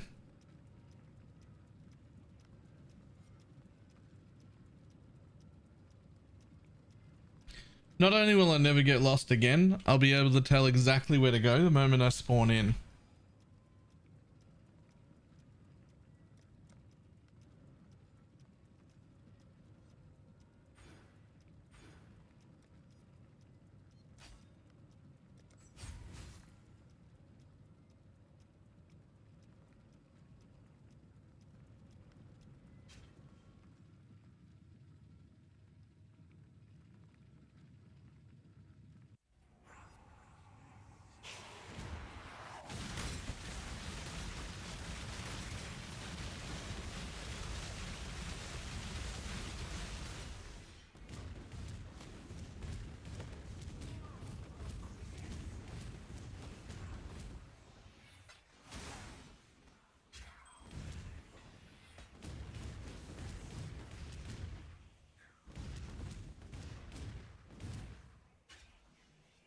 Everyone's allowing people to see it. Have a work called I have a brick, the one I have. What tab's it in?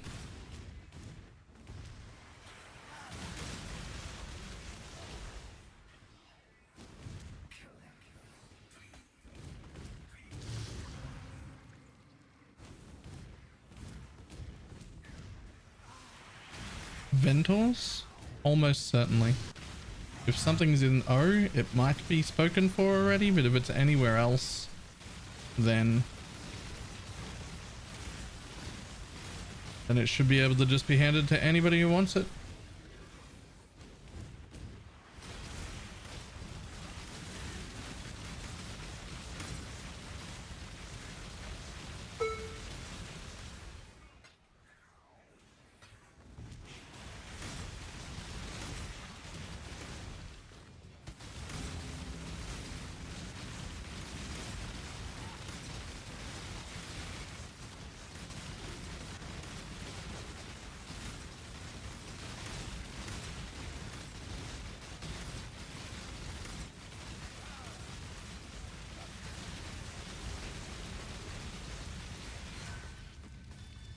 Oh, no bleed to death.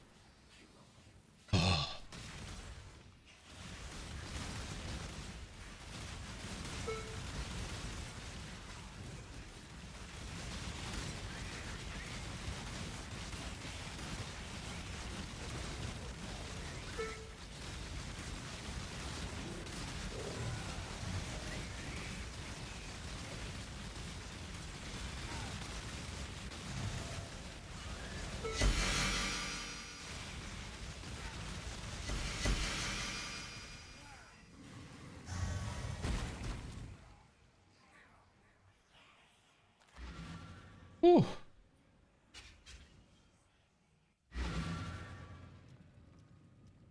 Looking at the Firestorm thing in the same tab. Firestorm, yeah, sure. Come grab it.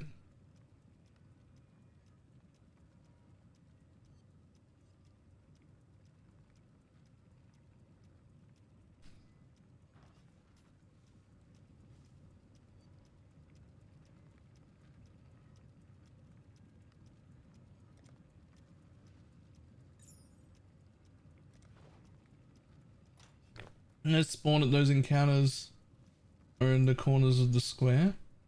The King of the Mist will spawn either here, here, here, or here. Those are the only four. Those are the 4 event spawns. If we knew that the Wildwood looked exactly like this every time, it would be so much easier to tell where we were, but it obviously has random generation like anything else. But it'll be in this square that's on a corner. Like square on an angle, and the corners are where the events spawn. And the king is one of the events.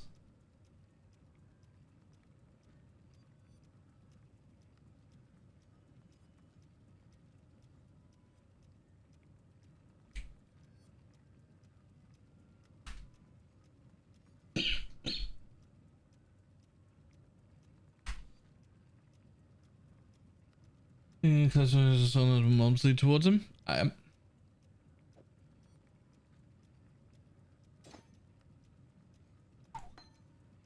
Huge.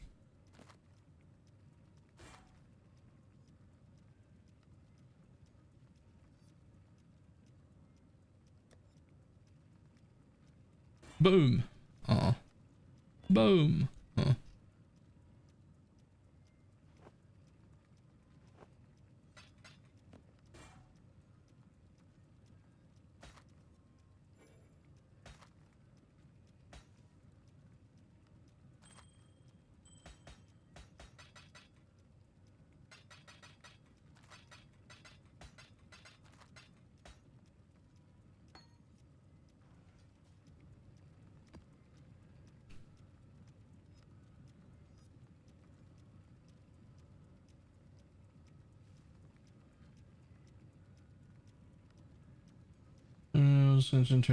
You know, you can just transfer like one character if you want to, right? Or do you not want any of your characters anyway?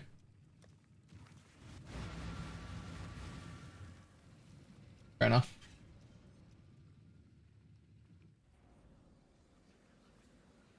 You could at least make it in the make your level 2 character in the private league and grab like a Gold Rim and Wanderlust or something, even if you don't take 7 league steps.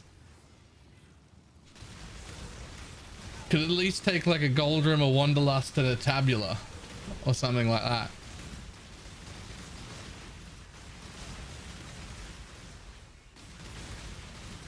And then just merge that one character.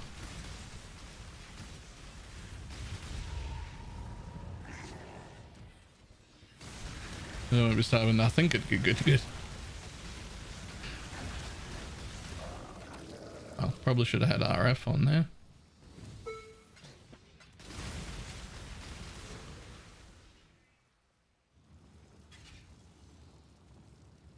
Okay, so I think I'm at the right hand side one right now. So I'm going diagonally to what should be the one at the top here. Yup.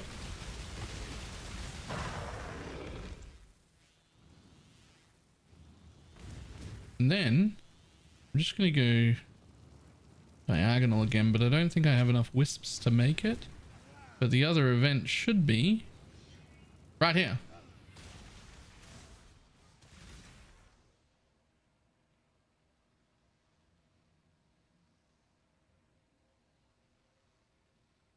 Keep learning. Grab all the juice around that event. Do a builder for your Rosa build? I do not.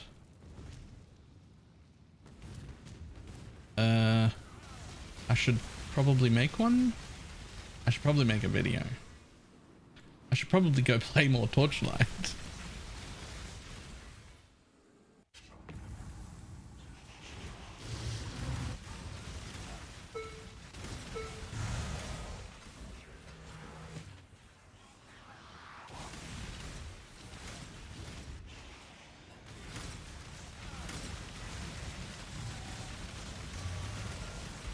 Required to make a video, yeah, by the 7th. In a week still, but I want to make it on that Rosa build, but it needs a little bit more tweaking before I do so. I'm not ready for it to be a video yet.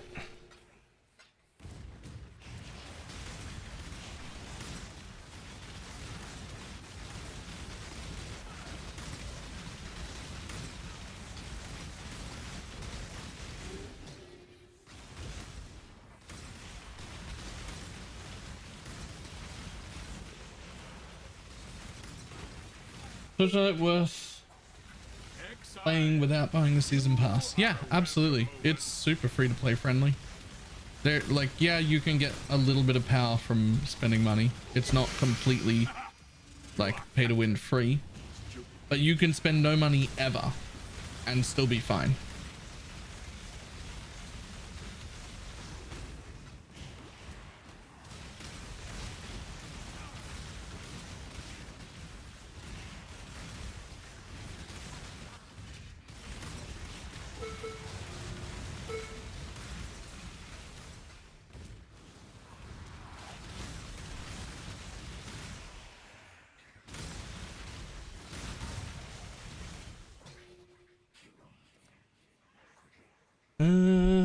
Let's see.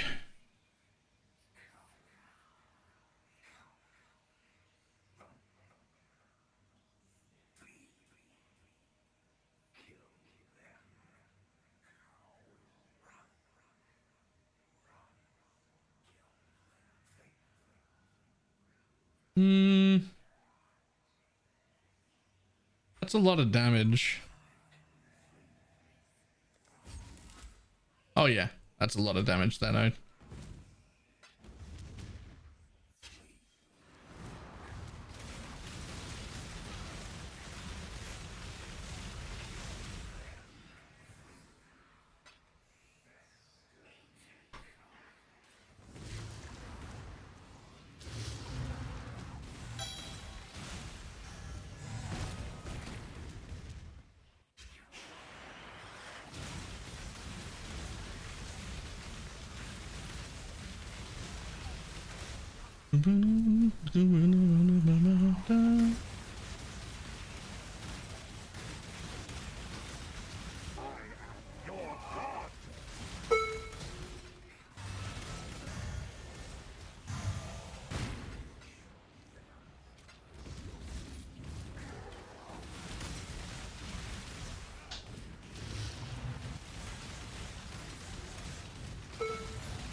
One exile.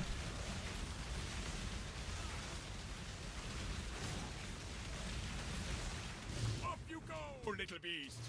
Away. Want to buy Defiance of Destiny? That's fair.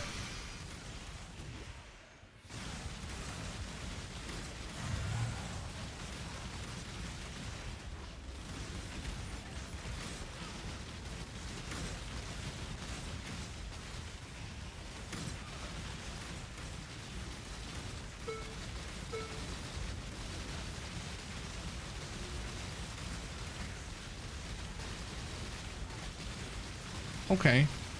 Are you gonna take some damage or what? What happened to all my DPS? That was a hunt you will not soon forget. You're welcome. Goodbye.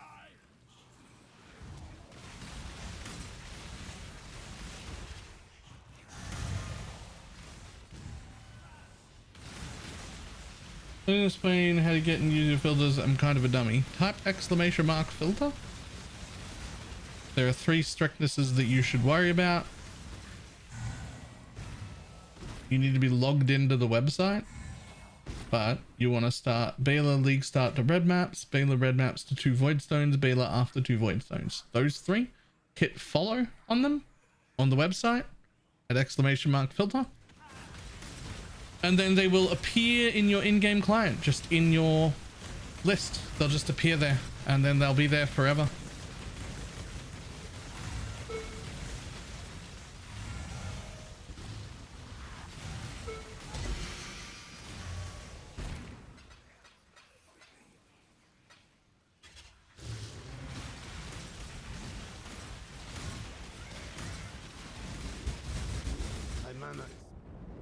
Rip.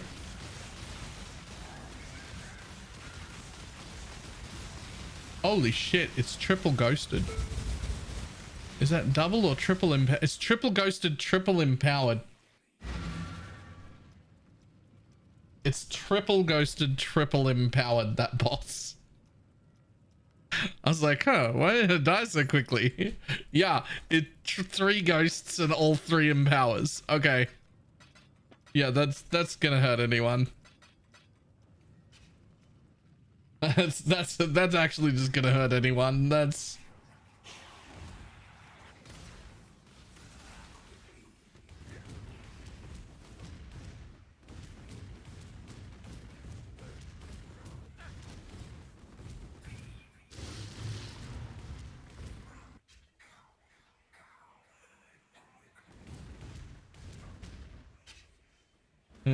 triple ghost. I was terrified of triple ghost most of the time.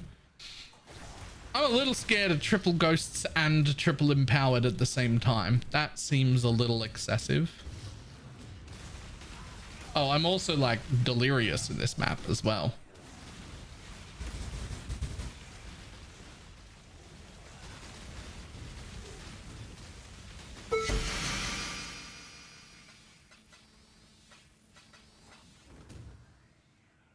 Just had to kite him around.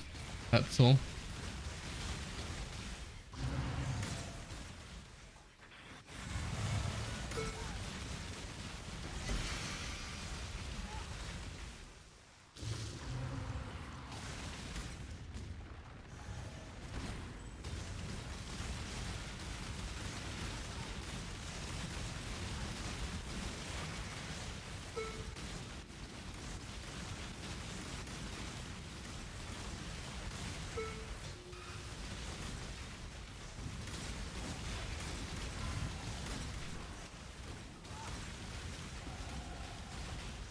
No, unfreeze me.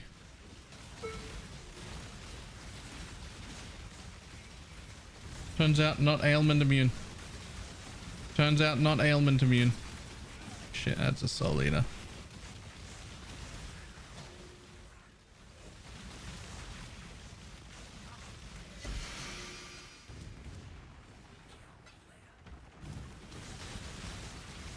Namiska, can't find him. The same tip as every other event. Know that they're in the 4 like quadrants. All the events are there. Every event, every NPC, every quest thing we need to kill, the king, everything's in those same 4 places. Go, let's go.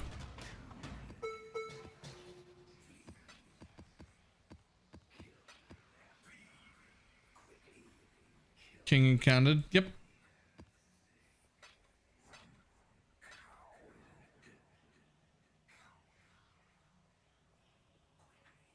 All gilded and a divine. Just in my leveling maps. I'm on board. New Year. Happy New Year.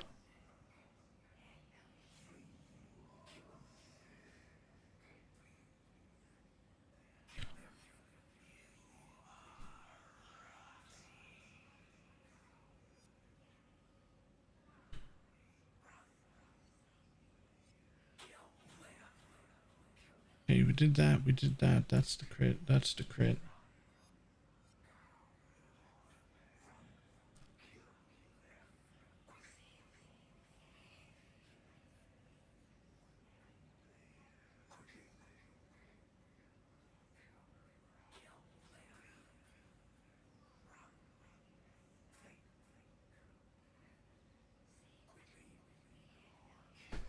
Because 5 hours is no longer a nap. That's full sleep. I think so, yeah. I think 5 hours is a full sleep. I would go with full sleep.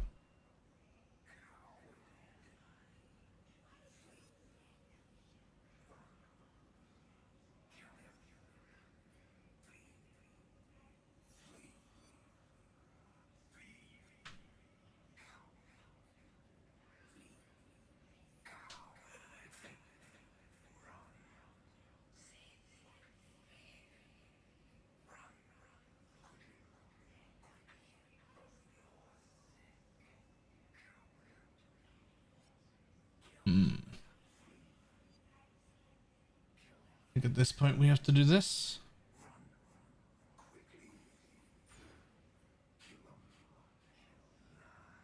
Too efficient.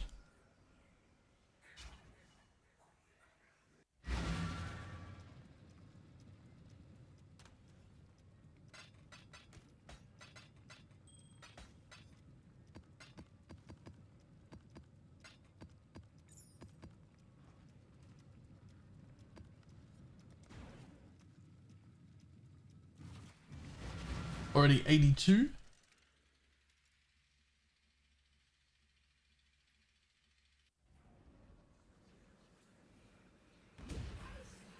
You cannot stop death. I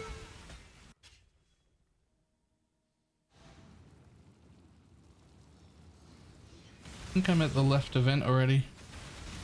I am.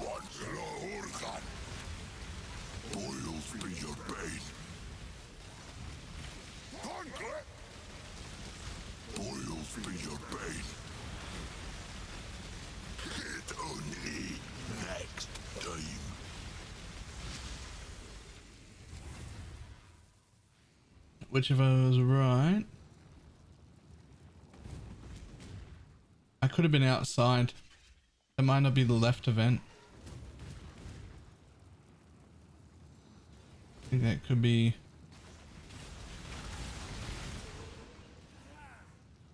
Damn, I think it was. I think I just wasted juice. Should have trusted myself.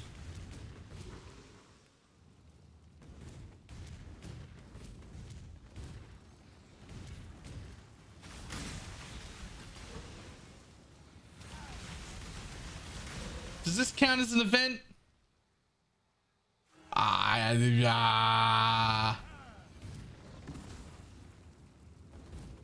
think it does. I don't know. I don't think the wells and shrines do. Damn, then I probably should have kept going right there instead of turning.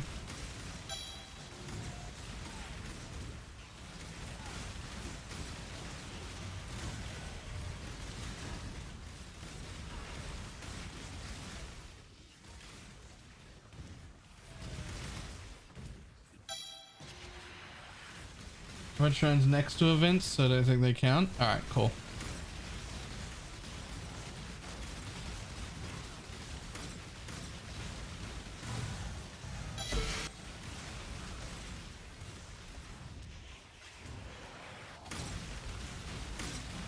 Looking for inspiration for my next build. Any suggestions? I don't even know what you've played or what you like.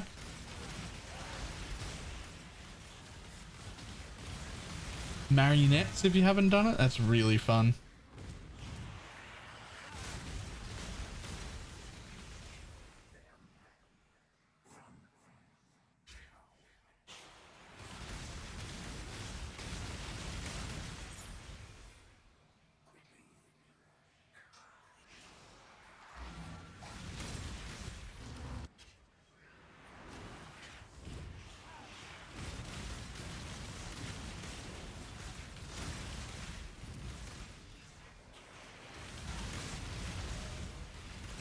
Shot, SRS, and KB.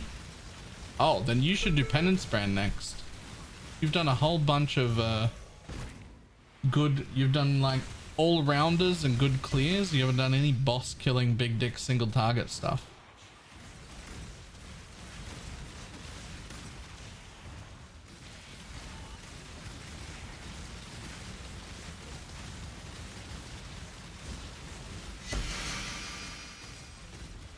Hey, is that Profane Proxy? It is.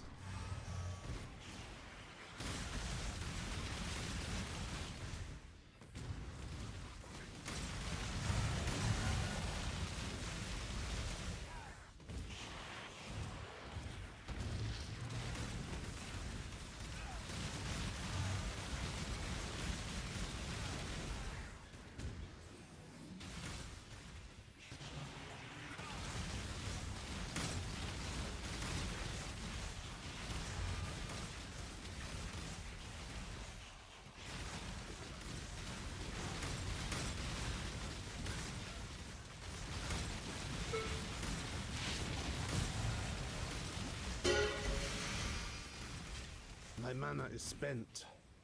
Ooh. Occasionally, I do wish I had a life flask, but I'll fix that. Get a little bit tankier so I don't have that problem anymore.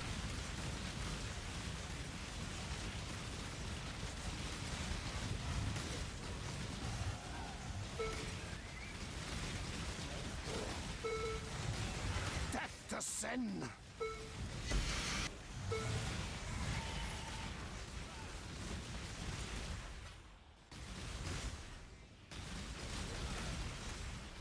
Reminder bugs make me not want to play it. I haven't figured out exactly how Runebinder's bugged. Like, what happens if I just don't take it? What happens if I just don't take Runebinder? Like, how is it bugged?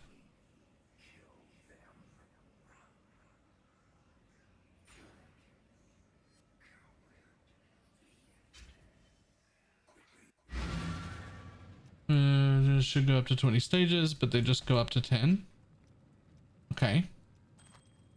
So let's just say I don't take it, I let one go to 20 stages. Isn't that fine?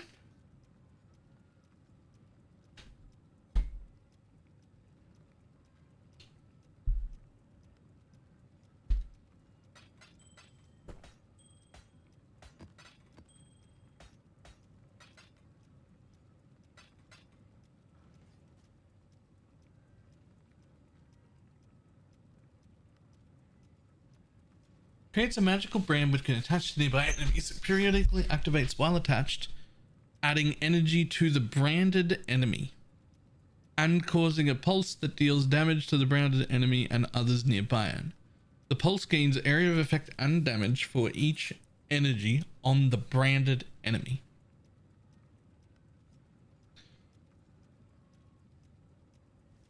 Deals a bunch of damage, activates every whatever. Increases cast speed.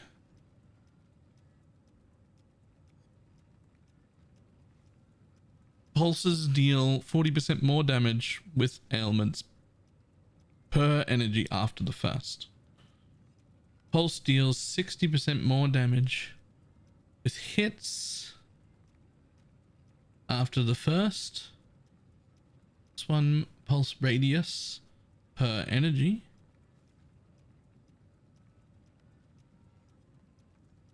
It doesn't even say it has a maximum.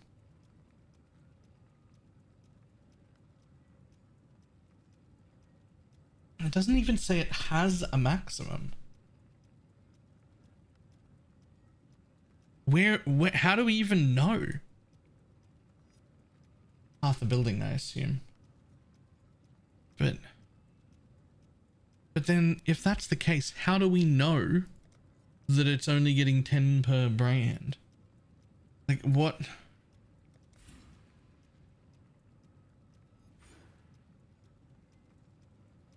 Like, I don't understand.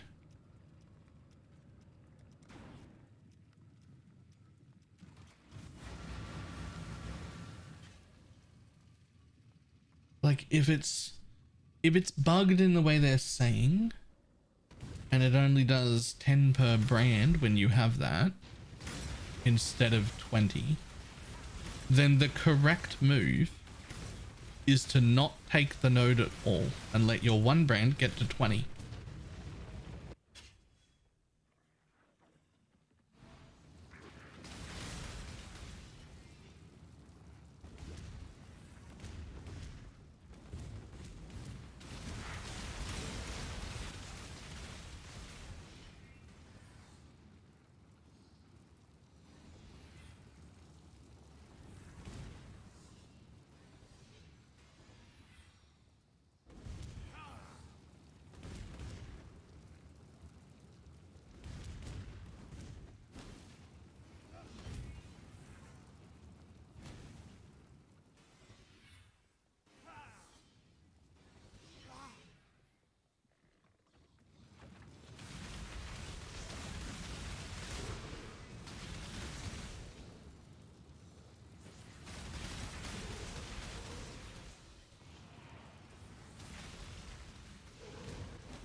Somewhere.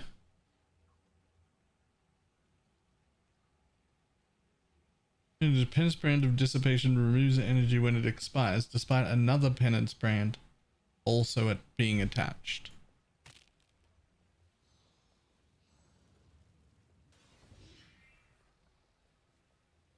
But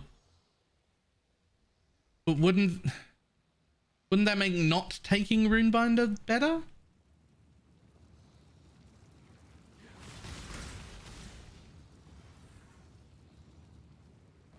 But people do take Runebinder. All the builds have Runebinder in them.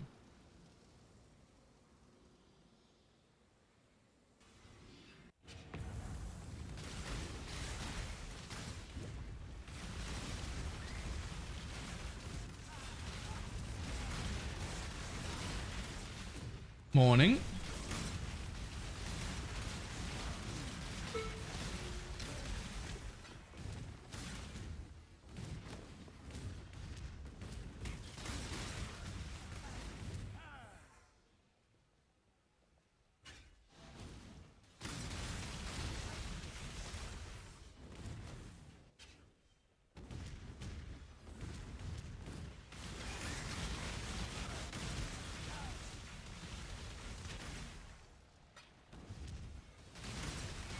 Well, I don't know about like bossing, but without Runebinder, individual rares in my map are dying significantly faster.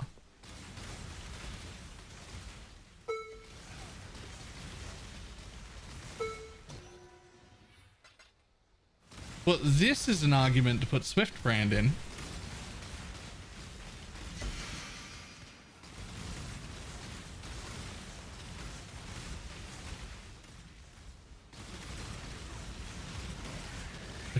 Like now I think Swift Brand should go in.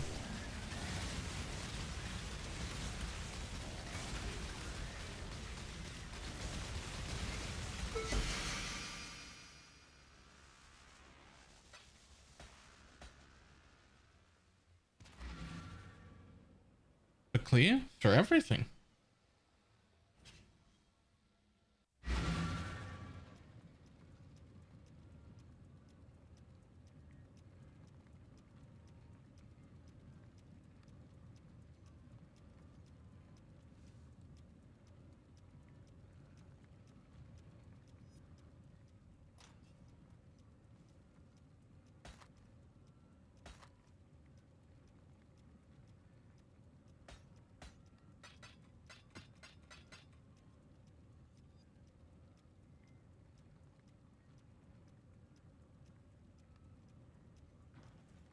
It should be Giga Trash for bossing.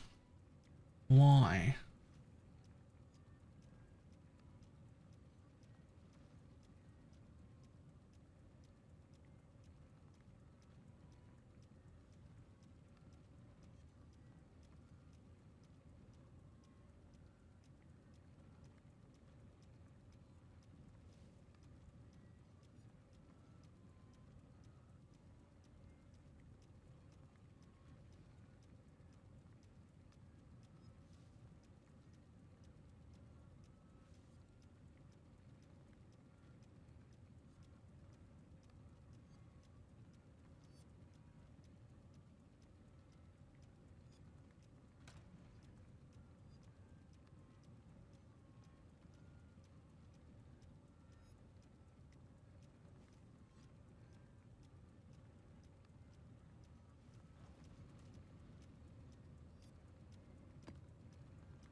If it's bugged in that exact way, then the only way for having Runebinder is worth it is if they both attach at both fresh brands attach at the exact same time.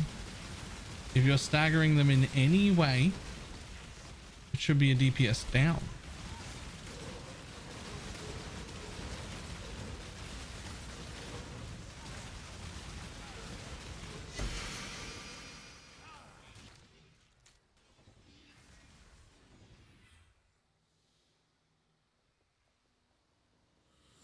If I'm understanding it correctly.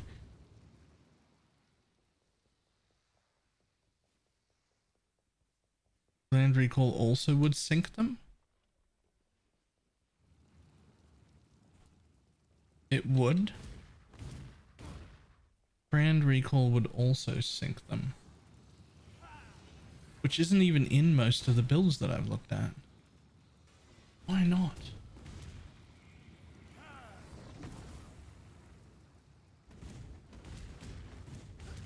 Here's the thing, if we can attach to, we don't want Swift Brand. We'll be lowering our own DPS. I feel like if we don't have attached to, then I think you should have Swift Brand.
Man, I'm gonna have to play around. I don't know.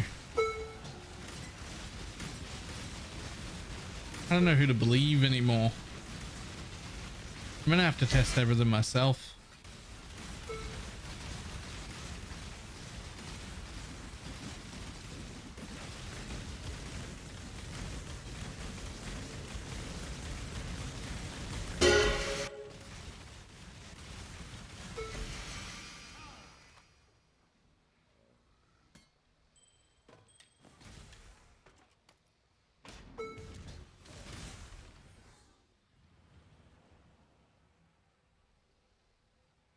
Let me see. I can reach 10 energy before brand with some cast speed or in 3 seconds. So here's the problem.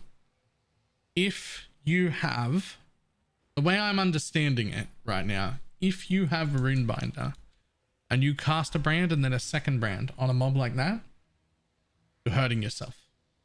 You're ruining your own damage. You'd be better off with only one brand.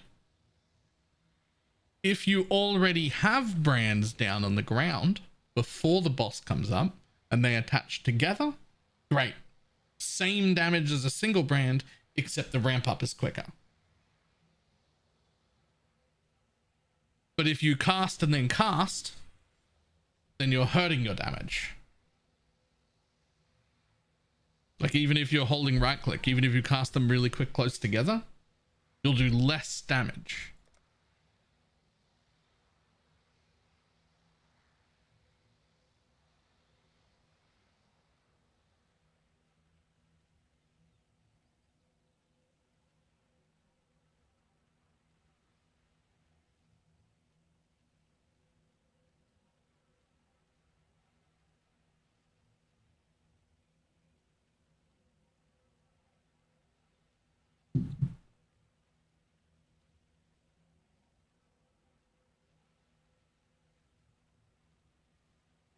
And it was out remarkable is,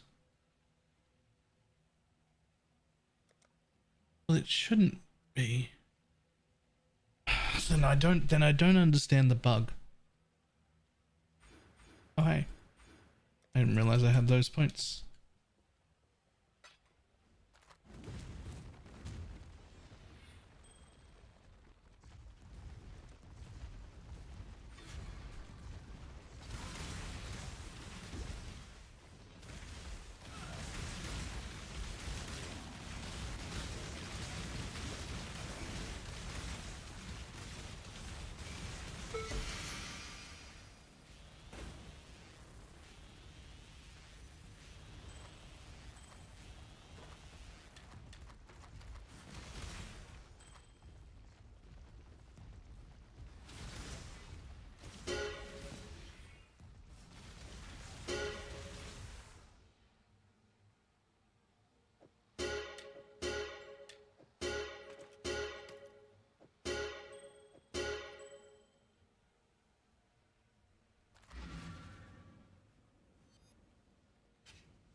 Do I have Costa Gara build next?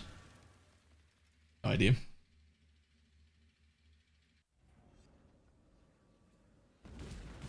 This is all in your head.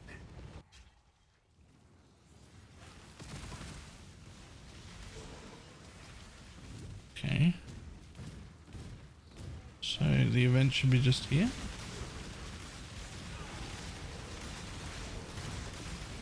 Does this count? That wasn't an event.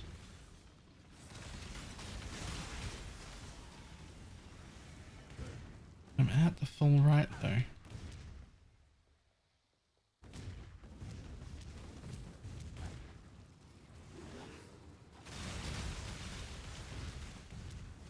Okay.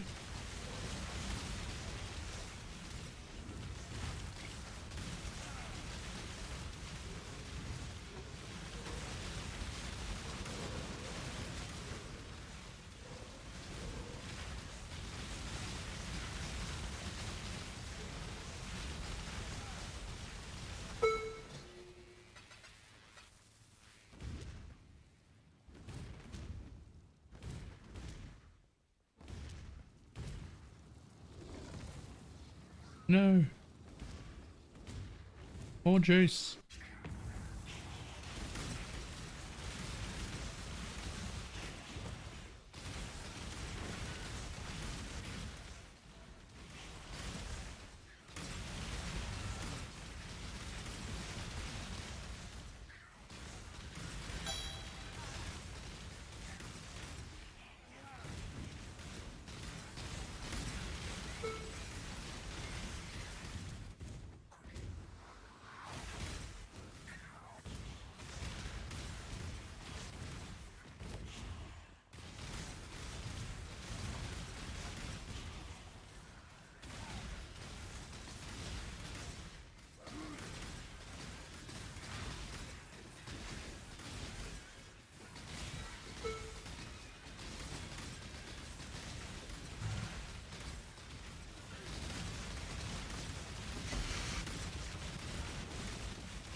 Blackmare net build, increased damage per 100 in auto hit.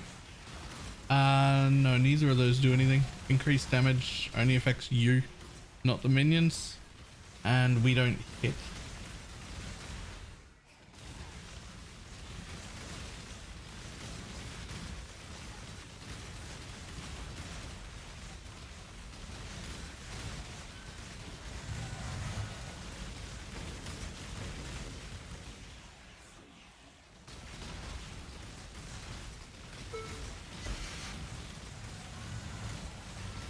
Boom, boom, boom, boom.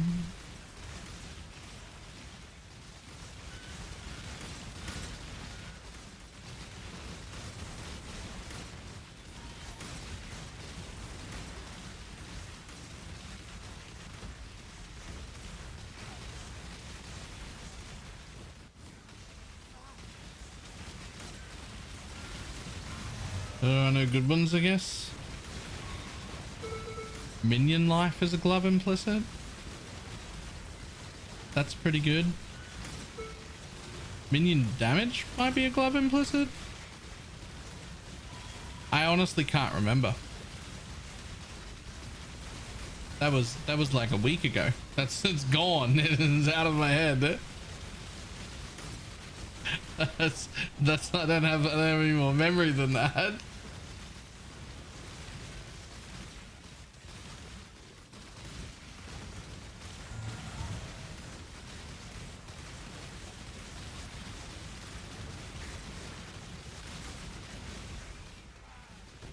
Minion damage is an Eldritch Glove implicit, right?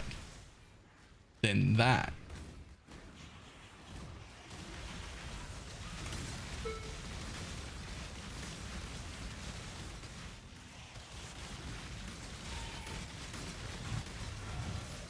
Okay, so if I'm understanding Penance Brand correctly, we also don't want to brand recall pretty much ever.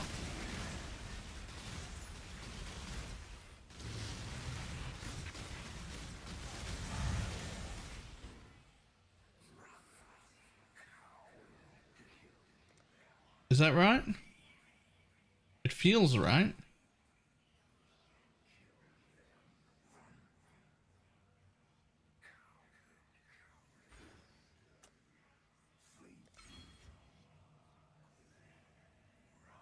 Yes, because you'd reset the energy to 0.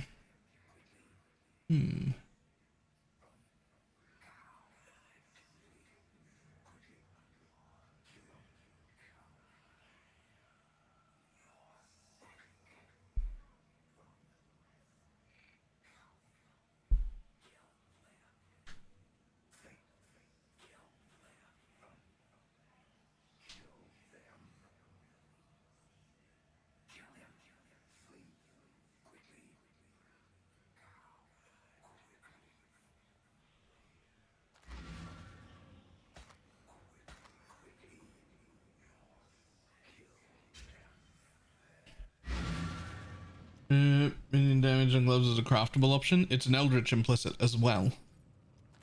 It's both.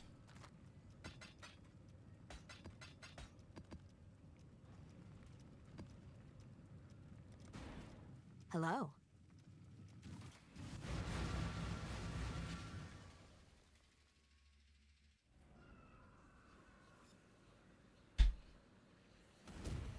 Still alive, exile.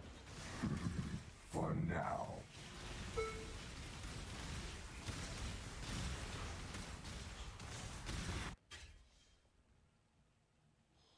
Okay. So then this way. We're gonna vent almost immediately here. Yeah, okay.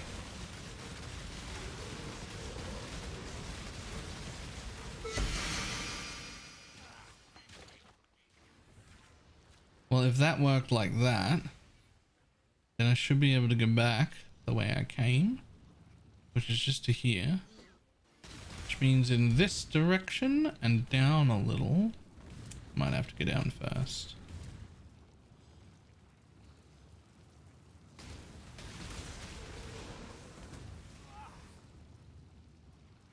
Down, down, down, down.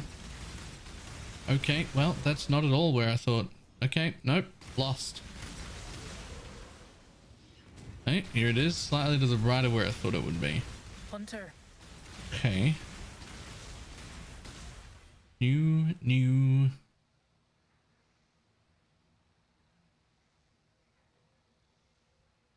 Nope. Move swiftly.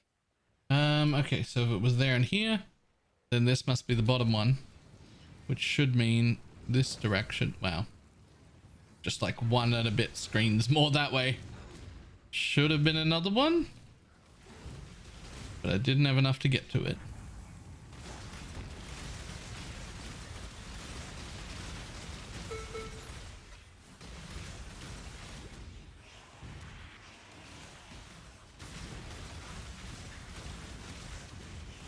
So should I not be stacking the absolute shit out of just cast speed? I feel like I should be stacking the absolute shit out of cast speed.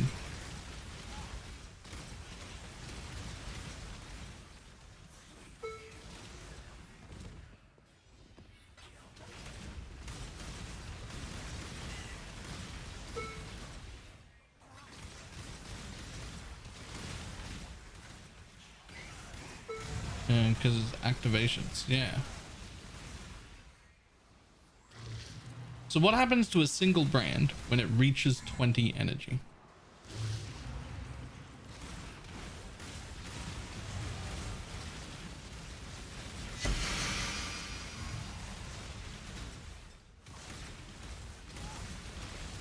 Kaboom and then start again from 0, or kaboom and then brand disappears? Or kaboom and then kaboom again and then kaboom again and then kaboom again and then kaboom again until it expires.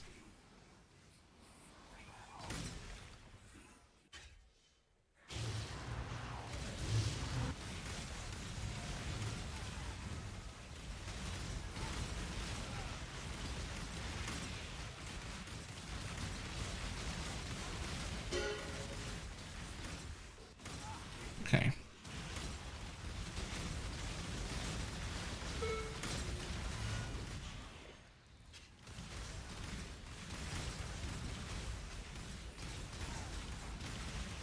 Brands do some weird things with action speed, right? Action speed doesn't actually scale brand cast speed like every other skill in the game.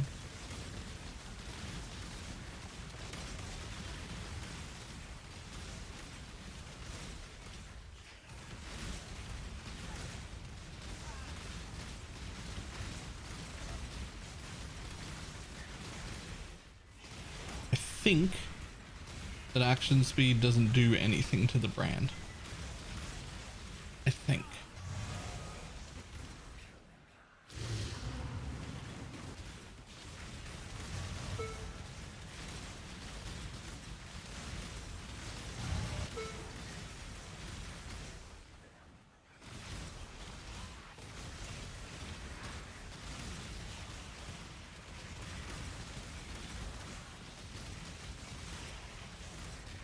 Yeah. A separate entity except that they're not. They're a separate entity except based off your spell damage. They're a separate entity except they will reflect to you. But you still can't scale activation speed because they're not you.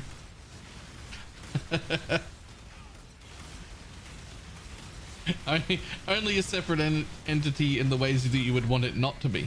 Not a separate entity in the way that you would want it to be.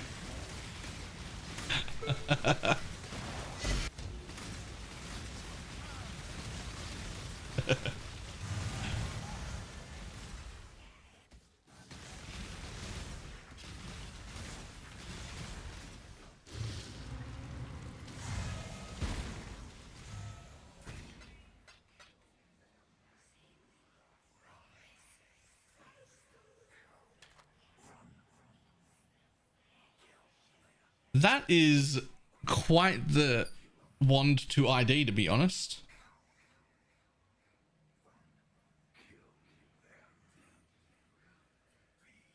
And this band reflects to you. All brands do.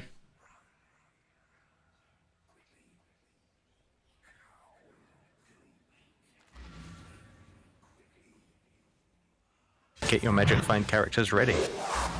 Lynette? Give it a 14-month resub.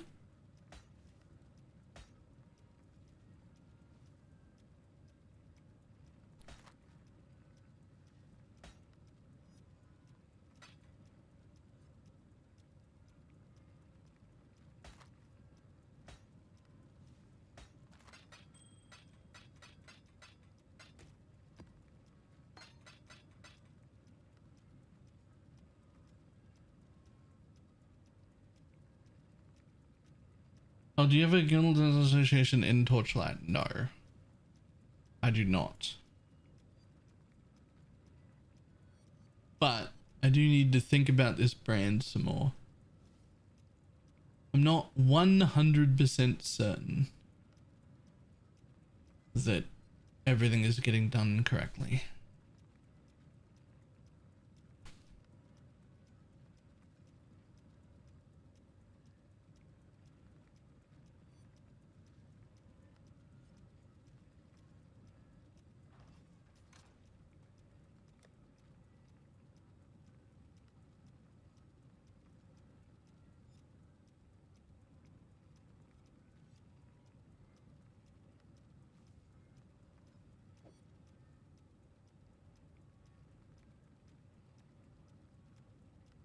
I think I want to try that real quick.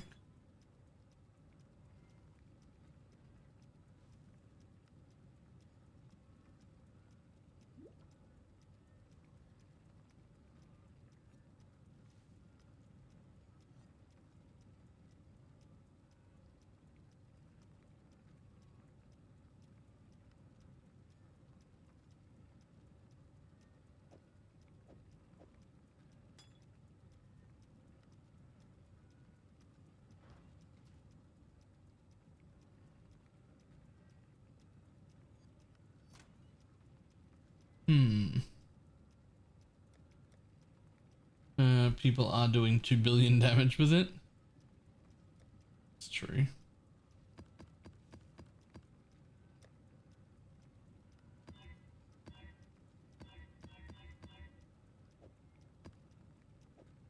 Are they though?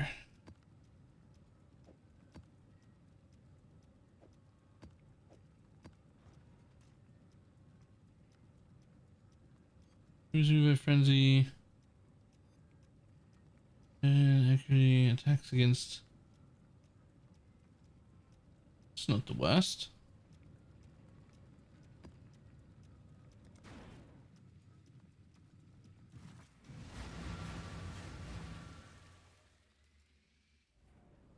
Nowhere to go.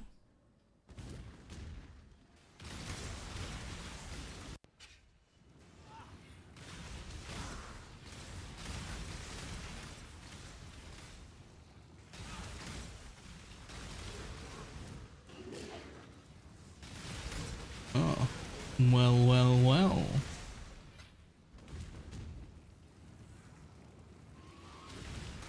Fuck, another one.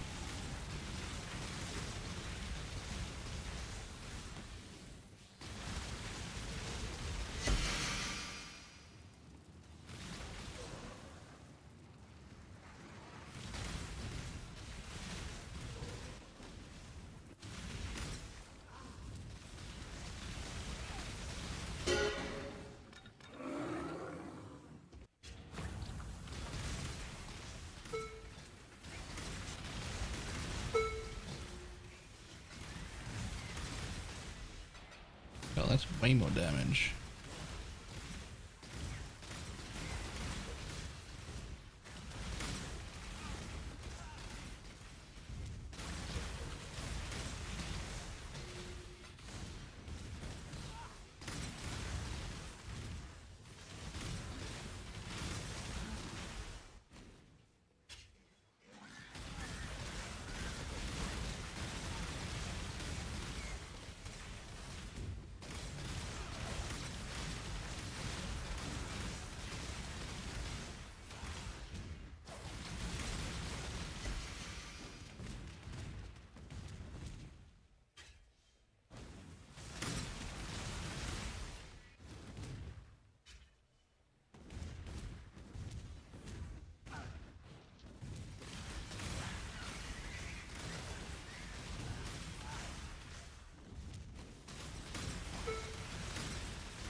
Isn't too bad for clear, but definitely was I in a trade league, I would be setting up charms. I'd be setting up like dual curse and just have like enfeeble or something, like a defensive curse, and I'd be setting up explode charms for sure. Like an enfeeble with some explode charms would be insane.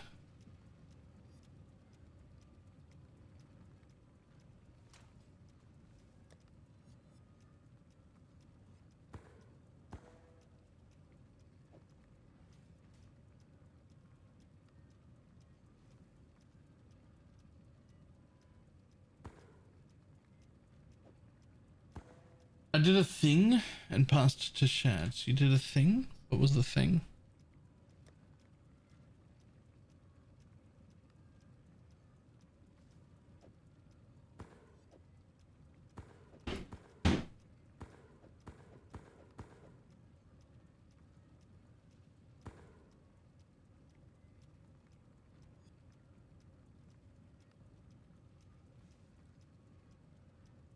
Got the squire. Oh, nice. Nice.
This should be.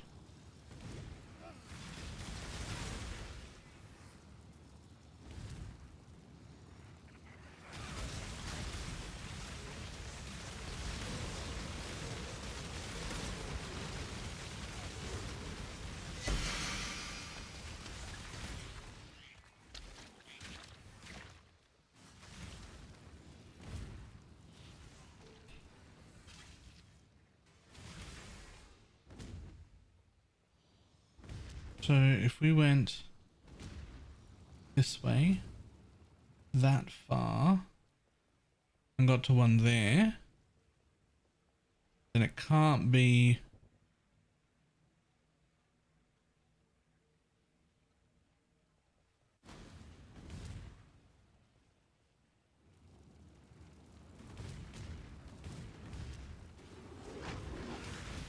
Okay, so then that must be the top one.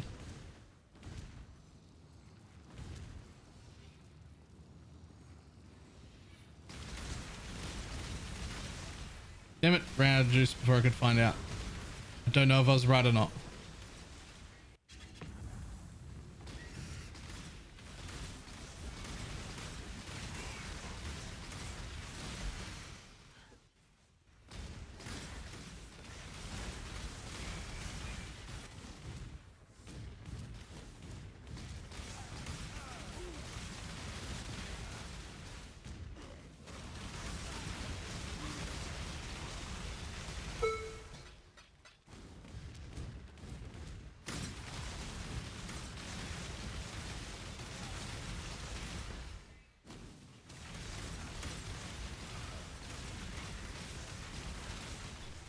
Okay.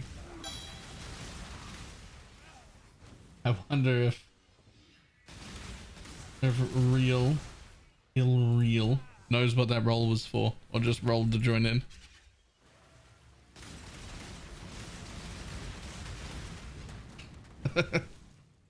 It could be anything.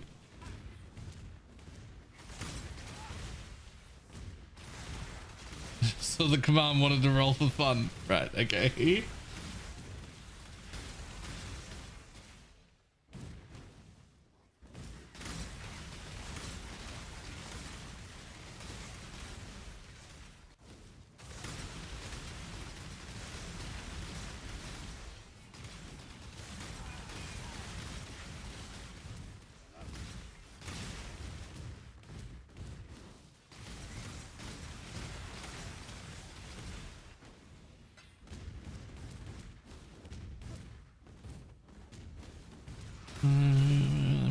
Nice.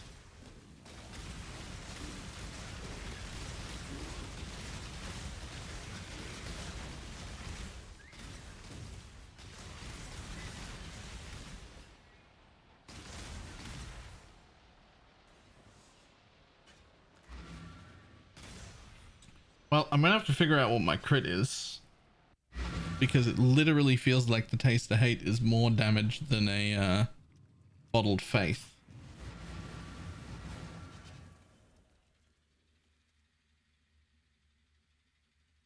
Surely I'm not that far over crit cap. So far over the Bottled Faith doesn't matter.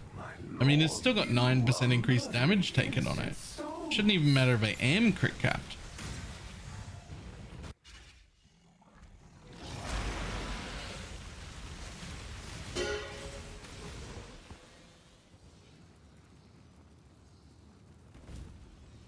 Cool.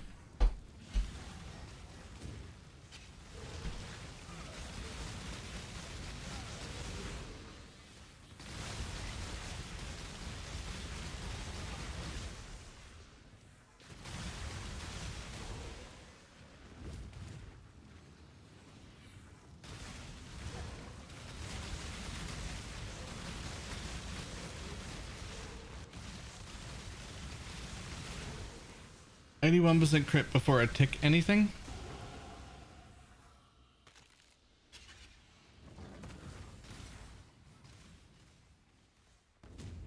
I mean, my next point is 100% critical strike chance against shock to enemies.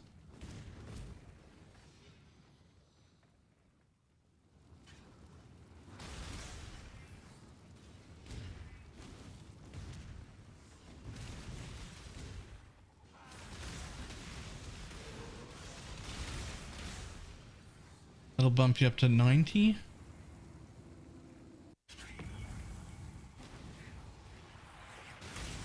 Okay.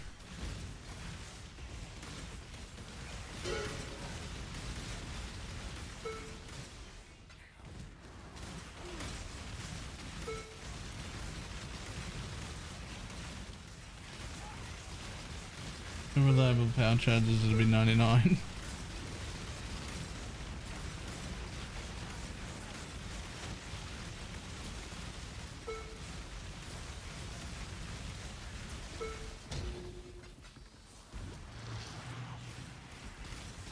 My like actual boss single target has reliable power charges, just not while clearing.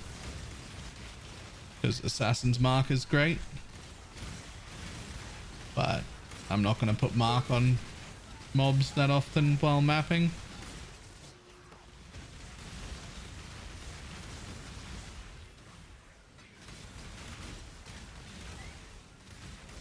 Kind of really want to put power charge and crit in the links. I don't think we have enough power charges to make that worth it.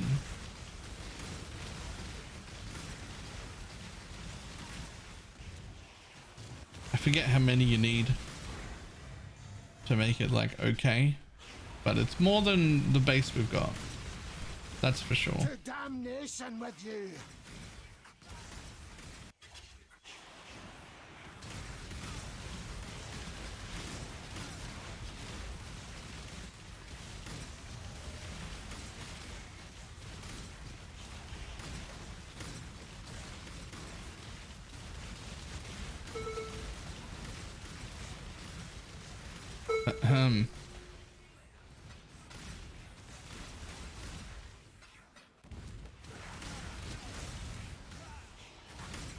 We'll take Will of Blades too.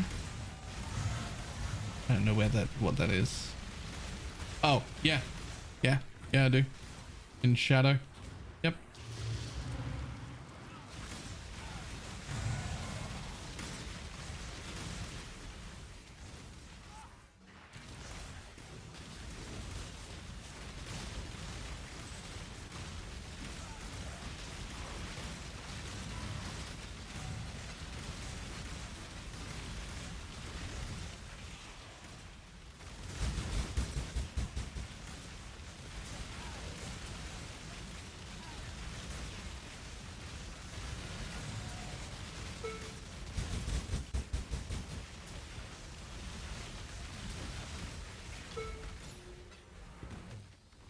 Let's see. Yeah, but I've been putting it on and taking it off, trying to figure out if it feels any different. Everyone's got a competing opinion about what the bug is. I'm gonna have to like look into it myself.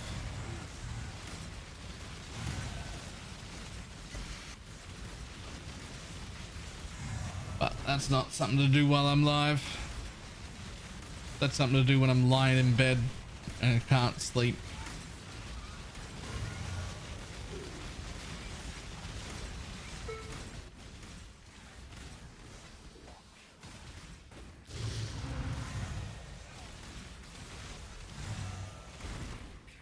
No, I want my other delirium reward. Rude.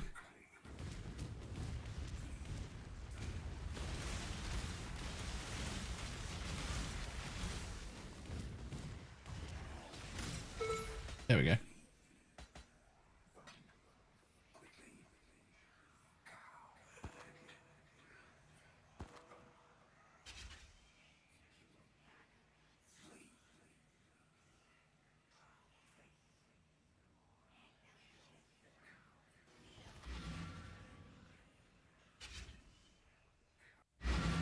Was thinking about PoE problems help you get back to sleep? No. No, absolutely not.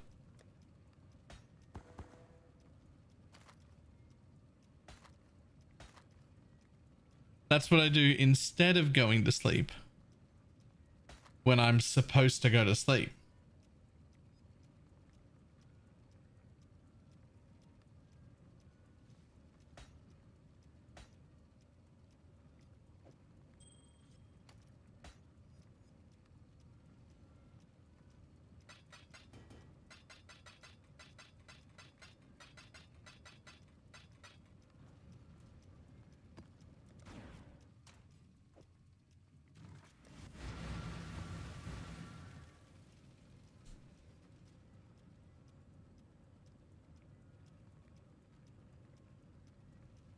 If we go match level 20 determination, then it's better. It's like level 30 nearly.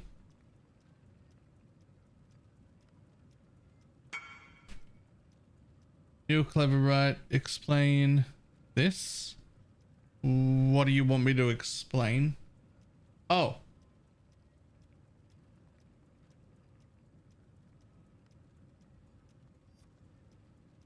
I mean, I know how to make that happen. But I don't know how you would possibly have one. You shouldn't have one. This shouldn't be able to drop. You should only be able to make this happen.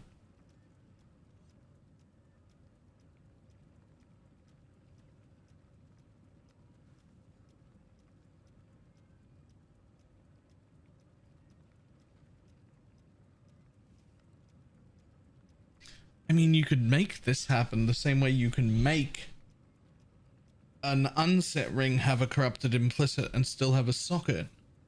How the fuck do you get one to drop?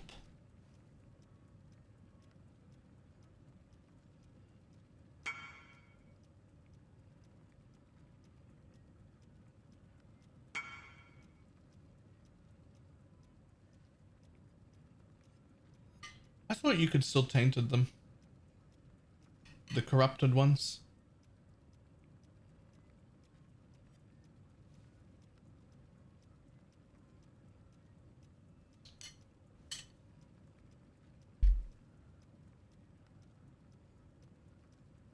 So the only thing I can think of is that specifically Knight's Hold doesn't have an implicit one socket. It's just a visual implicit one socket.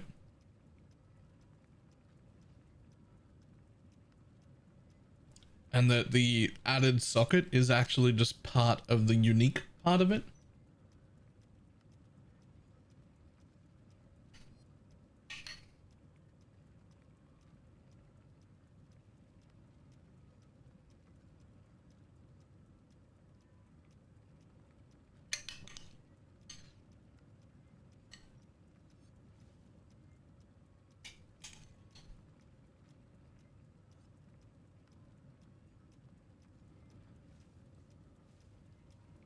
I just took one determination out and it dropped like 2k armor. So it's a higher level. It's a much higher level than you've got. But it doesn't have any aura effect.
I shouldn't even make it to the next one. I'll probably run out of juice before I get there.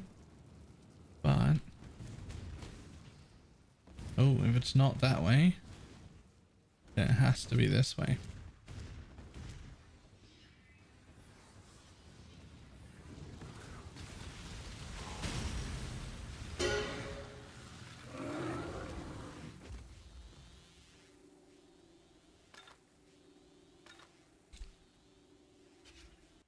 And losing is from aura effect. Yeah, specifically usually the second line. You have X% more aura effect, like more armor in determination. So you're getting significantly more like levels, but without all the aura effect, it ends up being less armor.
I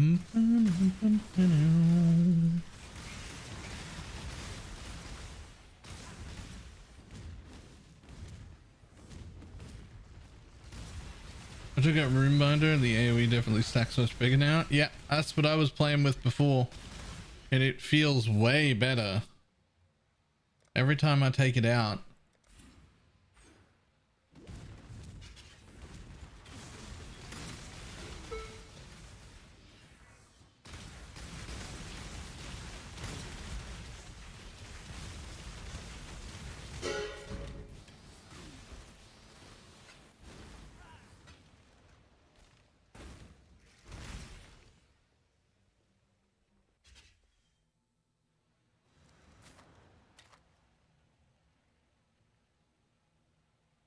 I guess I'm pulling it out too.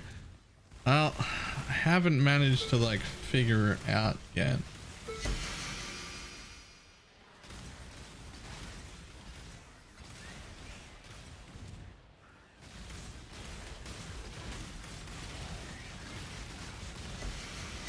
It doesn't just feel like more AoE though. It feels like more AoE and significantly higher single target damage.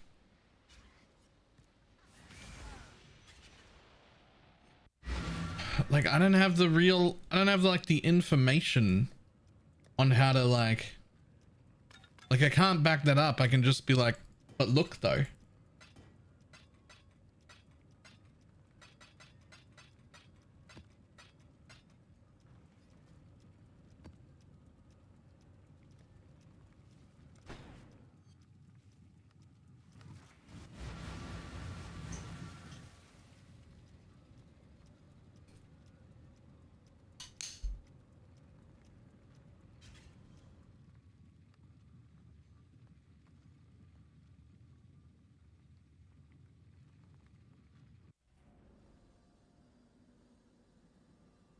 Not got an unnatural instinct? No, I wish I did.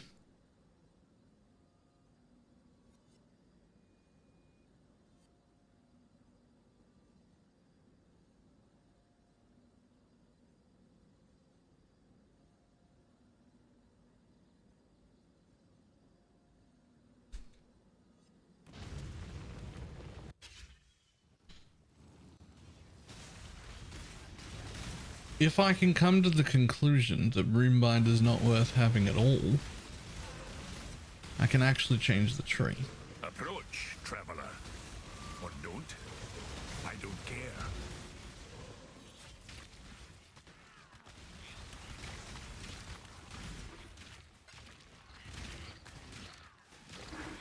Okay, enough frogs though. If you have a need, let none stop you. Make them fear you. I believe. Yeah. We know that.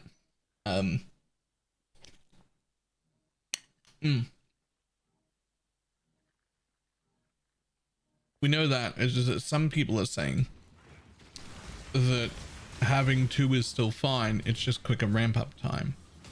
And some people are saying it's actually more damage to have like a 12 stack and an 8 stack, which is like 20 total, but neither of them got to 20, is still more damage than having 120.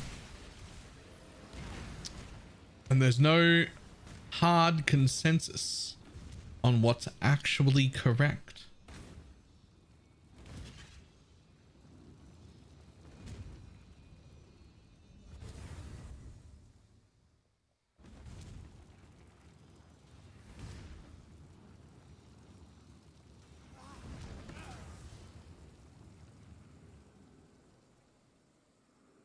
UPS is a total 700% more between.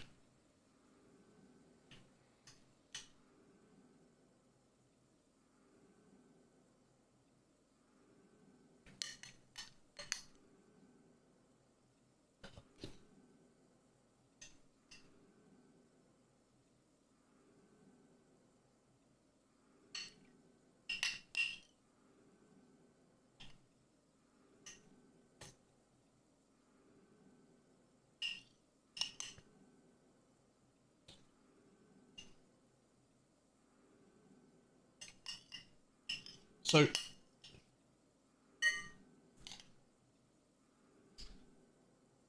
there's a reason it matters. There's a reason it's very important. And it's because the entire pathing of the build changes if I don't have to be here.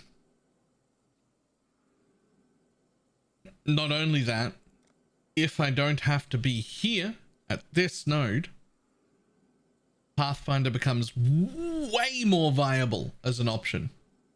Way more.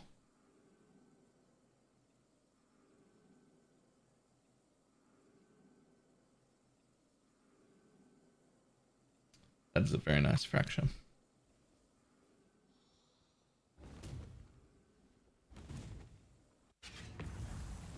Like I know Pathfinder's already viable, but all the Pathfinder versions I've seen so far, they all travel through here and come over here, and there's a whole bunch of travel you don't need if you don't need it. That's a fuckload of traveling to get Roombinder if it's like not that fucking important.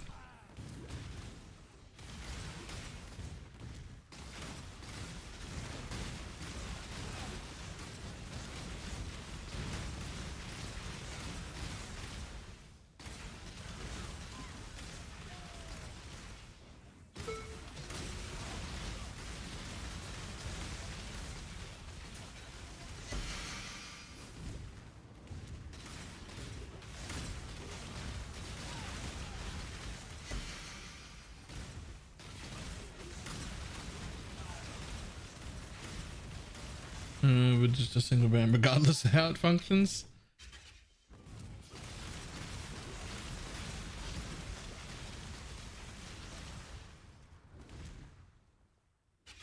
Could Ascendant be a good choice?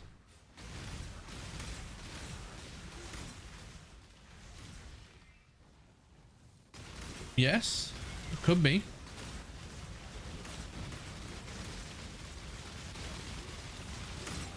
I got so much more area.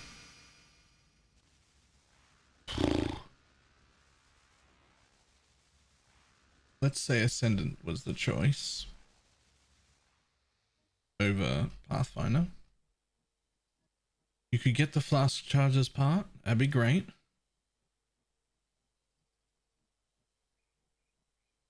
And then what would you get as the second?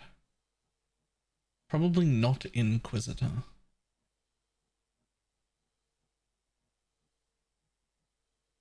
Elementalist wouldn't be bad. It's Assassin. It's Assassin. You get your power charge generation, 0.75% base crit.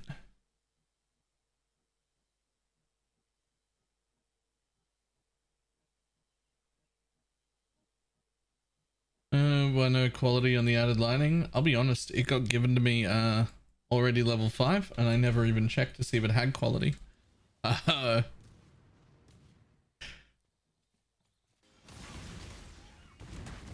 didn't even look. It was already level 5. I just assumed that level 5 woke gems had quality. I didn't even notice.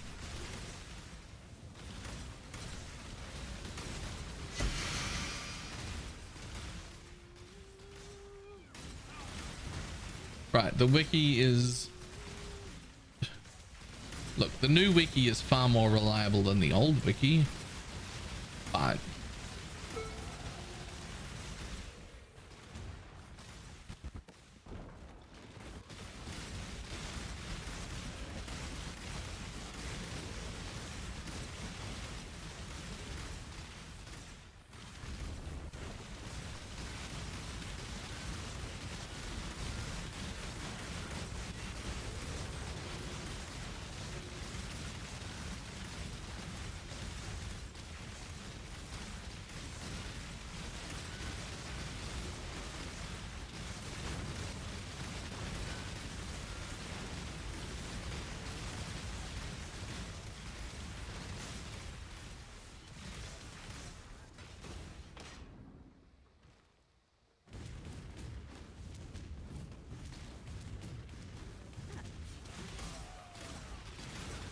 Well done.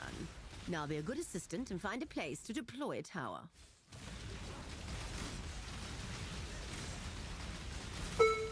Exile is trying to spread the tower, as I've so kindly requested.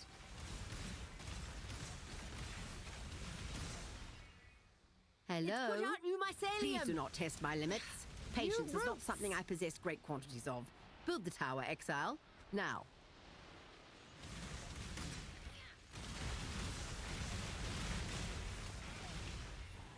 Finding it really tricky to get my life up. I'm only at 3.4k. 3.4 is a little low. I love 4k. 4k is like my threshold for this feels great now. Let's see what this tower can really do.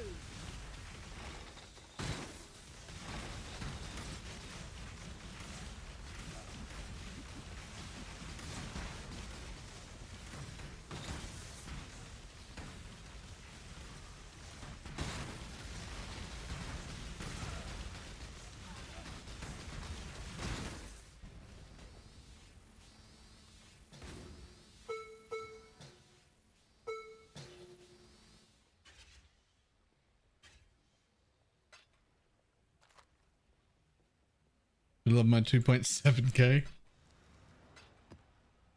I mean, I've had less. I've had builds, plenty of builds with less.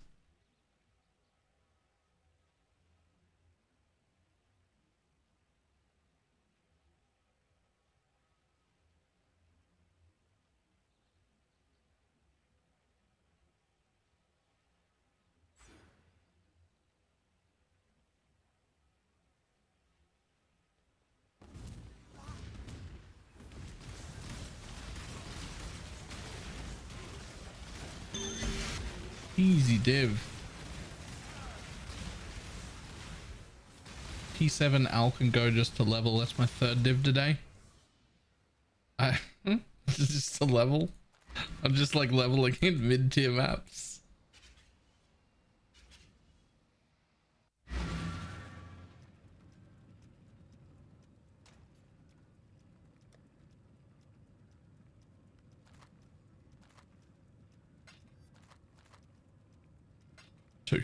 Second. Must be my second. Oh, the other one was a... sacred orb that wasn't on my ring. A sacred orb, but not ringed because I didn't have the ring on, and I'm sad about it.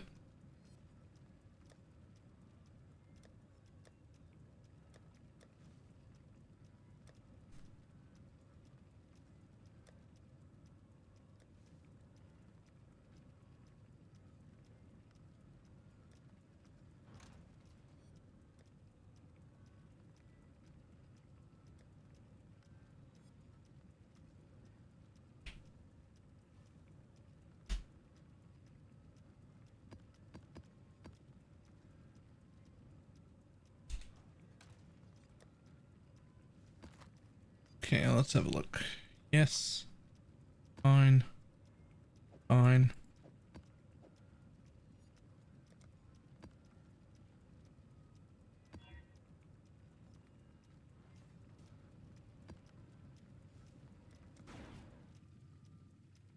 Any reason but overcapping your spell suppress? No. Not at all.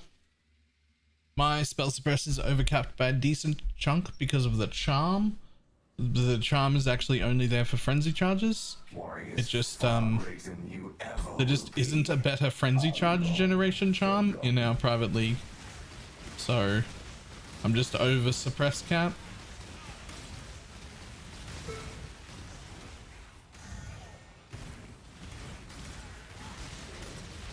I actually think I have enough that I could drop the notable from the wheel that's up above Shadow.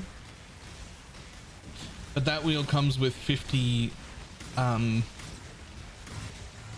shield on suppress as well, which I have 100% of, so it's really, really good sustain.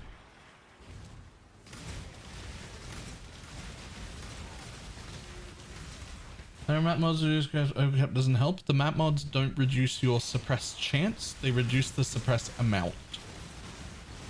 So if you suppress for 50%, they lower it by 20. When you suppress, you're only lowering it by 30 instead. But they don't reduce your chance. You still have a 100% chance to suppress.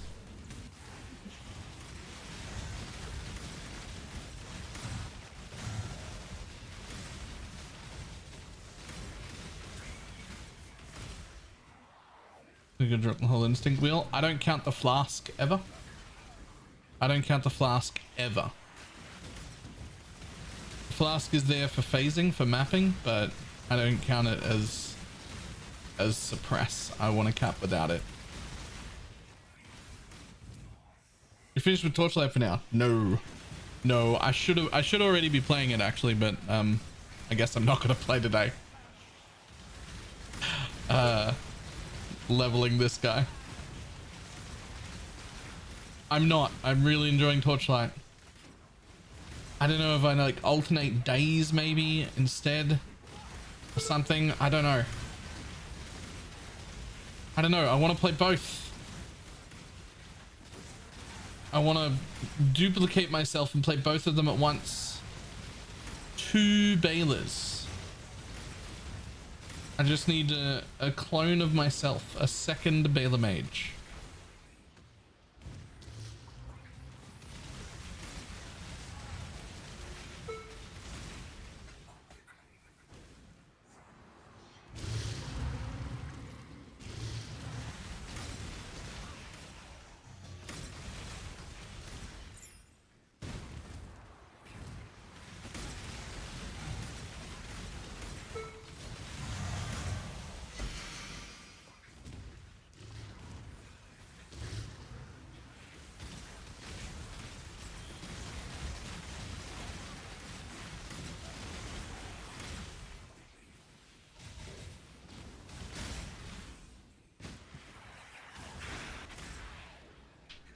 Doing the exact same thing, wanting to clone themselves? No, we just one of us would play Torchlight and the other one would play PoE.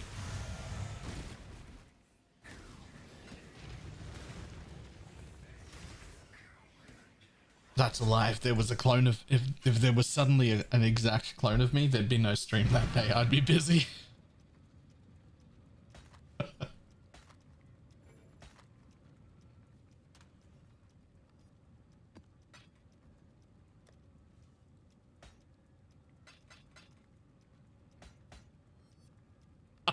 Hey, like,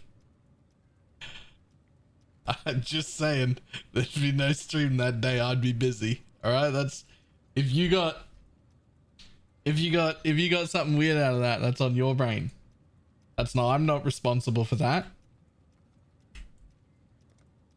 I didn't explain that at all. I just said I'd be busy.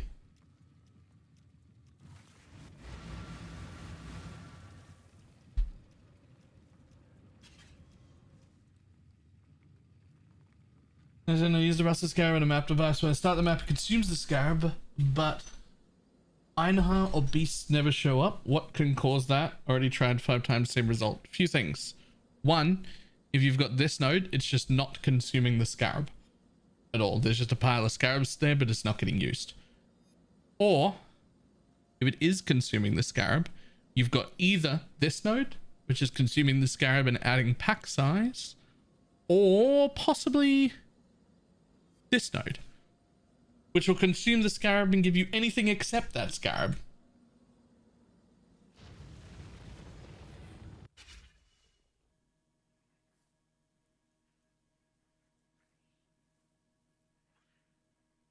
So these ones up the top here, this one, it's rusted scarab instead grants 5% pack size, not as well. It eats a rusted scarab and then gives you 5% pack size for that scarab rather than the effect that it was supposed to have.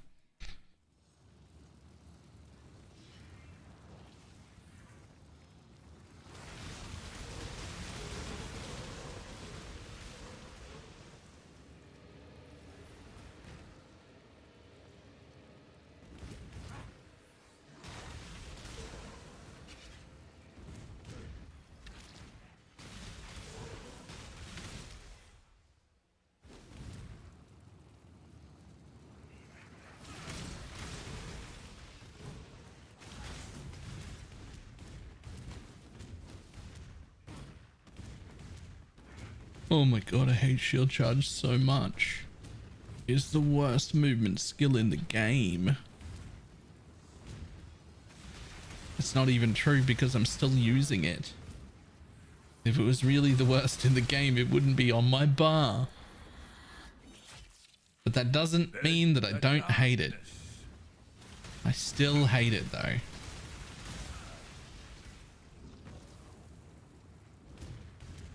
Do you have any spare red or blue boy currency? I've probably got some blue.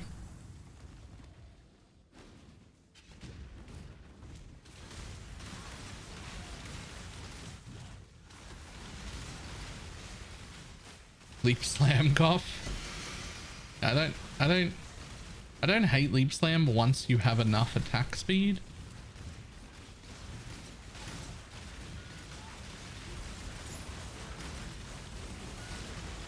I'm frozen. Unfreeze me. Unfreeze me. God, I'm tanky. Why? How did I live that long frozen?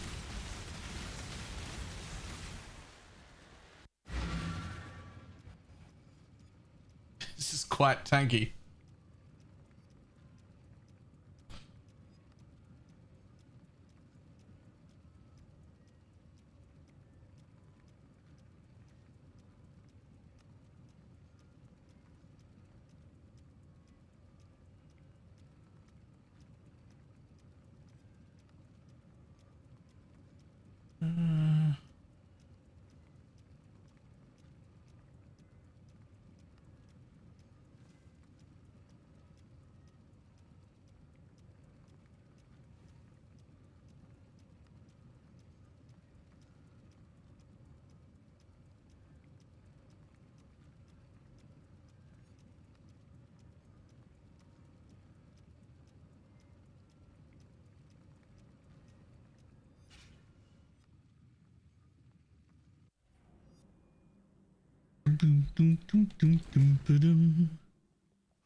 Exile, you are a welcome omen. Off you go, little beast. Away!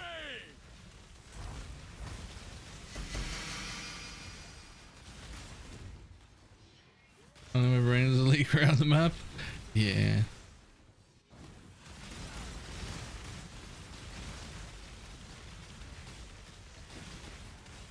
Up you go, little beast! Away!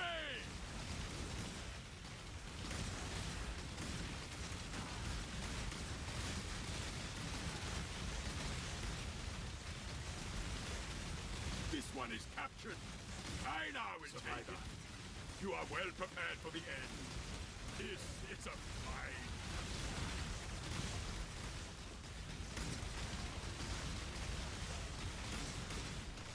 You have been captured, beast.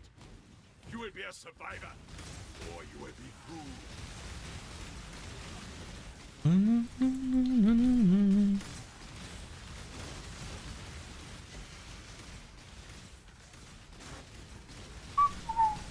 Come on, unfreeze me.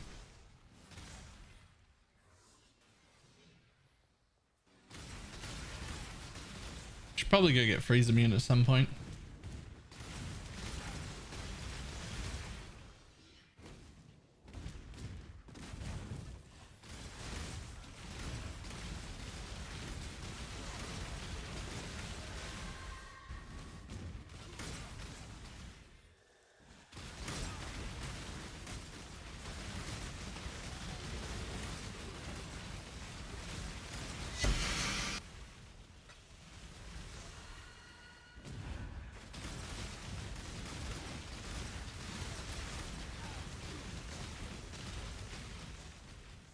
That was a hunt you will not soon forget.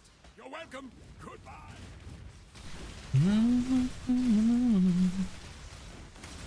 How come you're not mapping with Stormbrand? Didn't really want to make a Stormbrand build?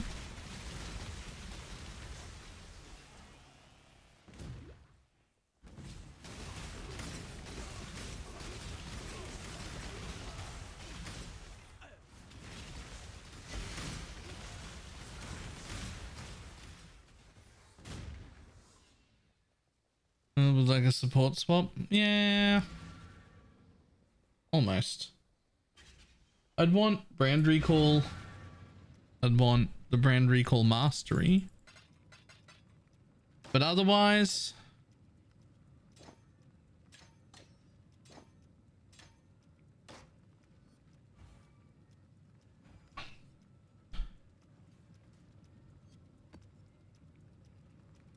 this is Stormbrand now.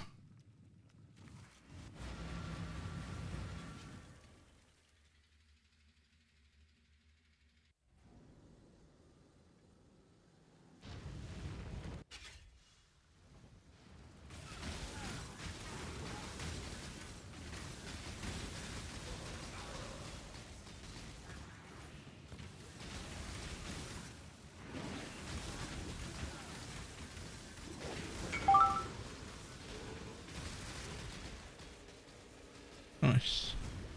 I'll grab those out in a second.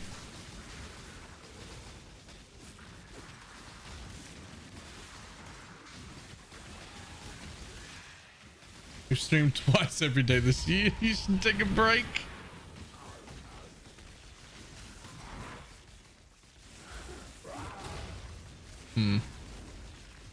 Damage is a bit worse than I thought. Oh.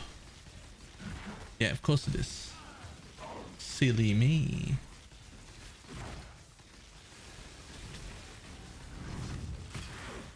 You know what skill definitely wants 2 brands attached to a mob at all times? This one. Definitely.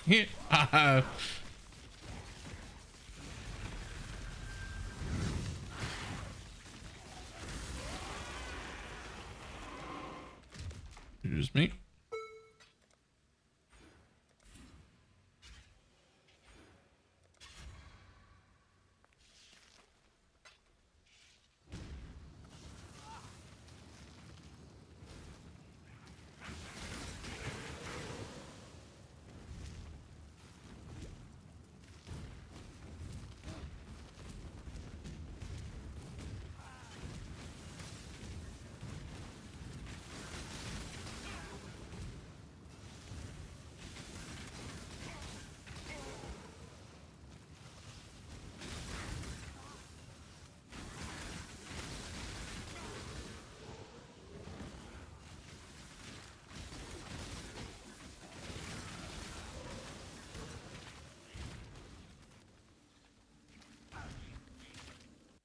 Okay, so now we're a Stormbrand build.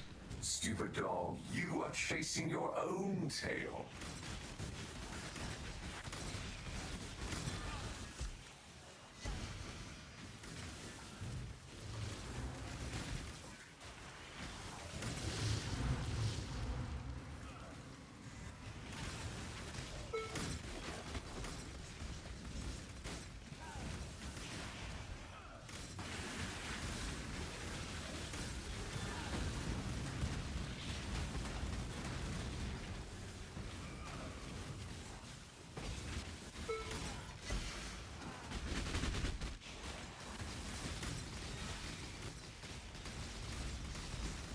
The damage is significantly lower in this setup, that's for sure.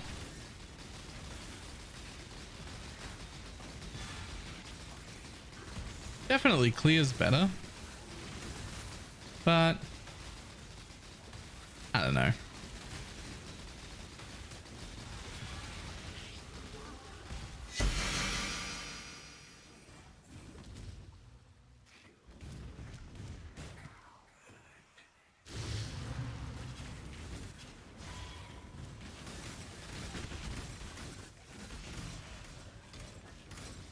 On top of everything else I've got, I feel like when you play Swiftbrand, when you play this, it really wants to have Swiftbrand and Brand Recall. Like that's how it's good. Win back your pride, challenger.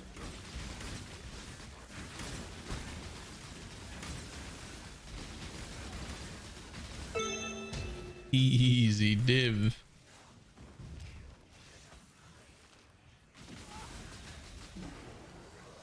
And the brand meta. Join in.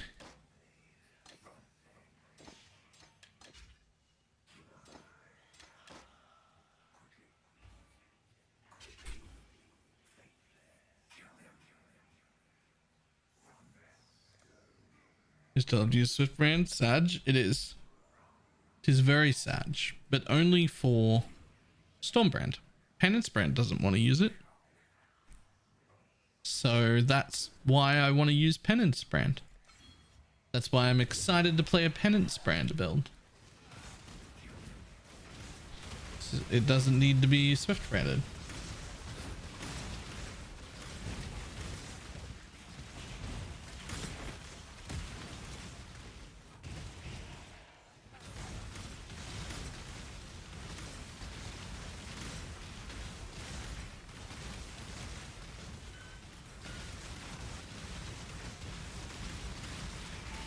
Here's Stormbrand again. Guess that's dead. Nah, it's really good. It's just a different setup. Stormbrand's actually like really good. It's just it's a different enough setup that I can't just gem swap between them and have it feel good. You can definitely do Stormbrand though.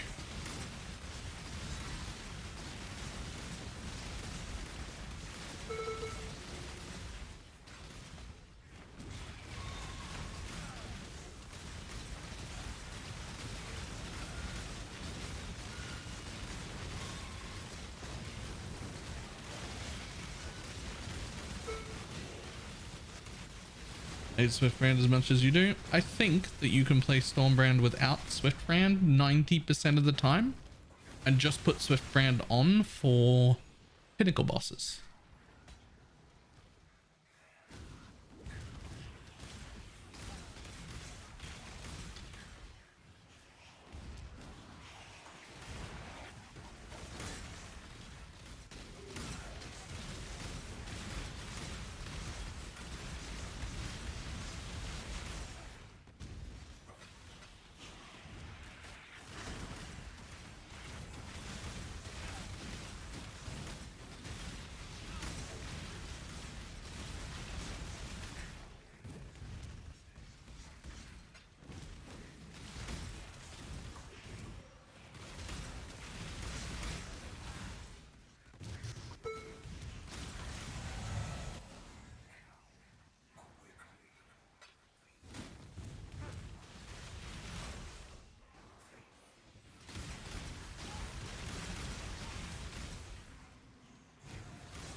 Trade for Stormbrand is the thing.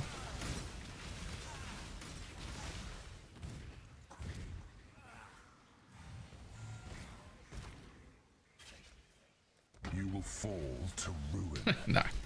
I was like, yeah, sure, I'll do another one. No, I won't. I lied. I lied. We don't do those.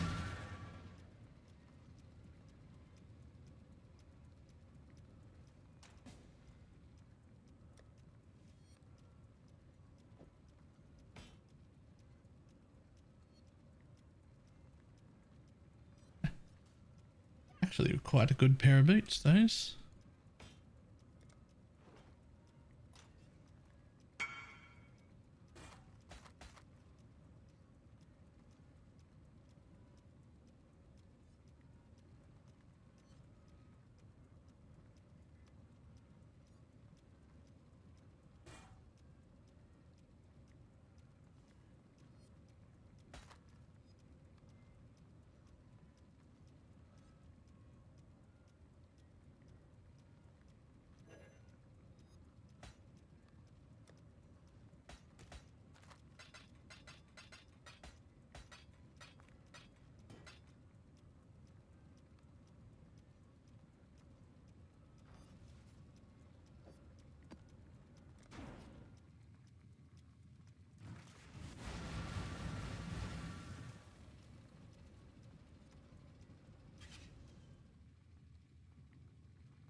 It's a little too good to be interesting to you.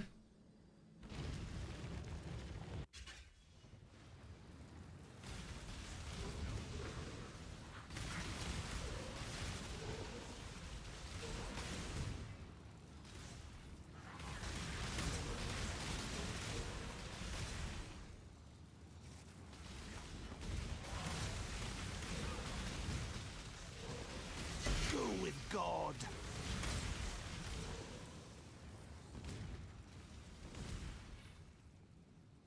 Nope. Trust the wisps.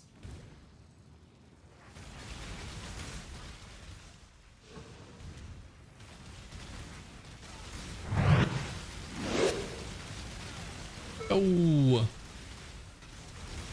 Milky. Even a raid?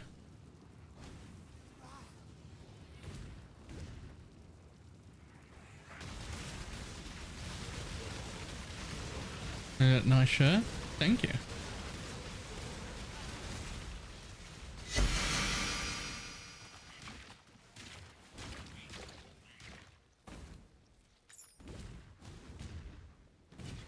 I've been sitting here for the last hour wrestling with whether or not I change over to Torchlight, and then Milky raided me.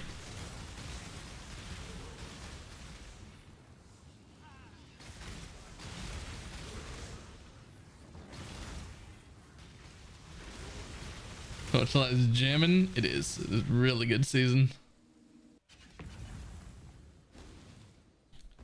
But we just made this guy today. Like literally leveled him from level 1. I just at 88.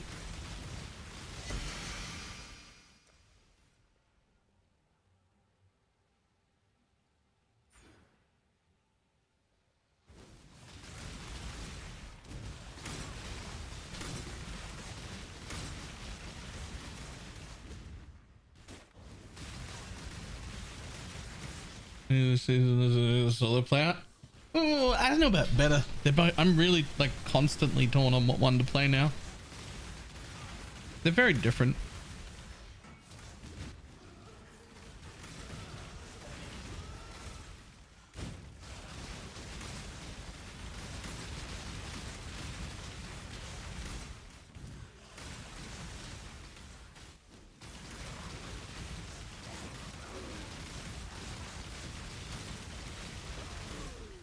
Strong. Oh, this like Pee-wee. So I just can't be bothered. Might just be burned out. It does sound like burnout. You might be a little burned out. This is probably one of the very best leagues in a long time.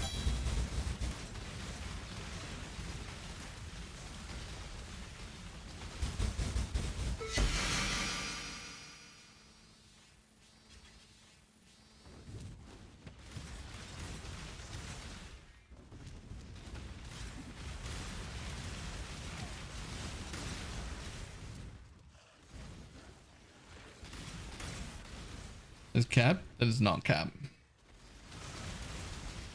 You coming for them? Yeah. Got time. Plenty of time.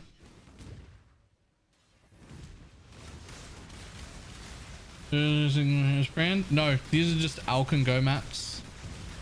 These are just Alk and Go maps. I just made this character today. I'm just getting at some levels.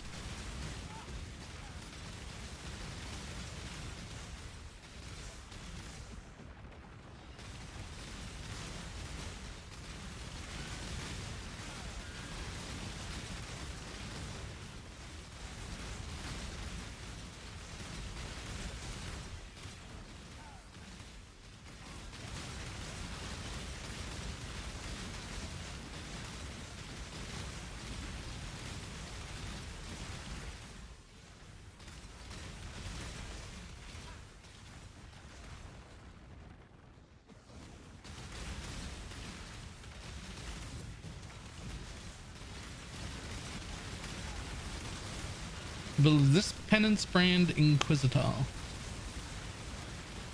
Its map clear is questionable. What it's supposed to have is really, really good single target. Like it's a bossing build. I just have to level it first.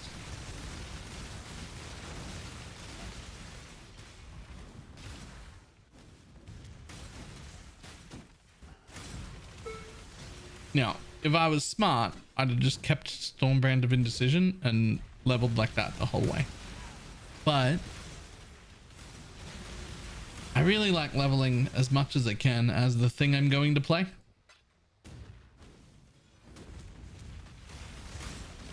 Even if it's a little less efficient.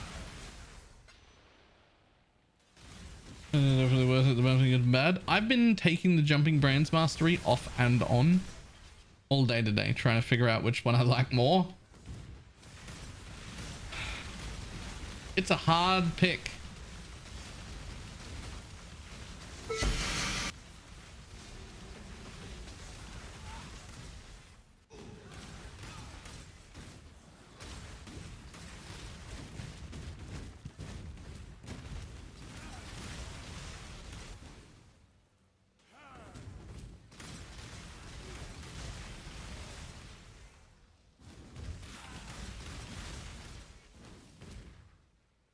Indecision does the mastery already? Yes, but I'm not using Indecision.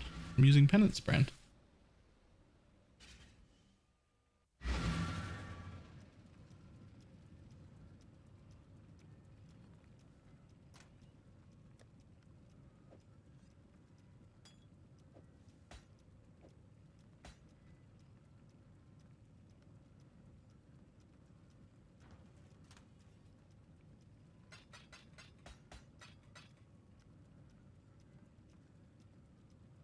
No DPS ability set up. Have no idea. Never pulled the path of building.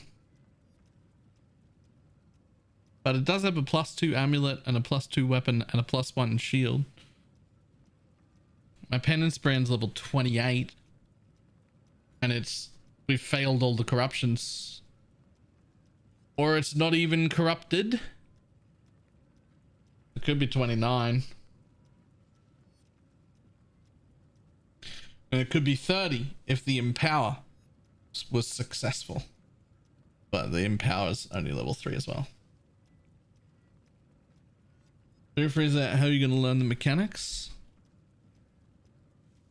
It'll be fine.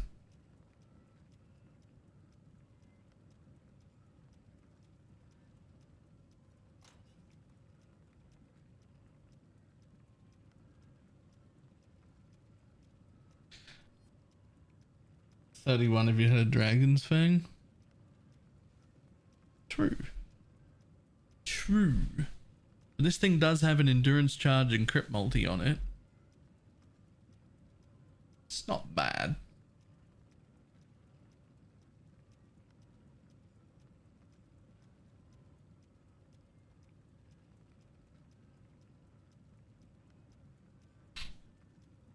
Well, it's actually one level higher than it should be because I'm using Woke-Added Lightning and it should be Conk Effect. But Conk Effect for mapping felt pretty troll, not gonna lie.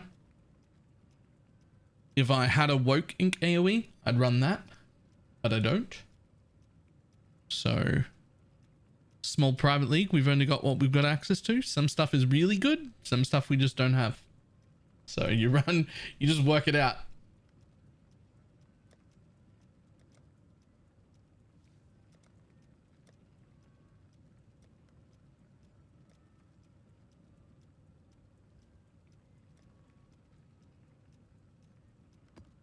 Let's see how it goes into tier 16 now.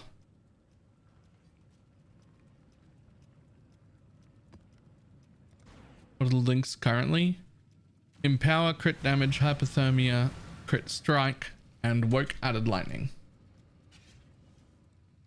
A Woke added fire would be better than added lightning if it was level 5. But that would be red and not blue. And the one that's the best in there is Conk. So I'll just put Conk back in when it's time for bossing.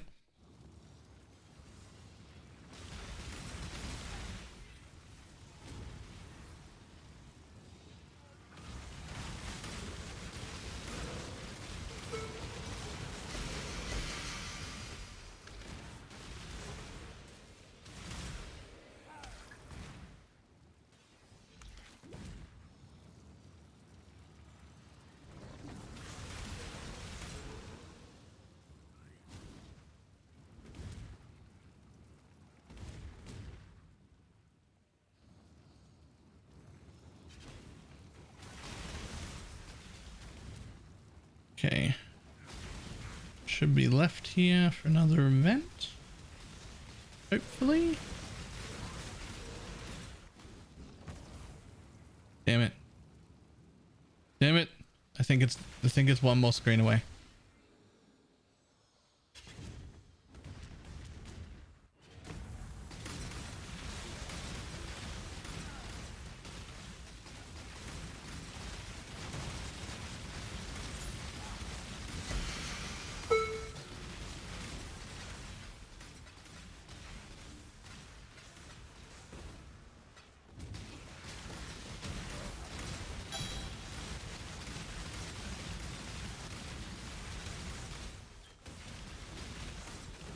Guess we can do tier 16s pretty comfy.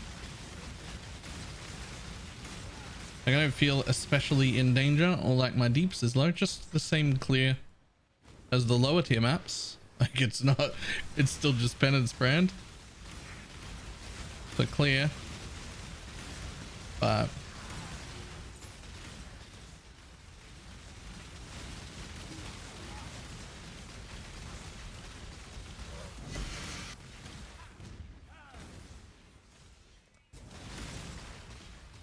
damage is still yes. Yep.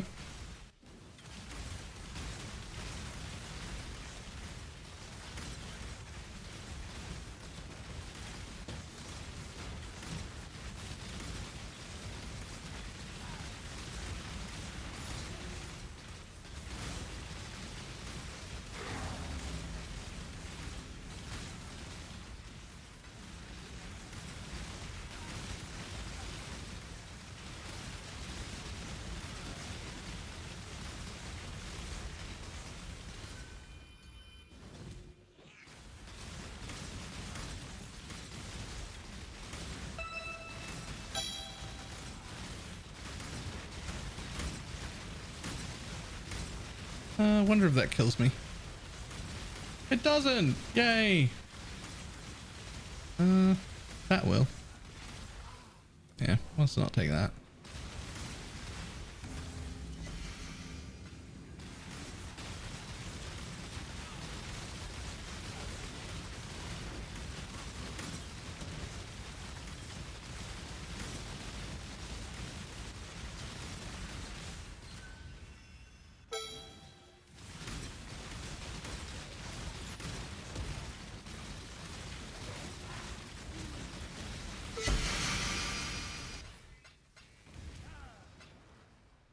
Ooh. Maybe the less recovery was not the play.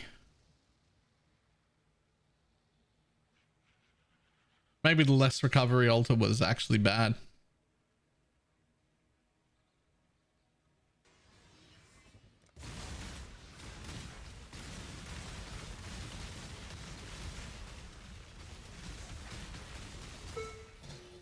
I'd like some life back, please.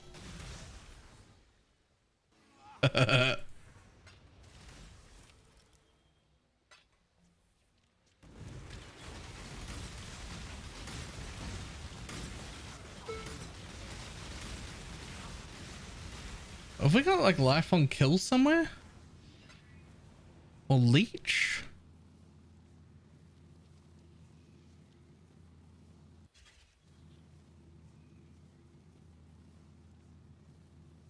When I get into combat, I recover quicker. How? Just from that? No way.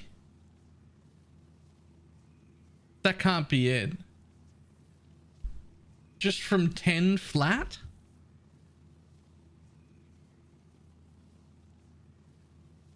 I think it is. I think it's just from the 10 flat.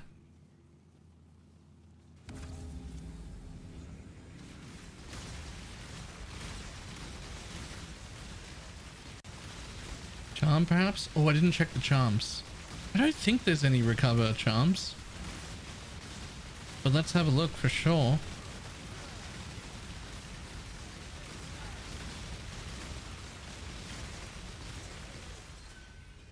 I don't think so though.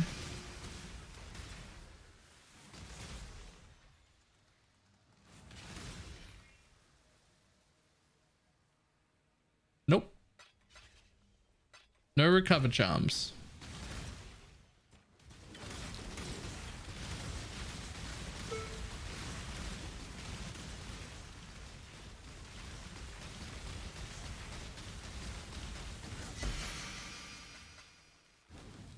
Cluster jewels? Nope. No clusters. It's just that 10.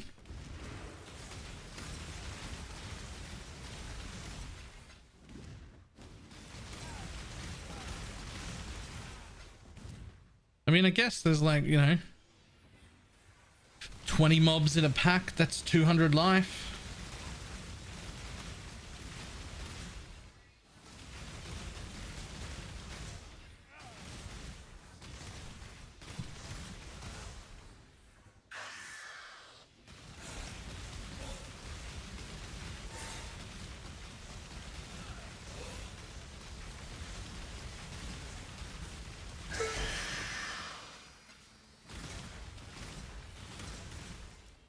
Let's see what we got. I mean, we're in a...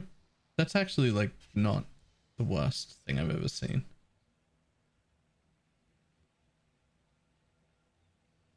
But I'm not taking it. Bye.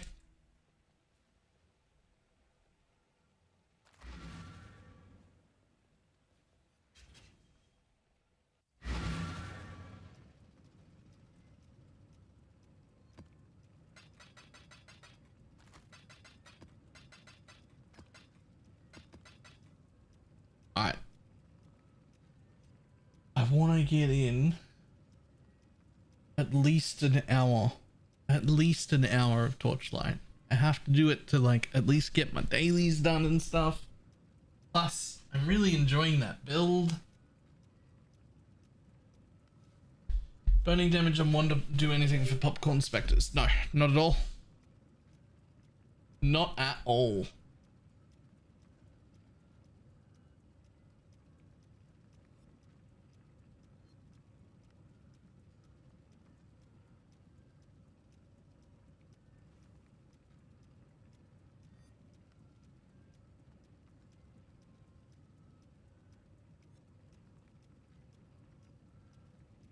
Let's change that and that.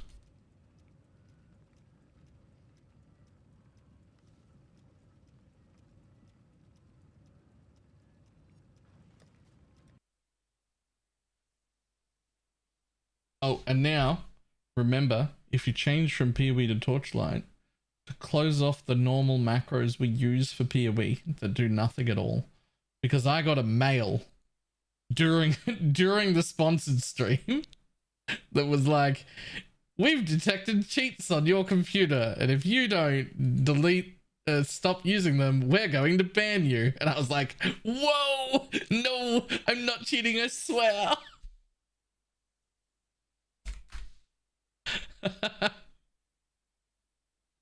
I was like, no, I'm not cheating. These are just PoE trade macros. I promise. Ah.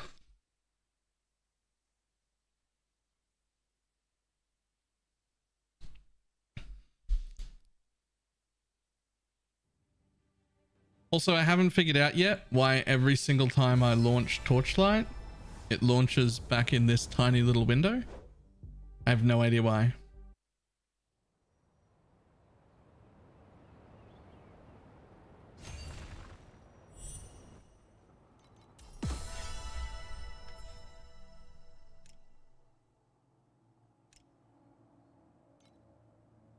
Every time. That's not right. 19 by 1080. There you go. Oop.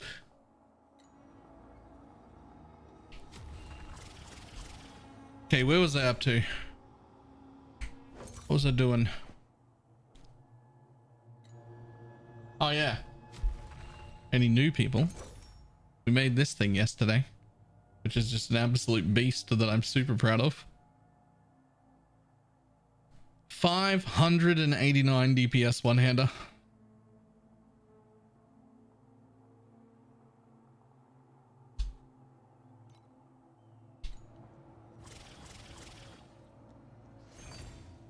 Made this file, made this? No, I made that on stream.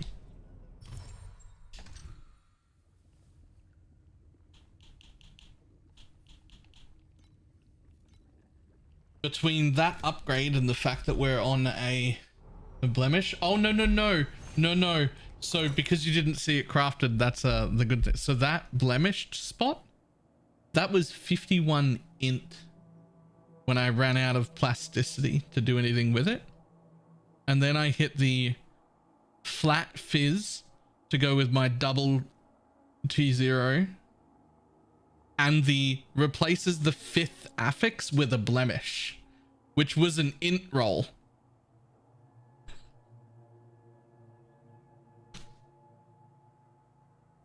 So I was actually incredibly happy about that. That worked great for me.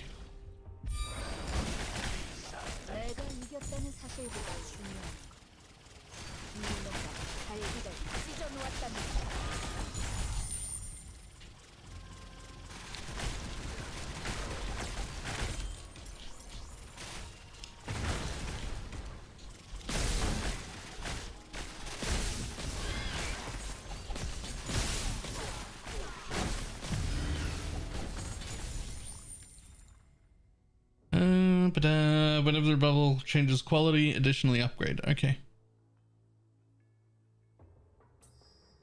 Give me commodities.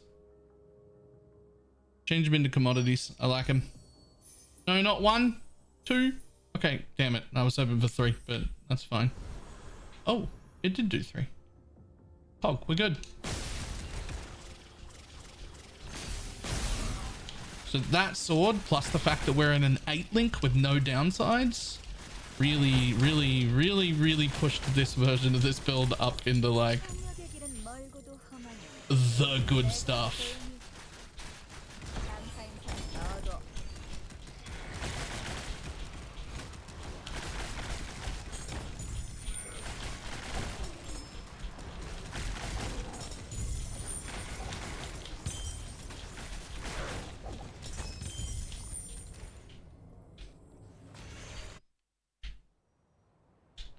So, just because we got some people from Milky, I know he's doing things differently. I went with this option. Gain Demolisher charge on critical strike. Critical strike damage is set. So I can't scale crit multi at all, but I don't need Demolisher charges at all. I'm crit capped, so 100%. Right? As a result of that though, It lets me use 2 candles. Supported, the main skill is supported by a level 20 critical strike damage increase, which is just you deal additional damage if you crit. It's not actually multi, so that's great. And then the downside is negative 70 critical strike damage. Don't care, my critical strike damage is set. And then the other one is attack focus, which has 5 stacks and does 6% more damage or additional damage per stack. And the downside is 15%, negative 15% critical strike damage per stack, which would be negative 75% crit damage. Don't care, it's set because of the gloves.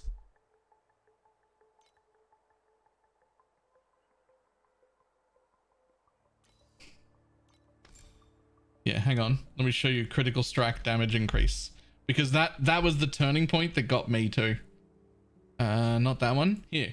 Critical strike damage increase. Supported skills that hits enemies for 44.5% additional damage for the supported skill when it lands a crit. So that's not actually crit multi. It's just additional damage when you crit, so we can still use it.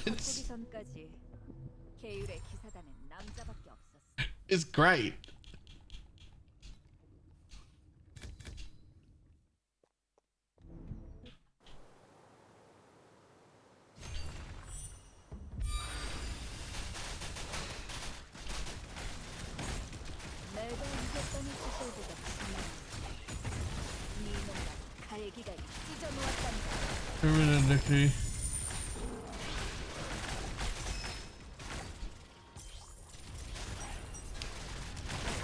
It's literally an addition of crit multiplier. Yeah, but crit multi's a stat. That's additional damage. It's separate.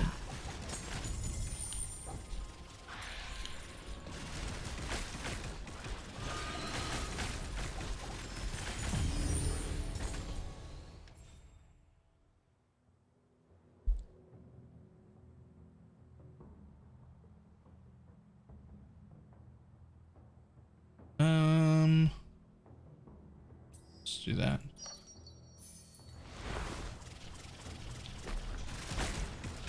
Candles from last week going core. Yes, those are the 2 supported buys that I have. They're candles. Super work out of fire. Do you want it? I don't think so. Technically speaking, if it was level 5, it would be better for right now than the work out of lightning I'm using. But I don't think that I want it. Like once I'm like level 95 or so, I'll just stop mapping anyway. Creative 189 is only 200 feet. Yeah. Yep.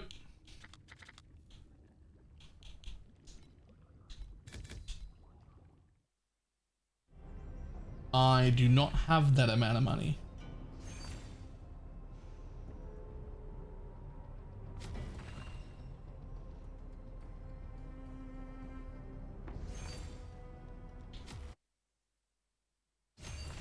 Just be rich? Oh, I'll try.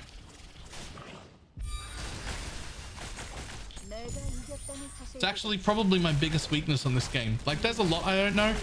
I'm definitely not as knowledgeable on this game as I am on PoE. But my biggest thing that I struggle with is making an appropriate amount of money. Like, other people, other streamers and whatnot will have like, I made 2,000 fee an hour. Here's a video on how to do it. And then I'll do it and I'll make like 100 fee an hour and be like, what happened? How come it doesn't make any money to me?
It just a box that continues to double corrode it.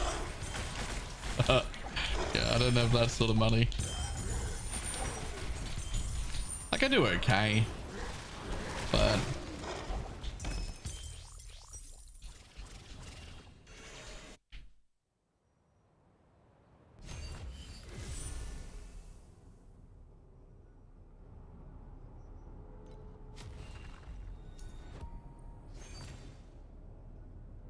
let's see how much I have. Is it this tab? I have more than 200. 사실 거예요? 아니면 하실 거예요? 리스트가 여기 있으니 편하게 살펴보세요. Ooh. And some more.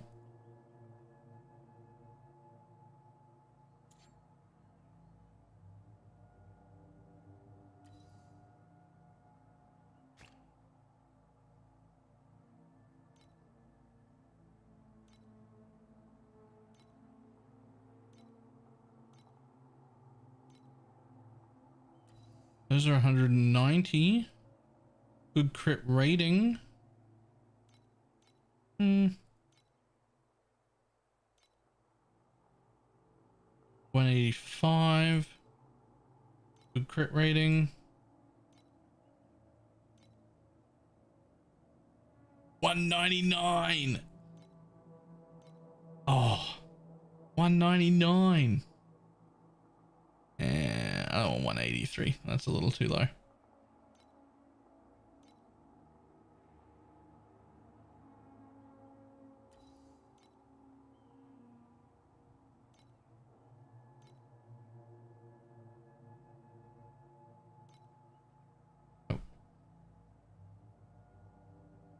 She fought a laureate. I don't know if we're allowed to do that sort of thing. But that's absolutely not worth.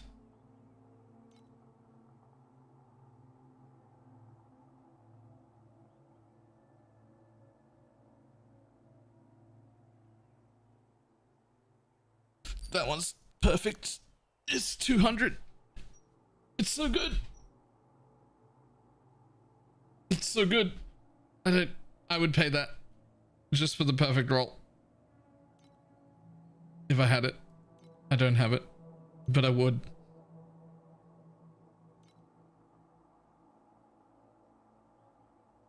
$186 seems a little low.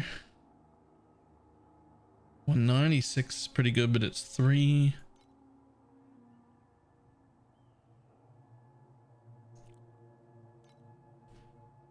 So I'm only really looking for like 190 or over if I'm going to get a corroded one. Let's get rid of that. Let's get rid of that. Let's get rid of that. Let's get rid of that. Oh, that one went away. That one's gone. It's gone already.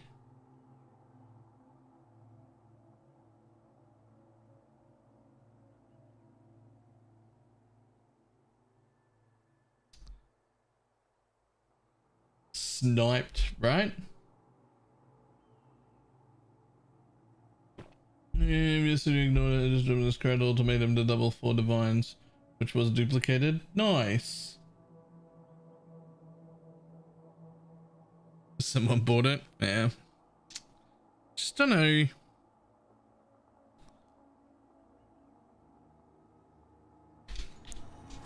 Just don't know if it's.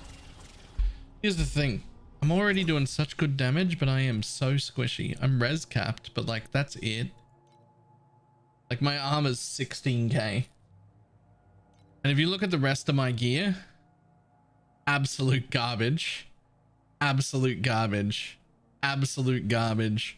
Complete trash. Garbage, garbage, garbage. It's all so bad. I've just got a really good sword and an okay rolled gloves. That's it. Everything else I have is trash. So my damage is actually way outstrips the tankiness of like content I can do. Like I could do content damage wise, just much harder than what I can tank. So what I really should be doing is upgrading those other pieces so that I have some like actual defense, so that I can, you know, up the difficulty or whatnot. Why is gear bad? Oh, because I'm bad as a player and I don't know how to make any money.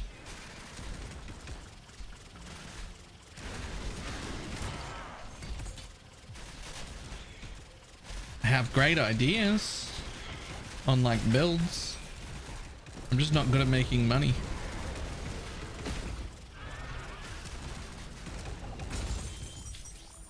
Like this is 7-1, I think.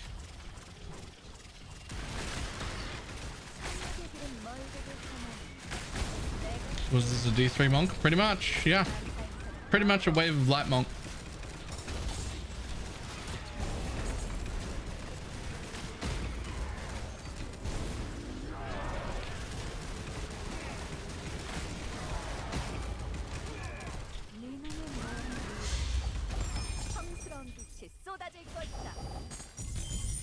Oh, what was that I just picked up? What was that I just picked up? I just picked up something.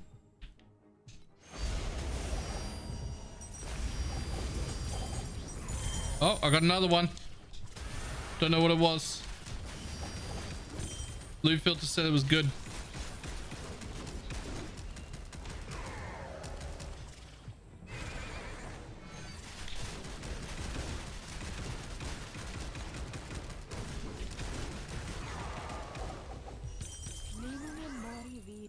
And those were snowflakes. Oh.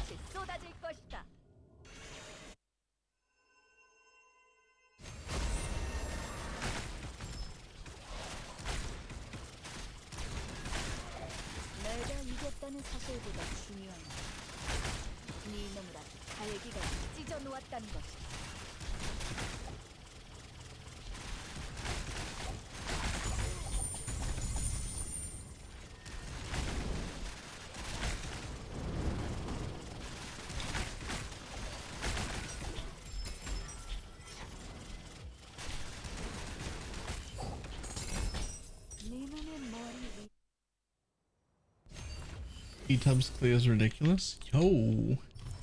E-Tubs playing? I feel like I haven't seen E-Tub in years.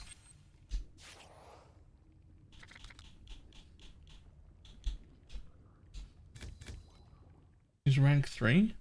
Have I just not seen E-Tub in years because I live in a PoE bubble? I think I'm just here for the 24. Yeah, we're not going to be playing Raid Shadow Legends, I can tell you that. We've already done all of our sponsored streams for Torchlight too. Like, this isn't a sponsored stream. I just wanted to play Torchlight. What do you recommend to try that isn't Rosa? Give me something slightly more. Give me slightly more. Tell me what you want.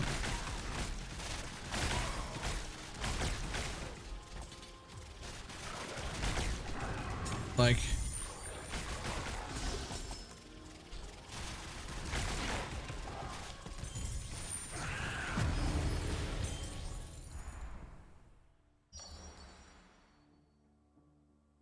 Pondering Nightmare, Fluorescent.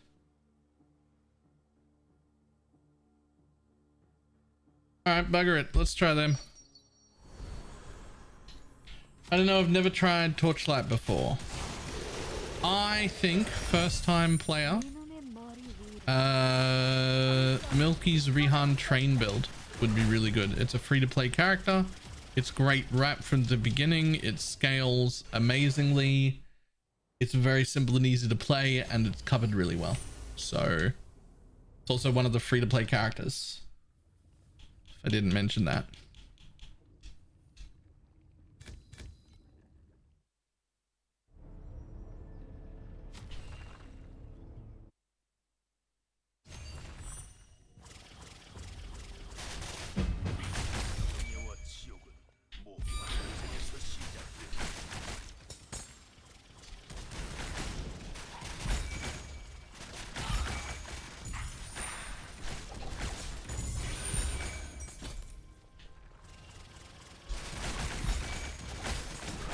also may have spent like an hour and a half yesterday trying to tighten up a filter so I could make like a decent filter to run so that I wasn't constantly picking up garbage loot.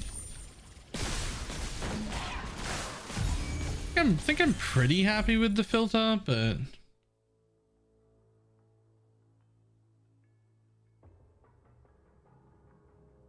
X2 wind bubbles adds 1 to 3 gear bubbles. Go. Not one.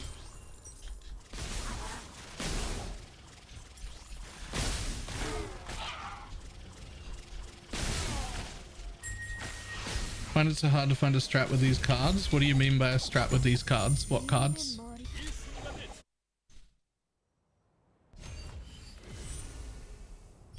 You mean just like a strat to set up your atlas with? Or whatever this is called? You mean like a trait deck?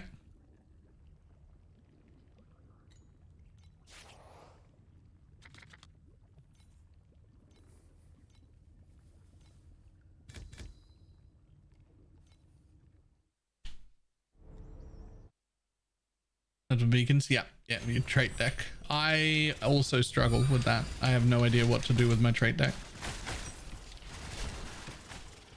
I have no idea how to make sure my trait deck is set up to make me money.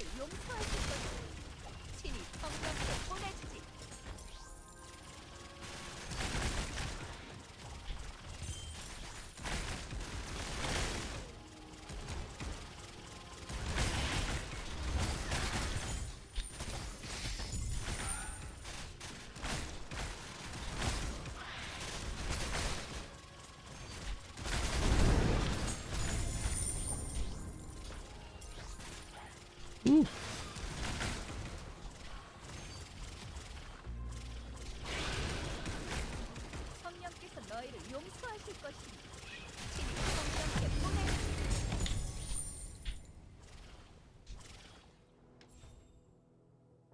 Add 2 wind bubbles.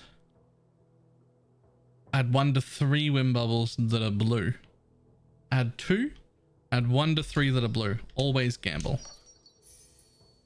Always gamble.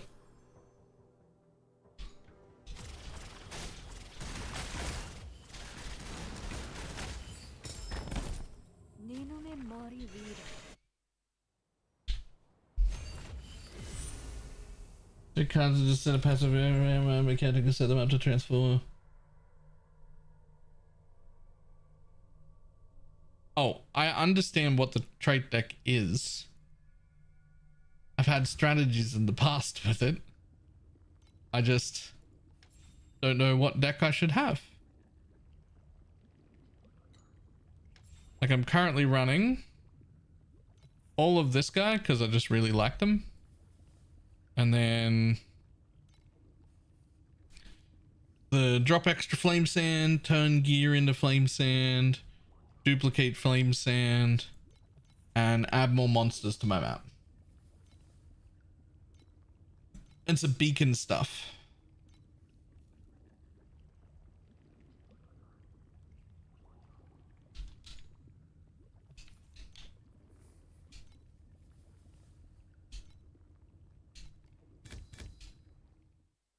That's what I'm currently running.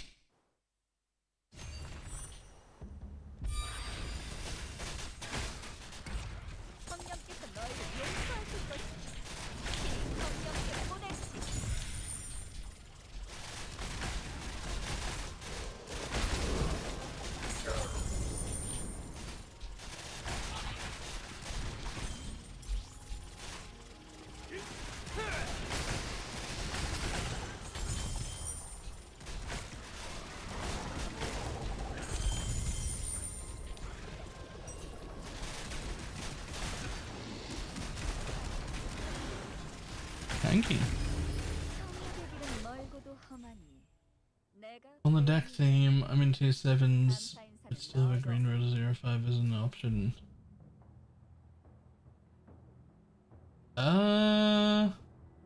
No. I have no idea.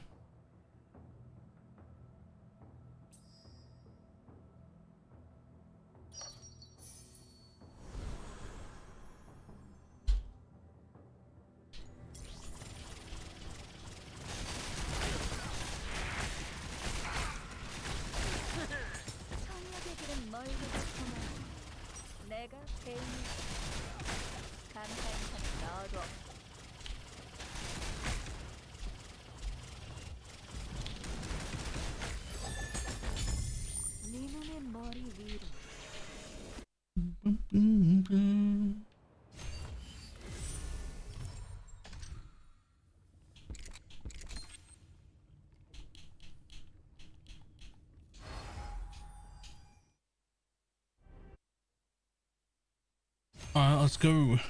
Do DPS.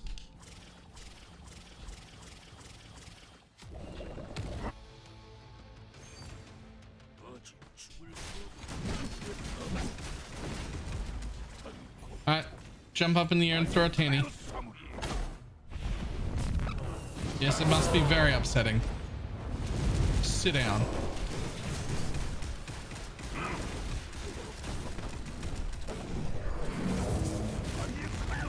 Bud, you're done. You're done, bud. There we go. Back up in the air. Throw a tanny. There we go.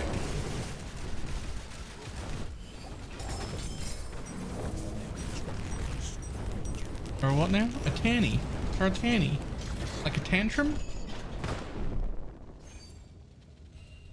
Stomp your feet and get all mad?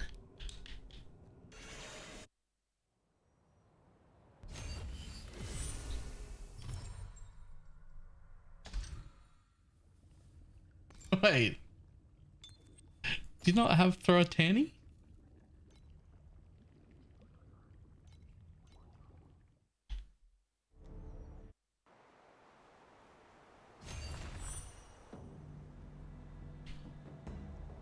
Never heard that in my life.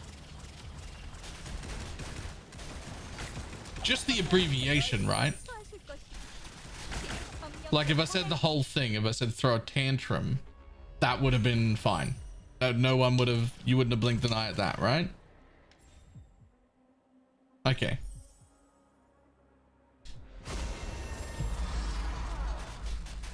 There's just tanny being like an abbreviation for tantrum. That threw you.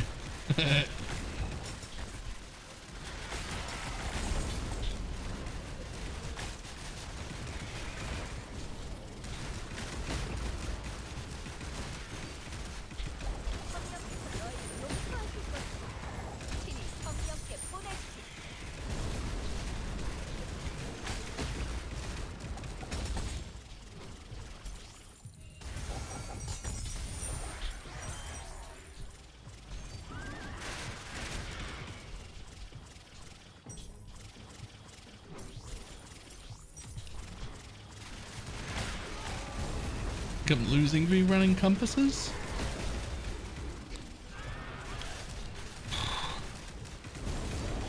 I'm not gonna lie, I haven't run a single compass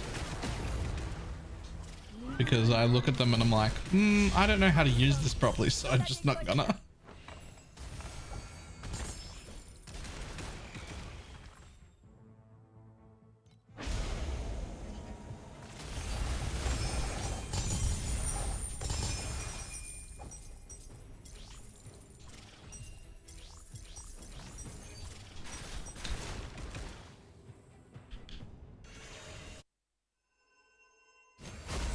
Any funny kind of just my husband.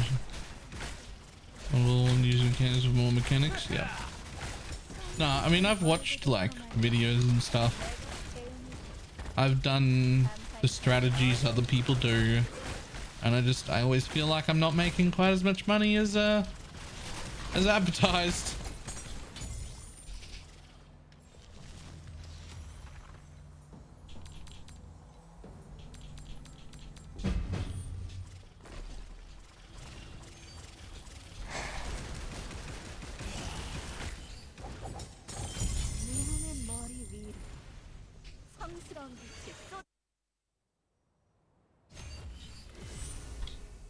Sound like a YouTube commenter though? Not my YouTube comments. My YouTube comments usually just tell me I have a punchable face. That's all my YouTube comments is.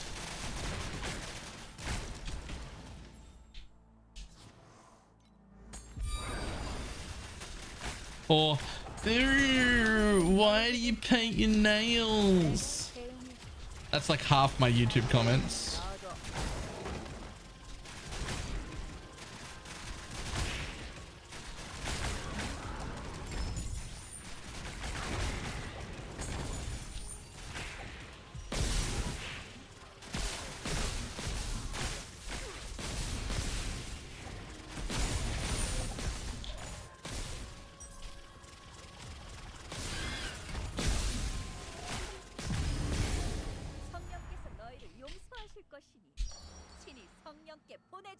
What do you got? Forever 3.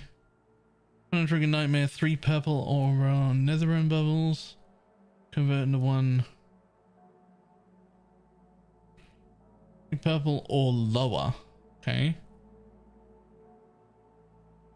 That one. Commodities. Commodities go.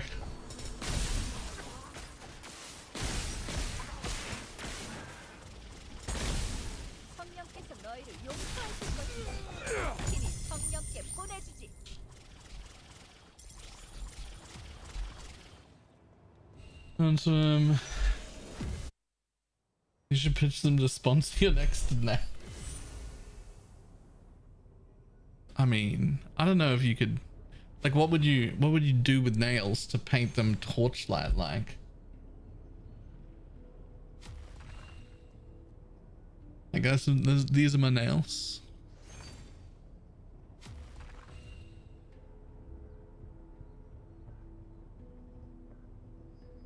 To craft your weapon, did you just go with double fizz tier 1 rolling fee?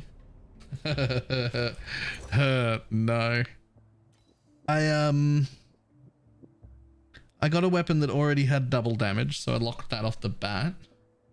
And then I rolled until I had any tier, flat, hybrid, and percent. And then I just upgraded them until I ran out of spots. Then I processed craft on the attack speed and the physical hybrid. And then I put this on.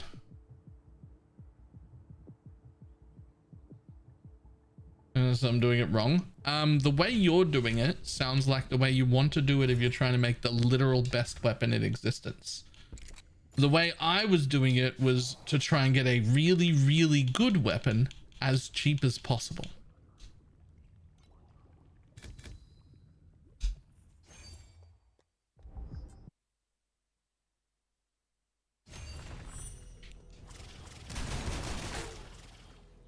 In case of wondering where it went? Yeah.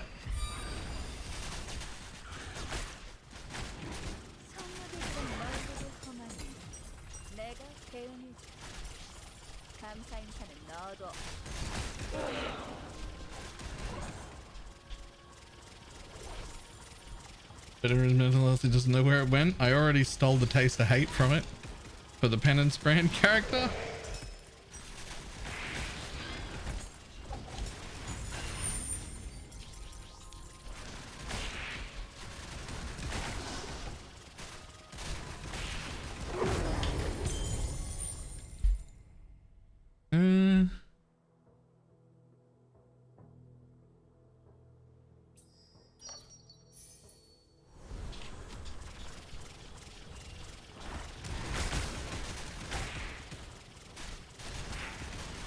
Damn it, I wish the loot pet would pick stuff up quicker.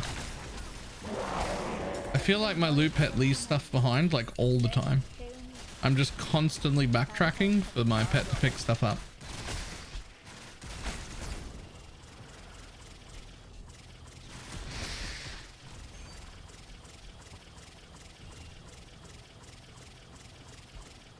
Not allowed to pick up if it goes off screen? Yeah.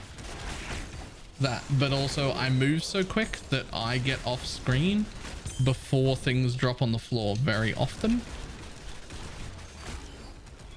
And so it just like stays back there.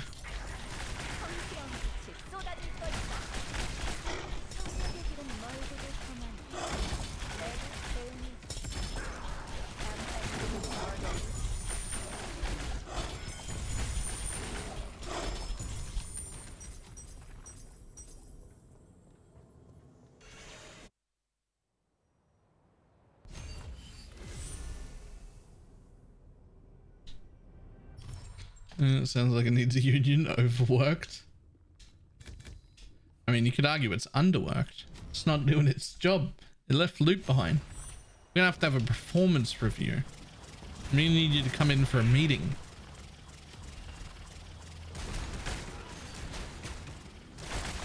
Sorry, it's gonna have to be in person. We'll need you back in the office.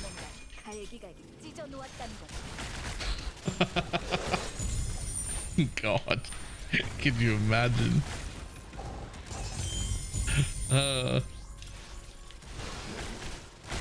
People say shit like that and they like mean it. They don't have irony in their voices.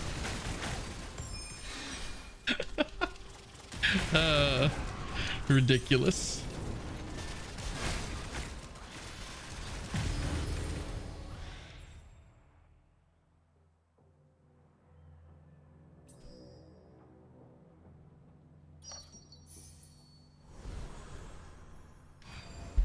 How much do we need here? 12 out of 15. So we're gonna get that next. Okay.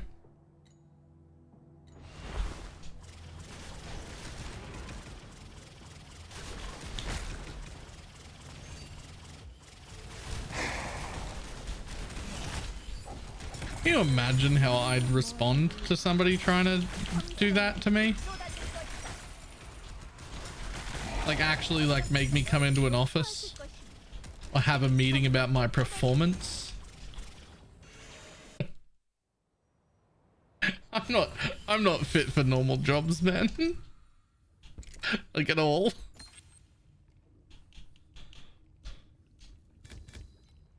I would 100% laugh directly in my boss's face. Just at him.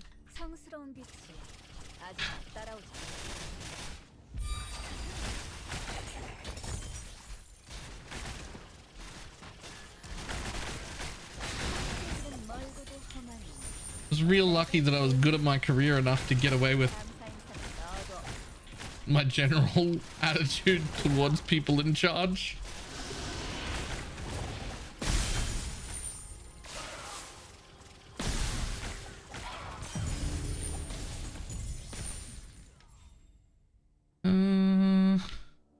Add 1 to 3 commodity bubbles.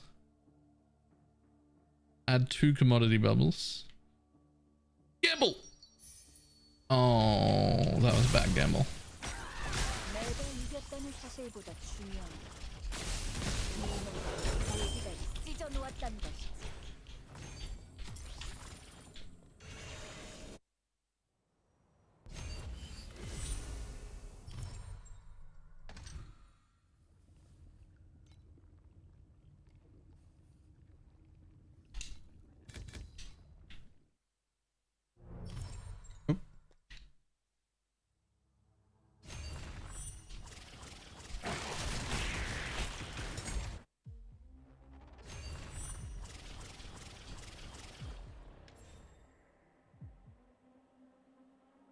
Damn, I don't think I got any extras.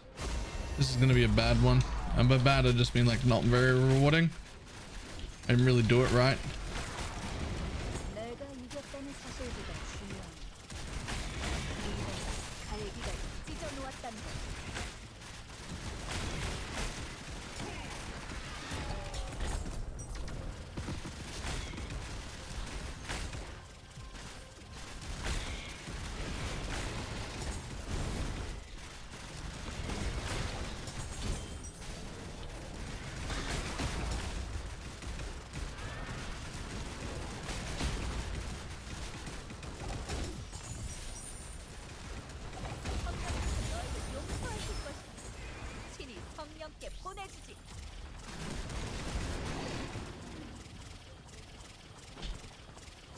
Where do I get through to there?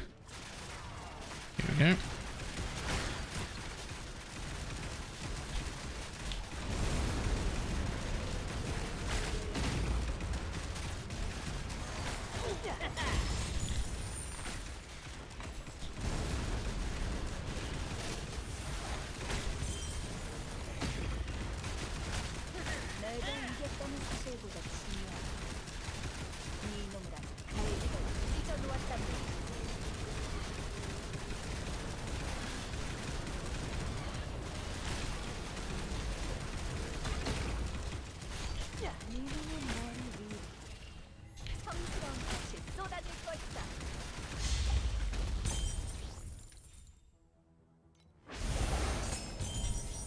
Dude.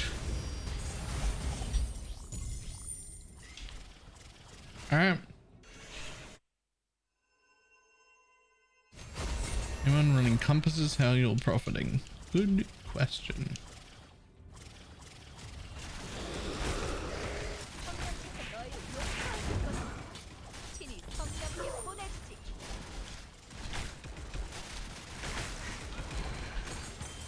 I assumed the only place to run compasses was T8s because they're like so much more rewarding and the compasses are percent rewards.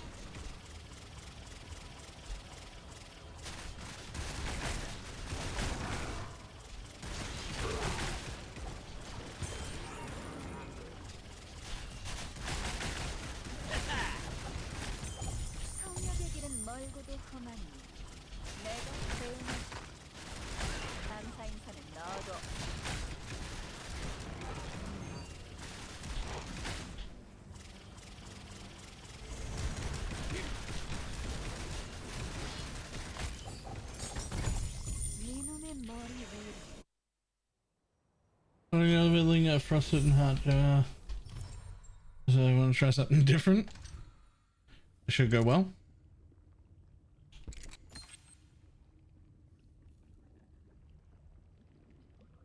That's when the drop quantity changes to a more. Yeah. Yeah.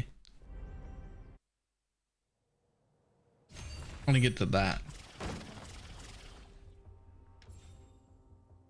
Reset dream.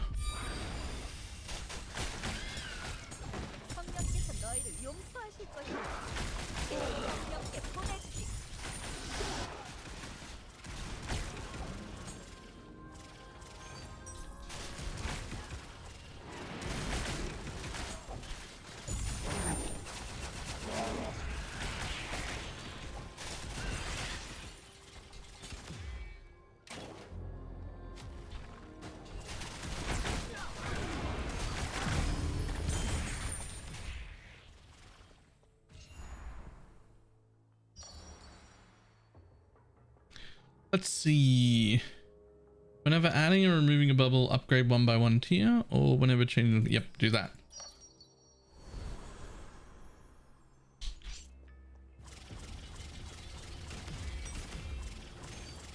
As far as I can tell, I don't know if this is the consensus, but as much as upgrading the tier is good, and it is good, quantity over quality, if I can add an extra bubble, generally speaking, that seems better than making a bubble higher tier.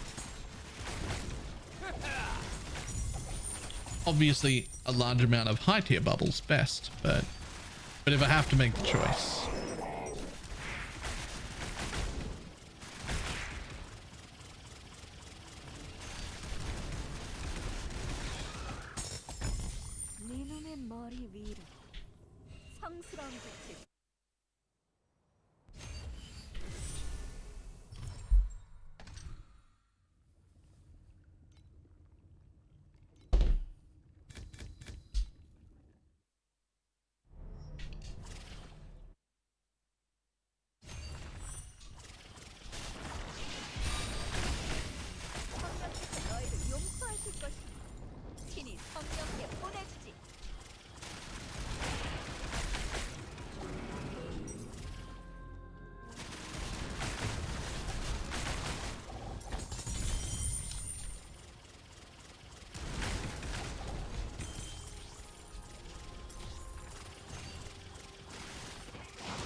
Ooh, we don't have a commodity bubble rip.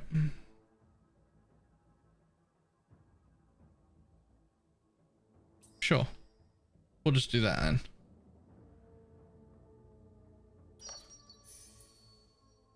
Ooh.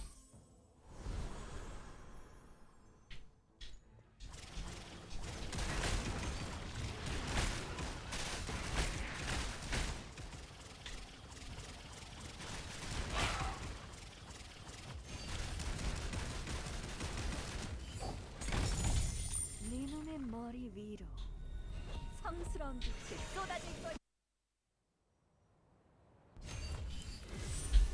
We have to be getting near full now. Nope. I love this filter.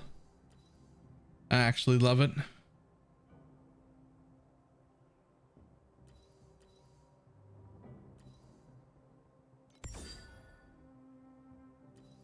What are you? There's no way that's worth anything. Nope. Hey, what do you got that's good? You might be something.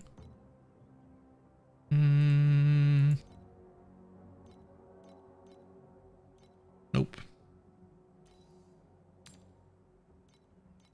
This bit here probably hurts me, where I don't know what things are worth. So I have to price check anything that I think might be good.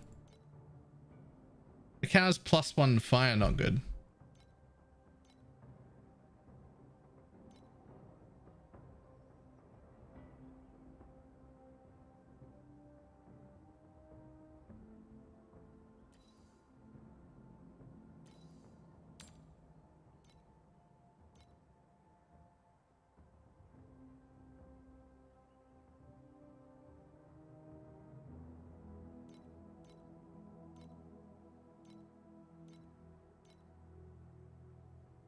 Okay.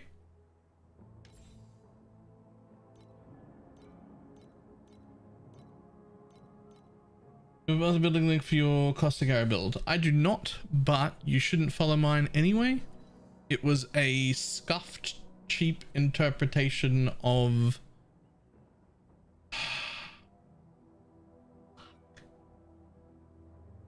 Garathas.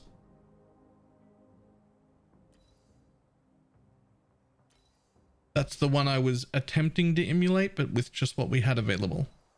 So it wasn't as good as that. So you should look for Garatha's build.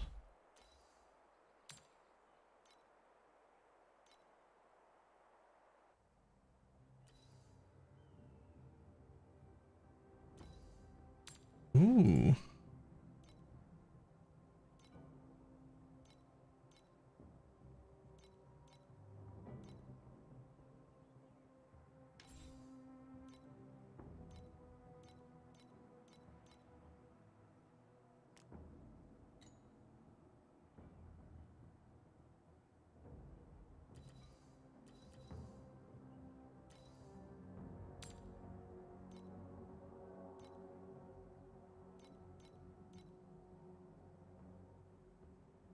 Really?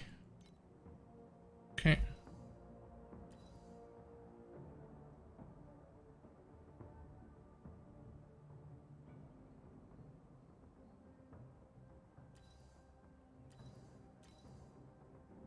I assume this is a nothing stat. Yep.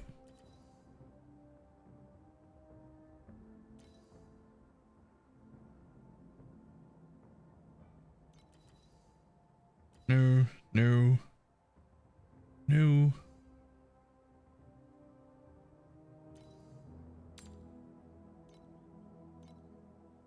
Nope. Does anyone care about minion maximum life at all?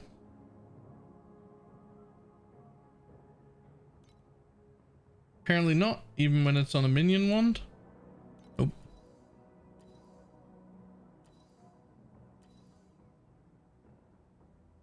So I have a decently strict filter, but because I don't know what I'm looking at,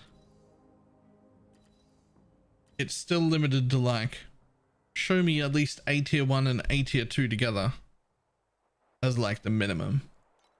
What you really want is to know the entire like market well enough. So what I would do in PoE is limit it to the mods that are actually good on the items you want them on, and then literally just only show those so that every item was perfect.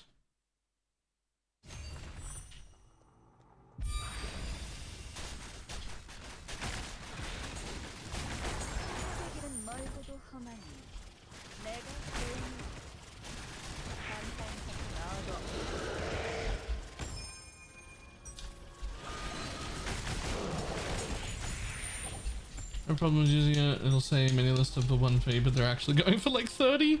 Don't tell me that. I can't go check the auction house for all the gear too.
Oh, hello. Is there any reason to go either way? Doesn't matter. Okay.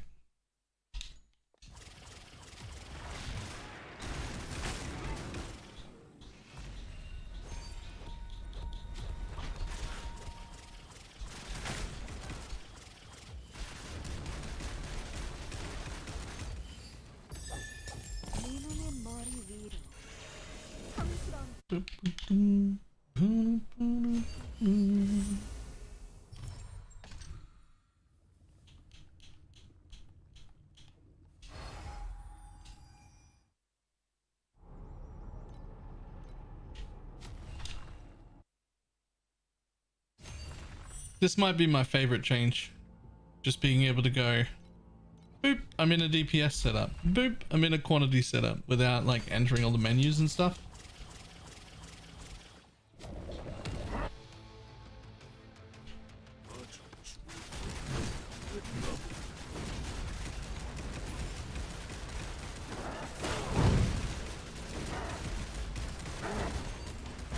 You're immune. Tanny time.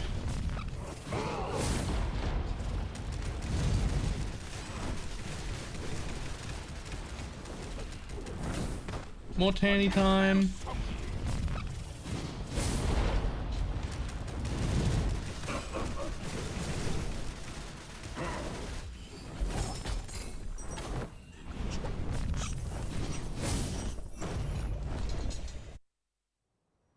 Vice lines get old pretty quick.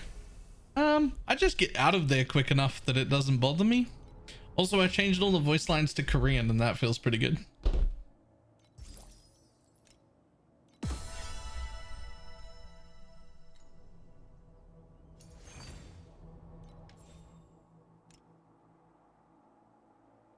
Right. What else you got? Boons. Right. Thank you. Oh, more.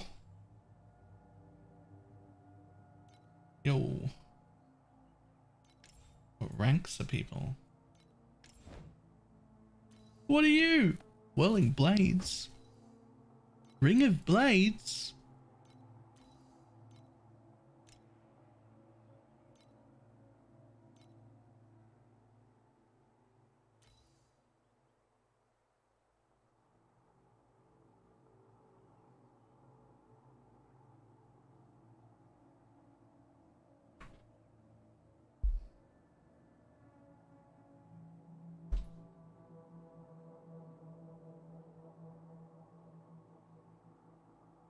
That's actually a pretty cool thing.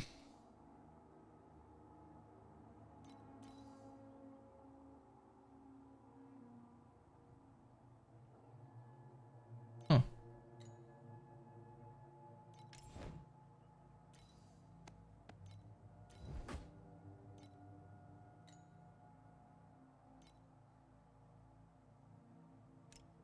Okay, what else you got for me to click on?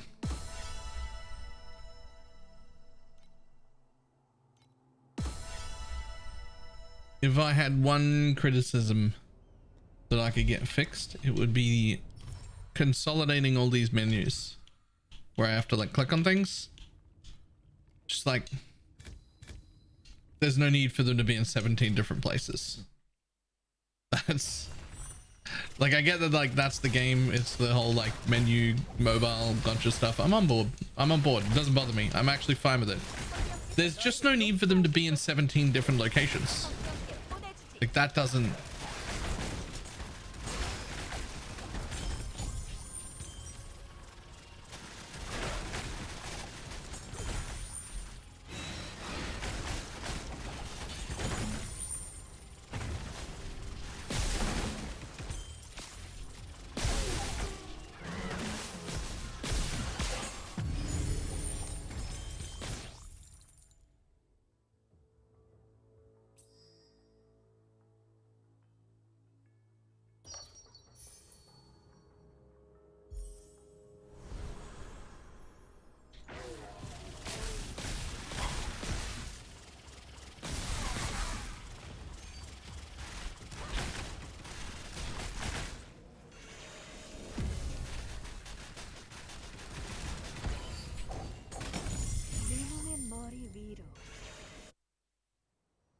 It's all the advertising the stuff. Yeah, I like I said, I really don't have a problem with it, but it could all be in one list. I don't mean don't make me go to different pages, and I don't mean make me just let me hit a collect all button.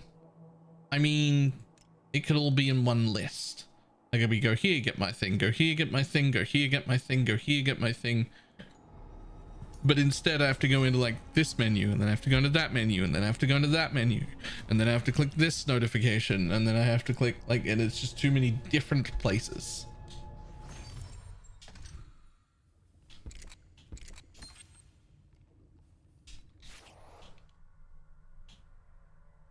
Let's try this one.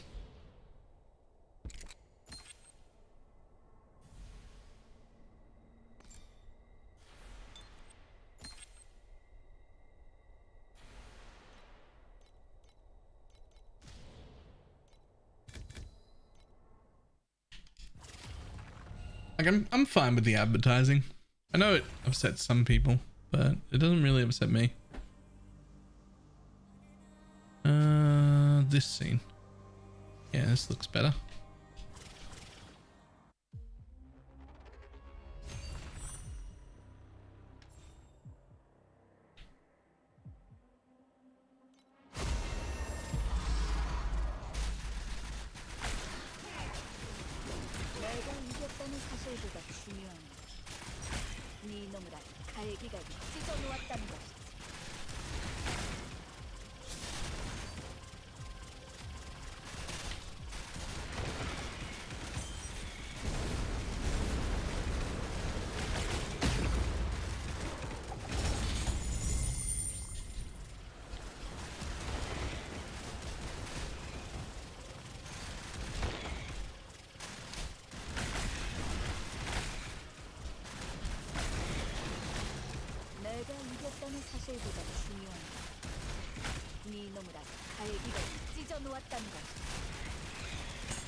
He loves the goblin coal tunnel.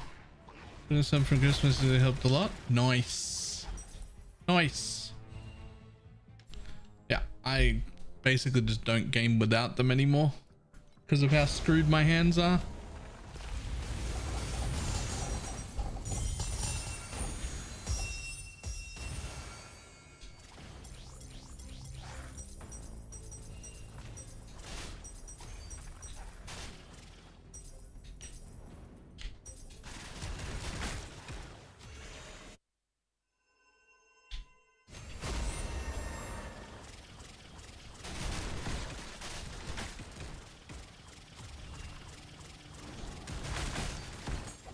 내가 이겼다는 사실보다 중요한 건 이놈과 갈기가 찢어놓았다는 것이다.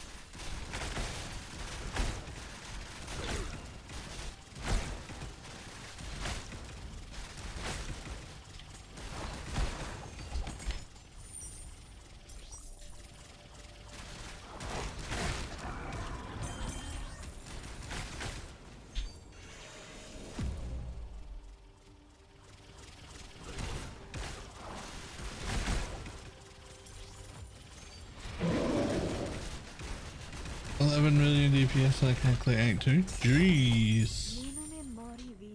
Tom says he looks like a hobo. Lesbian biker.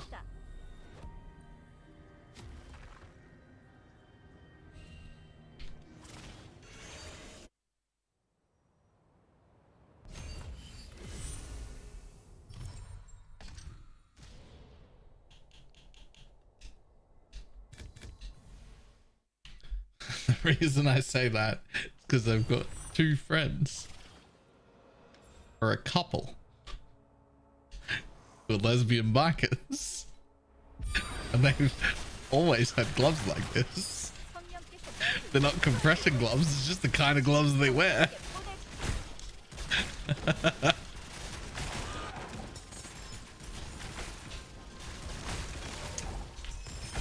Oh well.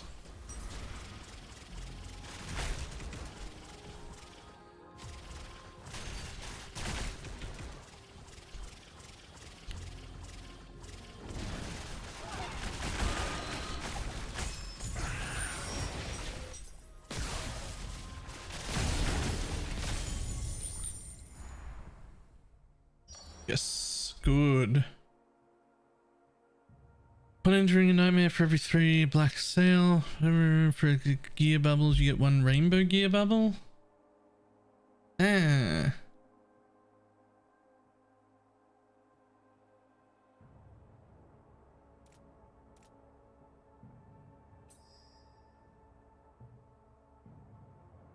Why is everyone playing this ground / path? Is it broken? I don't know if I'd say it was broken as much as I'd say it was just new.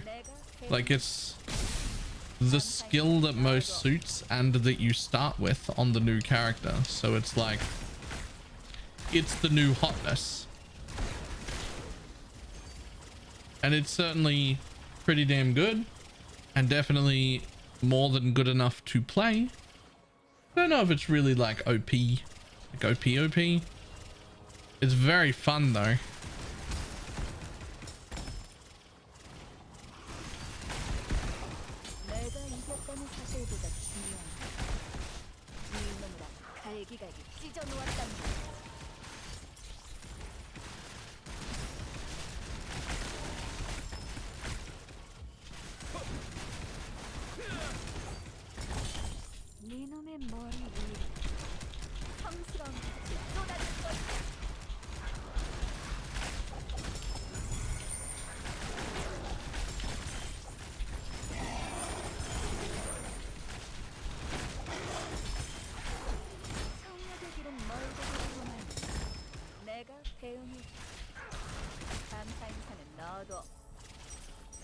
I'd call it earthquake if anything.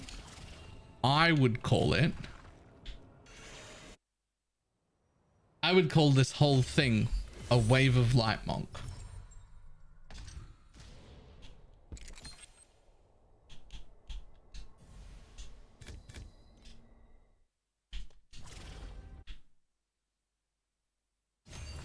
Like, if I just slow it down a little, right? I get to a place, I pull everything to me and I smash it. I go to a place, I pull everything to me and I smash it.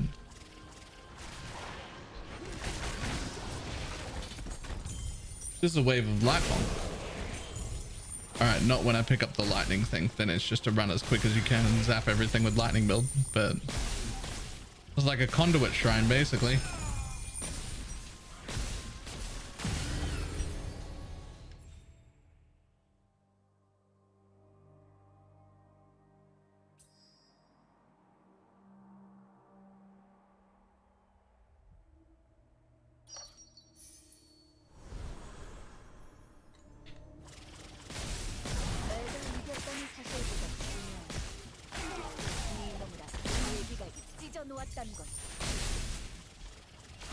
Kayla!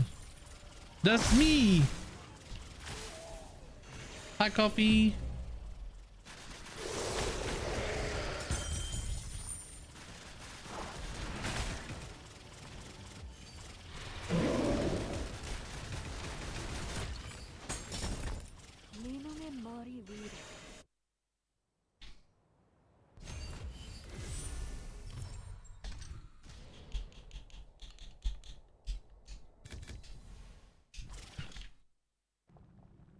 How do you taunt everything? Is it a hero passive? The pull-in is this the what B for me, for this hero.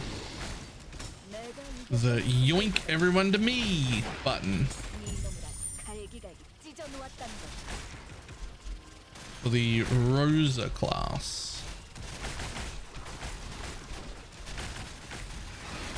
It's supposed to have like downsides or whatever, but it doesn't.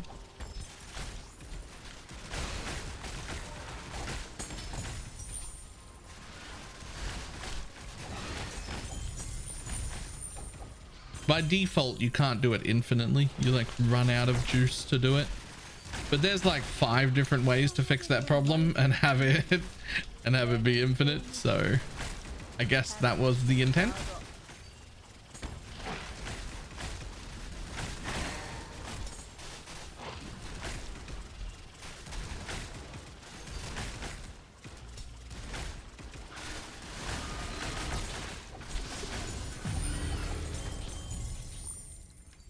The downside is that you can no longer play other classes.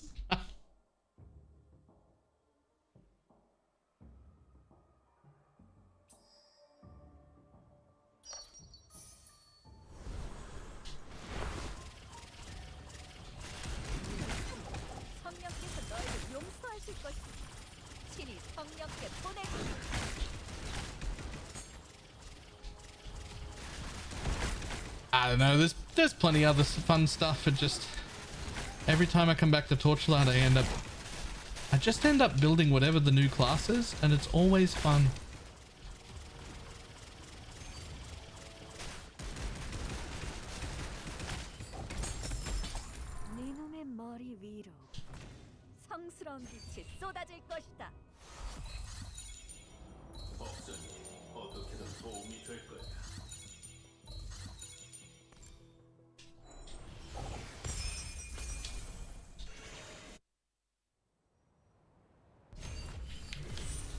Bum, bum, bum, bum.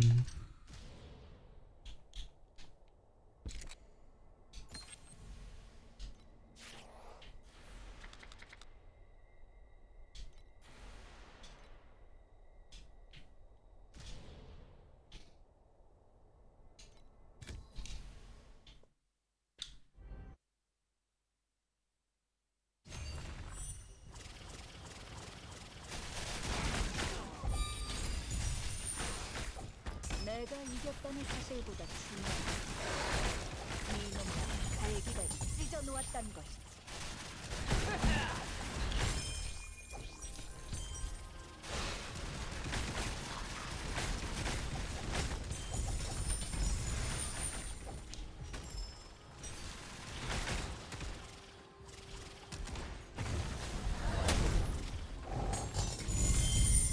Okay.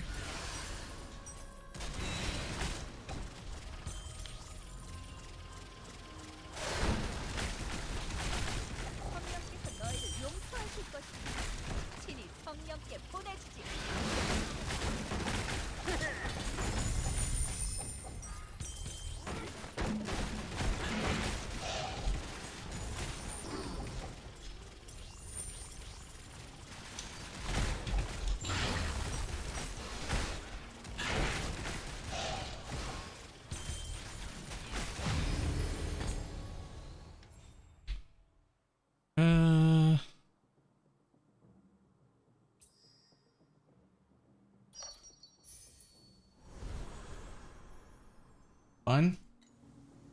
Don't have to do things, projects and stuff, but every time I mention them, it's too much to be specific.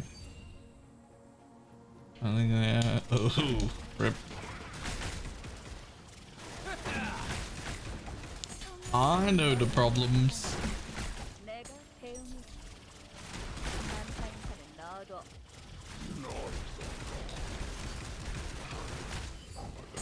I don't know how to fix them. I'm just familiar with the problems. I can't help it get better.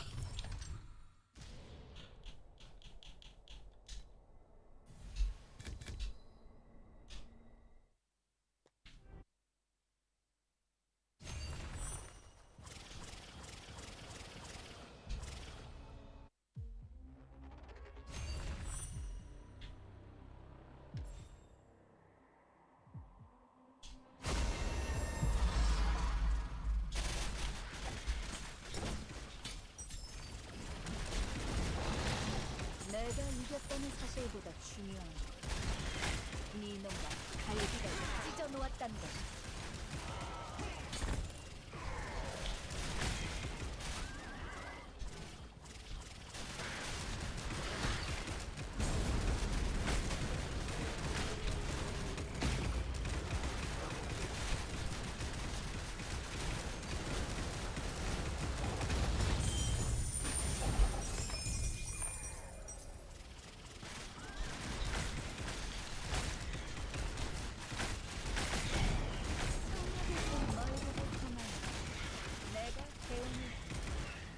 감사 인사는 넣어둬. And I'm sitting here with 162 DPS bow.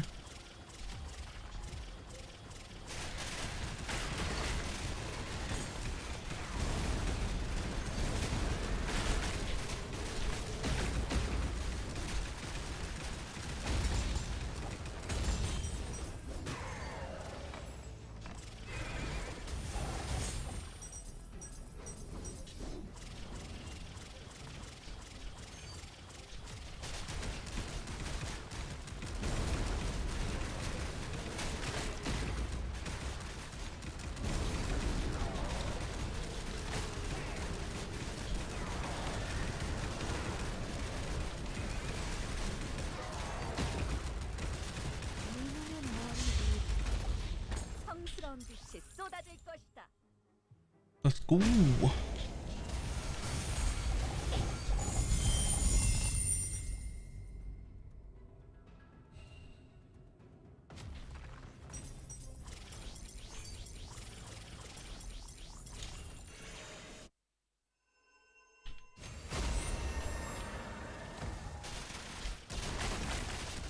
성령께서 너희를 용서하실 것이다. 친히 성령께 보내주리.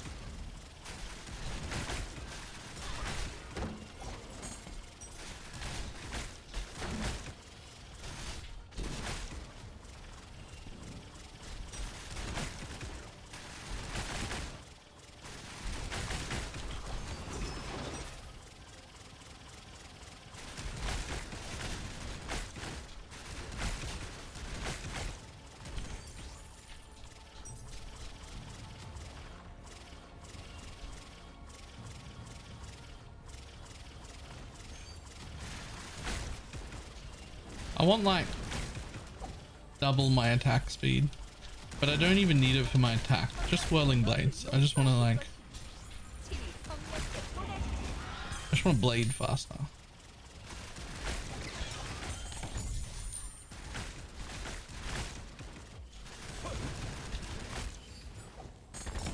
네 놈의 머리 위로.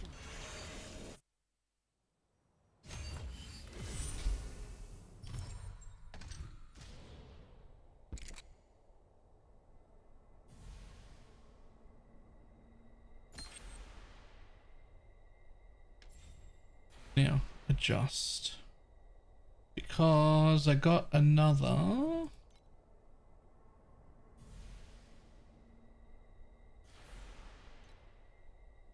I got another one of these things. Yeah. When encountering the dark side, 5% chance that all monsters in the map are corroded. Ooh. Alright, what am I losing? You. But you're safe.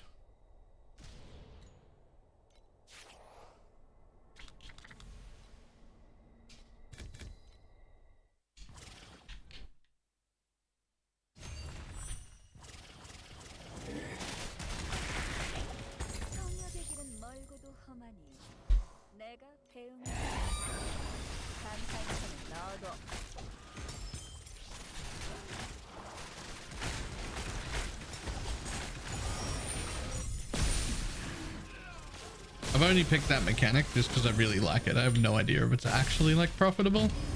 It's just really cool to run.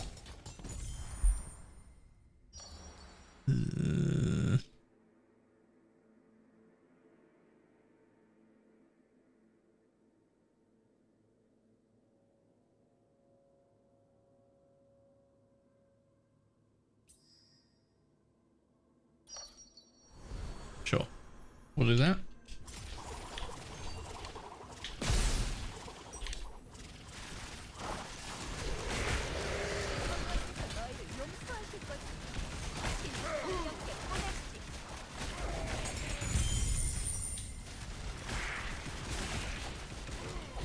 Oh.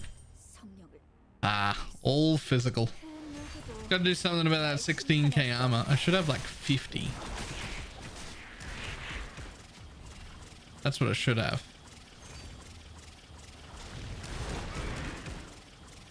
I'll do something about it at some point.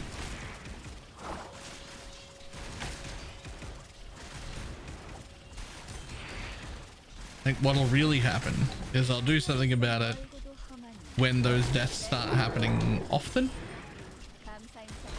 As soon as they start dying often, then it'll annoy me and then I'll fix it. Like, I know the process. Oh, well, that was already annoying. Oh, you know, maybe often's now.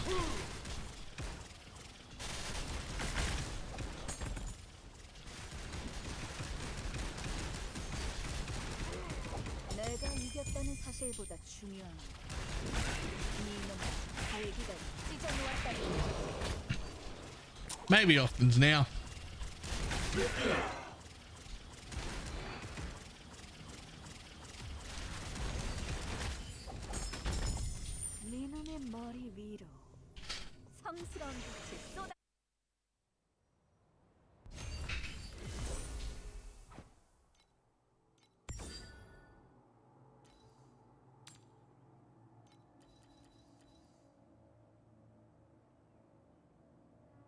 No. What on earth is an evasion shield? Wonder if you're worth anything.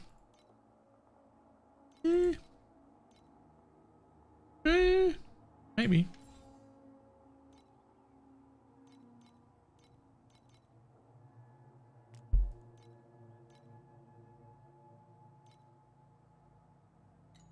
No build guide for this one? No, not yet.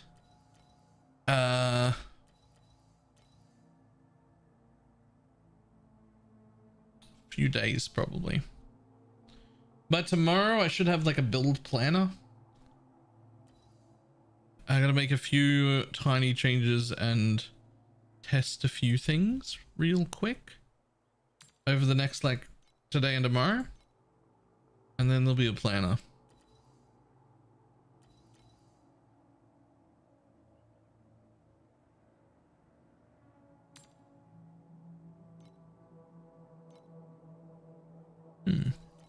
I might keep that. Ooh, ooh.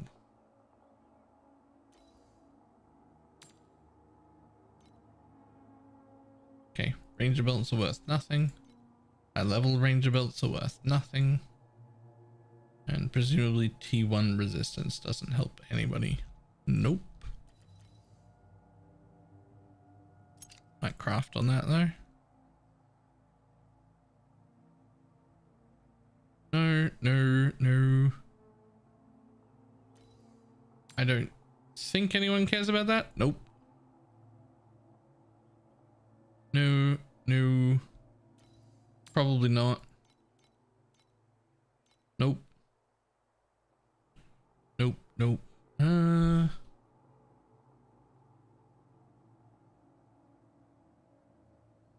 So they basically have to be really good ones, I think, before they're worth anything.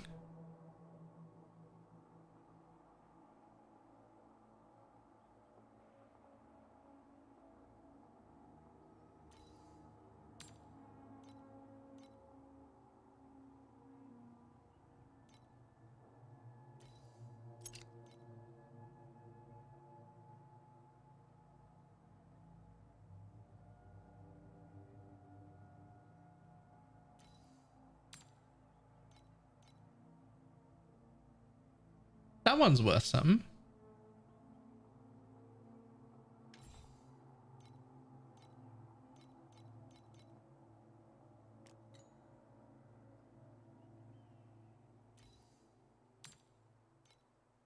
I always check anything that says max divinity 1 as well, if I'm not familiar with it.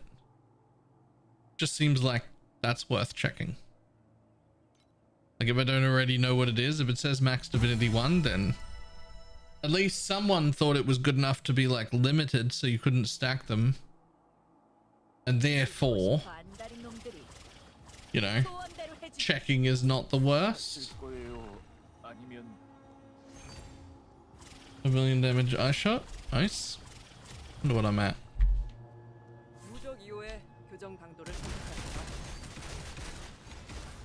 Hello? Where'd my trigger stop?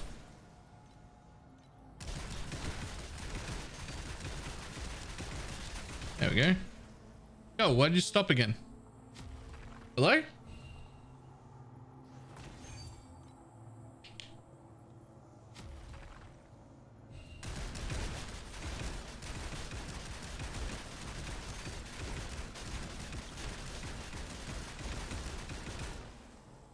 Okay, well, for some reason it's just not continuing to auto attack in town, but it's like 120 mil before it stops. Is that like a known bug? What is that? I'm not running out of mana, and I know because it cost me 1 mana to attack.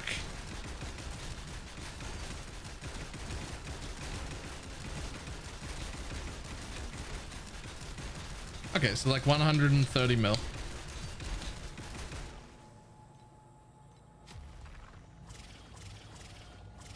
I don't actually know if that's like good or bad, but I imagine it's quite good for this level of gear, which is garbage. I imagine it's quite okay for that.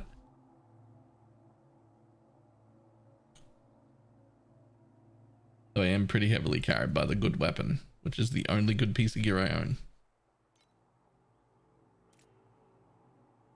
Okay, we're up to 300. Cool. Now I got to do this thing because I didn't do it yesterday. This is also one of my favorite things to do.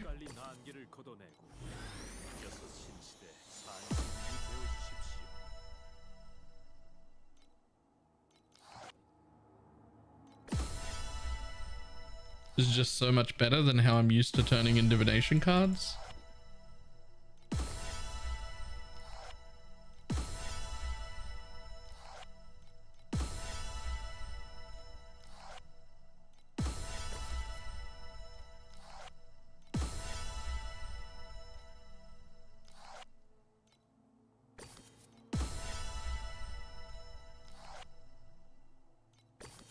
Oh, are we at the end? That's the last one.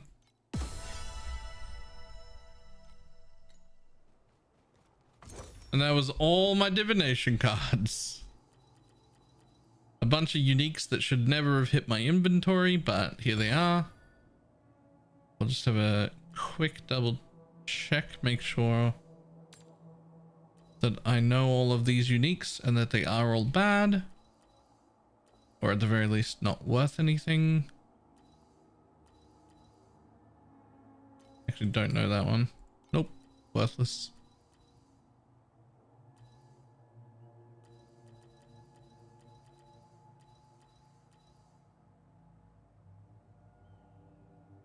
Yo, that one hit all attacks. That's the first one I've seen that's rolled all of one or all of the other.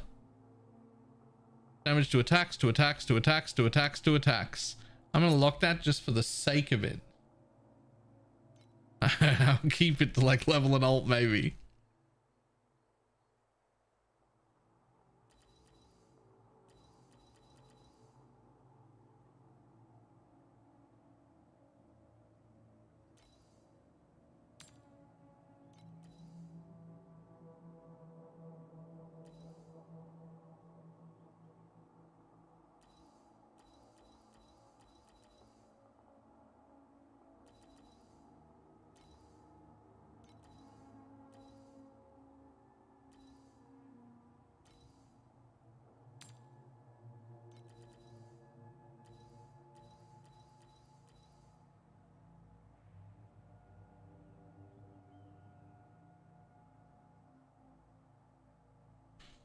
109% of the base fight edge.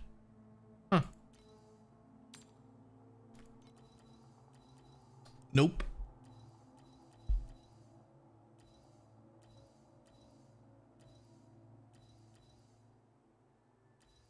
Okay, all bad.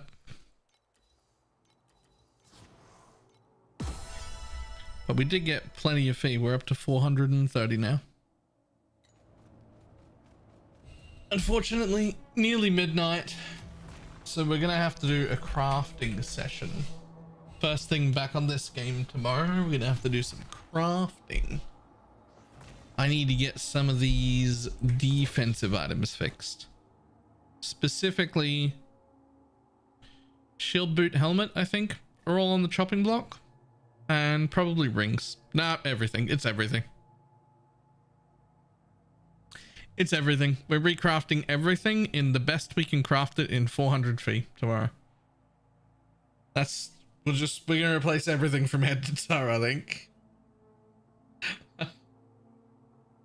Gotta get some defense. I'm sick of that. I'm sick of that dying thing.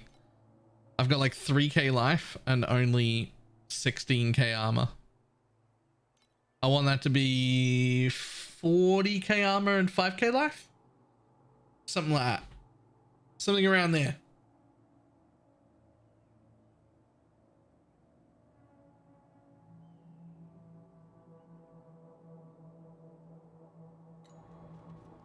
At least that's the plan.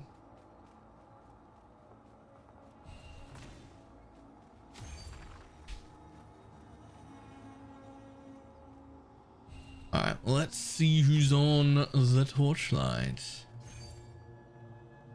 Yo, Void streaming the torchlight.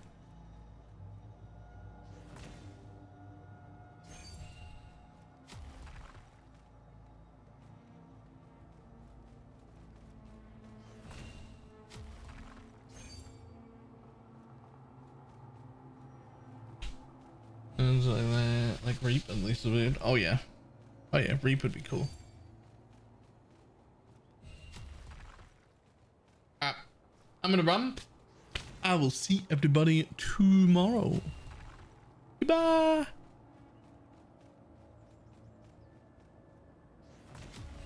Goodbye.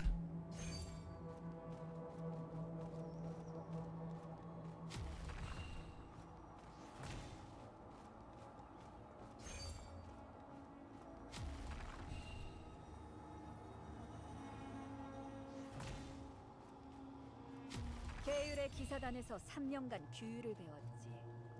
결과적으로 내 앞에선 다들 똑바로 행동하더라.